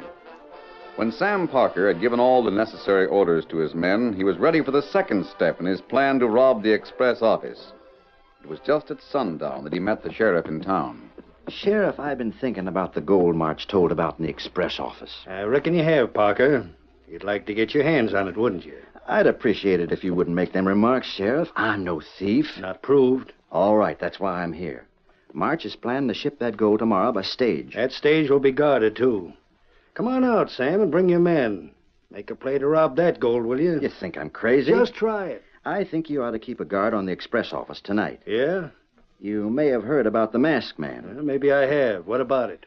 If he was to rob that gold, you'd still blame me for it. Maybe I wouldn't be so far wrong. Well, whether you put a guard at the express office or not, will you do one thing? What's that?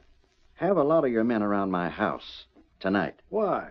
I want you to be convinced once and for all that I ain't guilty of robbing things in town here. If that masked man steals the gold tonight and you ain't dead sure I wasn't out of the house, you'll be charging me with that as well as with everything else. Parker, you needn't worry. There'll be plenty of men watching your house tonight. I'll appreciate it, Sheriff. Thanks. Steady, boy. Get up. Get up there. Get up. Honorary crook. I know he's a crook. If only I could prove it. Sheriff. Huh? Oh, hello, Injun. You come with Cantor, huh? I'm ready. Where's that masked friend of yours? Him inside the express office. Him wait there. That case all fixed up. Good. Did Parker speak to you, Sheriff? He did. He sure wants me to think you're going to steal the gold, mister. Very well. Can't Paul stay out of the plan you're working? Of course he can, Miss Dolly, but I think he'd sooner be there. If anything happened to Paul, I hate to think of him going out with a posse to maybe shoot it out with the Parker gang. I don't think there will be any shooting. These the cases that are fixed up? Yes. March is going to have them stacked in his office. Do they look like the cases that gold might be shipped in? Sure enough, Miss Dolly. I bet Parker and his gang will be one surprise bunch when they see what the Lone Ranger's worked out for them.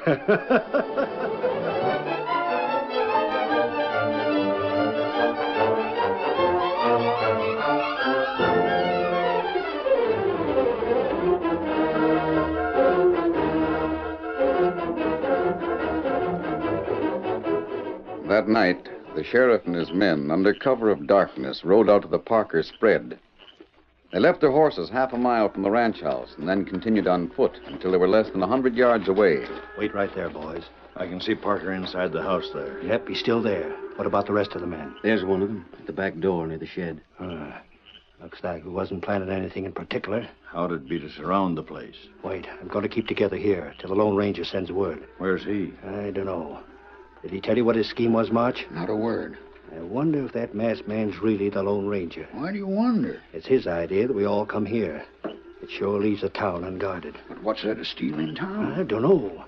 It might be that I've been wrong about Sam Parker all this time. You ain't wrong. He's a crook all right enough. Well, we'll play the hand out and see. That's just the way the ranch looked the last time I was here watching. I seen all the men around like He was in town robbing the bank. Well, that's what sure puzzles me. They can't be two places at the same time. Hi. Who's that? That's the Indian friend of the Lone Ranger. Oh. That you, Tonto? Here. You all ready, Sheriff? Yep. Got deputy? They're right here with me. 5 good men. Not good. What are we to do? Wait here. For how long? By and by, Tonto get signal. Then we go. There's Butch stepping out of the front of the house, looking up to see if it's raining or something. Yeah, I see him. The light from the house shows him real clear. Well, now he's going back inside again. Well, we know that bunch ain't in town yet. Yeah, and we know they can't leave the house without us seeing them. Now, watch sharp while we wait to hear from the Lone Ranger.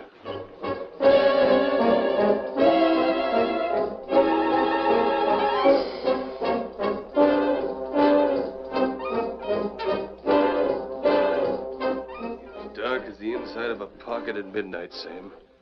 Can't tell if the sheriff has men watching us or not. He has. You know that for a fact? I know he won't miss a chance to try and catch us leaving the house. Only he can't do it. How soon we starting after that gold, Sam? Oh, wait till around 10 o'clock. Then we'll make out we're going to bed. Now, let's see if we got everything all set. What about the horses, Butch? I left them near the rock. They'll be ready. You got one white one there? I got a palomino. It'll look white enough at night. And you, Lefty? Yeah? You're the biggest of us. You've got to wear that mask and ride the palomino. Then let March and his daughter or someone else in town get a quick glimpse at you. I got it all worked out, Sam. Good enough. Now, all you fellas move around some and be sure to pass the windows once in a while so as a lawman can see you. We'll make out to go to bed around 10. Then we'll start out.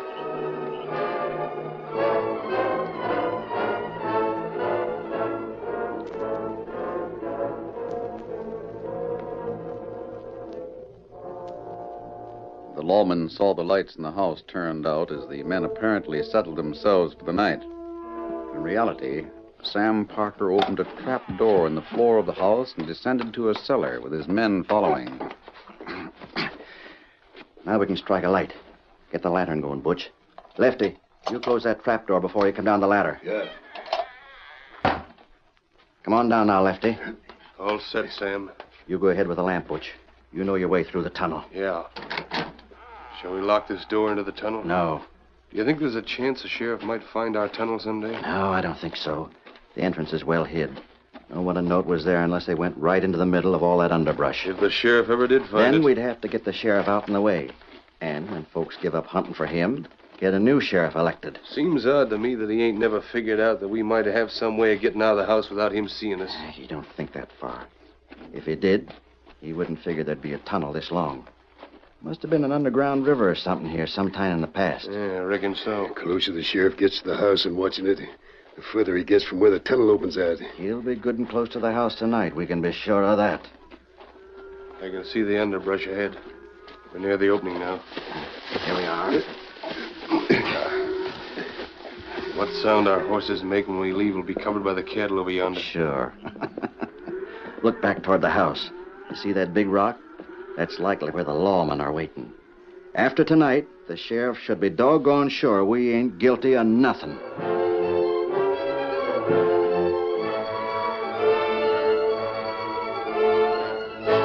The men rode into town. While 3 of them, including Sam Parker, made their way to the express office, Lefty headed for the home of the manager. He entered boldly, gun in hand. All right, March, come up with your hands up. What? Who are you? Stand where you are. Where's your father? He isn't here. Is he at the office? No. What do you want? I want the key to the express office. Where is it? Your mask. What of it? Where's that key? I don't know. Have the key. Father has it. Oh, he has it, eh? Where is he? He's with the sheriff. Who are you? You wouldn't know who I was. If you don't have any key, then I'll have to bust the door down. But I'm roping you. No, you Shut can't. up. Let me go. I don't aim to be interrupted, miss. There, that'll hold you. Now a gag. It won't hurt if you don't fight it. Just tell your pop that there's no use trying to find me. I'll be a long ways off by morning. There. Good evening, miss. Get up there. Good work, Miss Dolly. I'll have that rope off in just a minute. There's the gag. Oh, what a frightful man. There you are. He had a light horse just like yours. Yes, and he left the door open so you'd be sure and see it. Is Paul all right? Of course he is. Before this night is over, we'll have full confessions from every one of that gang. How did you know about the tunnel they have? Philo knows this part of the country very well. He knew about that old tunnel when he was a boy. It was long before this country was settled. Now I've got to go. Don't worry, Miss Dolly.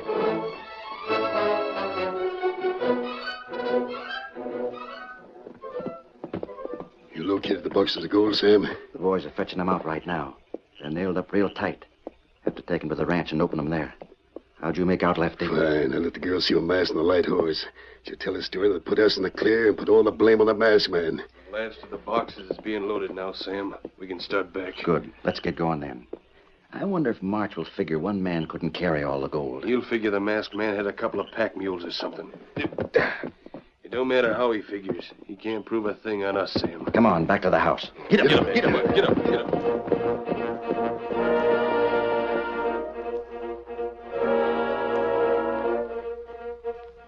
When Parker and his men arrived at the ranch, the gold was unloaded and carried into the tunnel.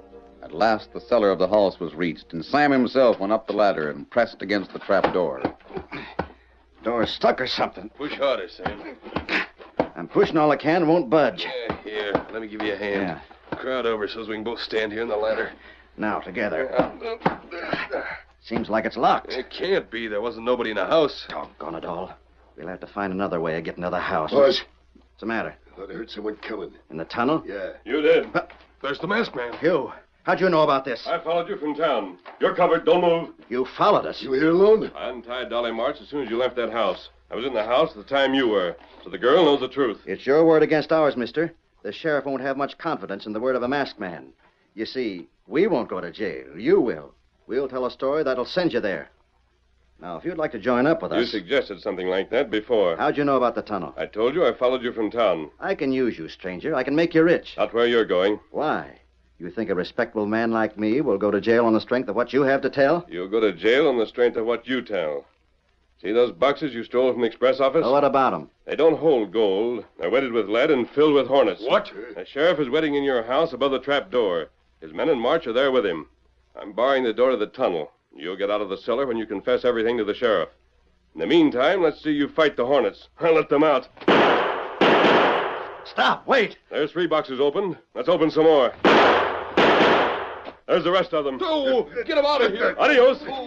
Try that door he went out of. We gotta get out. There's millions of them. Get us out of here. I'm stuck in 100 places. Hey,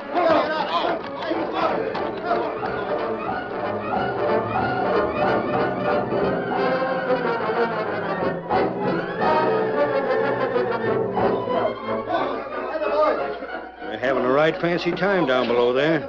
Open the trap door a little. How about it, Sam? Do you confess the express robbery? Yes. Let us out of here. We done it. The bank robbery? Yes. The money's down the cellar here. We give it all back. Let us out. We're being hit up by the Hornets. Sam Jurgens' robbery? We done them all, Sheriff. All right, come up then. Them Hornets. That masked man. Keep the hornets down below. Don't let them out into the house. You won't be in the house but a minute. You'll be in the jail. You're all covered, so don't try anything. Keep them hornets down below. There must be a million of them. Don't get excited. There wasn't many of them. Only a few in a couple of the boxes. Just enough so's you'd hear a little buzzing. And so's the Lone Ranger would be speaking the truth. There wasn't a lot of them. Reckon the Lone Ranger figured that your imagination would make up for most of the hornets. Now start marching. You're going to jail. Silver! Away!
just heard is a copyrighted feature of the Lone Ranger, Incorporated.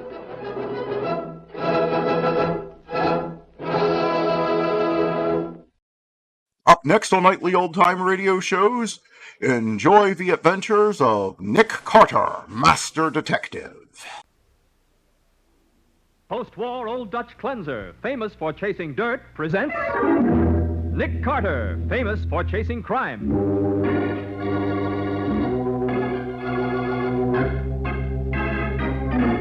Every week at this time, two great names are joined, as new post-war Old Dutch cleanser brings you one of the most resourceful and daring characters in all detective fiction, Nick Carter, Master Detective.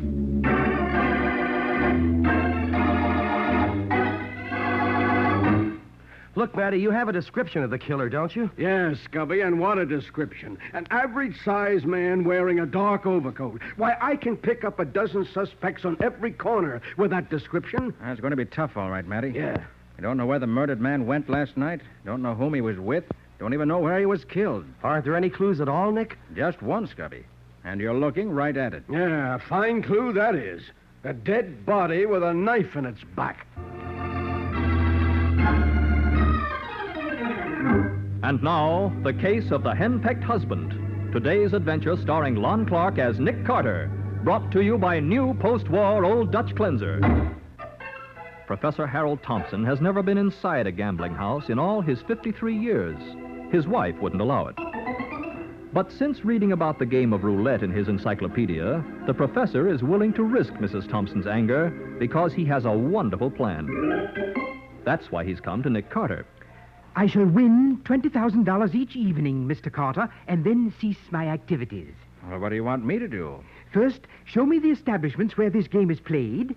Second, ascertain whether the roulette wheel is honest. And third, see that I'm not robbed of my winnings by some footpad. Well, Professor, what makes you so sure there will be any winnings?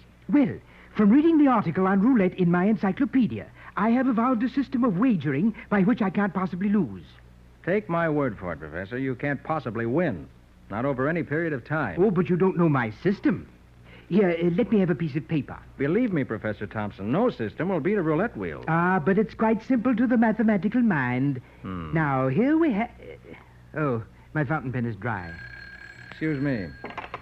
Nick Carter speaking. Sergeant Matheson, Nick. Oh, what's on your mind, Matty? How's about having dinner with me tonight? My wife's visiting her mother, and I hate eating alone. Why, sure, Matty. Good idea. Patsy's gone down to Cuba for a few days, so I'd probably be eating alone anyway. All right, then suppose you pick me up at my office about 7, huh? Will do. See you then. Okay. So long. I filled my pen from your inkwell, Mr. Carter. I hope you don't mind. Oh, no, of course not. Now, I have withdrawn $2,500 from my savings account, and I'm ready to begin operations. Do you want to help me or not? I do not. All I want to do is to keep you from throwing your money away. I'm sorry, Mr. Carter. In that case, I shall proceed without you. Good day.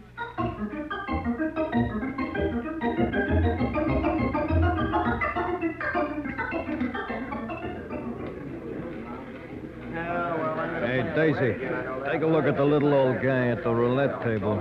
Hey, he's doing all right, isn't he? Yeah, he's doing too good. Hey, look, maybe I ought to go over and get acquainted, huh? Yeah, feed him a couple of drinks and keep him playing till the house gets those chips back. Mm-hmm. I don't want him leaving here with that kind of dough. Number 4, black. Oh, there you are. Why, you lucky boy. You won again. But of course, I intended to. I was standing right behind you. Maybe I brought you luck, huh? Today's my birthday, you know. Really? Well, you must give me your address so that I can send you some flowers. Flowers? Are you... Here, I brought you a drink. Place your bets, ladies and gentlemen. A cocktail? Oh, but I mustn't. My wife never allows me to take intoxicants. Oh, go on. It won't hurt you. Gee, you got a lot of chips there. Yes, my winnings amount to $22,000. Where can I exchange them for money? You don't mean you're quitting? Oh, I must. It's long after midnight. I don't know what my wife will say. Not leaving, are you? Oh, you can't. Not when you're winning. Come on, be a sport. Well, since I have an extra $2,000, I shall wager it on number 33. Hey, wait a minute. You can't bet $2 on a number. 100's the limit. It's all right, Maxie. But, boss, the numbers pay 35 to 1. Who's running this place? Okay. It's your funeral. That's all. No more bets. Thank you, Mr. Beale. Harry Beale. Mr. Beale. Actually, I'm throwing away this $2,000. You see, I don't wish to win more than $20,000 tonight, and... Number 33. Hey, you won again. My, how extremely fortunate. Yeah, another 70 grand. Maxie, close it up. Everything. No more play tonight. Okay, boss. Hey, Harry, he's got $90,000 coming. What are you going to do? I'm going to pay it. Come on back to my office, sport. We'll have a few drinks to celebrate your good luck. Then I'll cash in your chips.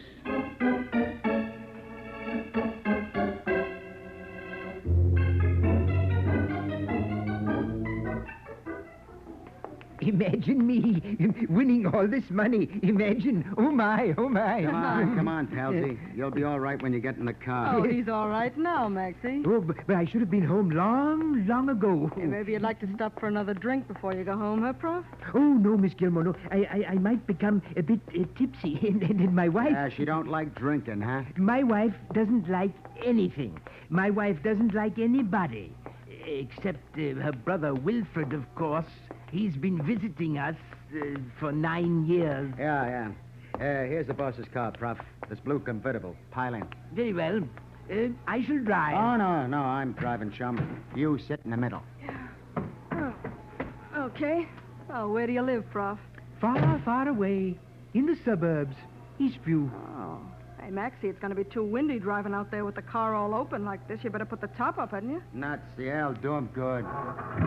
I assure you that I am quite capable of driving. Hey, Prof, grab your hat. What did you... Too late, it's gone. Oh, so it is. Well, if you will let me out... No, you sit still. I'll get it. Thank you. Thank you very much. Now, let me... Prof, what are you doing? You don't want to get behind the wheel. Maxie's coming back. Hey, come back here. Prof, turn around. Go back for Maxie. Thompson never turns back. What's the matter with you? I was thinking of my wife.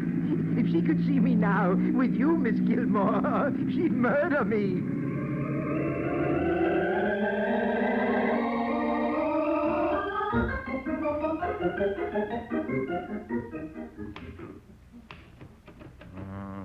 Doggone it. Sure miss Patsy. She's away. I only... Hiya, Nick. How's things? Why, hello, Scubby. Long time, no see. Been pretty busy, Nick, but the newspaper's hitting a new low just now. What? You mean there's no story worthy of the attention of a hotshot reporter like Scubby Wilson? Not a thing. That's why I dropped in to see if you had any hot tips. No, not a thing, Scubby. Hey, where's Patsy? Oh, taking a little vacation in Cuba. And do I miss her? Yeah, I can imagine. Do you want me to type that for you? No, thanks. It's just about finished now. But oh, excuse me. Nick Carter speaking. Morning, Nick. Matty. Oh, hi, Matty. You remember the little guy who wanted to play roulette? The one you told me about at dinner last night? Professor Thompson? Yeah. Yeah, what about him? Well, I'm on my way out to his house in Eastview. I thought you'd like to come along. What's happened? The prof was found in a ditch north of the city about 8 o'clock this morning, Nick. Stabbed in the back.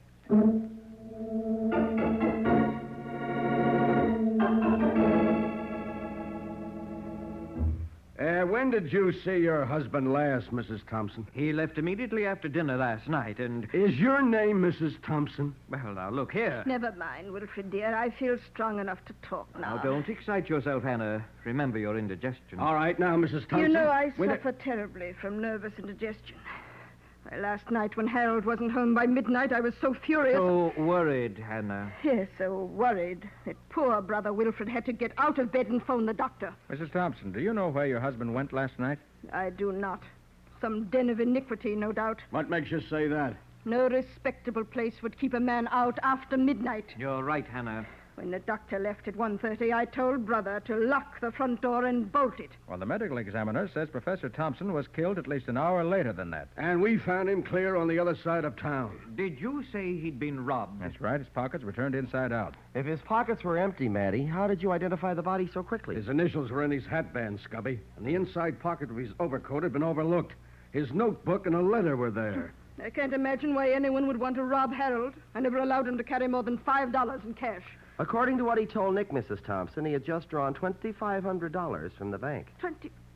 He wouldn't dare. Now, Hannah, don't excite yourself. And only last week he objected when I spent $50 to get Brother a new suit. Well, my dear, you know Harold never liked me. Can't Wilfred buy his own clothes? Wilfred is temporarily out of employment. Mr. Carter, did my husband mention why he drew that money out of the bank? I think he intended to play roulette with it, Mrs. Thompson. That's what he was doing, gambling, throwing his money away and then getting himself killed. There's always the insurance, Hannah. Huh? Why, Wilfred, of course. $10,000. And in a case like this, we'll be able to collect double indemnity, too. Isn't that right, Mr. Carter? You'll have to settle that with the insurance company. $20,000. Well, brother dear, I guess everything is all right after all.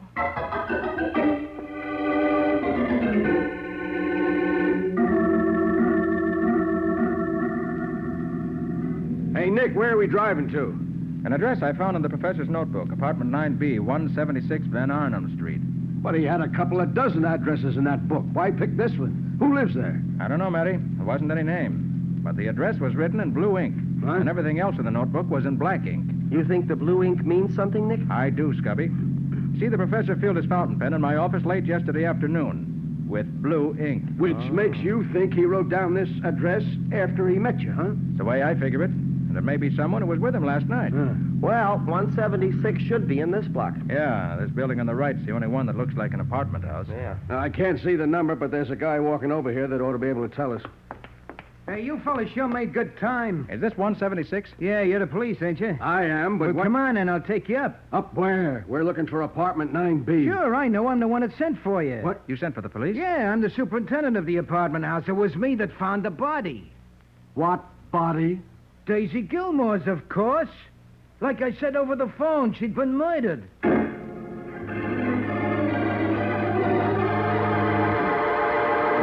And so the address in the dead professor's notebook had led not to a solution of the case as Nick hoped, but to another murder. We'll see what happens in just a moment.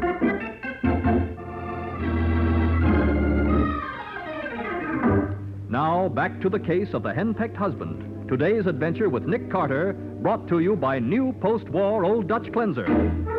As Nick examines the lifeless body of Daisy Gilmore, Matty questions the building superintendent of Daisy's apartment house. That's just the way she was when I found her about 15 minutes ago. I seen right away she was dead, so I called the cops. Yeah? And what business did you have in this apartment? Well, I come in to clean up like I always do on Saturday afternoons. I get $5 for it. Uh-huh. How long do you think she's been dead, Nick? At least 8 or 10 hours, Matty. She was stabbed, wasn't she? Just like the professor. Yeah. Judging from the wound, I'd say it could have been the same knife.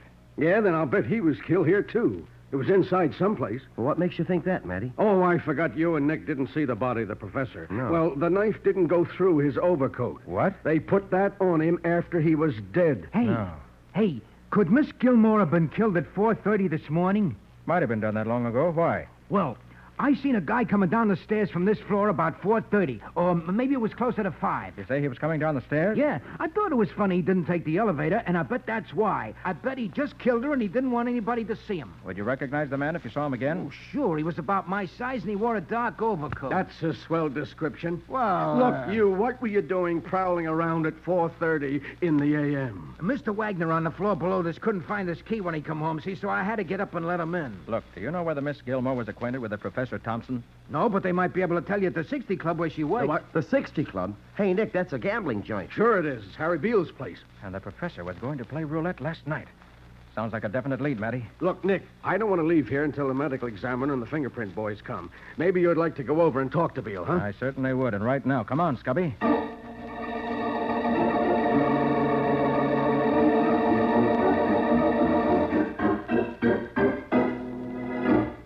I'm Harry Beale. What about it? I'm trying to find out whether a Professor Harold Thompson was in your club last night. Hey, Magee, the guy wants to know if we saw the prof last night. Is he kidding? And you do remember him. I wish I could forget him.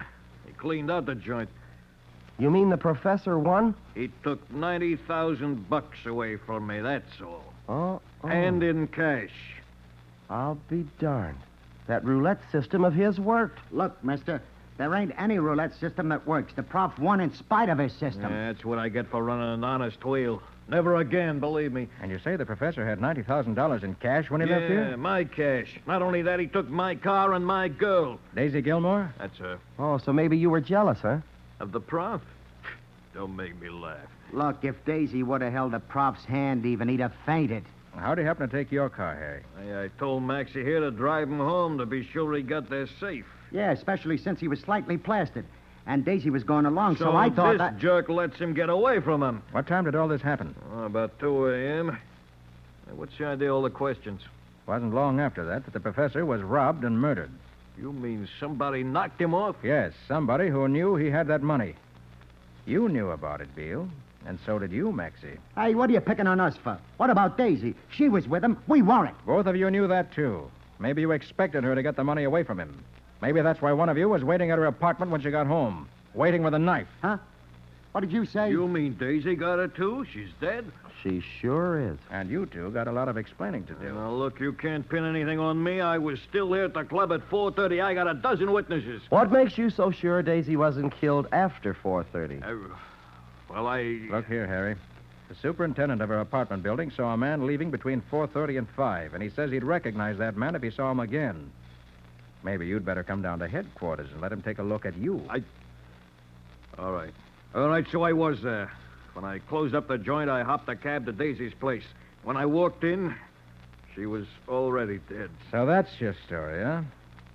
Well, Harry, I think they'll want to hear that at headquarters, too. Okay. I'm not afraid to go down there. Maxie, get me my hat. Okay. Isn't that it on the desk there beside you? That gay 90s model? Yeah. Not much. That belongs to the prof. What's that? Sure. That's how he got away from me. His hat blew off, and when I got out of the car to get it for him, he drove off and left me. So that's what's happened. Come on, Scubby. We got work to do. Hey, copper, I thought you was hauling me in. Haul yourself in, Harry. I'm going after the real killer.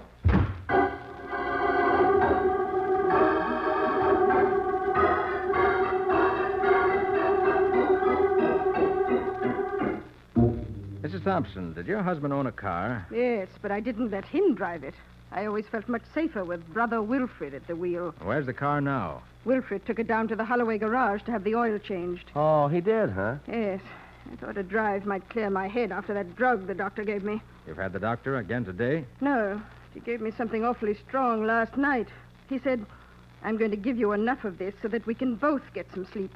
He doesn't like being called out at night. Just one more question, Mrs. Thompson. How many hats did the professor have? He had 2. Why? Where are they now? Well, he was wearing one of them when he was killed. The other's on the hall tree right... No, it isn't. Wait, it's gone. He must have lost it. That beautiful $3 hat of all the careless... Never mind about that now. How do I get to the Holloway garage? It's down the street about 6 blocks. You going to see my brother? Not only going to see your brother, Mrs. Thompson, I'm going to ask him some very pointed questions.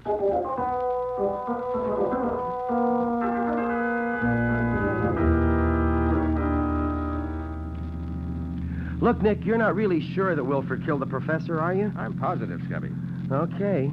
But why? Well, the professor lost his hat at the 60 Club, and yet he was wearing his other hat when he was found dead. That proves he got home safely. But suppose he went out again? Oh, no, not him, Scubby. Not at 3 o'clock in the morning. Besides, the front door was locked and bolted. Mrs. Thompson was in a heavy sleep induced by a drug.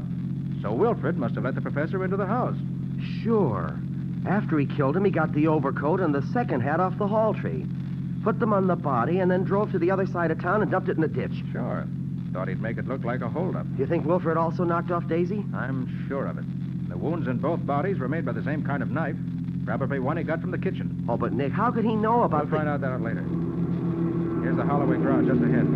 Hey, did you notice that car that just came out of the garage, Nick? Yes, and Brother Wilfred was driving it. His sister must have phoned ahead to warn him. Oh, I should have expected that. Doggone it. Hey, do you think that we can catch him? Unless that bus of his can make better than 90 miles an hour, I can. Hold on, Scubby.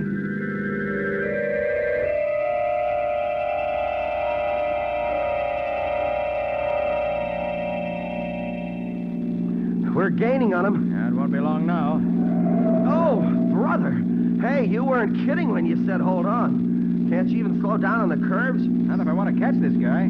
Well, take it easy. We're almost up to him now. Look, Scubby, I'm going to pull up alongside of him. Do you want me to yell at him to pull over? No, it won't do any good. He knows what we want. Sure, but I'll have Nick, to force him over to the side of the road. Well, he's not slowing up any. Then I'll crowd him some more.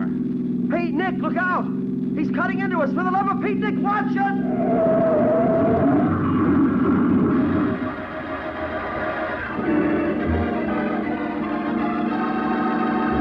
At high speed, the killer swerves his car directly into Nick's, and with a crash, both autos leave the highway.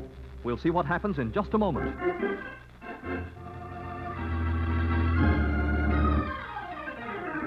Now for the conclusion of the case of the henpecked husband. Today's adventure with Nick Carter, brought to you by new post-war Old Dutch cleanser.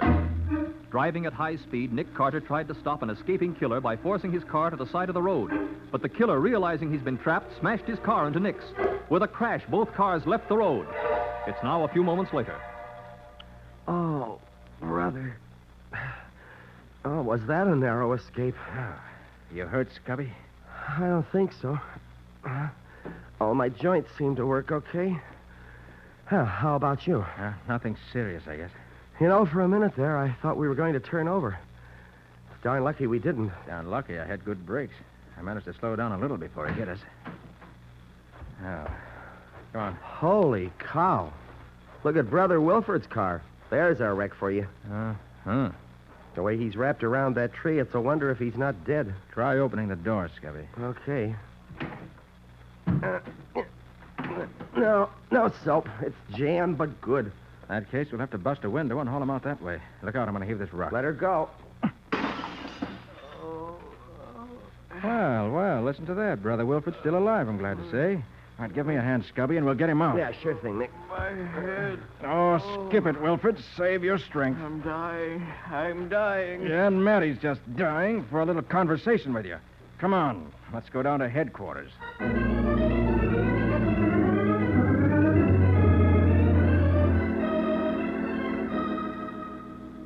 What's the doctor say, Maddie? No bones broken, plenty of bruises, and a possible concussion. We'll know in a minute, Nick. It's a wonder we're not all dead after what happened.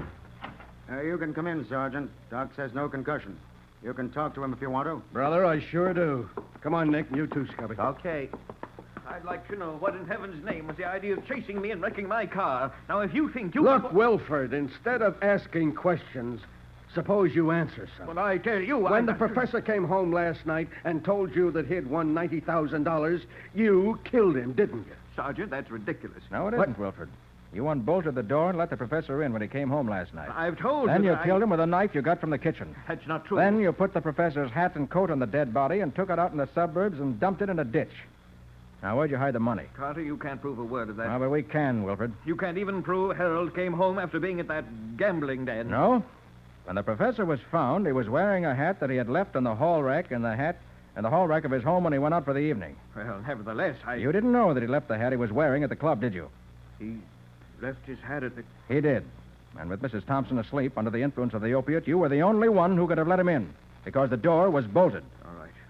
I did kill him. The old tightwad. Come on, Wilford. Where's the money? In a shoebox in my closet. Look, how did you find out about Daisy? I saw her sitting in the car when I let Harold in. And knowing she could swear that he got home safely, you had to get rid of her. Well, So you asked the prof about her, and he told you everything. He even gave you her address, which he'd written down in his notebook. All right, if you know everything, why ask me? We'd just like you to hear you tell it, that's all. So long for now, brother. We'll have a confession ready for you to sign in a little while. Oh, Nick, do you still have that notebook? The one with the professor's roulette system in it? Sure I do, Scubby. Why? Well, I was just thinking I'd sort of like to copy down the system he figured out to beat the game. Scubby, are you nuts? No. If he could win 90 grand with it, why, I don't see why Scubby, I can't possibly... Scubby, you ought to know better. Whatever the professor won, he won in spite of his system, not because of it. Oh, yeah, sure, Nick. You're right. But I'll bet I can write a swell story on it for the Sunday paper.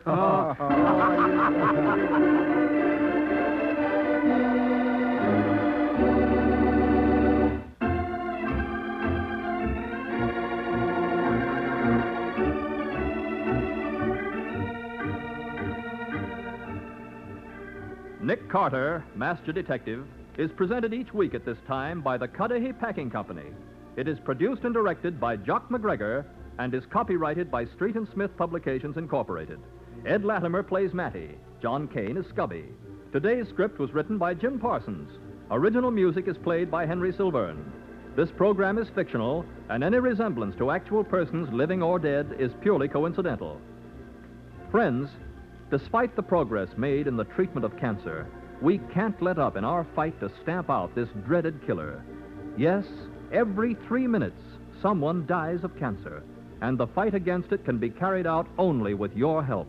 So give, and give generously, to the American Cancer Society. Give more than before. This is Michael Fitzmaurice saying, when minutes count, use new post-war Old Dutch Cleanser.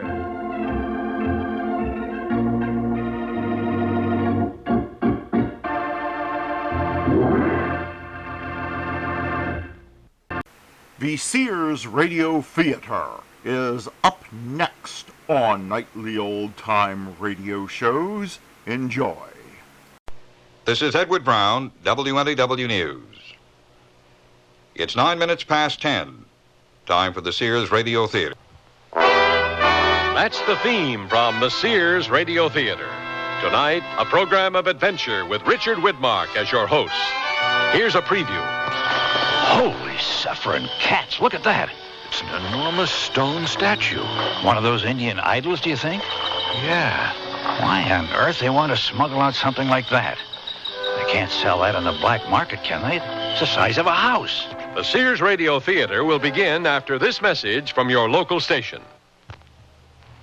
If I want to make sure I buy the right thing, then I look at a magazine. I look at the consumer magazine. I do a lot of price comparing before I buy. Well, if I'm thinking of buying a certain refrigerator or air conditioner, I ask around. I see what experiences people I know have had with that manufacturer. I found it best to check with my friends who have the product I want to buy. When I have to make a decision between two items, I just toss a coin. I just let my wife decide. I always buy things on Wednesday. I think that's my lucky day. People have lots of ways to buy things.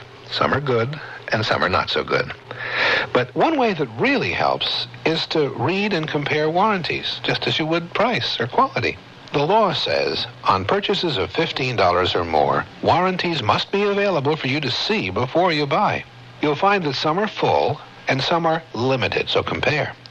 A tip from the Federal Trade Commission. It's good to read warranties before you buy. And don't be bashful, because it's your money. This is Richard Widmark. It's a fact. Some of us lead more exciting lives than others. But it's also a fact that a lot of us prefer it that way. For the sake of argument, we can divide ourselves into 3 categories. In the first are those who prefer to enjoy their adventures vicariously, for the simple fact that it's safer. How much more pleasant to relax after a hard day's work by listening to someone else's problems for a change. Let them take the risks. We'll hold our breath on the sidelines. In the second category are those who deliberately seek out risk and embrace danger. The sort who much prefer to spend an afternoon hunting sharks than sunning themselves on the beach. Well, we assume they know what they're doing. And that brings us to the third category. The person whose work takes him on a routine assignment that suddenly becomes a lot more than he bargained for. Such a person is Tom Sims, an officer in the United States Coast Guard. Oh, Tom has faced his share of dangers, braving the swift tropical storms that spring up off the coast of Florida to rescue imperiled fishermen, and several harrowing encounters with smugglers and modern-day pirates. But even he was unprepared when he was summoned to his commander's office one pleasant spring afternoon for the awesome adventure that lay in store for him. And that's only the beginning of our story.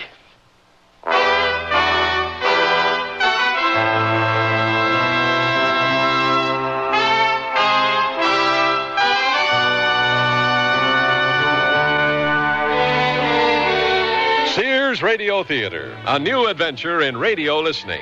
5 nights of exceptional entertainment every week, brought to you in Elliott Lewis' production of the Sears Radio Theater.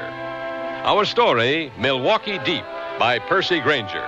Our stars, Barney Phillips and Tyler McVeigh. The Sears Radio Theater is brought to you by Sears, Roebuck and Company. Sears, where America shops for value. I love to eat. But it takes so long to cook. That's why we both love our new Kenmore microwave oven from Sears. I can cook a 5-pound roast medium rare in just 30 minutes, or 3 strips of bacon in 3.5 minutes on a paper plate. Bake 2 potatoes in 8 minutes, and cook vegetables faster than boiling them in water. That means less time in the kitchen. And more with you. Fast, clean, cool cooking with Sears Kenmore microwave ovens, all with automatic defrost. Choose the right model for your kitchen from the many styles available at most Sears retail stores. Sears National Automotive Sale. Now, save $36 to $76 on a set of 4 Sears steel-belted radial tires. That's great savings on the most popular radial in Sears history. And the Sears heavy-duty shock can help save you from some of the jolts, jars, and jerks. Help save you some money, too. On sale now, only $5.99 each. Save 14% on America's best-selling shock. Installation available at most Sears Tire and Auto Centers. Prices may vary in Alaska and Hawaii. Stop at Sears. Honey, I can't sleep. Maybe you should try counting sheets. You mean sheep? No, Medley sheets from Sears in so many great colors from light to dark. Rest easy, knowing your bed looks fantastic because Medley solids come in up to 24 colors, like Indian copper, royal blue, lemon yellow, and jungle green. But don't just count them. Mix and match them with Medley pattern sheets and cases for a designer effect. Then dream in color tonight. Available at most larger Sears retail stores in the catalog.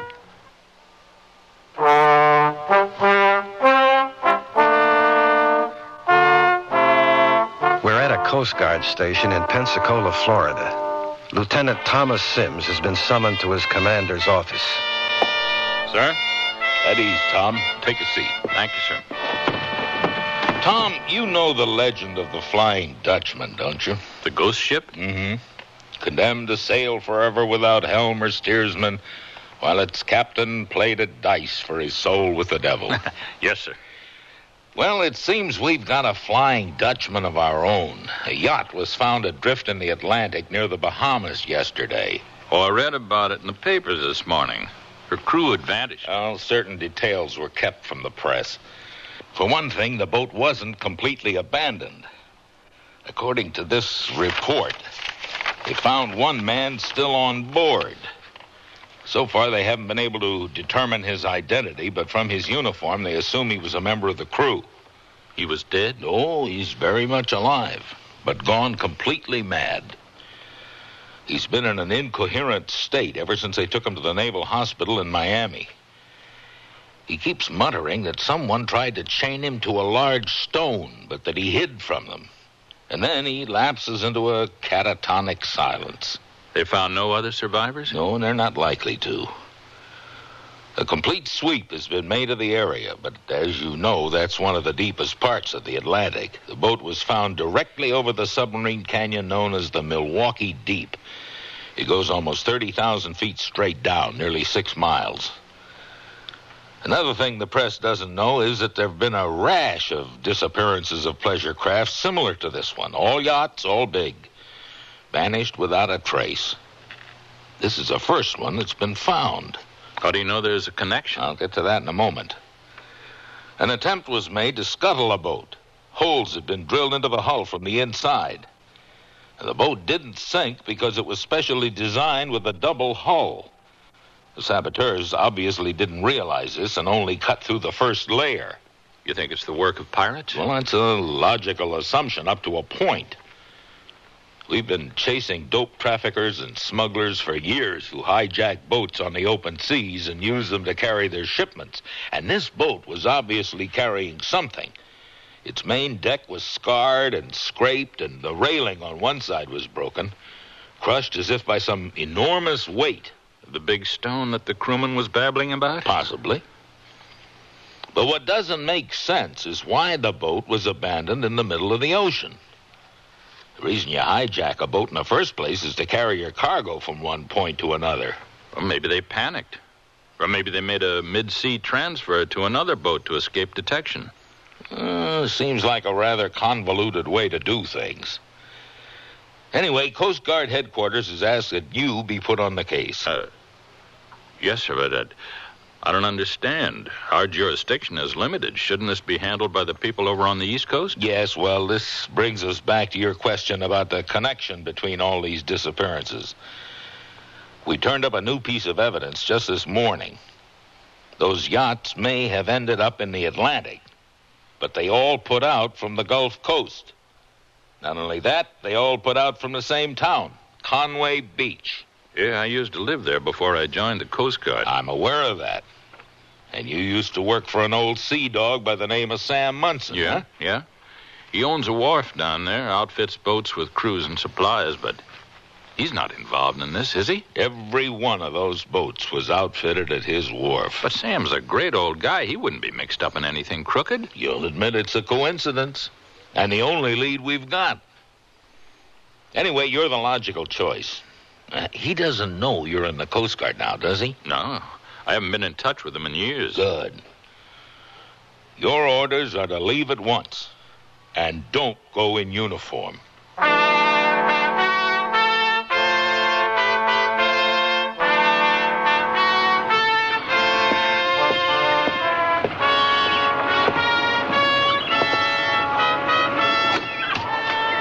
Hello?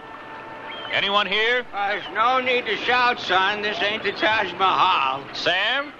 That's me. Oh, Sam, it's Tom Sims. I'll be Tom. Good golly, it's been a long time. What are you doing down this here neck of the woods? Well, just passing through. Had to stop in on the man who gave me my first job. Yeah. You want a soda?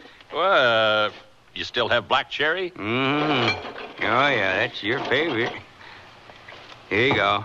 It's on the house. Old place hasn't changed a bit. No, well, I done a few repairs. I had to shore up the wharf a few years back, and I had to get it lengthened to accommodate them big yachts folks toot around in now. You no longer just gas up runabouts and fishing boats, huh? No. Listen, there has been a real boom in this town since you left. In fact, come here. I'm going to show you something. There. You see that boat there? Ain't she a dandy? The Sea Wind. That stink pot runs 200 feet. I am outfitting it right now. It's owned by Mr. Clarence Murphy. You ever heard of him? No, don't think so. Well, he is only one of the richest contractors in the whole state of Florida.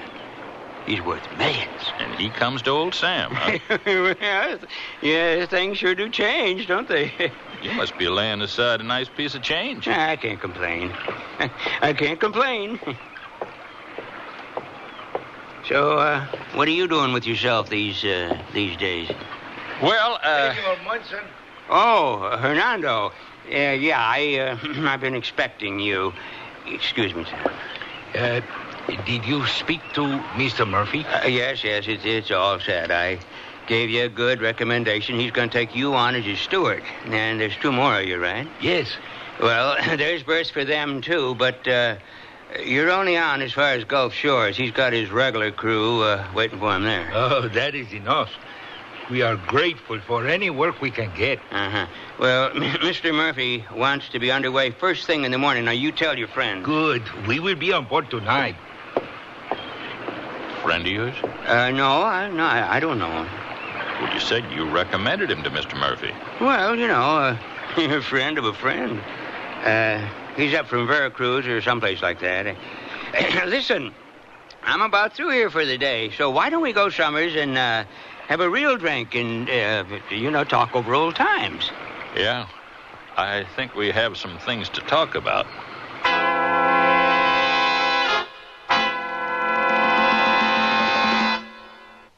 Let Sears Merry Mushrooms coordinates brighten your kitchen with Woodsy Charm. Save $7 on our 4-piece canister set. It's mushroom embossed ceramic ware, now just $29.99. And save $10 over our $19.79 spring catalog price on Sears 10-piece porcelain on steel cookware set, only $39.94. Leave Sears Merry Mushroom coordinates into your kitchen soon. Sale ends May 26. Prices and dates may vary in Alaska and Hawaii.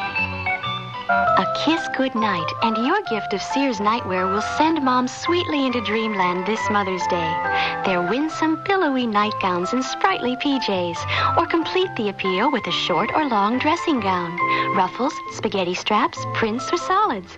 Just a few dreamy ways to choose Sears nightwear. All airy nylon tricot, loosely shaped for sleeping comfort. This Mother's Day, give Mom pretty nightwear from Sears and sweet dreams. Take off on your vacation or to work this summer with Sears 4-piece outfit. Wear the jacket, shell, and skirt, or wear the jacket and shell with pants. Or choose a jacket and shell with 2 pair of pants. You can even wear them as separates. Now that's getting mileage out of your Sears 4-piece outfit. Breezy fashion prints and sunny solids. So whatever combination you put on, you'll take off in style. From the dress department at Sears. All items available at most larger Sears retail stores.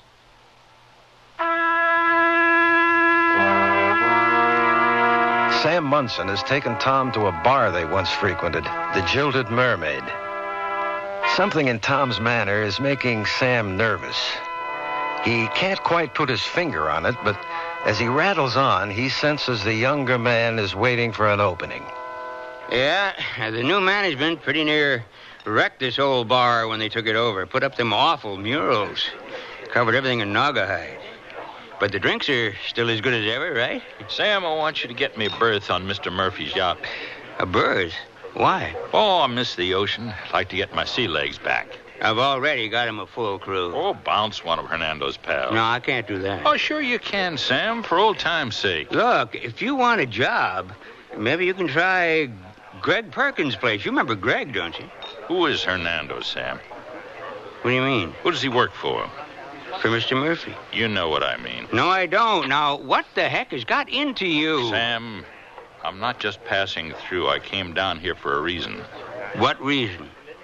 I'm with the Coast Guard. Well, what has that got to do with me? What happened to the Santa Helena, Sam? The Scuppernong, the Joyride, Mary's Folly?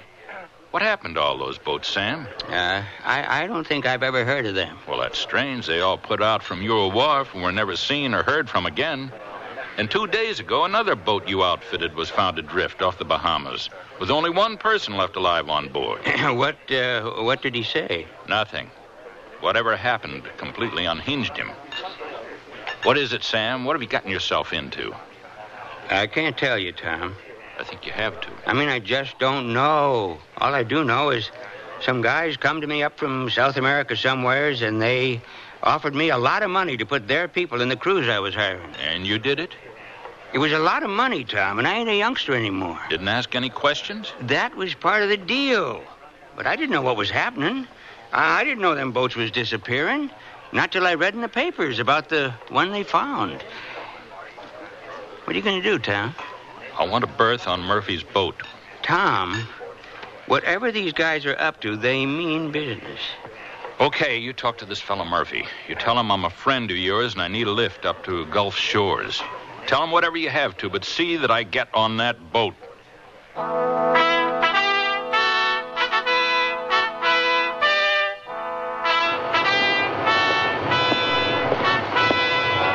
Fernando? Yes, Mr. Murphy? That looks like we're safely underway. I'm going below to my quarters. Bring me a whiskey sour, would you? Yes, sir.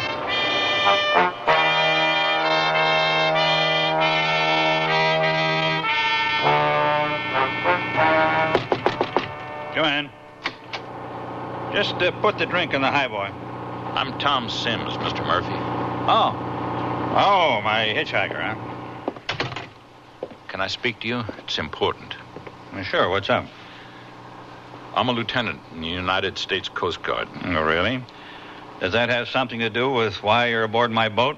I have reason to believe you're in danger. There's no time to go into details, but I think an attempt is going to be made to hijack you. Well, the sea wind is a fast stink pot, Lieutenant. But if there are pirates operating in this area, we'll keep an eye out. Thanks for the warning. You won't be able to outrun these pirates. Why not? Because they're already on board. How do you know? Your first stop is Gulf Shores? Yes, I'm picking up some fishing buddies. And you plan to refuel there? Yes. I've just been down to your engine room. Are you aware the sea wind is carrying enough fuel to get you halfway across the Atlantic? What? But I expressly ordered only enough gas to get us to Gulf Shores. We'd better put in for the nearest port at once. They'd be on you the minute you gave orders to change course. I brought a radio with me. It's in my sea bag down in my quarters. I'll contact the Coast Guard station in Pensacola with our position and our destination, and they'll put us under surveillance. Good. Yes, you do that. Oh, that must be Hernando. I asked him to bring me a drink. Mr. Murphy? Ah, and you too, Mr. Sims. What's going on here? Don't move, either of you. Oh, what do you want? What are you doing with that gun? We are taking over your boat. Come with us.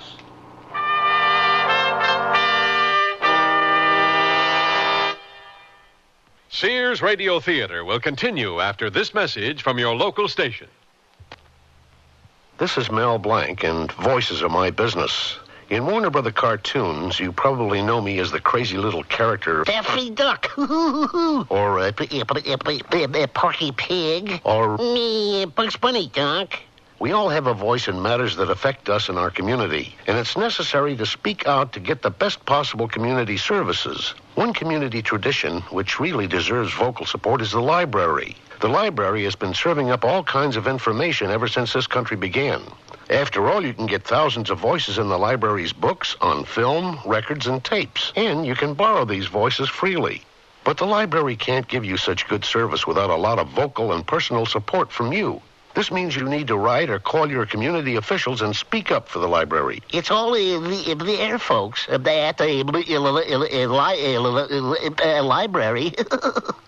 A public service message from the American Library Association and this station. Here's a tip from your Better Business Bureau. Is your car equipped to handle emergencies? Well, here's a list of essential items which will enable you to better handle an emergency situation. A car jack and lug wrench should always be carried in case of a flat tire. Be sure you know how the jack operates and the correct procedure for changing a tire. Flares and reflectors provide warning to other motorists that your car is stopped, and both are essential safety items. A tow strap or chain enables a car to be pulled out of the mud or the snow. Battery jumper cables help a motorist solve a dead battery problem quickly. A small fire extinguisher can prevent a small problem from turning into a large one. But you'd better keep it in the passenger compartment where you can get to it quickly. A first aid kit can come in handy in all sorts of minor medical emergencies. A tip from your Better Business Bureau.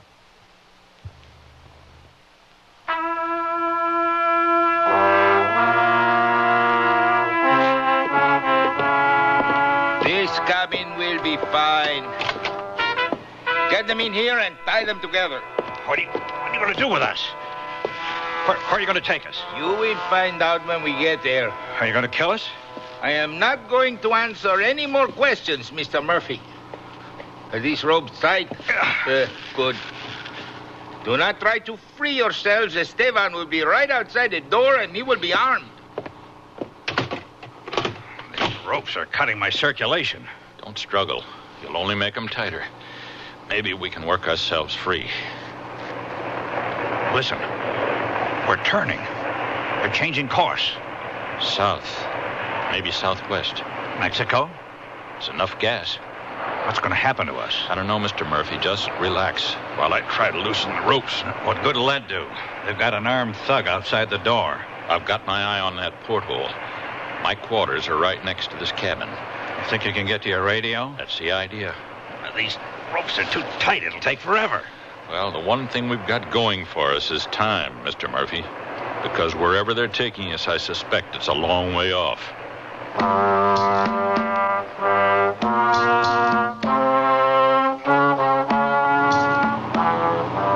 Ow!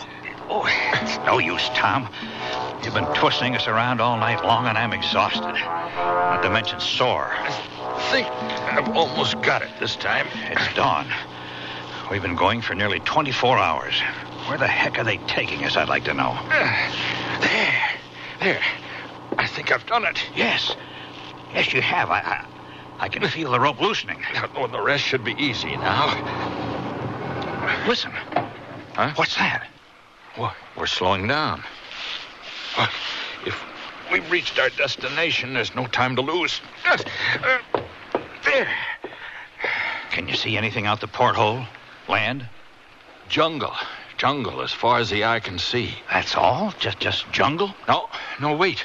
Boat's drifting about. Look, over there. Buildings. Modern buildings. Looks like some kind of a resort. Pretty fancy place. It's enormous. 3 hotels, a marina, all cut right out of the jungle. Where are we? I'm going to try to get to my cabin. Oh, wait, look. There's a launch coming out from the marina. They'd see you. I'll have to try later. Let's get ourselves back into these ropes and make it look good. Maybe we're about to find out what's going on.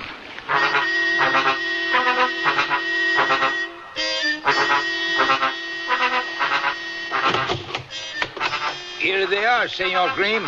Good morning. Fernando, get these gentlemen some food. Si. Now, which one of you is the owner of this magnificent boat? I am. Well, my name is Guillermo Grimm. I am the man responsible for commandeering your boat. What do you want it for? We'll be loading a cargo on board this evening. What are you, a smuggler? Not at all. I'm a businessman, a real estate developer. If you could look outside the porthole there, you would see some of the most beautiful real estate in the world. Where are we? The Yucatan Peninsula, home of the ancient Mayan civilization. The jungles here have lain untouched for centuries, ever since the Mayan civilization mysteriously vanished. But now, thanks to the wonders of modern travel, a once inaccessible place such as this can be developed as a splendid resort area. Perhaps you've heard of it, the Costa del Samo? You bring all your tourists here by force? Of course not. I'm sorry for the indignity and discomfort of your situation, but it was unavoidable. What are you going to do to us? As I said, the cargo will be brought on board this evening, and you will leave in the morning. Is the same fate in store for us as those 6 other boats you pirated? Other boats? What happened to their owners? I'm afraid I haven't the faintest idea what you're talking about. Oh, here is Hernando with some refreshment for you. Put it on the table there where they can reach it with their mouths. Si, senor. What's the cargo you're putting on board? That you will find out soon enough. Until tonight, then, enjoy your stay in the Yucatan.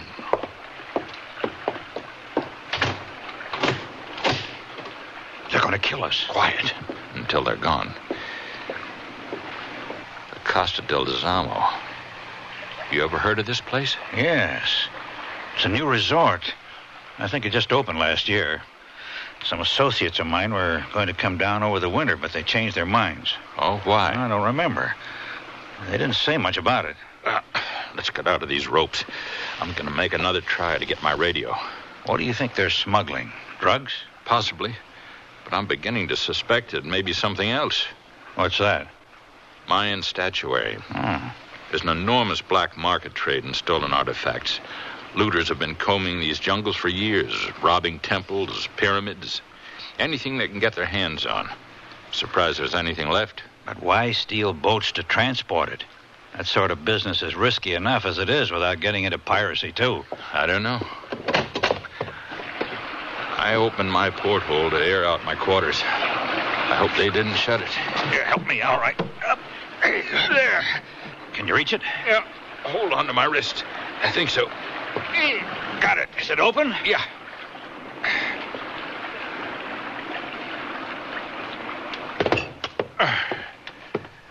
Hope they haven't rifled my bag. Looks okay. Radio's still there.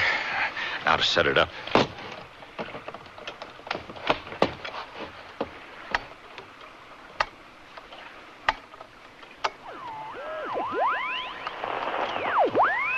Hello, Pensacola Base 1. This is Lieutenant Sims. Do you read me?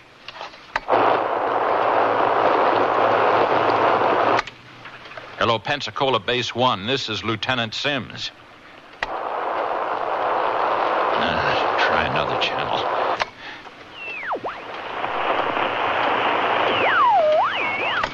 Pensacola Base 1, come in, please.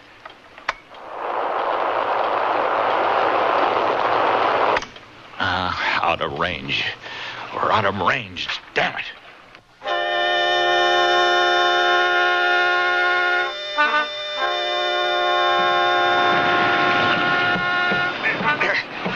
I've got you. Come on. Well, are they sending someone down to rescue us? I couldn't get through. We're too far south. We're out of range. You couldn't get through to anyone? Not even Naval Air Station at Key West? Tried every channel, nothing. We're in the middle of nowhere here. What are we going to do? Can you swim? Of course I can. Think you'll fit through that porthole? Just about.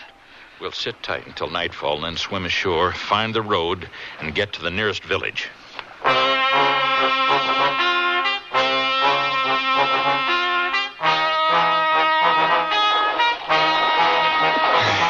Here's bottom. Good. Let's make for that clump of palm trees there. Anyone see us? I don't think so. Funny, this place is huge, but it looks like there's hardly anyone here. There's no one on the verandas, hardly any lights on in the rooms. It's dinner time. Maybe they're all at dinner. There's the dining room. That looks pretty empty. Strange. It's like a ghost town. Those friends of yours who were going to come down, they didn't say anything at all? Well, they did mention something about rumors. Nothing specific. Just that the place didn't have a very good reputation. People were afraid to come here for some reason. Well, there's no road along the ocean front. Let's make our way around back.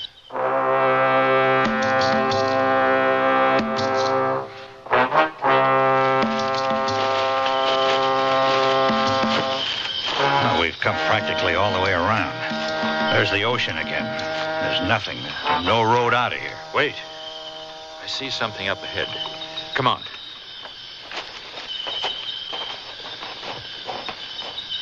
Here. Some road. Not even paved. Well, it's got to be the road out of here. It's the only one. Let's go. I hope we don't get picked up by the wrong people. Once Mr. Grimm discovers we're gone, he'll have his men down this road like a flash. Ew. What was that? I don't know. Come on. I wish that moon would come out. Wonder how far the nearest town is. It's pitch black. I can't see a thing. Oh, there comes the moon now. Oh, no. What? What's happened to the road? Turns into a big clearing. Must pick up on the other side. We'd better work our way around the edge. What do you suppose they cleared this big space for? Oh, maybe they're going to put up another hotel. Why inland? Why not back down on the beach with the rest of them? Hey, what's that noise? Sounds like a plane. It is a plane. Hey, there's your answer. This is a landing strip. Look, floodlights. Quick, back into the underbrush.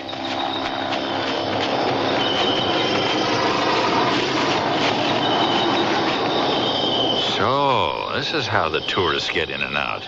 This is the wonder of modern transportation Mr. Grimm was talking about. You mean there's no road out of here, just an airfield? Look around. The place is lit up like the 4th of July. You see anything that looks like a road? We've got to go through the jungle? No way. We'd never make it. The nearest town's probably 100 miles from here. What are we going to do? Once they find out we've escaped, they'll come for us. And we've no place to go.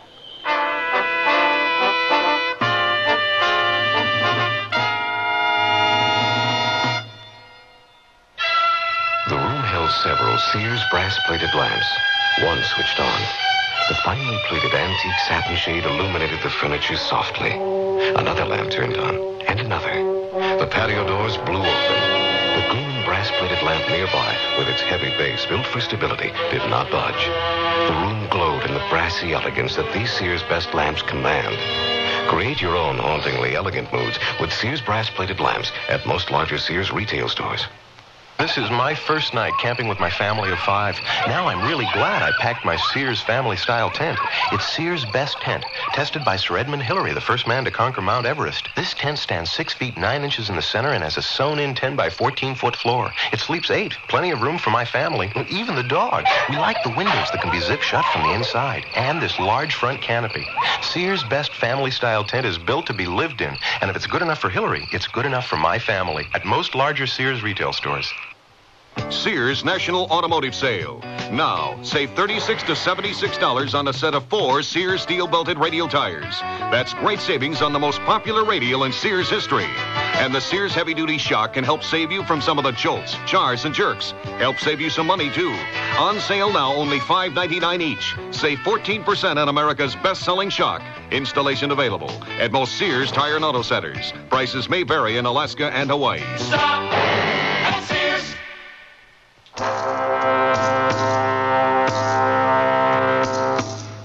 Richard Widmark again. And here's the concluding act of the Milwaukee Deep. Nearest town must be 100 miles from here. Once they find out we've escaped, they'll be after us. What do we do now? I say let's go back to the resort. What? Make it easy for them? No, I want to find out just what's going on, what this cargo is, and what they've got in mind for us. If we know, maybe we can sabotage them.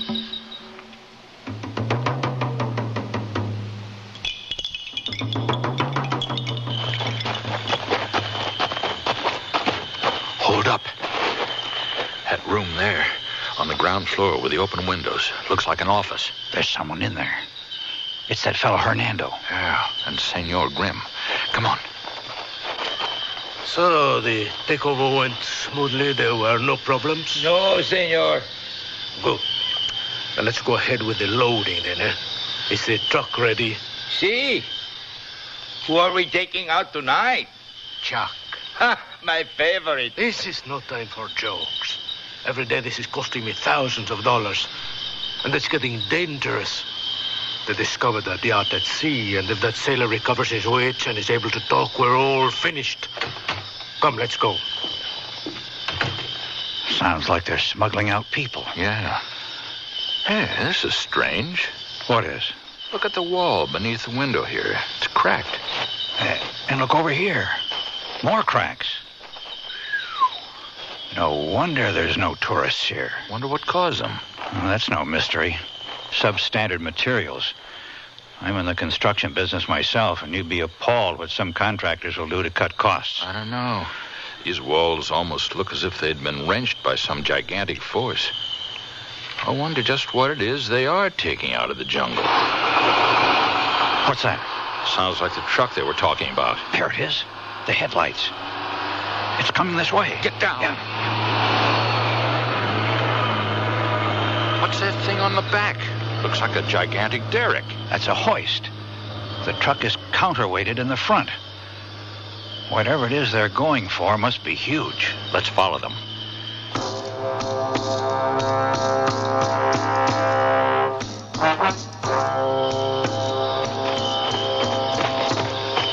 The truck stopped at the edge of the jungle on the far side of the airfield. How's it going to get through? Look, there's men over there removing underbrush. They had it camouflaging another road. There they go. Come on.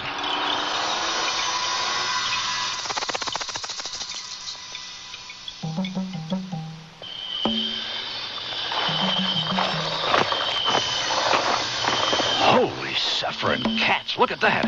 It's an enormous stone statue. One of those Indian idols, do you think? Yeah. Why on earth they want to smuggle out something like that? They can't sell that on the black market, can they? It's the size of a house. I don't know. But they've got chains around it. They're ready to lift it out of the ground. What's that? What's happening? Tom, the ground's trembling. Están las cadenas en su lugar. ¡Prende el motor! ¡Rápido, rápido! It feels like an earthquake.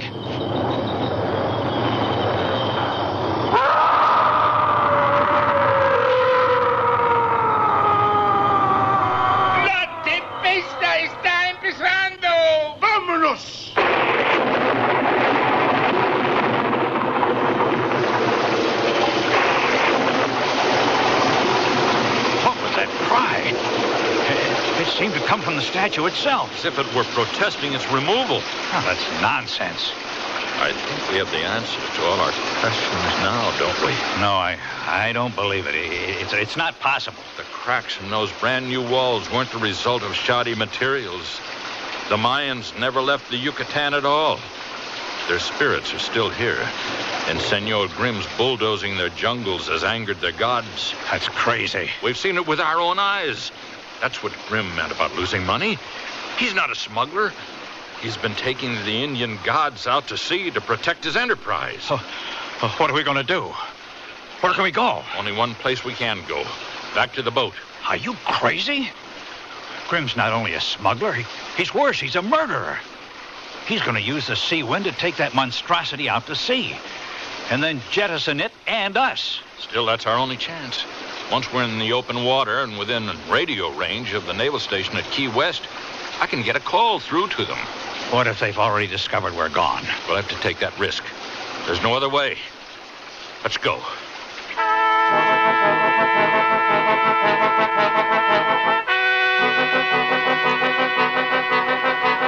Get your hair good and dry, Mr. Murphy, or they'll know we've been out. What's left of it? That statue they'll be bringing out must be the rain god. Here they come. Get the rope. Good and tight. You got it? Yeah, yes. Good evening. I've asked Hernando to see that you get some food for the final leg of your journey. Final? Your cargo is being ferried out now. If you can manage to stand and come to the porthole, you can see it in the next burst of lightning.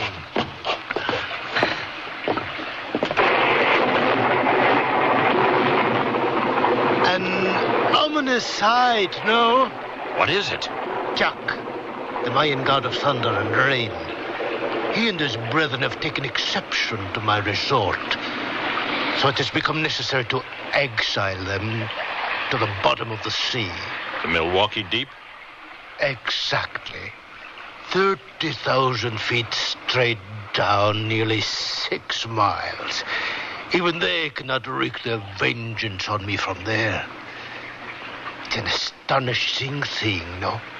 The forces that exist, which we cannot begin to comprehend. And what happens to us? You will remain down here until Hernando reaches the deep. And then you'll be taken up and chained to Jack, so that your bodies will not later float to the surface. The boat will be scuttled, Hernando and the others rescued by a helicopter which will follow you, and you... No, you can't.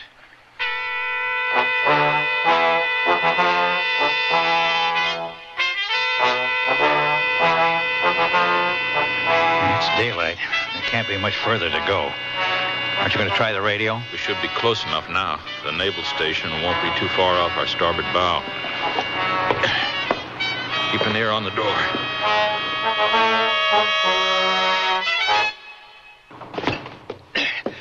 Well, did you get through? The radio was gone. Gone? They must have found it. My whole sea bag was missing. What are we going to do?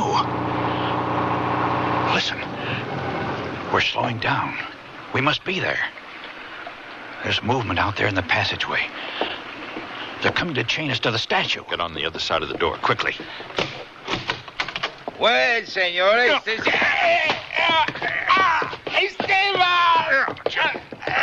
Hold him, Mr. Murphy. I'll get his pals. Got him. They're both out. Tie them up. How many more do you think there are? Can't be more than 1 or 2. Not if they're being picked up by a chopper. Give me Esteban's pistol. I'll go after him.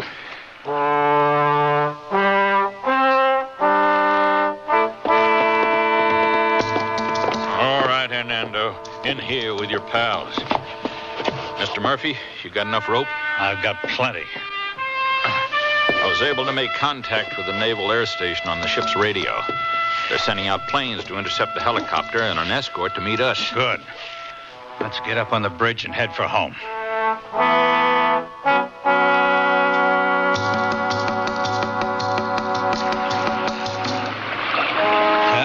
It sure feels good to get back to the controls of my own boat. We ought to make Miami before nightfall. Can you imagine the looks we're going to get when we pull into the harbor with that monster on our deck? Open her up. Let's go. She's open all the way. But we're not moving. We must be. Look over the side. Something must be wrong with the engine. She sounds fine. Well, turn it off. Let's go down and have a look.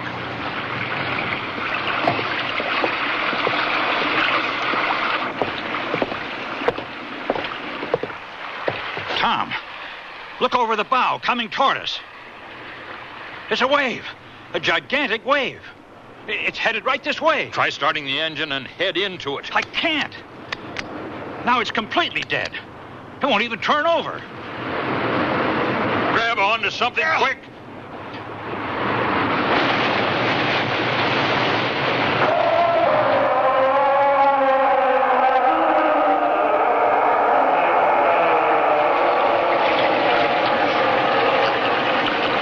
Mr. Murphy, are you all right?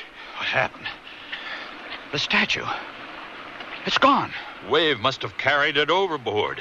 How could it have done that without capsizing the whole boat? I don't know. But I have a feeling.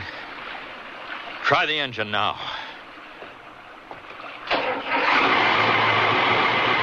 It's going.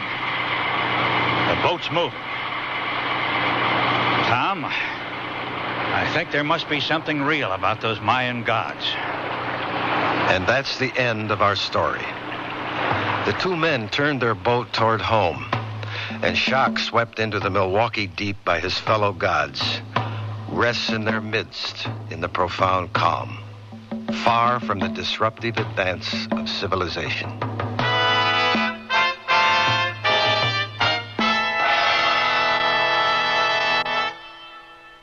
For Mother's Day, give Mom a hand with handy appliances from Sears. Prices have been cut on Sears' best food processor, 14-speed blender with jars, and a push-button self-cleaning broiler oven. Save money and she'll save time on ironing day with a spray, steam, and dry self-cleaning iron. So give Mom a helping hand on Mother's Day and save at Sears. Sale ends May 26th. Dates may vary in Alaska and Hawaii. Here's a riddle for you women to solve. I'm one of the first things on in the morning, one of the last things off at night. With slacks, skirts, and shorts, I look so right. Who am I? Give up? I'm the shirt. The Wear With Anything shirt from Sears. I come in both pretty pastels and assorted prints, with short sleeves and tailored styling. And I'm easy care polyester. So go with the Go With Anything shirt. For smart spring and summer fashion, buy the shirt in the Mrs. Sportswear department. Eastern, Central, or Pacific time, Mother's Day is an important time. Remember Mom with a timely example of sophisticated design. A Seiko watch from Sears. Seiko has a reputation you can count on in styles that range from sporty with leather wristbands to elegant bracelet watches in white or yellow gold color cases. Choose Mom's precision-made Seiko with 17 jewel or quartz movements from Sears. But hurry, Mother's Day is coming May 13th. All items available at most larger Sears retail stores. The Sears Radio Theater has been brought to you by Sears, Roebuck and Company, where our policy is satisfaction guaranteed or your money back. Sears, where America shops for value. Milwaukee Deep was written by Percy Granger, produced and directed by Fletcher Markle. Your host was Richard Widmark. Our stars were Barney Phillips and Tyler McVeigh. Featured in the cast were Marvin Miller, Don Diamond, and Dawes Butler. The music for Sears Radio Theater was composed and conducted by Nelson Riddle. This is Art Gilmore speaking. Associate Director of Sears Radio Theater is Ken McManus. Sound effects were created by Bud Tollefson. Joanne Thompson is production supervisor, and the recording engineers are Joe Wachter and Hal McDonald. The Elliott Lewis production of Sears Radio Theater is a presentation of CVI. Join hands with people everywhere. Each of us can do our share in cares for, say, for children. This year, year, people of all nations are joining hands to improve the lives of the world's needy children. Through CARE, you can provide the families of these children with the means to grow their own food, to build medical facilities, safer water systems, and schools. Tomorrow's world is in our hands. Help make it a better place for all the children.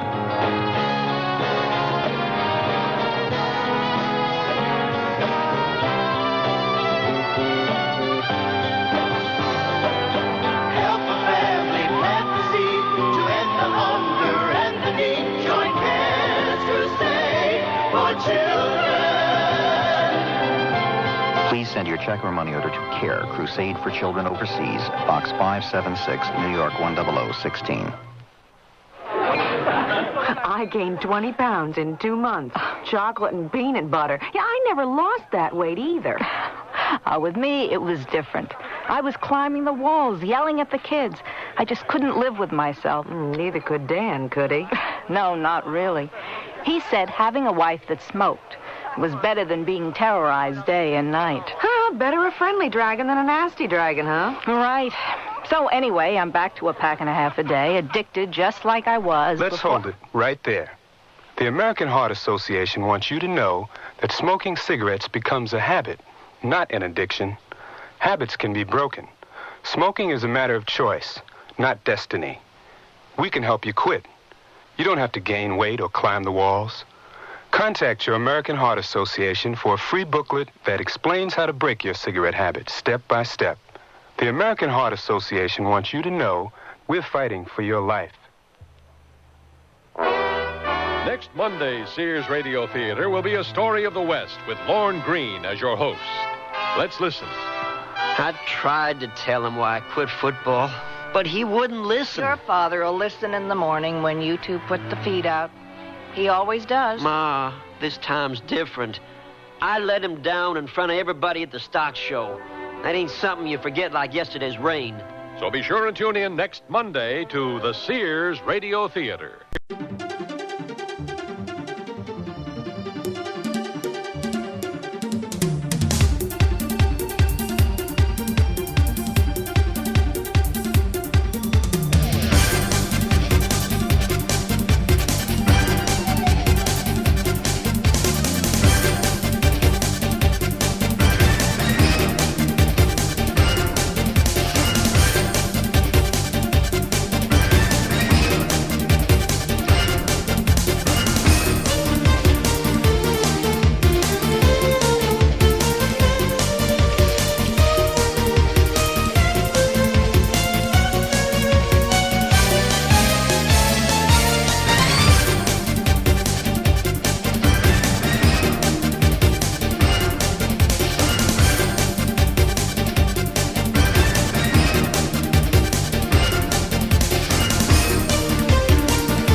Journey to the Stars with Space Patrol.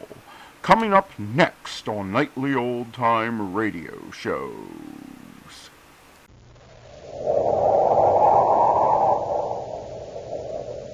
Instant Ralston and regular Ralston, the hot whole wheat cereals in the red and white checkerboard packages, present Space Patrol! High adventure in the wild, vast reaches of space. Missions of daring in the name of interplanetary justice. Travel into the future with Buzz Corey, Commander-in-Chief of the Space Patrol! In today's transcribed Space Patrol adventure, Commander Corey and Cadet Happy have entered a warehouse on the planet Venus to rescue an abducted explorer. As they creep up a flight of stairs, two criminals lurk above them behind a huge barrel.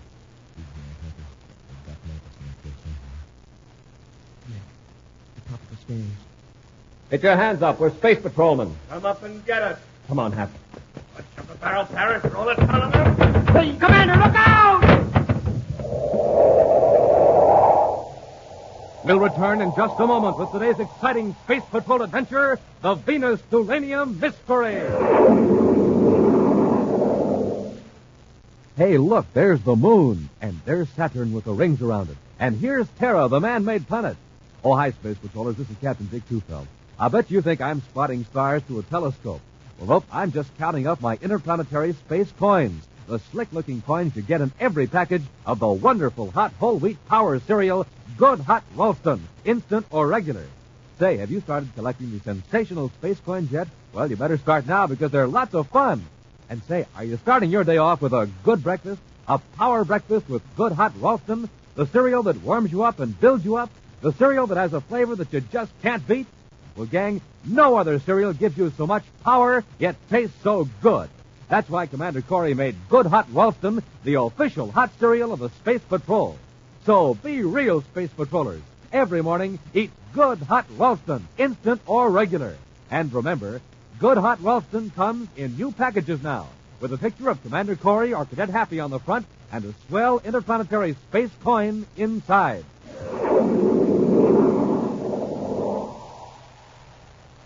And now, for today's Space Patrol adventure, the Venus Tulanium Mystery.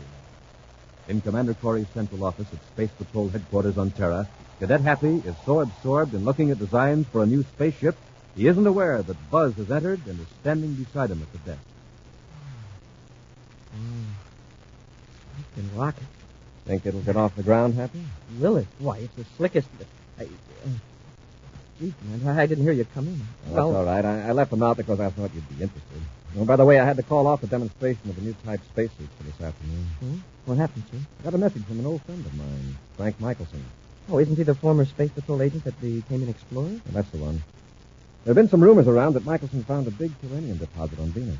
Apparently it's true. Uranium? Say, if it's any kind of a strike at all, Michelson can take it easy the rest of his life. Well, Frank Michelson wouldn't take it easy if he was the richest man in the universe.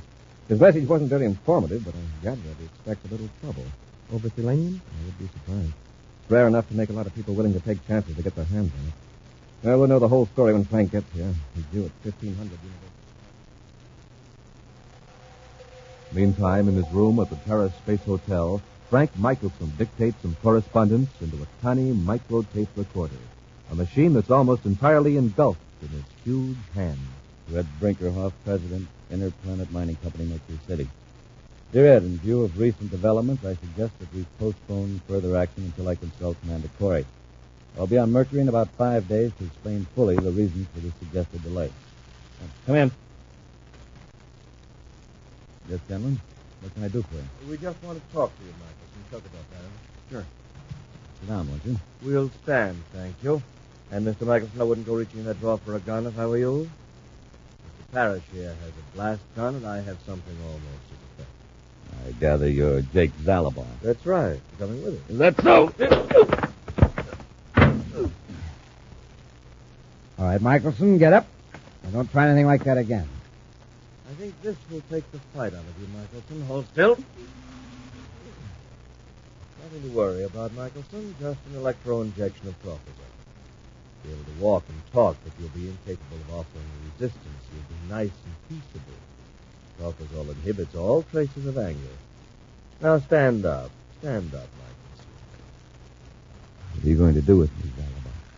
You'll accompany Parrish and me to Tarzan in the Venus jungle. I have a hunch the selenium deposits aren't too far away. You passed through Tarzan a few weeks ago. Yeah, we can work on you there without any interruptions. Nobody will ever come prowling around that old warehouse at the end of Meridian Street. Now, come along, Michelson. You're going to walk quietly between us. Take his other arm, Parrish. Okay. Hey, he's peaceful as a lamb. For his own good, he'd better remain. Any word from Mr. Michelson, Commander? Not a thing, Happy. I can't reach him at the Space Hotel. The clerk says nobody answers the phone in his room. It's 16:30. He should have been here an hour and a half ago. Isn't like Frank to miss an appointment. Let's go over to the Space Hotel and check on him.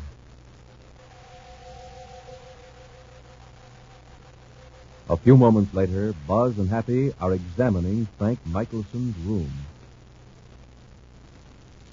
He sure didn't leave anything here to indicate where he went or why. Look here on the floor by the desk. Somebody knocked a book out. And some papers. Michelson is very neat. It isn't like him to leave things lying around like this. Let me look through this desk. Perhaps we can find letters or notes that can indicate who Michelson has been dealing with since he arrived on the Terra. No papers in here. Here's something, Happy. A miniature recorder. Michelson always carried one of these with him. Well, how about listening to what's on it, sir? Under circumstances, might be a good idea. I'll rewind a few feet on it.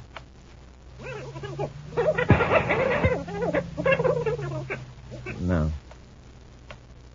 Red Brinkerhoff, President, Interplanet Mining Company, Mercury City. Michelson's voice. Dear Ed, in view of recent developments, I suggest we postpone further action until I consult Commander Corey. I'll be on Mercury in about 5 days to explain fully the reasons for this suggested delay. And Dictating a letter when someone interrupted him. Let's see if there's anything else in this tape. I'll run it ahead a little. go. To any conclusions you like. Now, Zalawar, take your friend Parrish and get out.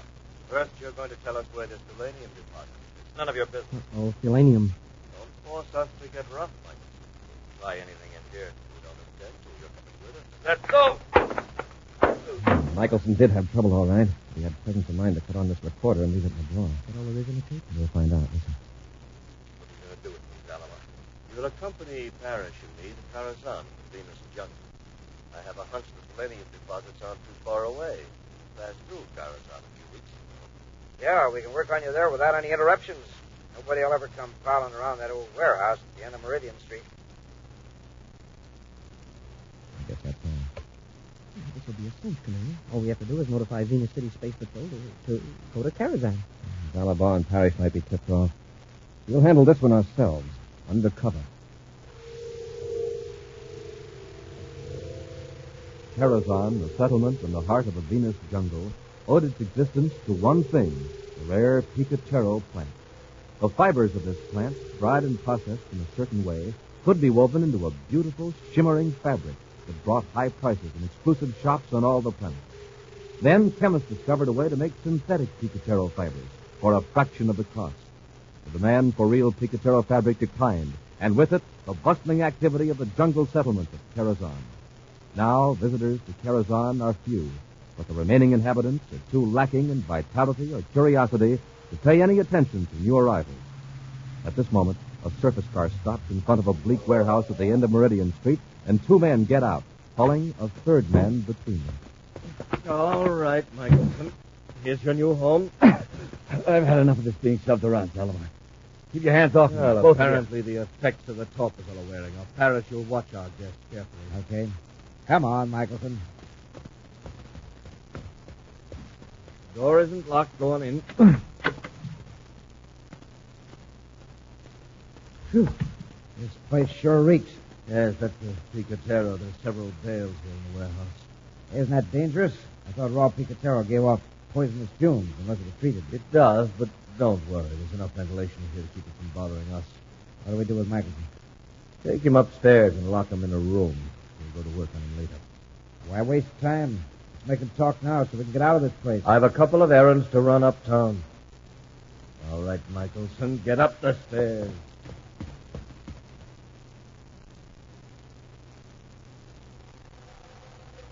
Two hours later, a private space cruiser lands at the small, run-down spaceport at Tarzan, and two men in civilian clothes get out. Casually, they wander around the sleepy town, Apparently, two visitors on an aimless stroll. Eventually, they reach Meridian Street and continue down past a row of abandoned warehouses.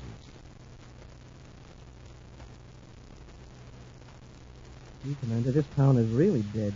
You should have seen it 5 years ago when the Picatero market was at its height. A regular boom town then. Oh, that must be the warehouse we're looking for. Is the surface car in front of us? Yes. Don't draw your ray gun until we get inside. I'll try the door.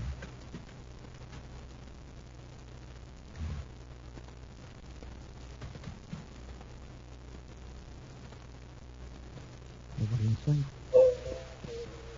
Commander, it sounded like it came from up above. Got here just in time. Up the stairs. Quiet.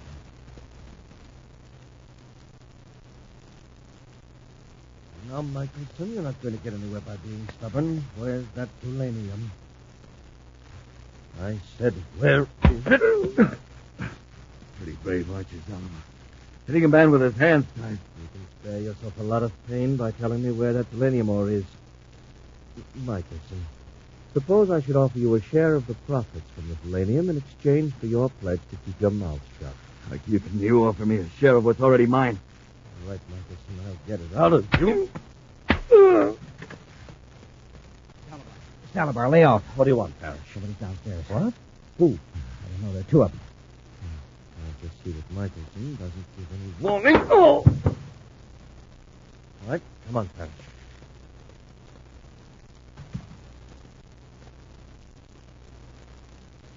The bend in the stairs. What do we do, Russian? Oh, they might be armed. They won't be able to see us until they get to the first landing. We'll sneak down to that big barrel at the head of the stairs. I get you.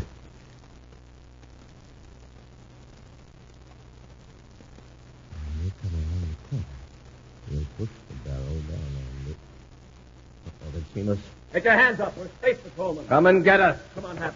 All right, the barrel. Hey, Commander! Commander, look out! That took care of both of them. Okay. Go get Michelson. Bring him out here. I'll go down and get their weapons.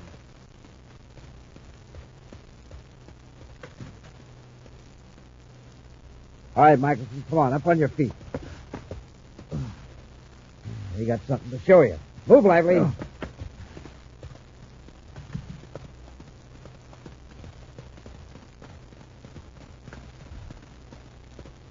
Here he is, boss. All right, take a look at these men, Michelson. Do you know them? Never saw them before. And you never will again. I recognize them. These space patrolmen. Commander Corey and his cadet. Harris, let's finish them off before they come through. Wait, you can't do that. Can't I? Who's to stop us? Well, listen, give him a chance. I'll tell you where the selenium is. I'll make a deal with you. Just give him a chance. Well, all right, Michelson. Where's the selenium? 500 miles up the Ramaza River, just south of Lake Clifton. That's the key. Good. We'll take you up there in our ship. Can you let these men go? Oh, no, I can't risk that. Parrish, drag them to storage bin number 3 and lock them in with those old bales of Picatero. No, you can't do that. Those rooms are deadly poison. Yes, I know. In that sealed room, they can't survive more than 20 minutes. We'll return to Space Patrol in just a moment. Wow, the big game. Only 5 seconds left, but look at that center move that basketball. Now he jumps, he shoots. It's good! His team wins! More power to him! And more power to you. Power to think fast, power to act fast. And gang, you'll get it from a good breakfast with that swell-tasting whole wheat power cereal, Good Hot Ralston, Instant Ralston, or regular Ralston. More power because Hot Ralston gives you all the power of whole wheat and twice as much power from the heart of the wheat. That's why a good breakfast with Good Hot Ralston means extra protein for powerful muscles, extra vitamins for sturdy growth and steady nerves. And gang, Hot Ralston is the only cereal that gives you so much power, yet tastes so good. So join the power team. Get Good Hot Ralston, instant or regular, right away today at your grocer's. And tomorrow morning, more power to you from Good Hot Ralston. Look for the new Hot Ralston package with the... Look for the new hot Ralston package with the picture of Commander Corey or Cadet Happy on the front and the free space coin inside.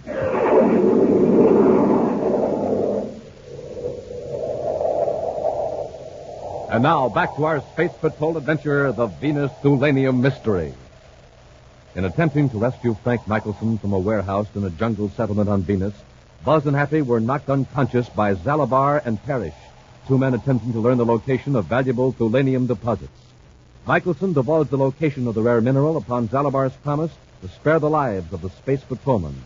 But on learning the secret, Zalabar went back on his word and locked Buzz and Happy in a storage vault containing rotting bales of picatero, knowing that the fumes are deadly. Zalabar and Parrish are now on their way toward the Aramazo River with Michelson to check the truth of his claim. Meantime, Buzz and Happy have regained consciousness in the stifling, fetid air of the storage bin. Oh, my head. Wow. Come on, Hap. We've got to break out of here. Where are we, sir? Still in the warehouse. Locked us in the storage bin. It's so dark, I can't see a thing. Here's the door. Let's see if we can get it open. My lungs. Smoking rockets. What's that odor? Picatero. If it isn't cured properly right after it's cut, it produces poisonous fumes. And this stuff is supposed to be valuable? Oh, we don't stand a chance of breaking down this door. We're getting weaker every second. And the worst of it is nobody knows we're here. Hap, look up the ceiling. It's a blur, Commander. My eyes burn. All I can see is a dim blue light. The skylight. If we can get up there, we could break out onto the roof. Yeah, but how do we get out? We climb up the bales. The stacks nearly to the ceiling. If I can make it. We're getting weak. We've got to make it. What was that? Something. A piece of metal. Oh, it's a bar with a hook on the end. Wrapped around the whole of these bales. We can use it to break the skylight. Start climbing, Hap.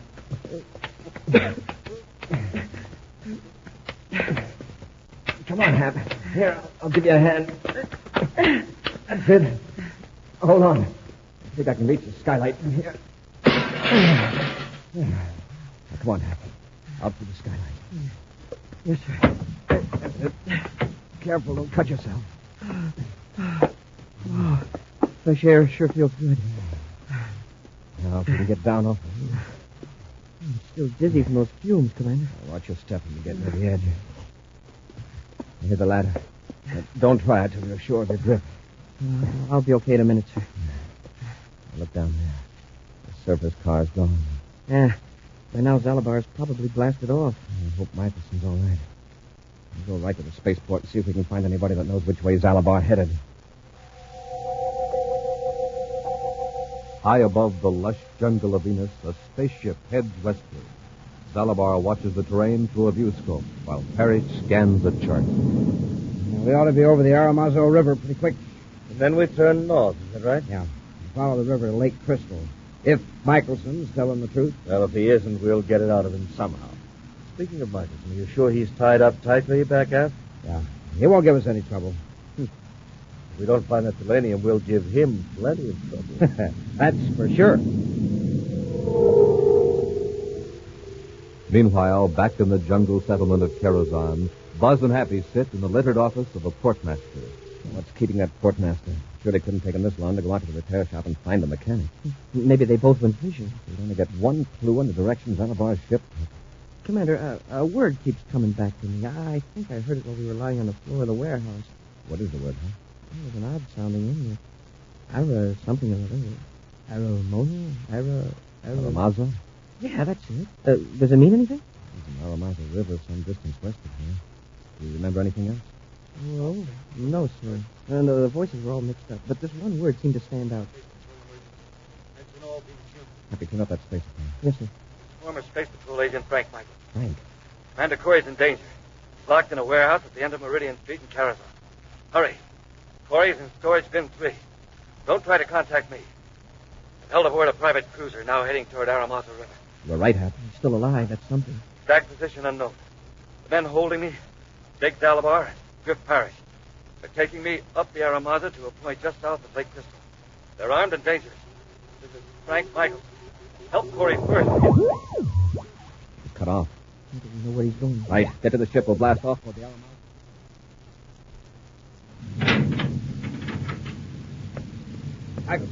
Michael, you asleep? Oh. Wake up. What do you want? I just want to check something. Hands still tied. I'll make sure. It's the cabin. Ah. Don't you wish you'd known about this being in here? Spaceophone. I'll just take it with me so you won't be tempted. We'll be landing pretty quick. And we'll see if you were telling the truth about the selenium. Following the course of the Aeromazo River, Commander Corey and Cadet Happy fly high above the surface of Venus. The thick mist shrouds the jungle from sight, but the penetrating rays of the infrared viewscope show the terrain in sharp detail. Gee, sir, not another word from Michelson. I hope it doesn't mean Zalabar or Parrish caught him using the spaceophone. The weak signal. Atmospheric conditions for the Cantor is fading out. I hope that's it. You were the only ones that heard him. According to my last check, was Space Patrol Venus City. Commander, there's a ship down there at the foot of one of those hills, right near the river. See it? Yeah. Why would they land there? They must have forced Michelson to tell where the selenium deposit is. That means we've got to work fast. Michelson's really in danger now. Right, but we can't risk tipping them off. We'll land on the other side of the hill and work around on foot. Carrying ore testing equipment, Zalabar and Parrish force Michelson ahead of them up the steep slope of the hill. Go on, Michelson. Keep moving. You're supposed to be the hardy outdoor type, you know. Ever try climbing a hill with your hands tied behind you? You're lucky we aren't making you carry some of the equipment. Save your breath. Keep moving. There's a storm coming up. How much farther is it, Michelson?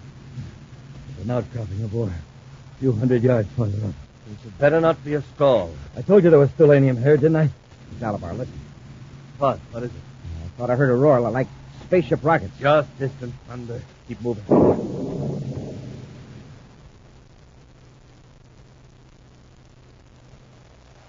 Start working our way up the slope, Happy. I want to be above them when we contact them. Yes, sir.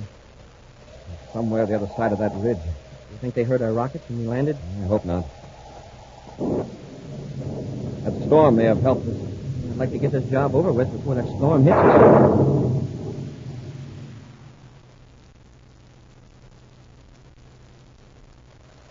Listen, Michelson, are you sure you know what you're doing? This trip was your idea. Don't get cute. You're just making it tougher for yourself. Okay, try some of these rocks. Please, get the equipment. Aren't you going to help? We're going to be fighting the storm pretty quick. All right, I'll give you a hand. All you'll need is the electrospectroscopic analyzer. If you know anything at all about it, you'll recognize selenium. We know enough about it to tell if you're pulling a fast one, Michelson. Here, how about this chunk of rock? It's too big. Who's asking you? It is too big, Parrish. Here, this is more like it. Put it in the test chamber. I have the dial set. Okay. Turn on the power.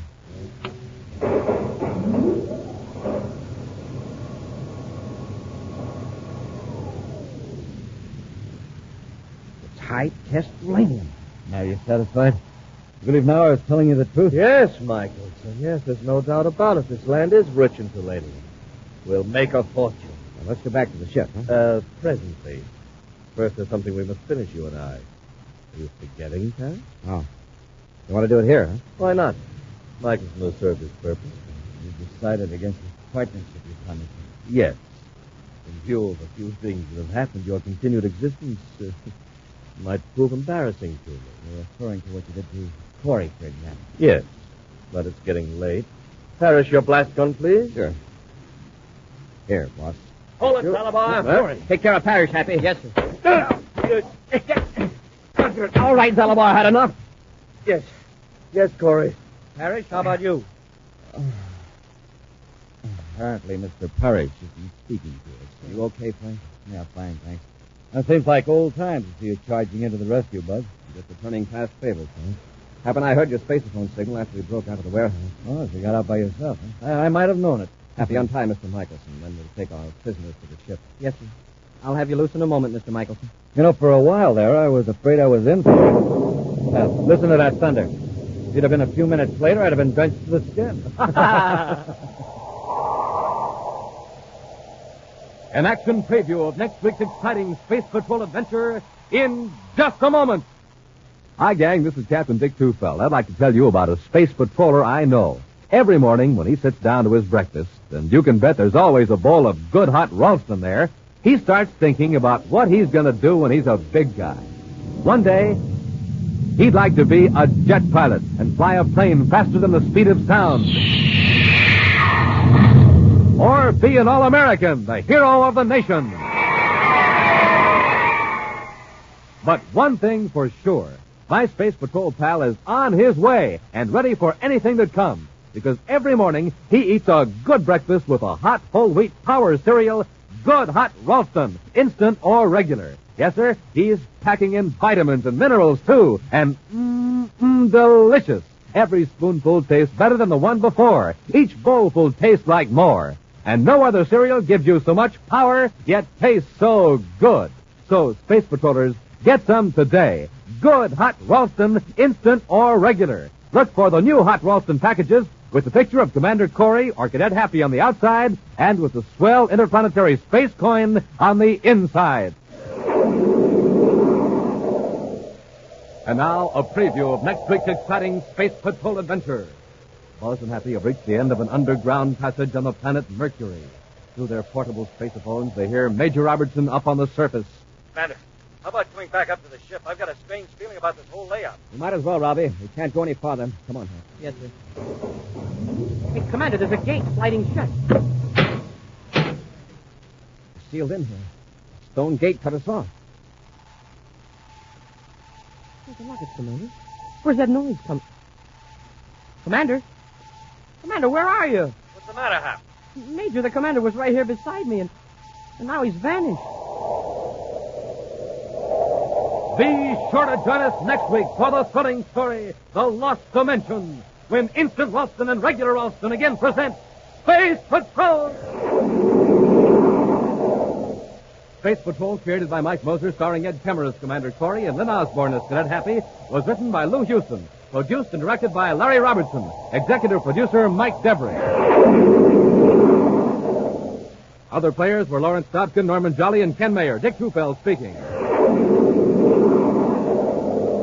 Now, don't forget to tune in next Saturday and every Saturday when Instant Ralston and Regular Ralston again present Space Patrol! This is Captain Dick Tufeld reporting on something new, something sensational in every new package of Rice Checks and Wheat Checks. Listen, Commander Corey is now putting a wonderful new Space Patrol trading card inside every new package of Rice Checks and Wheat Checks. And I mean the most exciting trading cards you ever saw. Trading cards with space pictures in full color. Trading cards that gleam and glisten. Trading cards that are good and stiff, just right for flipping.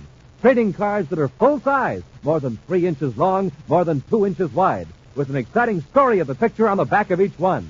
Now, right now, the trading cards are all about rockets and jets and weapons.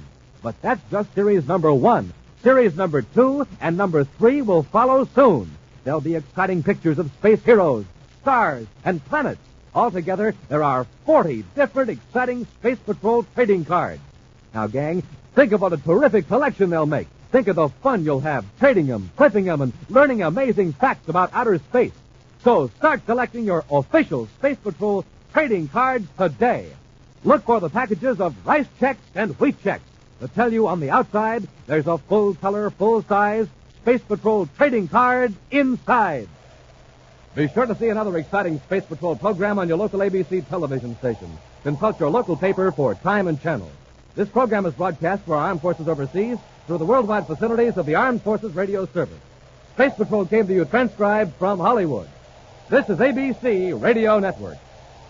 Look, up in the sky. It's a bird. It's a plane. It's the Adventures of Superman on nightly old-time radio shows. Coming up next. Presenting the transcription feature, Superman.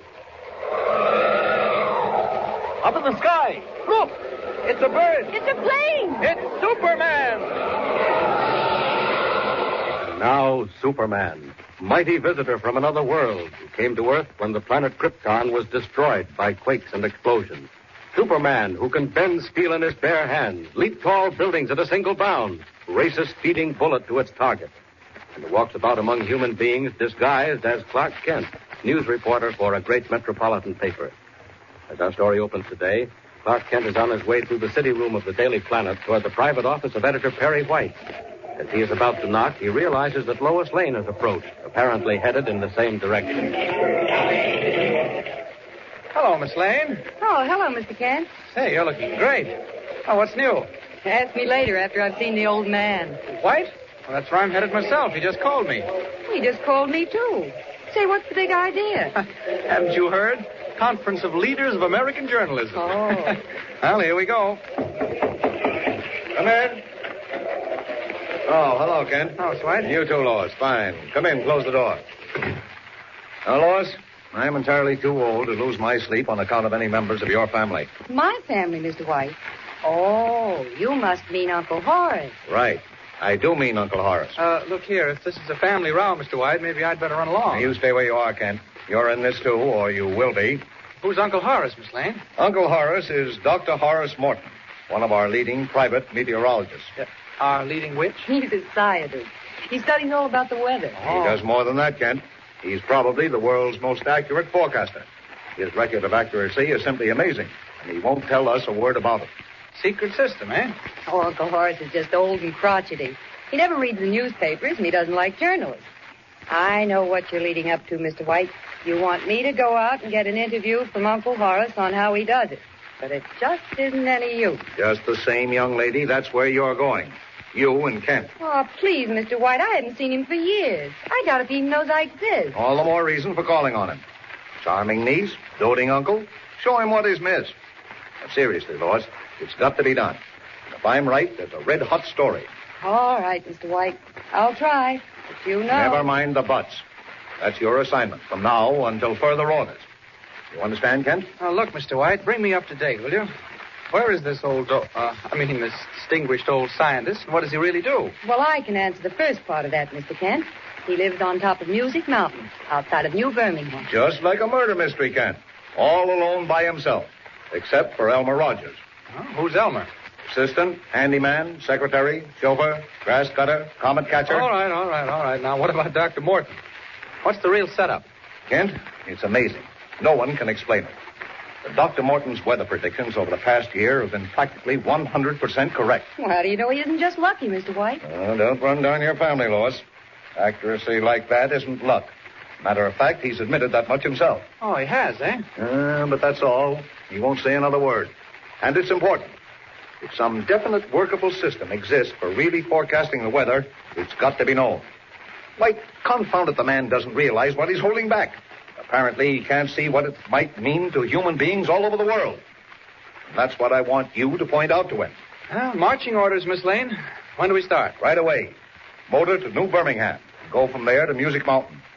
Oh, come, Lois. Don't look so sour. Oh, I'm not sour. Just resigned. Come on, Mr. Kent. Even if nothing else happens, they say the view from Music Mountain is lovely. You get more than the view or don't come back. And, oh, yes, give my regards to Uncle Horace.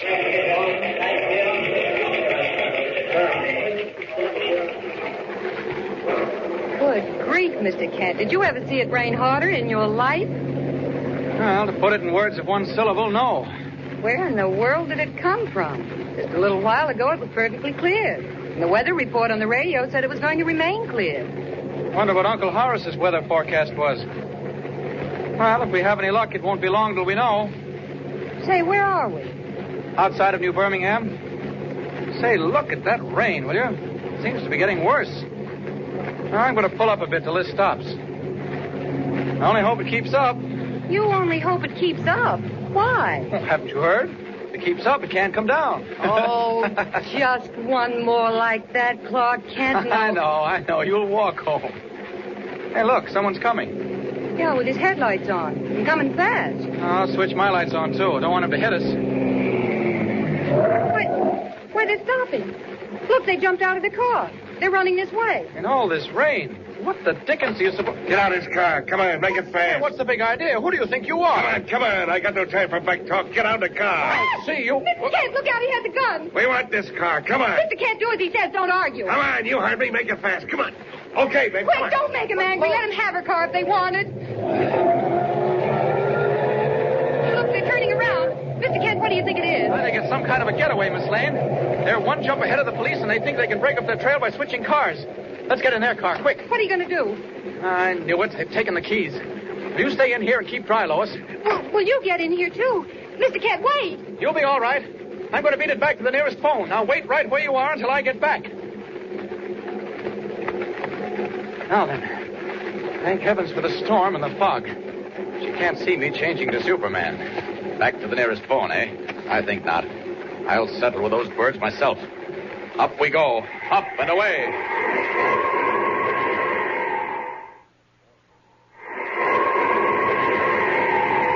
I don't know what's happened, what they've done, but they're outside the law, that's plain enough. And they've stolen our car. They won't get away with it. Too bad if I have to smash it up. There they are. Going like the devil, too. Down, down. I'll drop down in the road ahead of them and make them stop. Now then. Here they come. 70 miles an hour. Oh, so you won't stop, eh? We'll see about that. See how you like hitting a Superman. Here they are. Now! Bounce right off me to the ditch. Got to catch them before they come up to run. Don't try to run. There we are. Get away, get away. Quick, babe, beat it. Beat it, eh? Not this time. And don't pull that gun. Here come the police. Just to make sure they find you when they get here. That does it. He's out but not hurt. Here comes the law. Got to get back to Lois. Up we go. Up, up.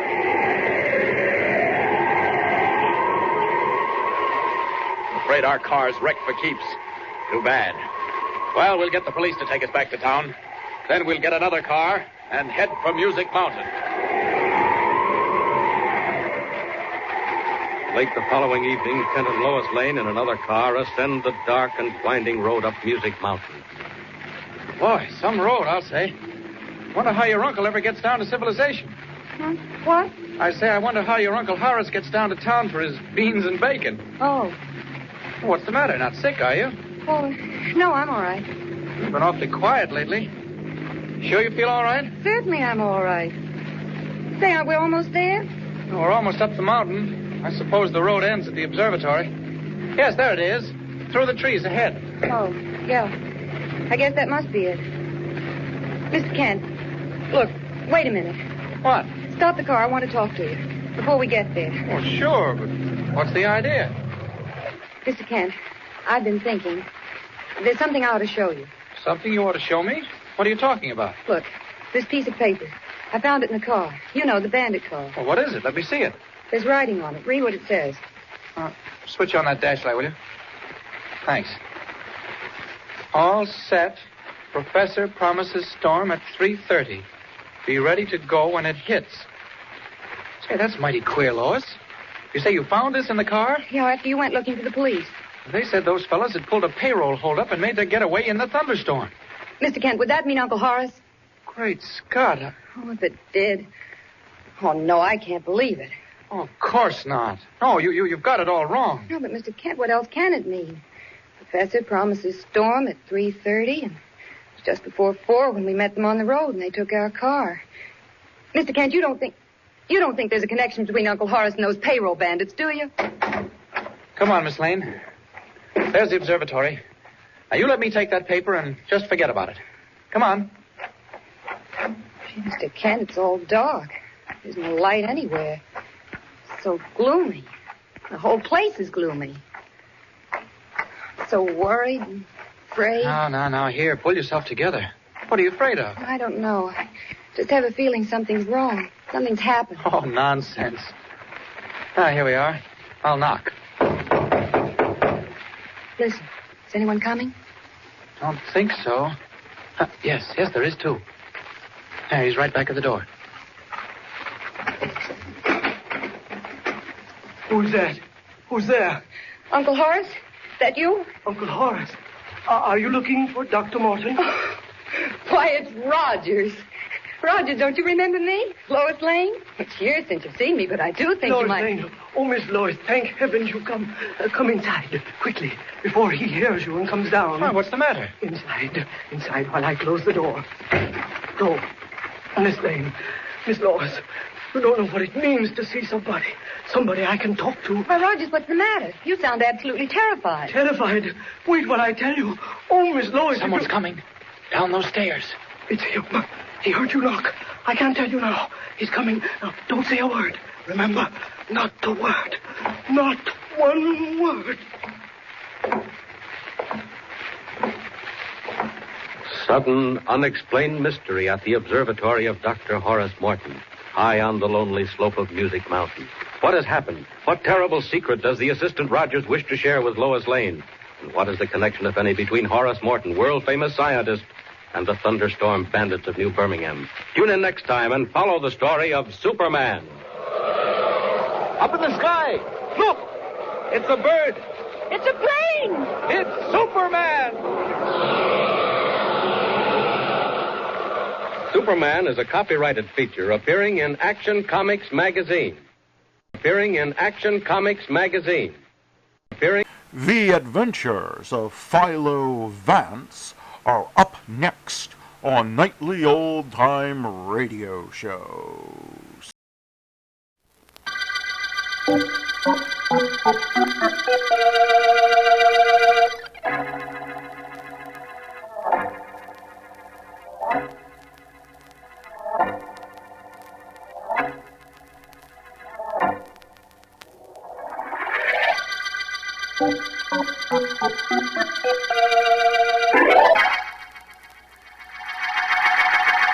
I expect Vance any minute, Mr. Markham. His train got in about a half an hour ago. Thank you, Ellen. It isn't anything important, just that Vance has been away for several days, and I wanted to say hello. Well, I'll ask him to call you. Thank you, Ellen. Bye. Bye.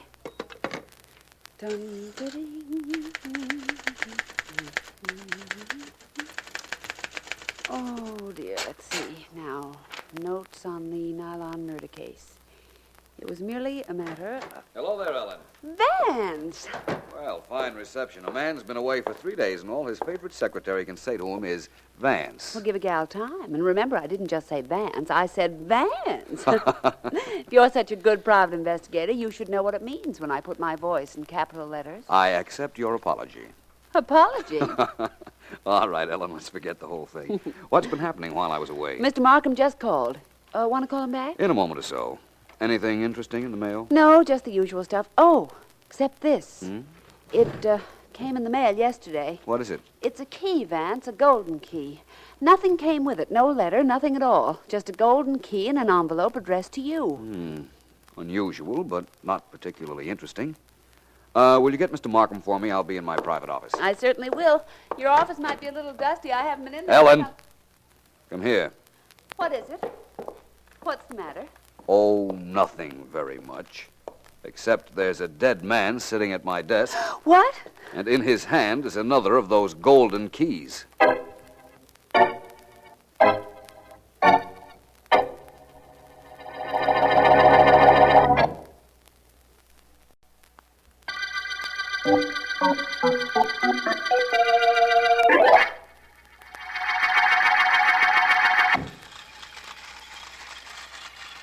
Through the tunnel. Yeah. Up the little grade. Through the signal. How do you like my trains, Billy? Gee, boss, I don't know what to say. Good, that suits me fine. Finest set of trains on the market. Bet you thought only children played with toy trains. Gee, boss, I don't know what I thought. It doesn't matter. What have you done about the assignment I gave you, Billy? The assignment? That private club I want held up. You were supposed to take care of that, remember? Gee, boss, I didn't know I was supposed to remember. No? No, I told you, nobody can get into that place without a key, and they keep changing the lock. I know, I heard you. Billy, I think we can manage to get you and a friend in. In fact, I don't know how you can hold up the place if we don't. Gee, boss, I don't either. I'll think of something. Well, whatever you say, boss. There's one thing I do want you to remember, though. What's that? Wait till I put this extra car on track. There. Now, Billy, if anybody gets in your way while you're carrying out the assignment... Yeah? You see what's going to happen to this train? Yeah, I see. Well, see that happens to anybody that gets in your way.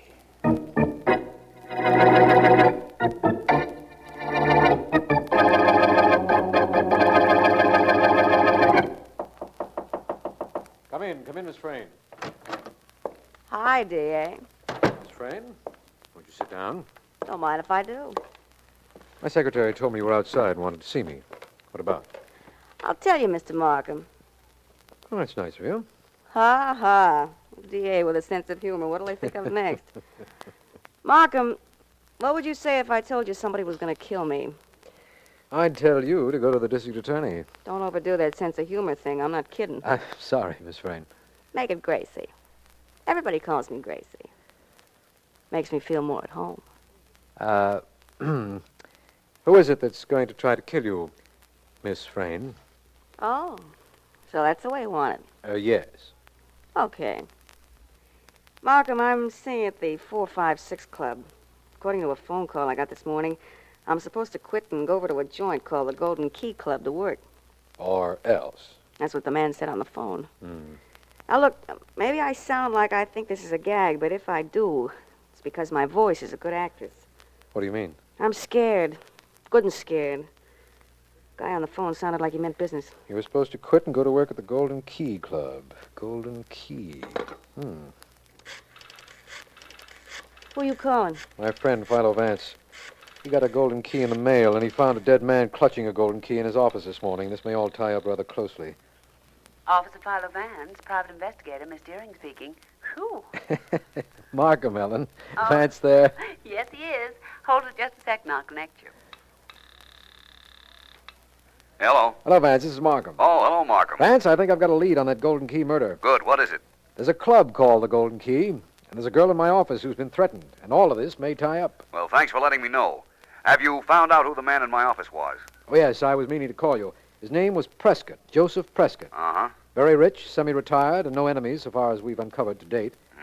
Vance, what are you going to do about the Golden Key Club? I'm going to take Ellen and go there, of course. The club called the Golden Key is probably the real key to this case.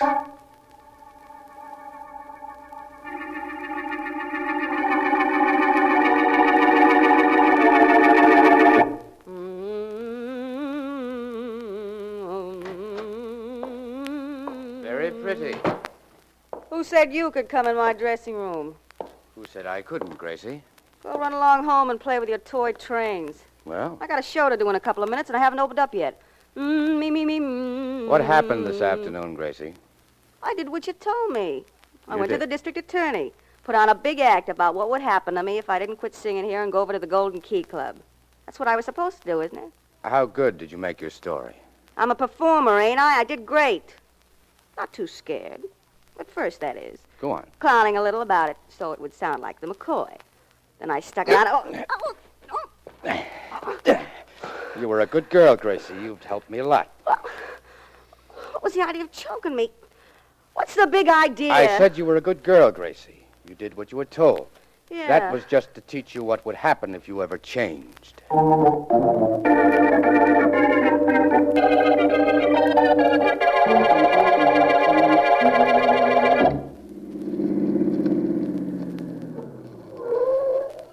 Here you are, driver. Keep the change. Thank you. Just a second, Ellen.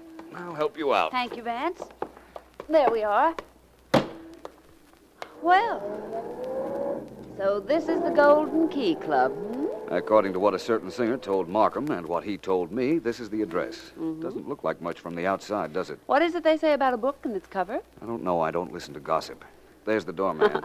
Fine place for him. Isn't he supposed to help people out of cabs? All depends on what kind of a doorman he is. He happens to be a doorway doorman, not a cab doorman. Well, let's just hope Come we on. get in. We have our golden key, remember? The one that was sent me through the mails. That guy in your office had a key, too, and look what happened to him. Hello, my friend. Is this the Golden Key Club? Could be. Informative, isn't he? I have a golden key that was sent me. I presume that entitles me to admission. Let's see the key. Oh, here you are. Never been here before, have you? If we had, do you think we'd come again? Ellen. Well- No, my friend, we haven't. This key was mailed me. We mail keys to a couple of prospects every week. People we think might like the club. Here, I'll change it for one that'll open the both doors. There you are. Thanks.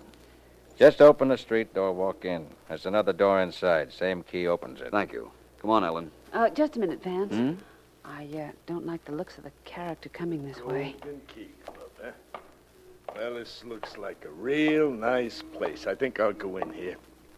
Hold the door open, buddy. He means you, Vance. I know. Come on, Wait a come on. minute, you. This is a private club. You can't go in here. You got the wrong uniform to be ordering people around. You ain't no cop, you know. On your way, Crumb. I said I was going in with these people. Nobody's going to stop me. Nobody but me. You. Oh. That takes care of the doorman. Okay, buddy, let's go in. You got a key. I saw you get it. What makes you think I'm going to give it to you? Now, look, you seen what happened to that doorman. You don't give me the key, I clip you, and the doll and me go stepping inside. He means you, Ellen. Well, at least I'm a doll. If I were you, friend, I think I'd keep walking. Okay, you don't take me in with you, I take the key away from you. Oh, yeah?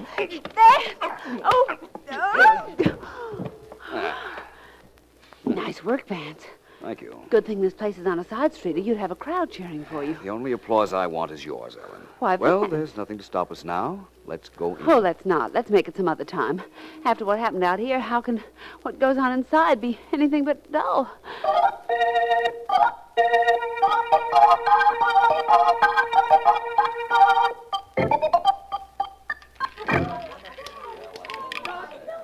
$24 black, $24 black. Make your bets, please. Make your bets. How's it going, Tommy? Oh, good, Mr. Maley. Golden Key is sure doing business tonight. I know, but how are we doing? About even. Some of the suckers are getting lucky. Well, stop. Everybody got their bets down. Let's go, please. All right, Tommy, watch it. And keep watching it. Leave it to me. The number is 3, and black again. Number 3, black. Make your bets, please. I'll be in my office, Tommy. Call me if anything happens. Yes, sir, Mr. Maley. All right, folks. Make your bets. Pick your number and make your bets. Please make your bets. Everybody stand right where you are. Nobody move. What's going on? Stick up! Everybody stay where you are and shut up. My friend and me ain't carrying these guns because we need exercise. That's better. Now, all of you turn around and face the wall. That means everybody. You're being smart, very smart. You. Huh? You who was working a roulette wheel. You mean me? Yeah, you. Go through everybody's pockets and throw everything you find on that dice table. Dough, watches, jewelry, everything. And make it quick. Well, My friend and me ain't got all day. No, not me, Bud. You got the wrong... Oh, I guess he didn't have the wrong guy after all. All right, shut up. Shut up, you hear, and stay that way. Or you all get what this guy got. Now, everybody, empty your pockets. That goes for you dames, too. Throw your handbags on that table and step on it. That shows I ain't kidding. Hurry up. Get up that dough.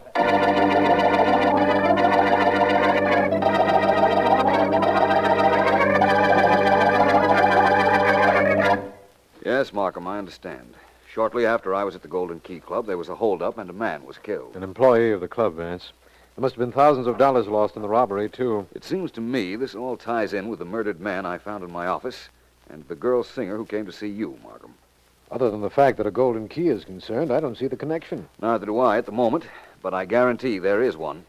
Perhaps the individual who owns the club where that Gracie Fane was singing heard about the threat she got if she wouldn't go over to the Golden Key and decided to put the Golden Key out of business. That's possible, of course, but hardly likely. It doesn't explain the murdered man I found or the Golden Key that was sent me. No, I admit it doesn't. Tell me, how do you explain the Vance? I, Markham? I haven't the slightest idea of the tie-up. But I'll tell you this. I will have, just as soon as I see the owner of the Golden Key.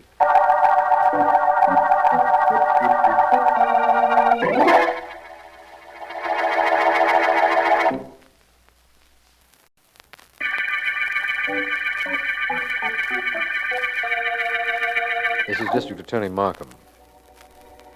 The Golden Key murder case opened in Philo Vance's office with the finding of the body of a man, a golden key clutched in his hand. A girl singer told me about a club called the Golden Key and a threat she had received. And only a few hours ago, 2 unknown men held up the club and robbed everyone present after shooting an employee. Vance has gone to see the owner of the Golden Key Club, a man known to us as Al Maley, and is probably... Is this an official interrogation, Vance? That remains to be seen, Maley. What I want from you is some information. What kind of information? The district attorney seems to think that your efforts to get a singer named Gracie Frayne to work at the Golden Key might be the reason your club was held up. My efforts to get who? A singer named Gracie Frayne. Didn't you threaten her if she wouldn't come to work for you? I never even heard of her. That That makes a difference in Markham's theory, if you're telling the truth. Why, of course I am. You do have somebody who dislikes you, don't you? Doesn't everybody? I'm not talking to everybody at Now, the moment. look, Vance. I run a gambling joint. That isn't exactly legal. I made a couple of enemies. One of them a character named David Wagner. Know him? No, but I will. He's an operator. But he's been a little too quiet lately. Stays home and plays with his toy trains all the time, I hear. Oh?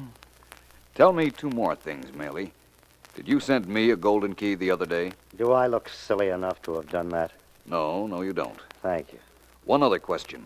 Did you know Joseph Prescott? The man I read about who was found dead in your office? Yeah, I knew him. Anything else? No, my friend.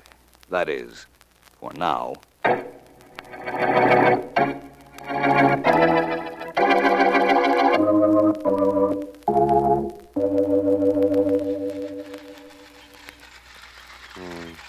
Pretty, aren't they? So pretty. Just a minute. Wait till I turn these off. I'm coming.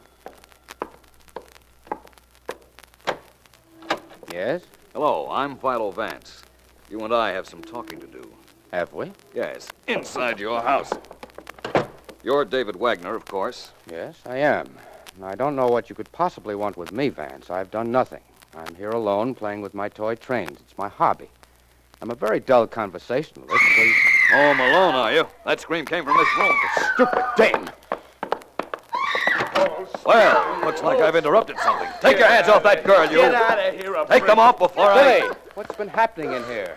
Gee, boss, I was just... Hey, this is the guy that clipped me down in front of the Golden Key Club the other night when I was trying to get in. He's the same fellow who has all he can do to stop from doing that again. He was just trying to kill that girl. Oh, now, come, Vance. What makes you say that? What makes me say it? I heard her scream, didn't I? I came in here and found her being choked, didn't I? Being choked? Just a minute. Gracie? Gracie, Yes. were you being choked just now? You really weren't being choked, were you, Gracie, darling? Were you, Gracie? No. No, I guess not. Now tell me she wasn't screaming. Oh, yeah, she was, but I wonder why. Why were you screaming, Gracie? Did you see a mouse? That's it. You saw a mouse in here, didn't you, darling? Yes. That's what it was. I saw a mouse. There. You see, Vance? I see, all right. I see that you convinced her that she saw a mouse. And you've convinced me that I smell one.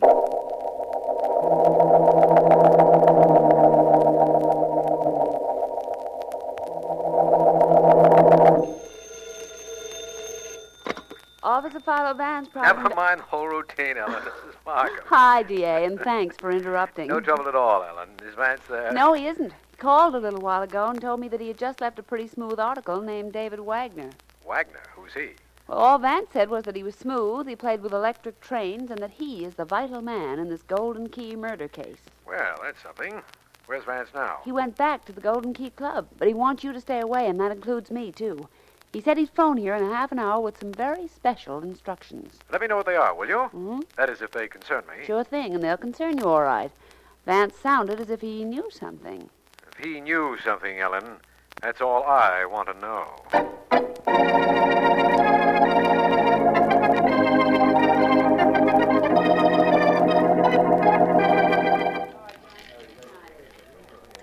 Well, I've opened up again, as you can see, Vance. The holdup hasn't kept many of your customers away, Mr. Maley. That's right. I've spent the past half hour walking around and watching the play. Very interesting. Did you try any of the games? Oh, I took a chance at Chemin de Fer. And how'd you make out? I won $4. Remind me to fire the dealer. He's probably so remorseful he'll quit. Mr. Maley, where's your doorman? In my office. Why? I want to see him. Do you mind? No, not at all. Come this way, Vance. Mr. Maley, I have an idea that if I can get proof that your friend, David Wagner, had this place held up, I'll also be able to convict him of the murder of the man in my office. Really? Yes. In here, Vance. It's all right, Joe. All right. This is Philo Vance, Joe. The doorman you asked about, Vance. Oh, yes, I remember him. How are you, Joe? I live. If you can call it that. I can. Mr. Maley, I want from you a list of people who have received golden keys from you. All right. We keep files and records. Good. From you, Joe, I want to know what happened the night those hold-up men... I'm being cheated, and I won't stand for it. Please, Mrs. West. I won't. I tell you, this place is crooked. I've lost $1,000 in the past hour. Now, one moment, please, Now, Mrs. look West. here, I'm sure everything can be straightened out satisfactorily. Look. Would you wait just a moment? I want my money back, Mr. Maley. Now- I want it back, or I'm going straight You'll to have to excuse this, I'm Vance. so I'm sorry it happened. My You know, husband of is the- course, that we have no crooked games. On the contrary, Mr. Maley, I don't know that at all. The woman is perfectly right. Your games are crooked. I noticed that myself. But I can't worry about it right now. I'm much more concerned with a murder case which is just begging to be closed.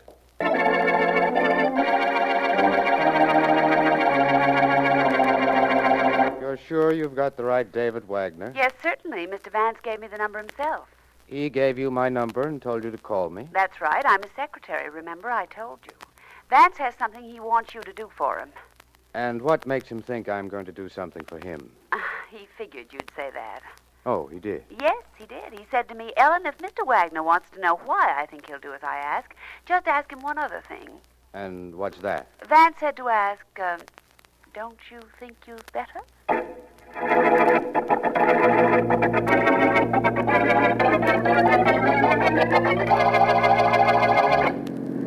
This is it, Markham. At least I think it is. The answer to the Golden Key mystery? That's right. When we get where we're going, I'll give you the answer and the proof. Where are we going? To a parking space near that bridge. We're going to watch a meeting. Between whom? David Wagner and Al Maley. One of whom is guilty. That's right. But it's proof that I want. Oh, by the way, did I ever explain what happened with that blonde singer in Wagner's apartment? How you interrupted her being choked? Yes. Not completely. I'll tell you now why she was being choked. Billy, David Wagner's little helper, took that chore upon himself when Miss Frayne decided she wanted to tell you that her little speech in your office wasn't exactly factual. You mean when she said she'd been threatened? Yes. Then Wagner did send her. Then he's Wait just a minute now, Markham. Look over there in that other car that stopped. See those two men? Wagner and Maley? Yes. Let's go. Markham, in the robbery at the Golden Key Club, a lot of jewels were taken. You were good enough to show me the list. It was published in the newspapers. So it was. I know that whoever plotted that robbery is behind the other murder. And I know that whoever plotted that robbery realized the benefits, the money and the jewels. One of those men in that car has part of the loot. If you say so. I also say this case is about over. Hello, Wagner. Well, Vance, fancy meeting you here. You brought the district attorney for company. Yes. Hello, Maley. Hi, Vance. Mr. Markham. Hello. I understand one of you two gentlemen has some jewelry that doesn't belong to you. Is that right? Hold it, Markham. All right, Wagner, hand it over. Come on. Okay, if you say so. So it's Wagner we want, eh? You are, Vance. Thank you for this lovely necklace, Mr. Wagner. You're welcome. Recognize it, Markham? From its description, it's part of the loot taken in the Golden Key Club holdup. And David Wagner here had it. That means only one thing to me.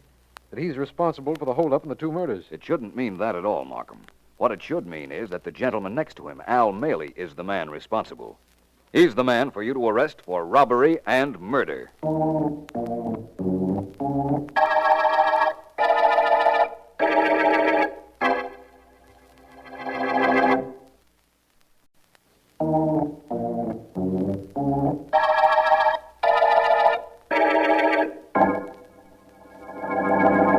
Well, Markham, it's time for me to tell you this complete story.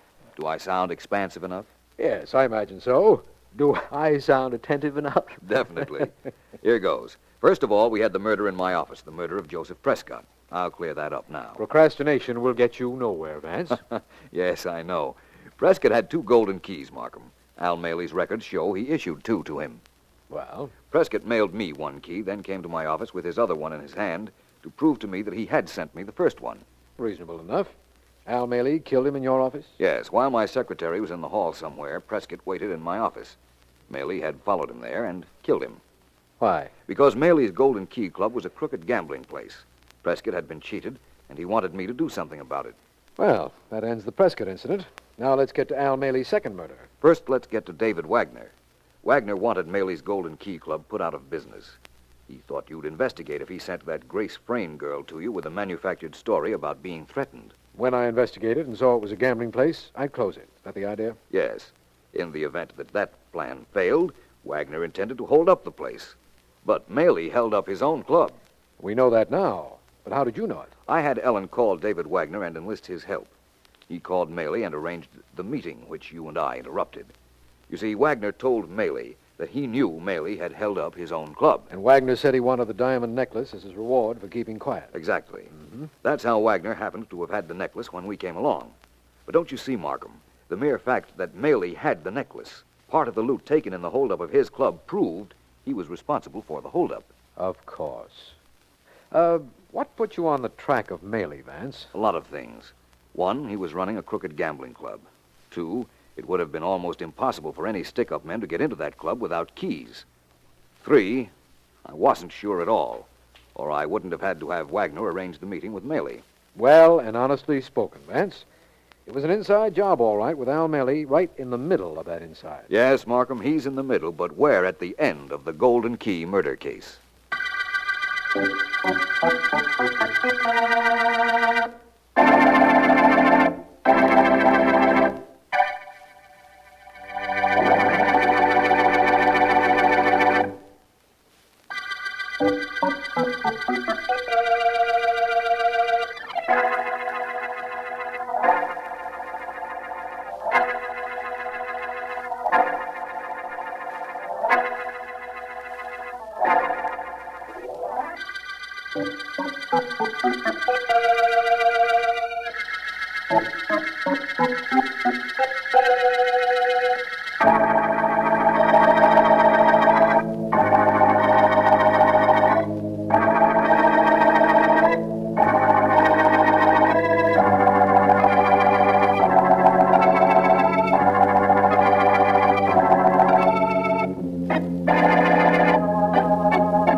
And now you will hear the rest of the story with Paul Harvey up next.